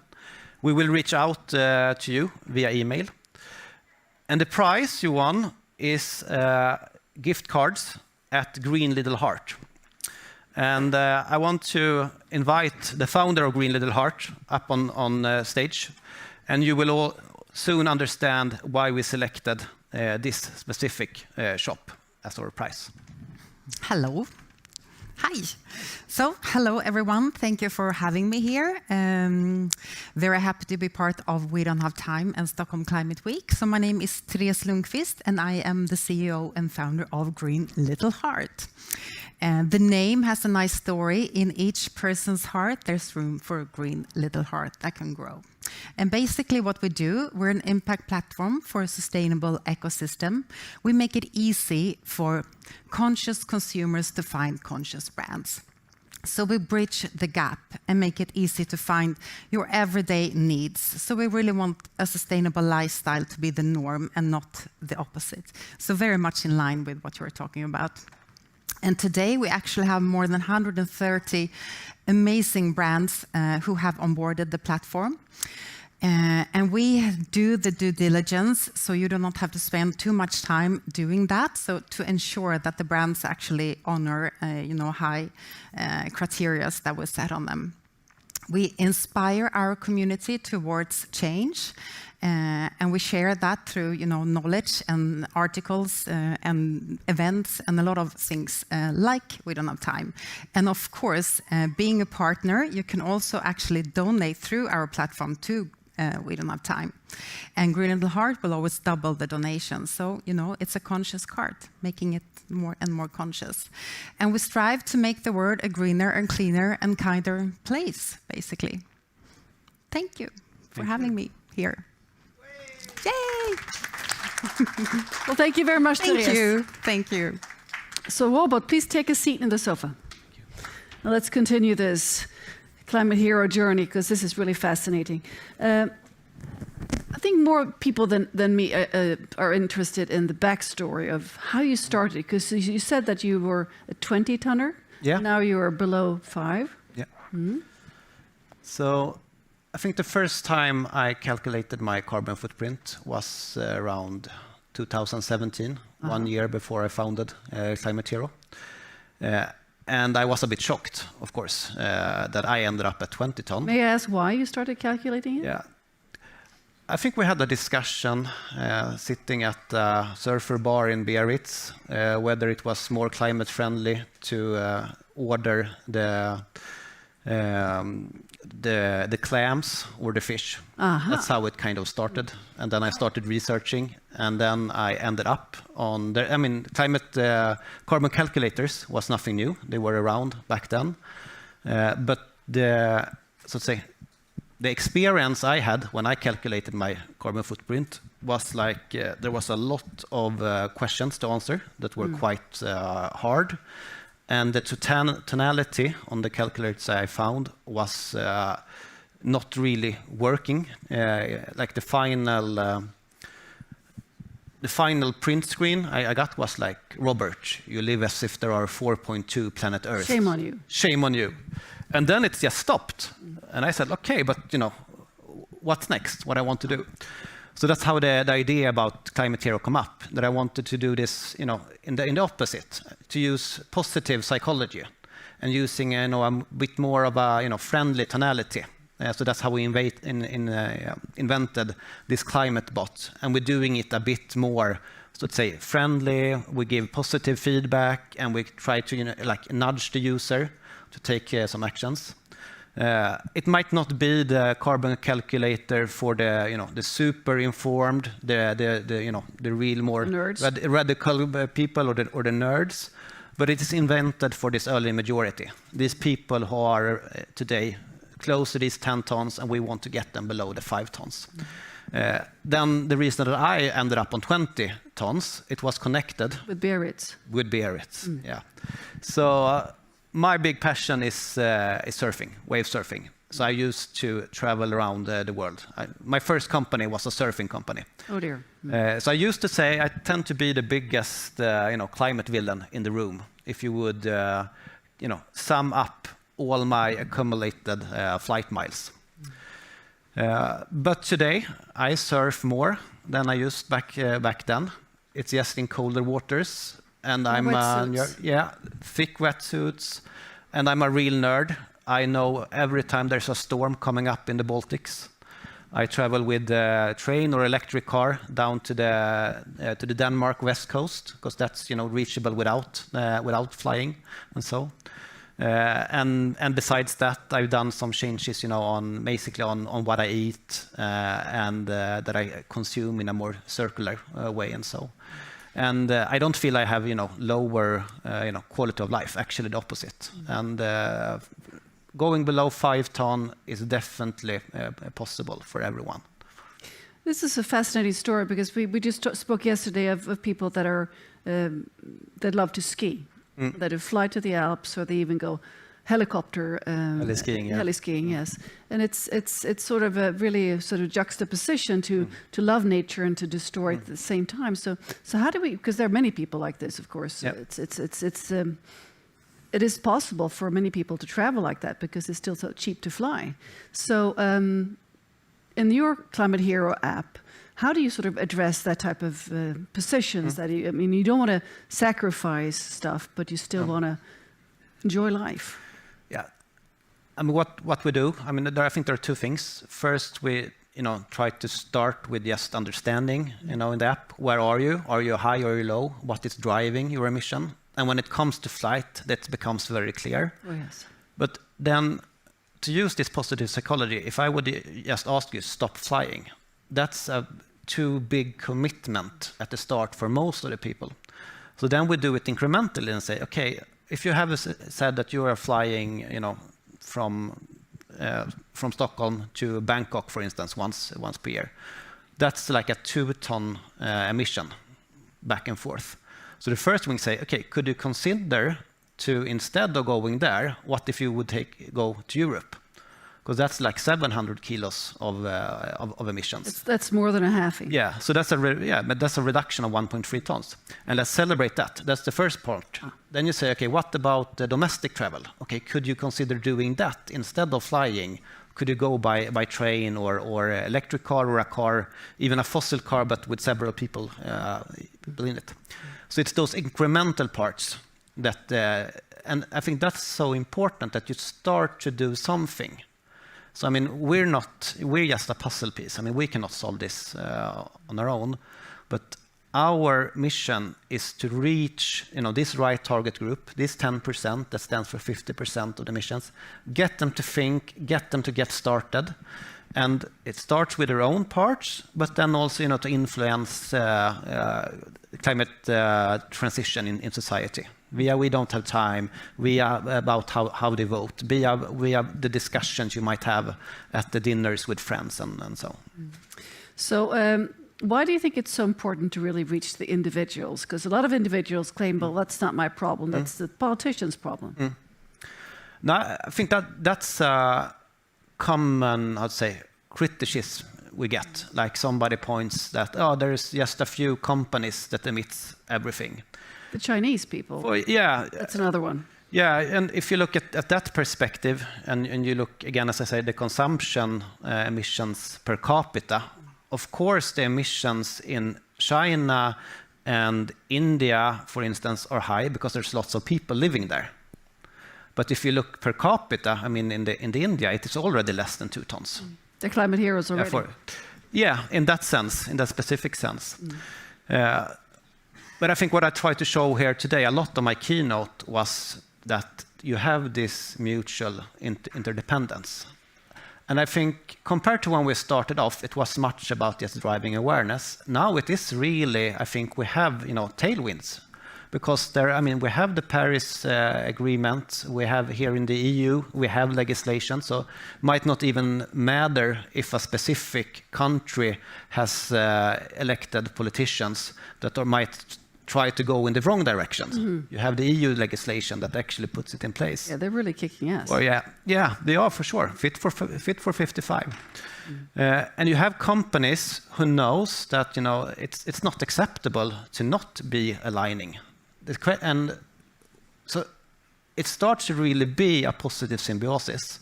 Then you're not going to be able to attribute exactly what is individual action, the demand side, what is the supply side, what is the regulation side. So you're never going to be able to attribute exactly what is what.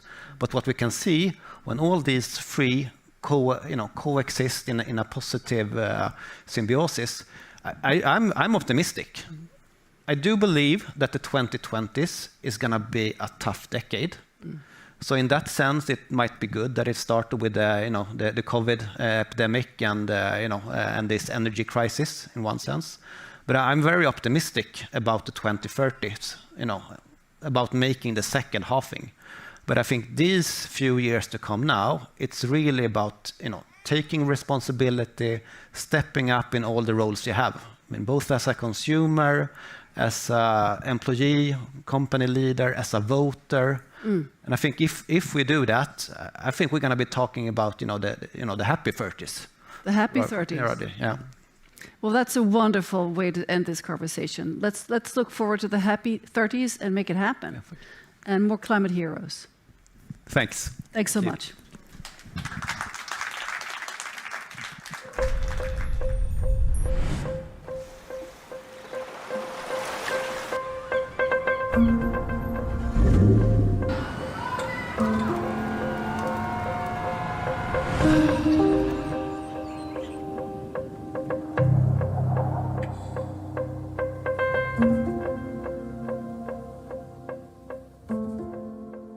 So stuff's happening here. Yes, wonderful to see you back on stage in this role as the musician again, and Bernadette Lehengst.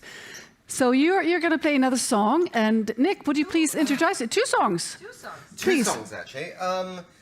One last song from my my new album. This one does have a climate connection or some relationship to the environment. It's called No Secrets, and it's really a song about kind of unthinking consumerism. I mean, I think we all have a lot of friends who are intelligent and whatever, but they don't quite get the challenge that this planet and its people are facing. And they seem to be more interested in shopping than actually doing something about these big emergencies. And there was an English poet from 200-300 years ago called John Donne, who said, "Do not ask who the bell tolls for, it tolls for you. Don't ask who is ringing who the ringing of the bell is for, it's actually for you." And I think Hemingway also borrowed that in one of his books. So it's called No Secrets. This is the last one from my album, and then we're going to have a special one from Bernie's song collection. Okay, let's go.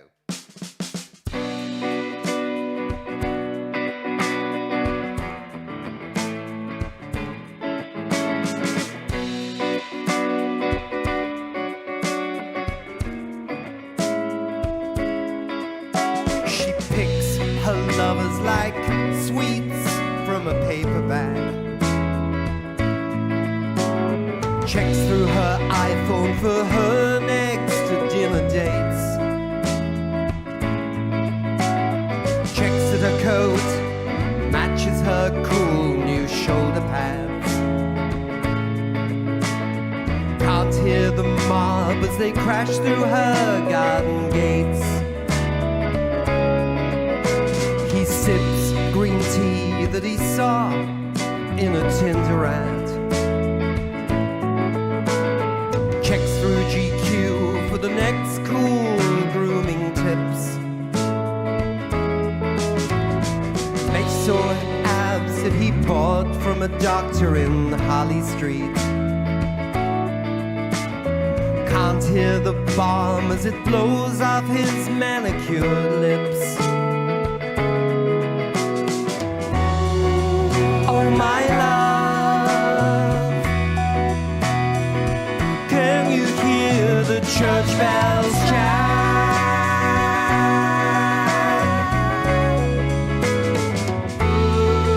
as we go around the carousel? Oh, oh, oh, one last time.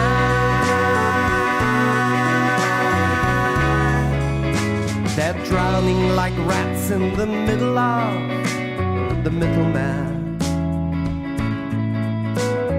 Drone strikes kill 10,000 kids in southern Sudan. A bat in New Haven poison shoppers in Rotterdam. But we don't care, we've still got Netflix on demand. Oh my love, can you hear the church bells chime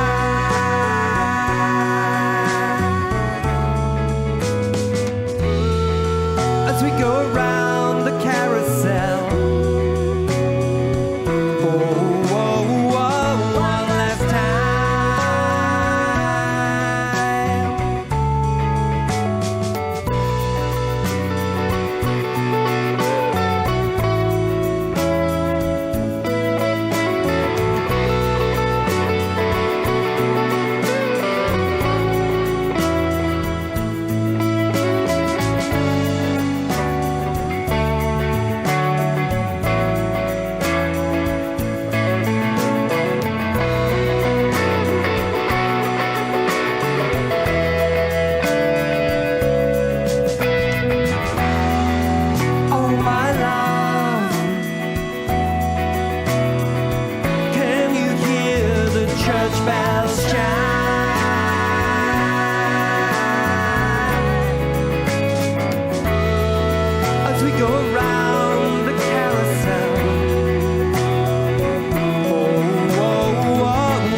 All right, over to you. Thank you so much. Yeah. There were some people holding their lighters or their their iPhones Lighters? in the air. What, here? Yeah. Didn't you see that? Yeah, I can see a bit of smoke now coming First from... fans in Stockholm. That's really good because we need you as an audience to sing along with us in the next song, where Nick and me trying to save the world from the climate catastrophe just with one simple melody. But we can't do that on our own, so we need urgently your help.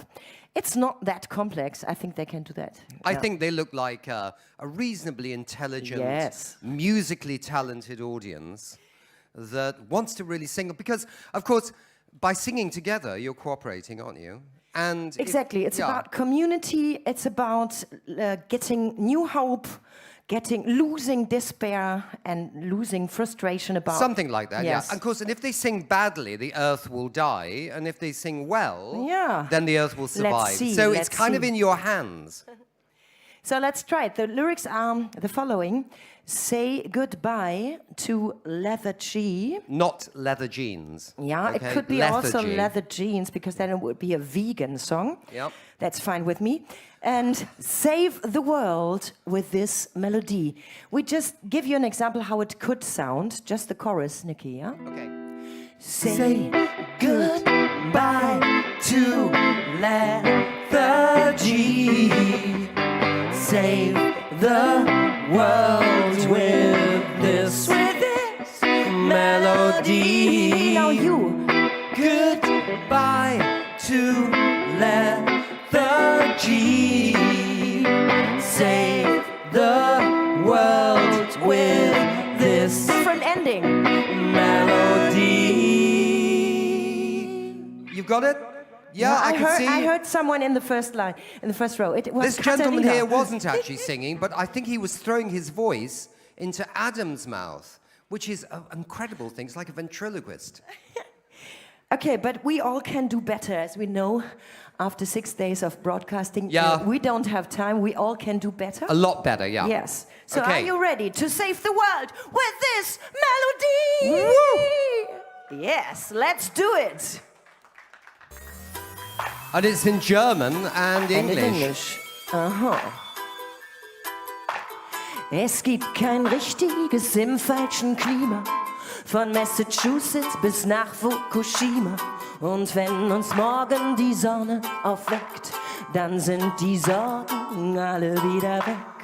There is no right in the wrong climate, from Massachusetts up to China. When we wake up in the morning sun, all of our troubles, they will be gone. Say goodbye to leather G. Save the world with this melody. Say goodbye to leather G. Save the world with this melody. Und wir bewegen uns so Nebel an, dann zwischen Männern und dann Vampatam.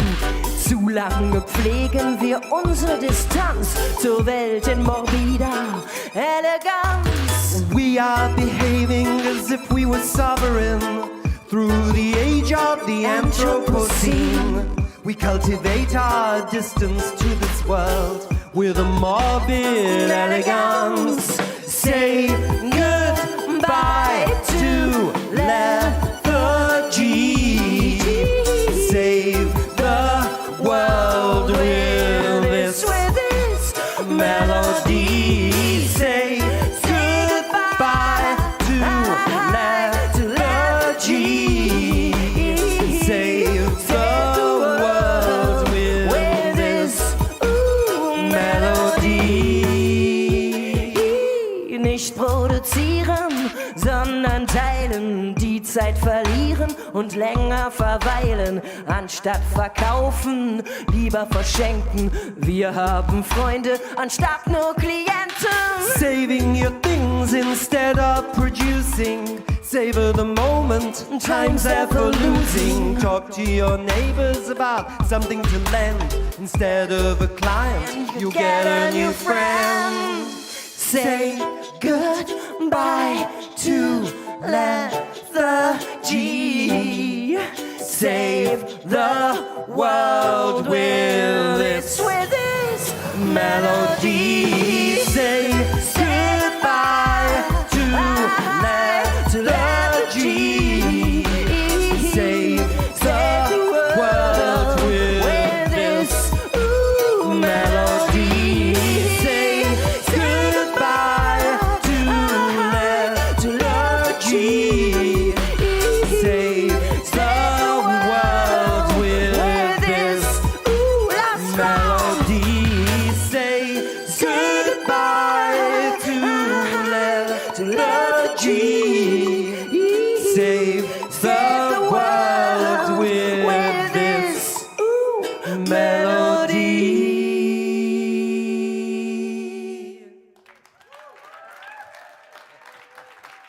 Fantastic. Thank you. Merci beaucoup. Grazie. That was absolutely wonderful. It's so wonderful to sing together. Yes, it is. Yeah. We get some have to oxygen. found more choirs, that's for sure.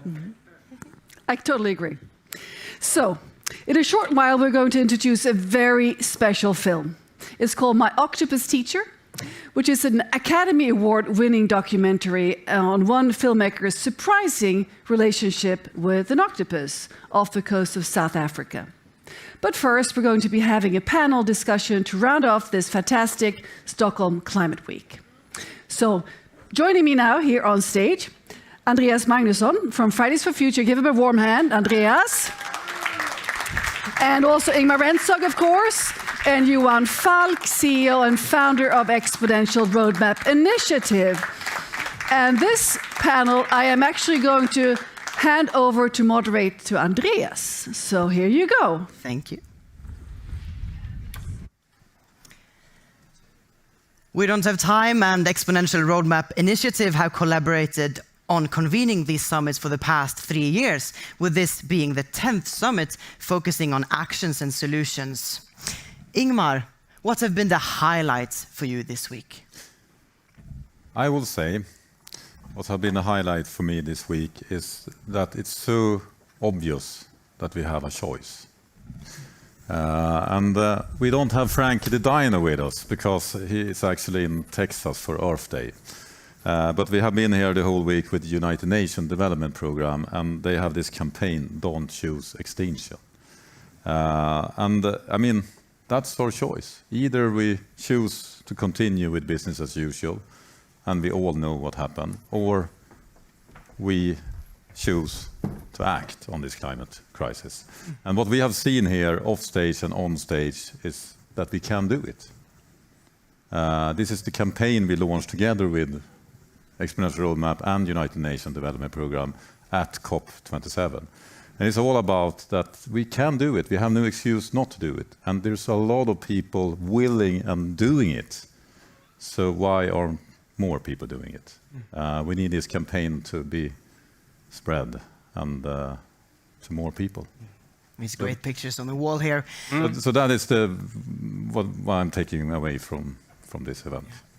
Nice. Johan, what is your highlight? Yeah, and Ingmar, I think this is a fantastic campaign. We are so proud to work with you and UNDP on it. And we can only succeed if we think we can succeed, and we are convinced that we can succeed. So that's what it's all about, but also putting pressure on politicians and companies to step up as well, but not wait for them. I think highlights this week, there are so many, so it's difficult to pick a few, but the absolute focus on the solutions and scaling up solutions, and that solutions exist. I think the message from the General Secretary's right hand, Selvin Hart, was very strong.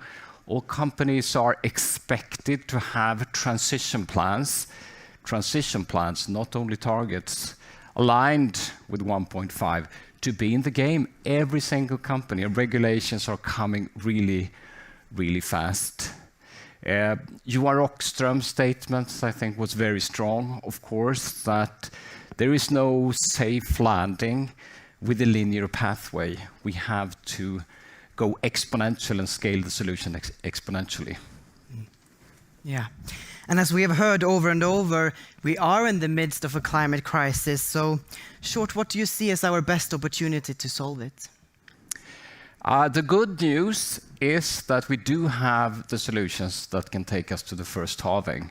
And the energy, solar, wind, electrification, electrical cars, they are already scaling exponentially. We have a number of solutions, just about if we can push them over the tipping point, like energy efficiency, buildings, and so on, which makes it possible, and they can go incredibly fast. So that's actually the good news. And also that exponential climate action is scaling exponentially. Through the Race to Zero, we have more than 11,000 actors. It's growing incredibly fast. But the challenge is, of course, that we don't really have the time to wait. We have to push as much as possible to take us over a positive tipping point. Do you have something to add to that? What I would like to say is that, I mean, it's a little bit being in the bubble, being in this room the full week. Everyone is doing something, everyone is acting, everyone is applauding. But as soon as you walk out of there, you're in another universe where not many people are thinking twice about the climate, even though it's on our doorstep. But what's going on, I think, is that it's a little bit like a champagne bottle. What we're doing in here, and tuning in, and everyone that's tuning in, and everyone that are acting on the climate, it's more and more people. We're shaking that champagne bottle, and the harder we shake it, the harder resistance are we getting at the top. You know, the governments, the old leaders. Instead of doing the right thing, we're moving in the wrong directions. They're kind of trying to get that cork down that bottle. But we all know what's going to happen, and it's going to happen very soon. But we don't know when, and we don't have much time. So what everyone needs to do is to take responsibility to continue shake this bottle and be part of that. And that's a message I hope we have sent here this week. It's incredible. And, you know, I am 19, and I've been working with this, doing the climate work for 5 years almost. I started when I was 14. And I think it is, I've also seen how people start to work with this more and more people are joining. But more often nowadays, I'm also missing the youth perspective at these kind of events and conferences. So I have a job for you. And I wanted to respond to it, of course, how you will try to continue it, and that's how you will include more youth at your events and the work you're doing, and we don't have time. We will be very happy to do that, but this is an open event. It's free for everyone. We even give away free food. But there's not so many youth in the audience either. So it's also about, I mean, I love youth that are engaged in climate, but we must also be realistic here. Most youth are actually not involved in climate. It's one thing to answer a survey, are you worried about climate change? All youth will kind of tick that box, yes. But it's not many youth that are doing things like you are. So it's to say, I don't think that youth is more active than business people and old people. I'm talking about the people taking leadership. And we need more leaders from old and youth and everywhere. And I certainly think that we can be better to engage and kind of pull out more leaders from youth. And it's a reason you were here. Nice. And you know, I work with Fridays for Future a lot and have been doing. And how do you see that the work you are doing and the work that I do with Fridays for Future and that many youth around the world are doing with Fridays for Future complement each other? I think it complements each other extremely well because what we try, I mean, we are grown-ups, so we can't just be out there and say to people, do something. I mean, we are the people that needs to do that. So what we know time are trying to do is gather the people leading this, taking action, and kind of create a pull effect. Like, come here, why don't you join us? That's our mission. We want to create this fear of missing out. But that will only work if you have another organization, other people doing the push. You need to go there, you need to act, you must act. And that's where youth come in. And what youth have, that me and Johan don't have, is that people listen to youth that don't agree with them. Because youth have parents. And the parents listen to their children.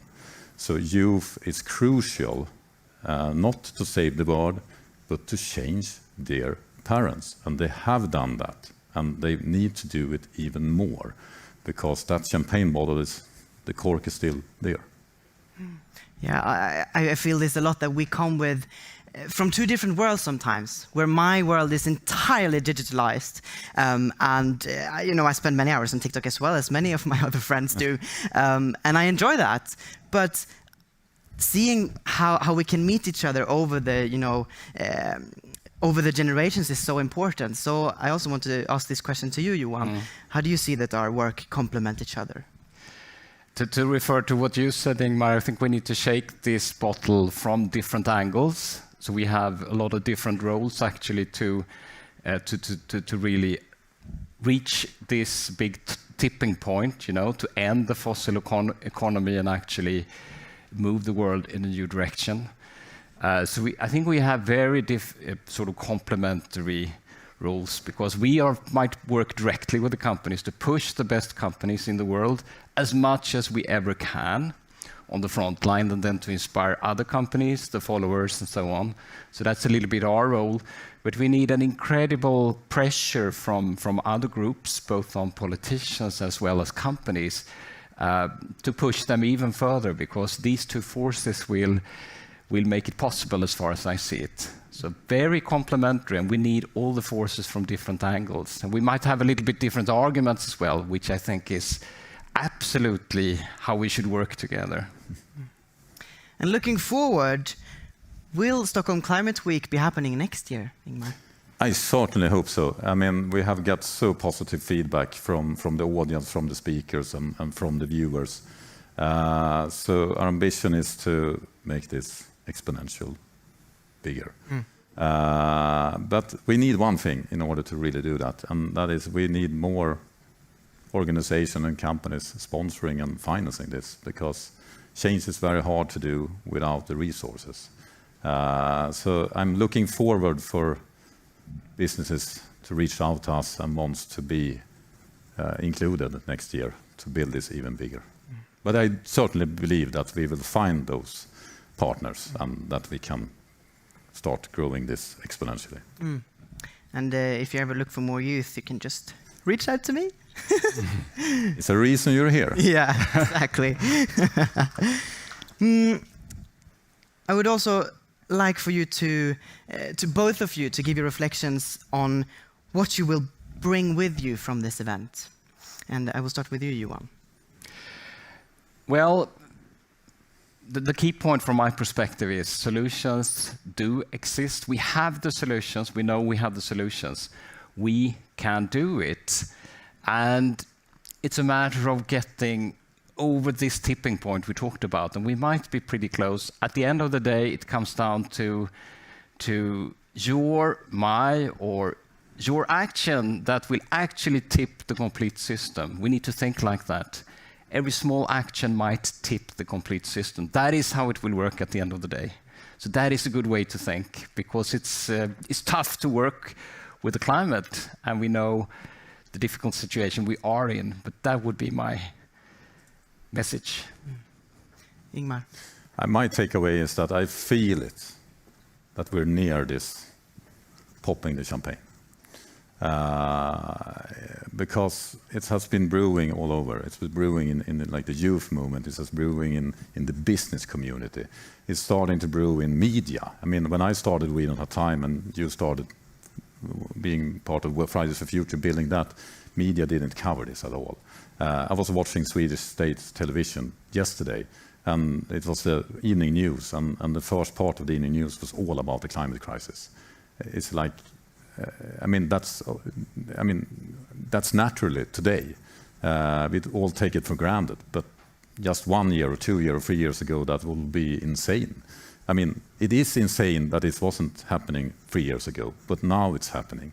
So media is playing a role, youth are still playing the role, business community they started to talk about this many years ago, but now they're actually starting to act on it. And civil society and people in general. We have had everything from business leaders to Extinction Rebellion on this stage, and people are not getting upset. I mean, that's also a step forward.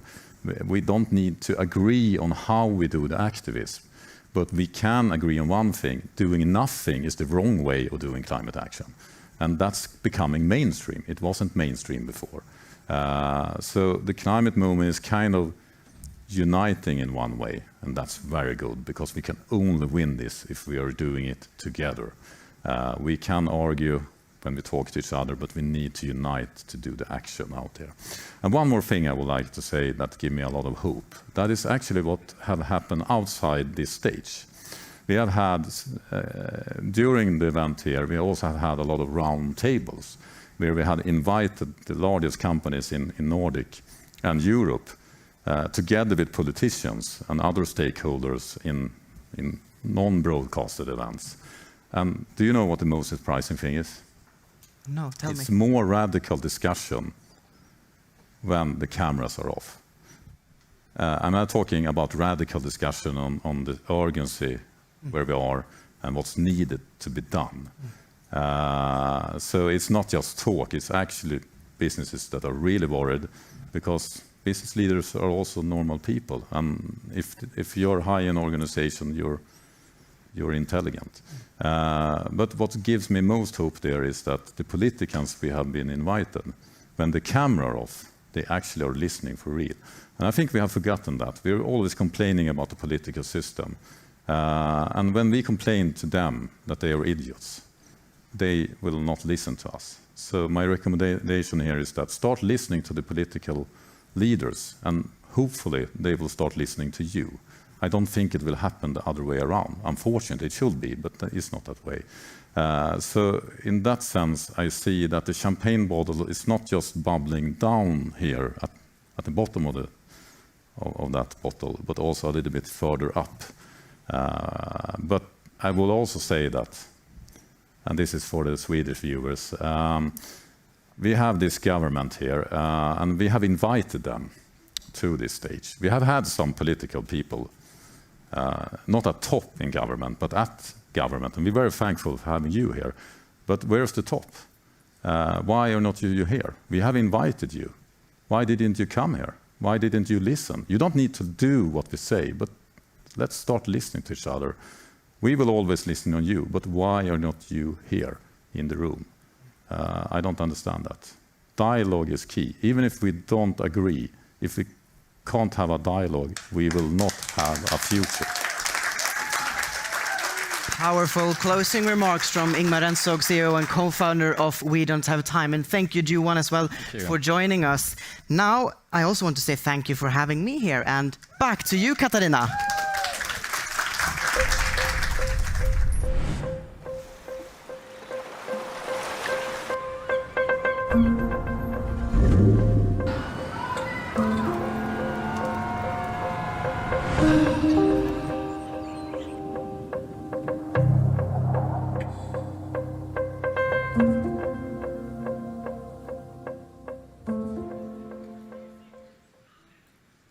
Well, thanks for that, Andreas. Great job.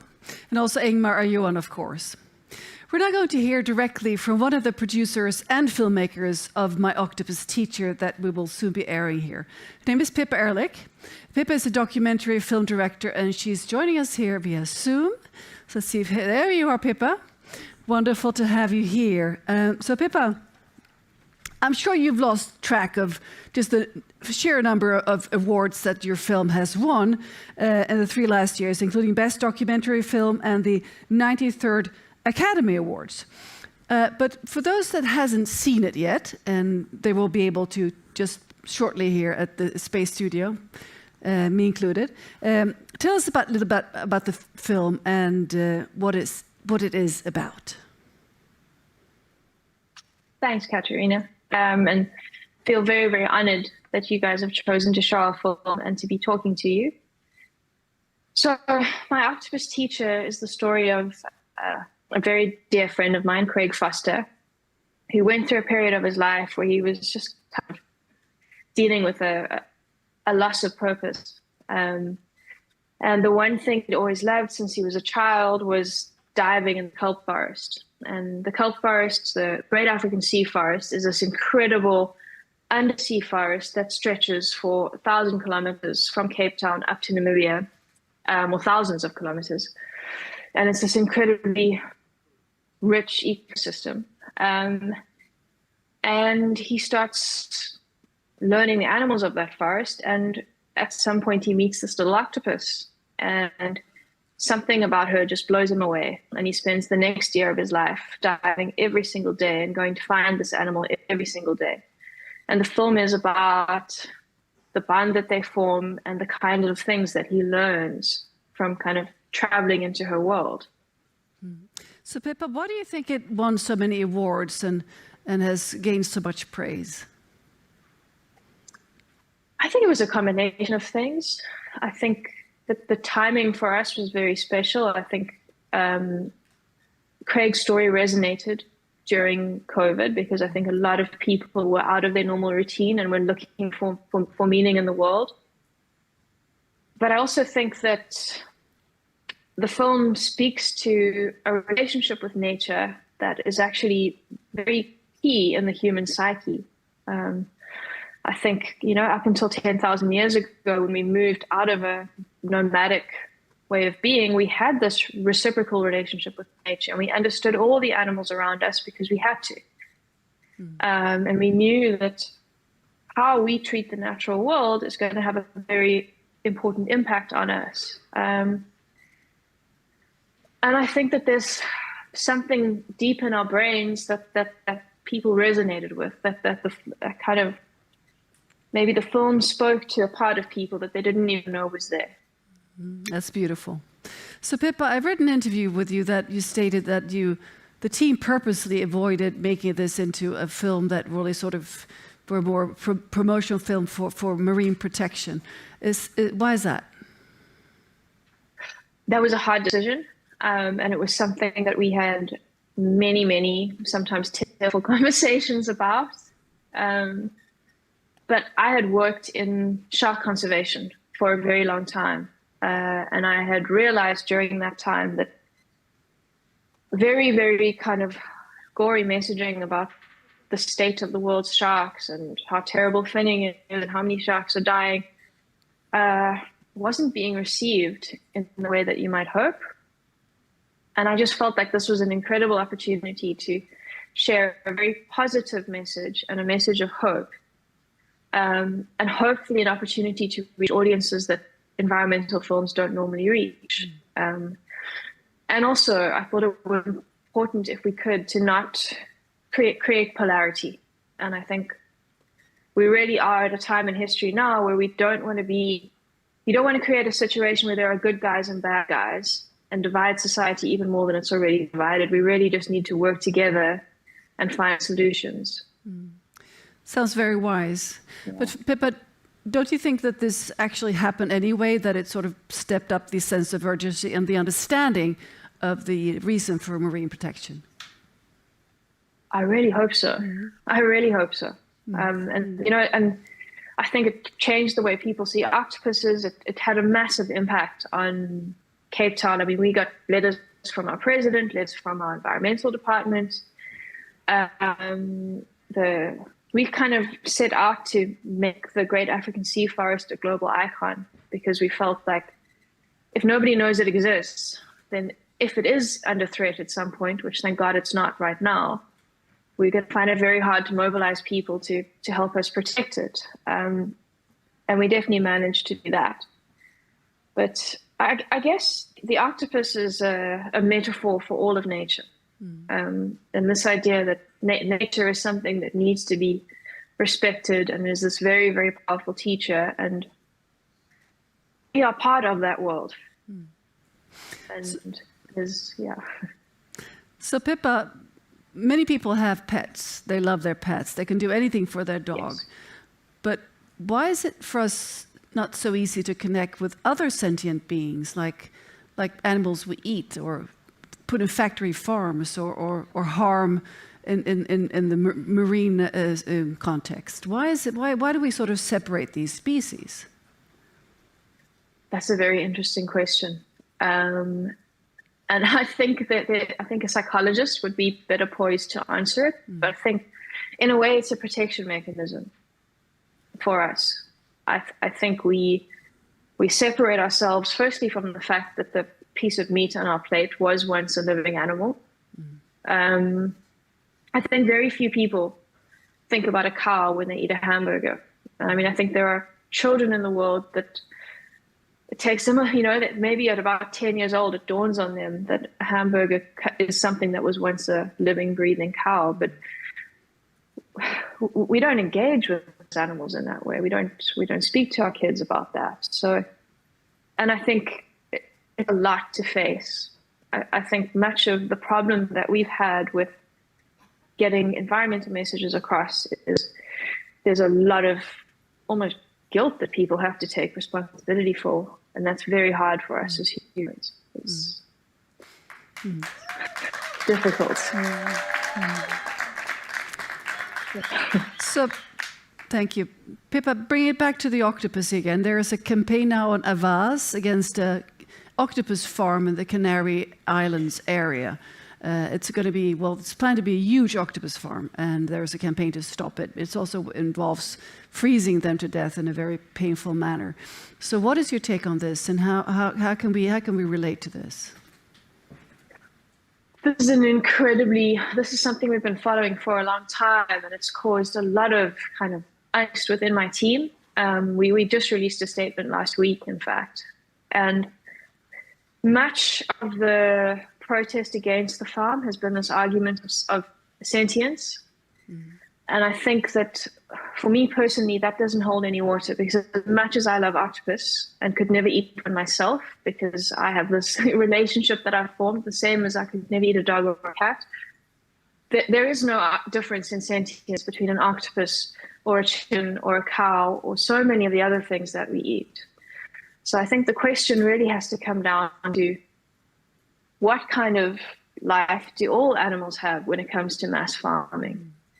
And is it a good idea to start a new industry that doesn't exist yet, which is going to put millions of more animals in horrific conditions? We don't know how horrific. We don't know if they will be able to do it humanely. But if you look at salmon farming, for example, we know that that is not only inhumane for the most part, but it just becomes this kind of cesspool for a whole lot of disease to breed, and that disease ends up spreading to wild populations. It creates enormous amounts of waste, which is very detrimental for the kind of environment outside of those farms. So I think we're at a point now where we need to stop creating new things that are going to be negative to the long-term sustainability of our planet. That's very to the point. Thank you very much, Pippa. So what is next for you now? So I've just finished one film, which I'm not allowed to talk about, but I'm hoping that will be available soon. I've made a short film about shark conservation with Save Our Seas Foundation, which is the organization I used to work for, and that I'm finishing in the next couple of weeks. And I have another film that I'm developing about a very, very vulnerable land creature, which I also don't want to say too much about, but I'm very excited about it.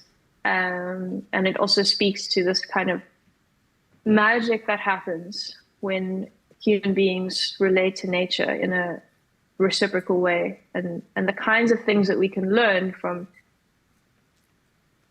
I don't know, just becoming very, very close to the natural world, particularly through one individual animal. Thank you so much, Pippa. So before I let you go, if you had one call to action to bring to the audience here watching, based on your experiences here with the octopus, and also as you stated here, other animals that you're now connecting with and making films about, what would that be? Well, I think there's something that there's a quote that came to me when I was speaking to a conservation scientist just after the Oscars, and something that's always frustrated me as an environmental journalist is, for a long time, scientists have known what we have to do, but somehow it hasn't happened. And when I spoke to this amazing scientist, his name is Dr. Peter Kariva, he said to me, look, the thing is, science tells us what to do, but storytelling makes us want to do it. Excellent. So it's excellent, Pippa. Yeah. Thank you very much, Pippa Ehrlich. Thank you very much. And we look forward to watching your film here at Space Studios and online for the We Don't Have Time on the We Don't Have Time platform, and also, of course, to watch other work from you coming up fairly soon, if I understand it correctly. That's so true. best of luck, and thanks for being such a trailblazer in this field. Thanks a lot. Thank you so much. Thank you for having me. You're most welcome. Thank you. Bye-bye. And now we're going to be ending our Stockholm Climate Week sessions. It feels strange after all these days. It's been fantastic being here, but I can't end it without Nick on stage. That will feel very lonely. So Nick, what are your reflections here after this week? I think it's true to say that I think the climate movement is growing, and I think there is every hope that it will reach that critical mass that's needed to put pressure on our politicians, but other sectors of society. I think the climate change challenge is driving a lot of creativity among large companies, but also startups and things coming out of universities and coming into the economic area. I think there's a lot of inspiration to be taken from that. I think also that, I mean, I'm British, so I can't really talk about the European Union in quite the same way as in the past. Oh, yes, you can. When you saw the number of directives that are coming out of the European Commission, the European Union, on everything from end of life to the circular economy, to climate change, to energy efficiency, to anti-greenwashing laws in terms of advertisements, there really is some real action coming from those policymakers in Brussels, and I think we should be happy that this is happening, but also that we need to be vigilant. There was that section just earlier in the week where companies putting their money in the bank suddenly don't realize that actually those banks, those very banks, some of which actually have science-based targets and some of which say they're going green, are actually taking that money and sticking it in the financing of the fossil fuel industry. So we have to be vigilant. You squeeze one area and then suddenly something pops out in the other area. So we need to keep We Don't Have Time going so we can spotlight the things that need to be changed and celebrate the things that are actually happening that are positive. Absolutely, and we're all important in this game here.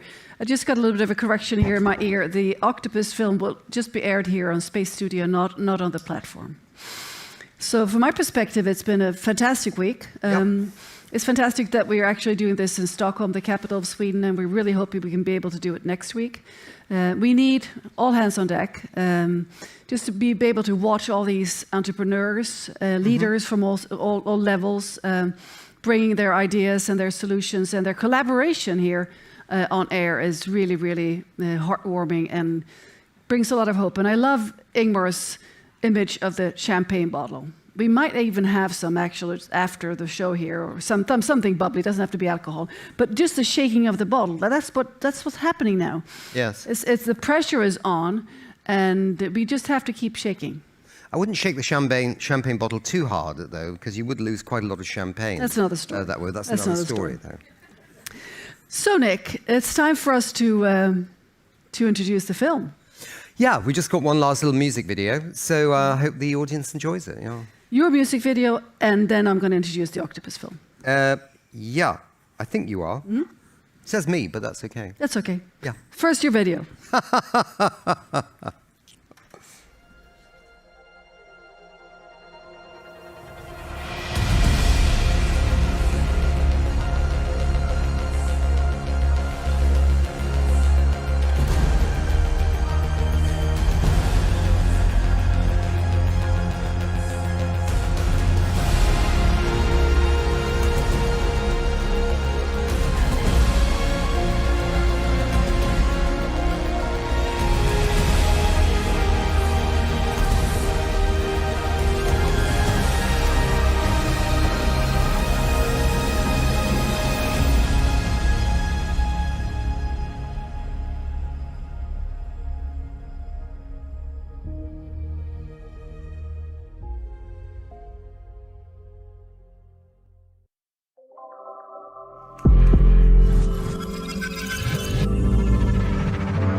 did it go wrong? Please tell me, who do I blame? Just name them, what do we do in this moment? Take to the streets, they're empty, storm the parliaments. They're shut down, no one in charge but the rodents. But we're not going to let this thing get out of hand. You know, we've got a plan, you know, 'cause we're not going to lose the best things we ever knew just because some bad wind blows. Talk to the trees, they'll listen, talk to the bees, they know, talk to the rivers, they've been around. Open your mouth and speak out, open your eyes and see, open your heart, it's the key. 'Cause we're not going to let this thing get out of hand.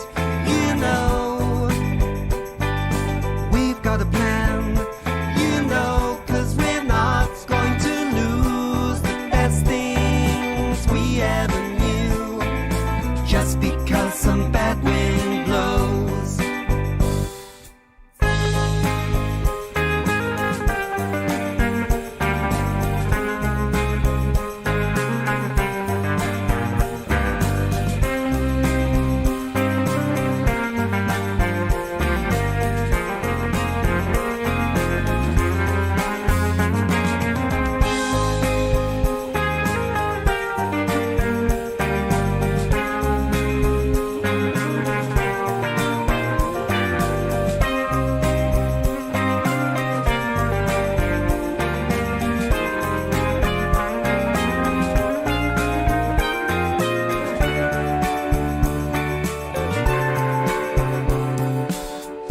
From the mountain tops to the seas, the swallows will swoop to the breeze. If we just fly from our greed, only take what we need. No one's going to be left behind. This is our moment to shine. If we break down the walls in our minds, we will find we hold on to the best things that we ever knew. 'Cause we chose to, that we hold on to the best thing that we ever knew. 'Cause we chose to, that we hold on to the best thing that we ever knew. 'Cause we chose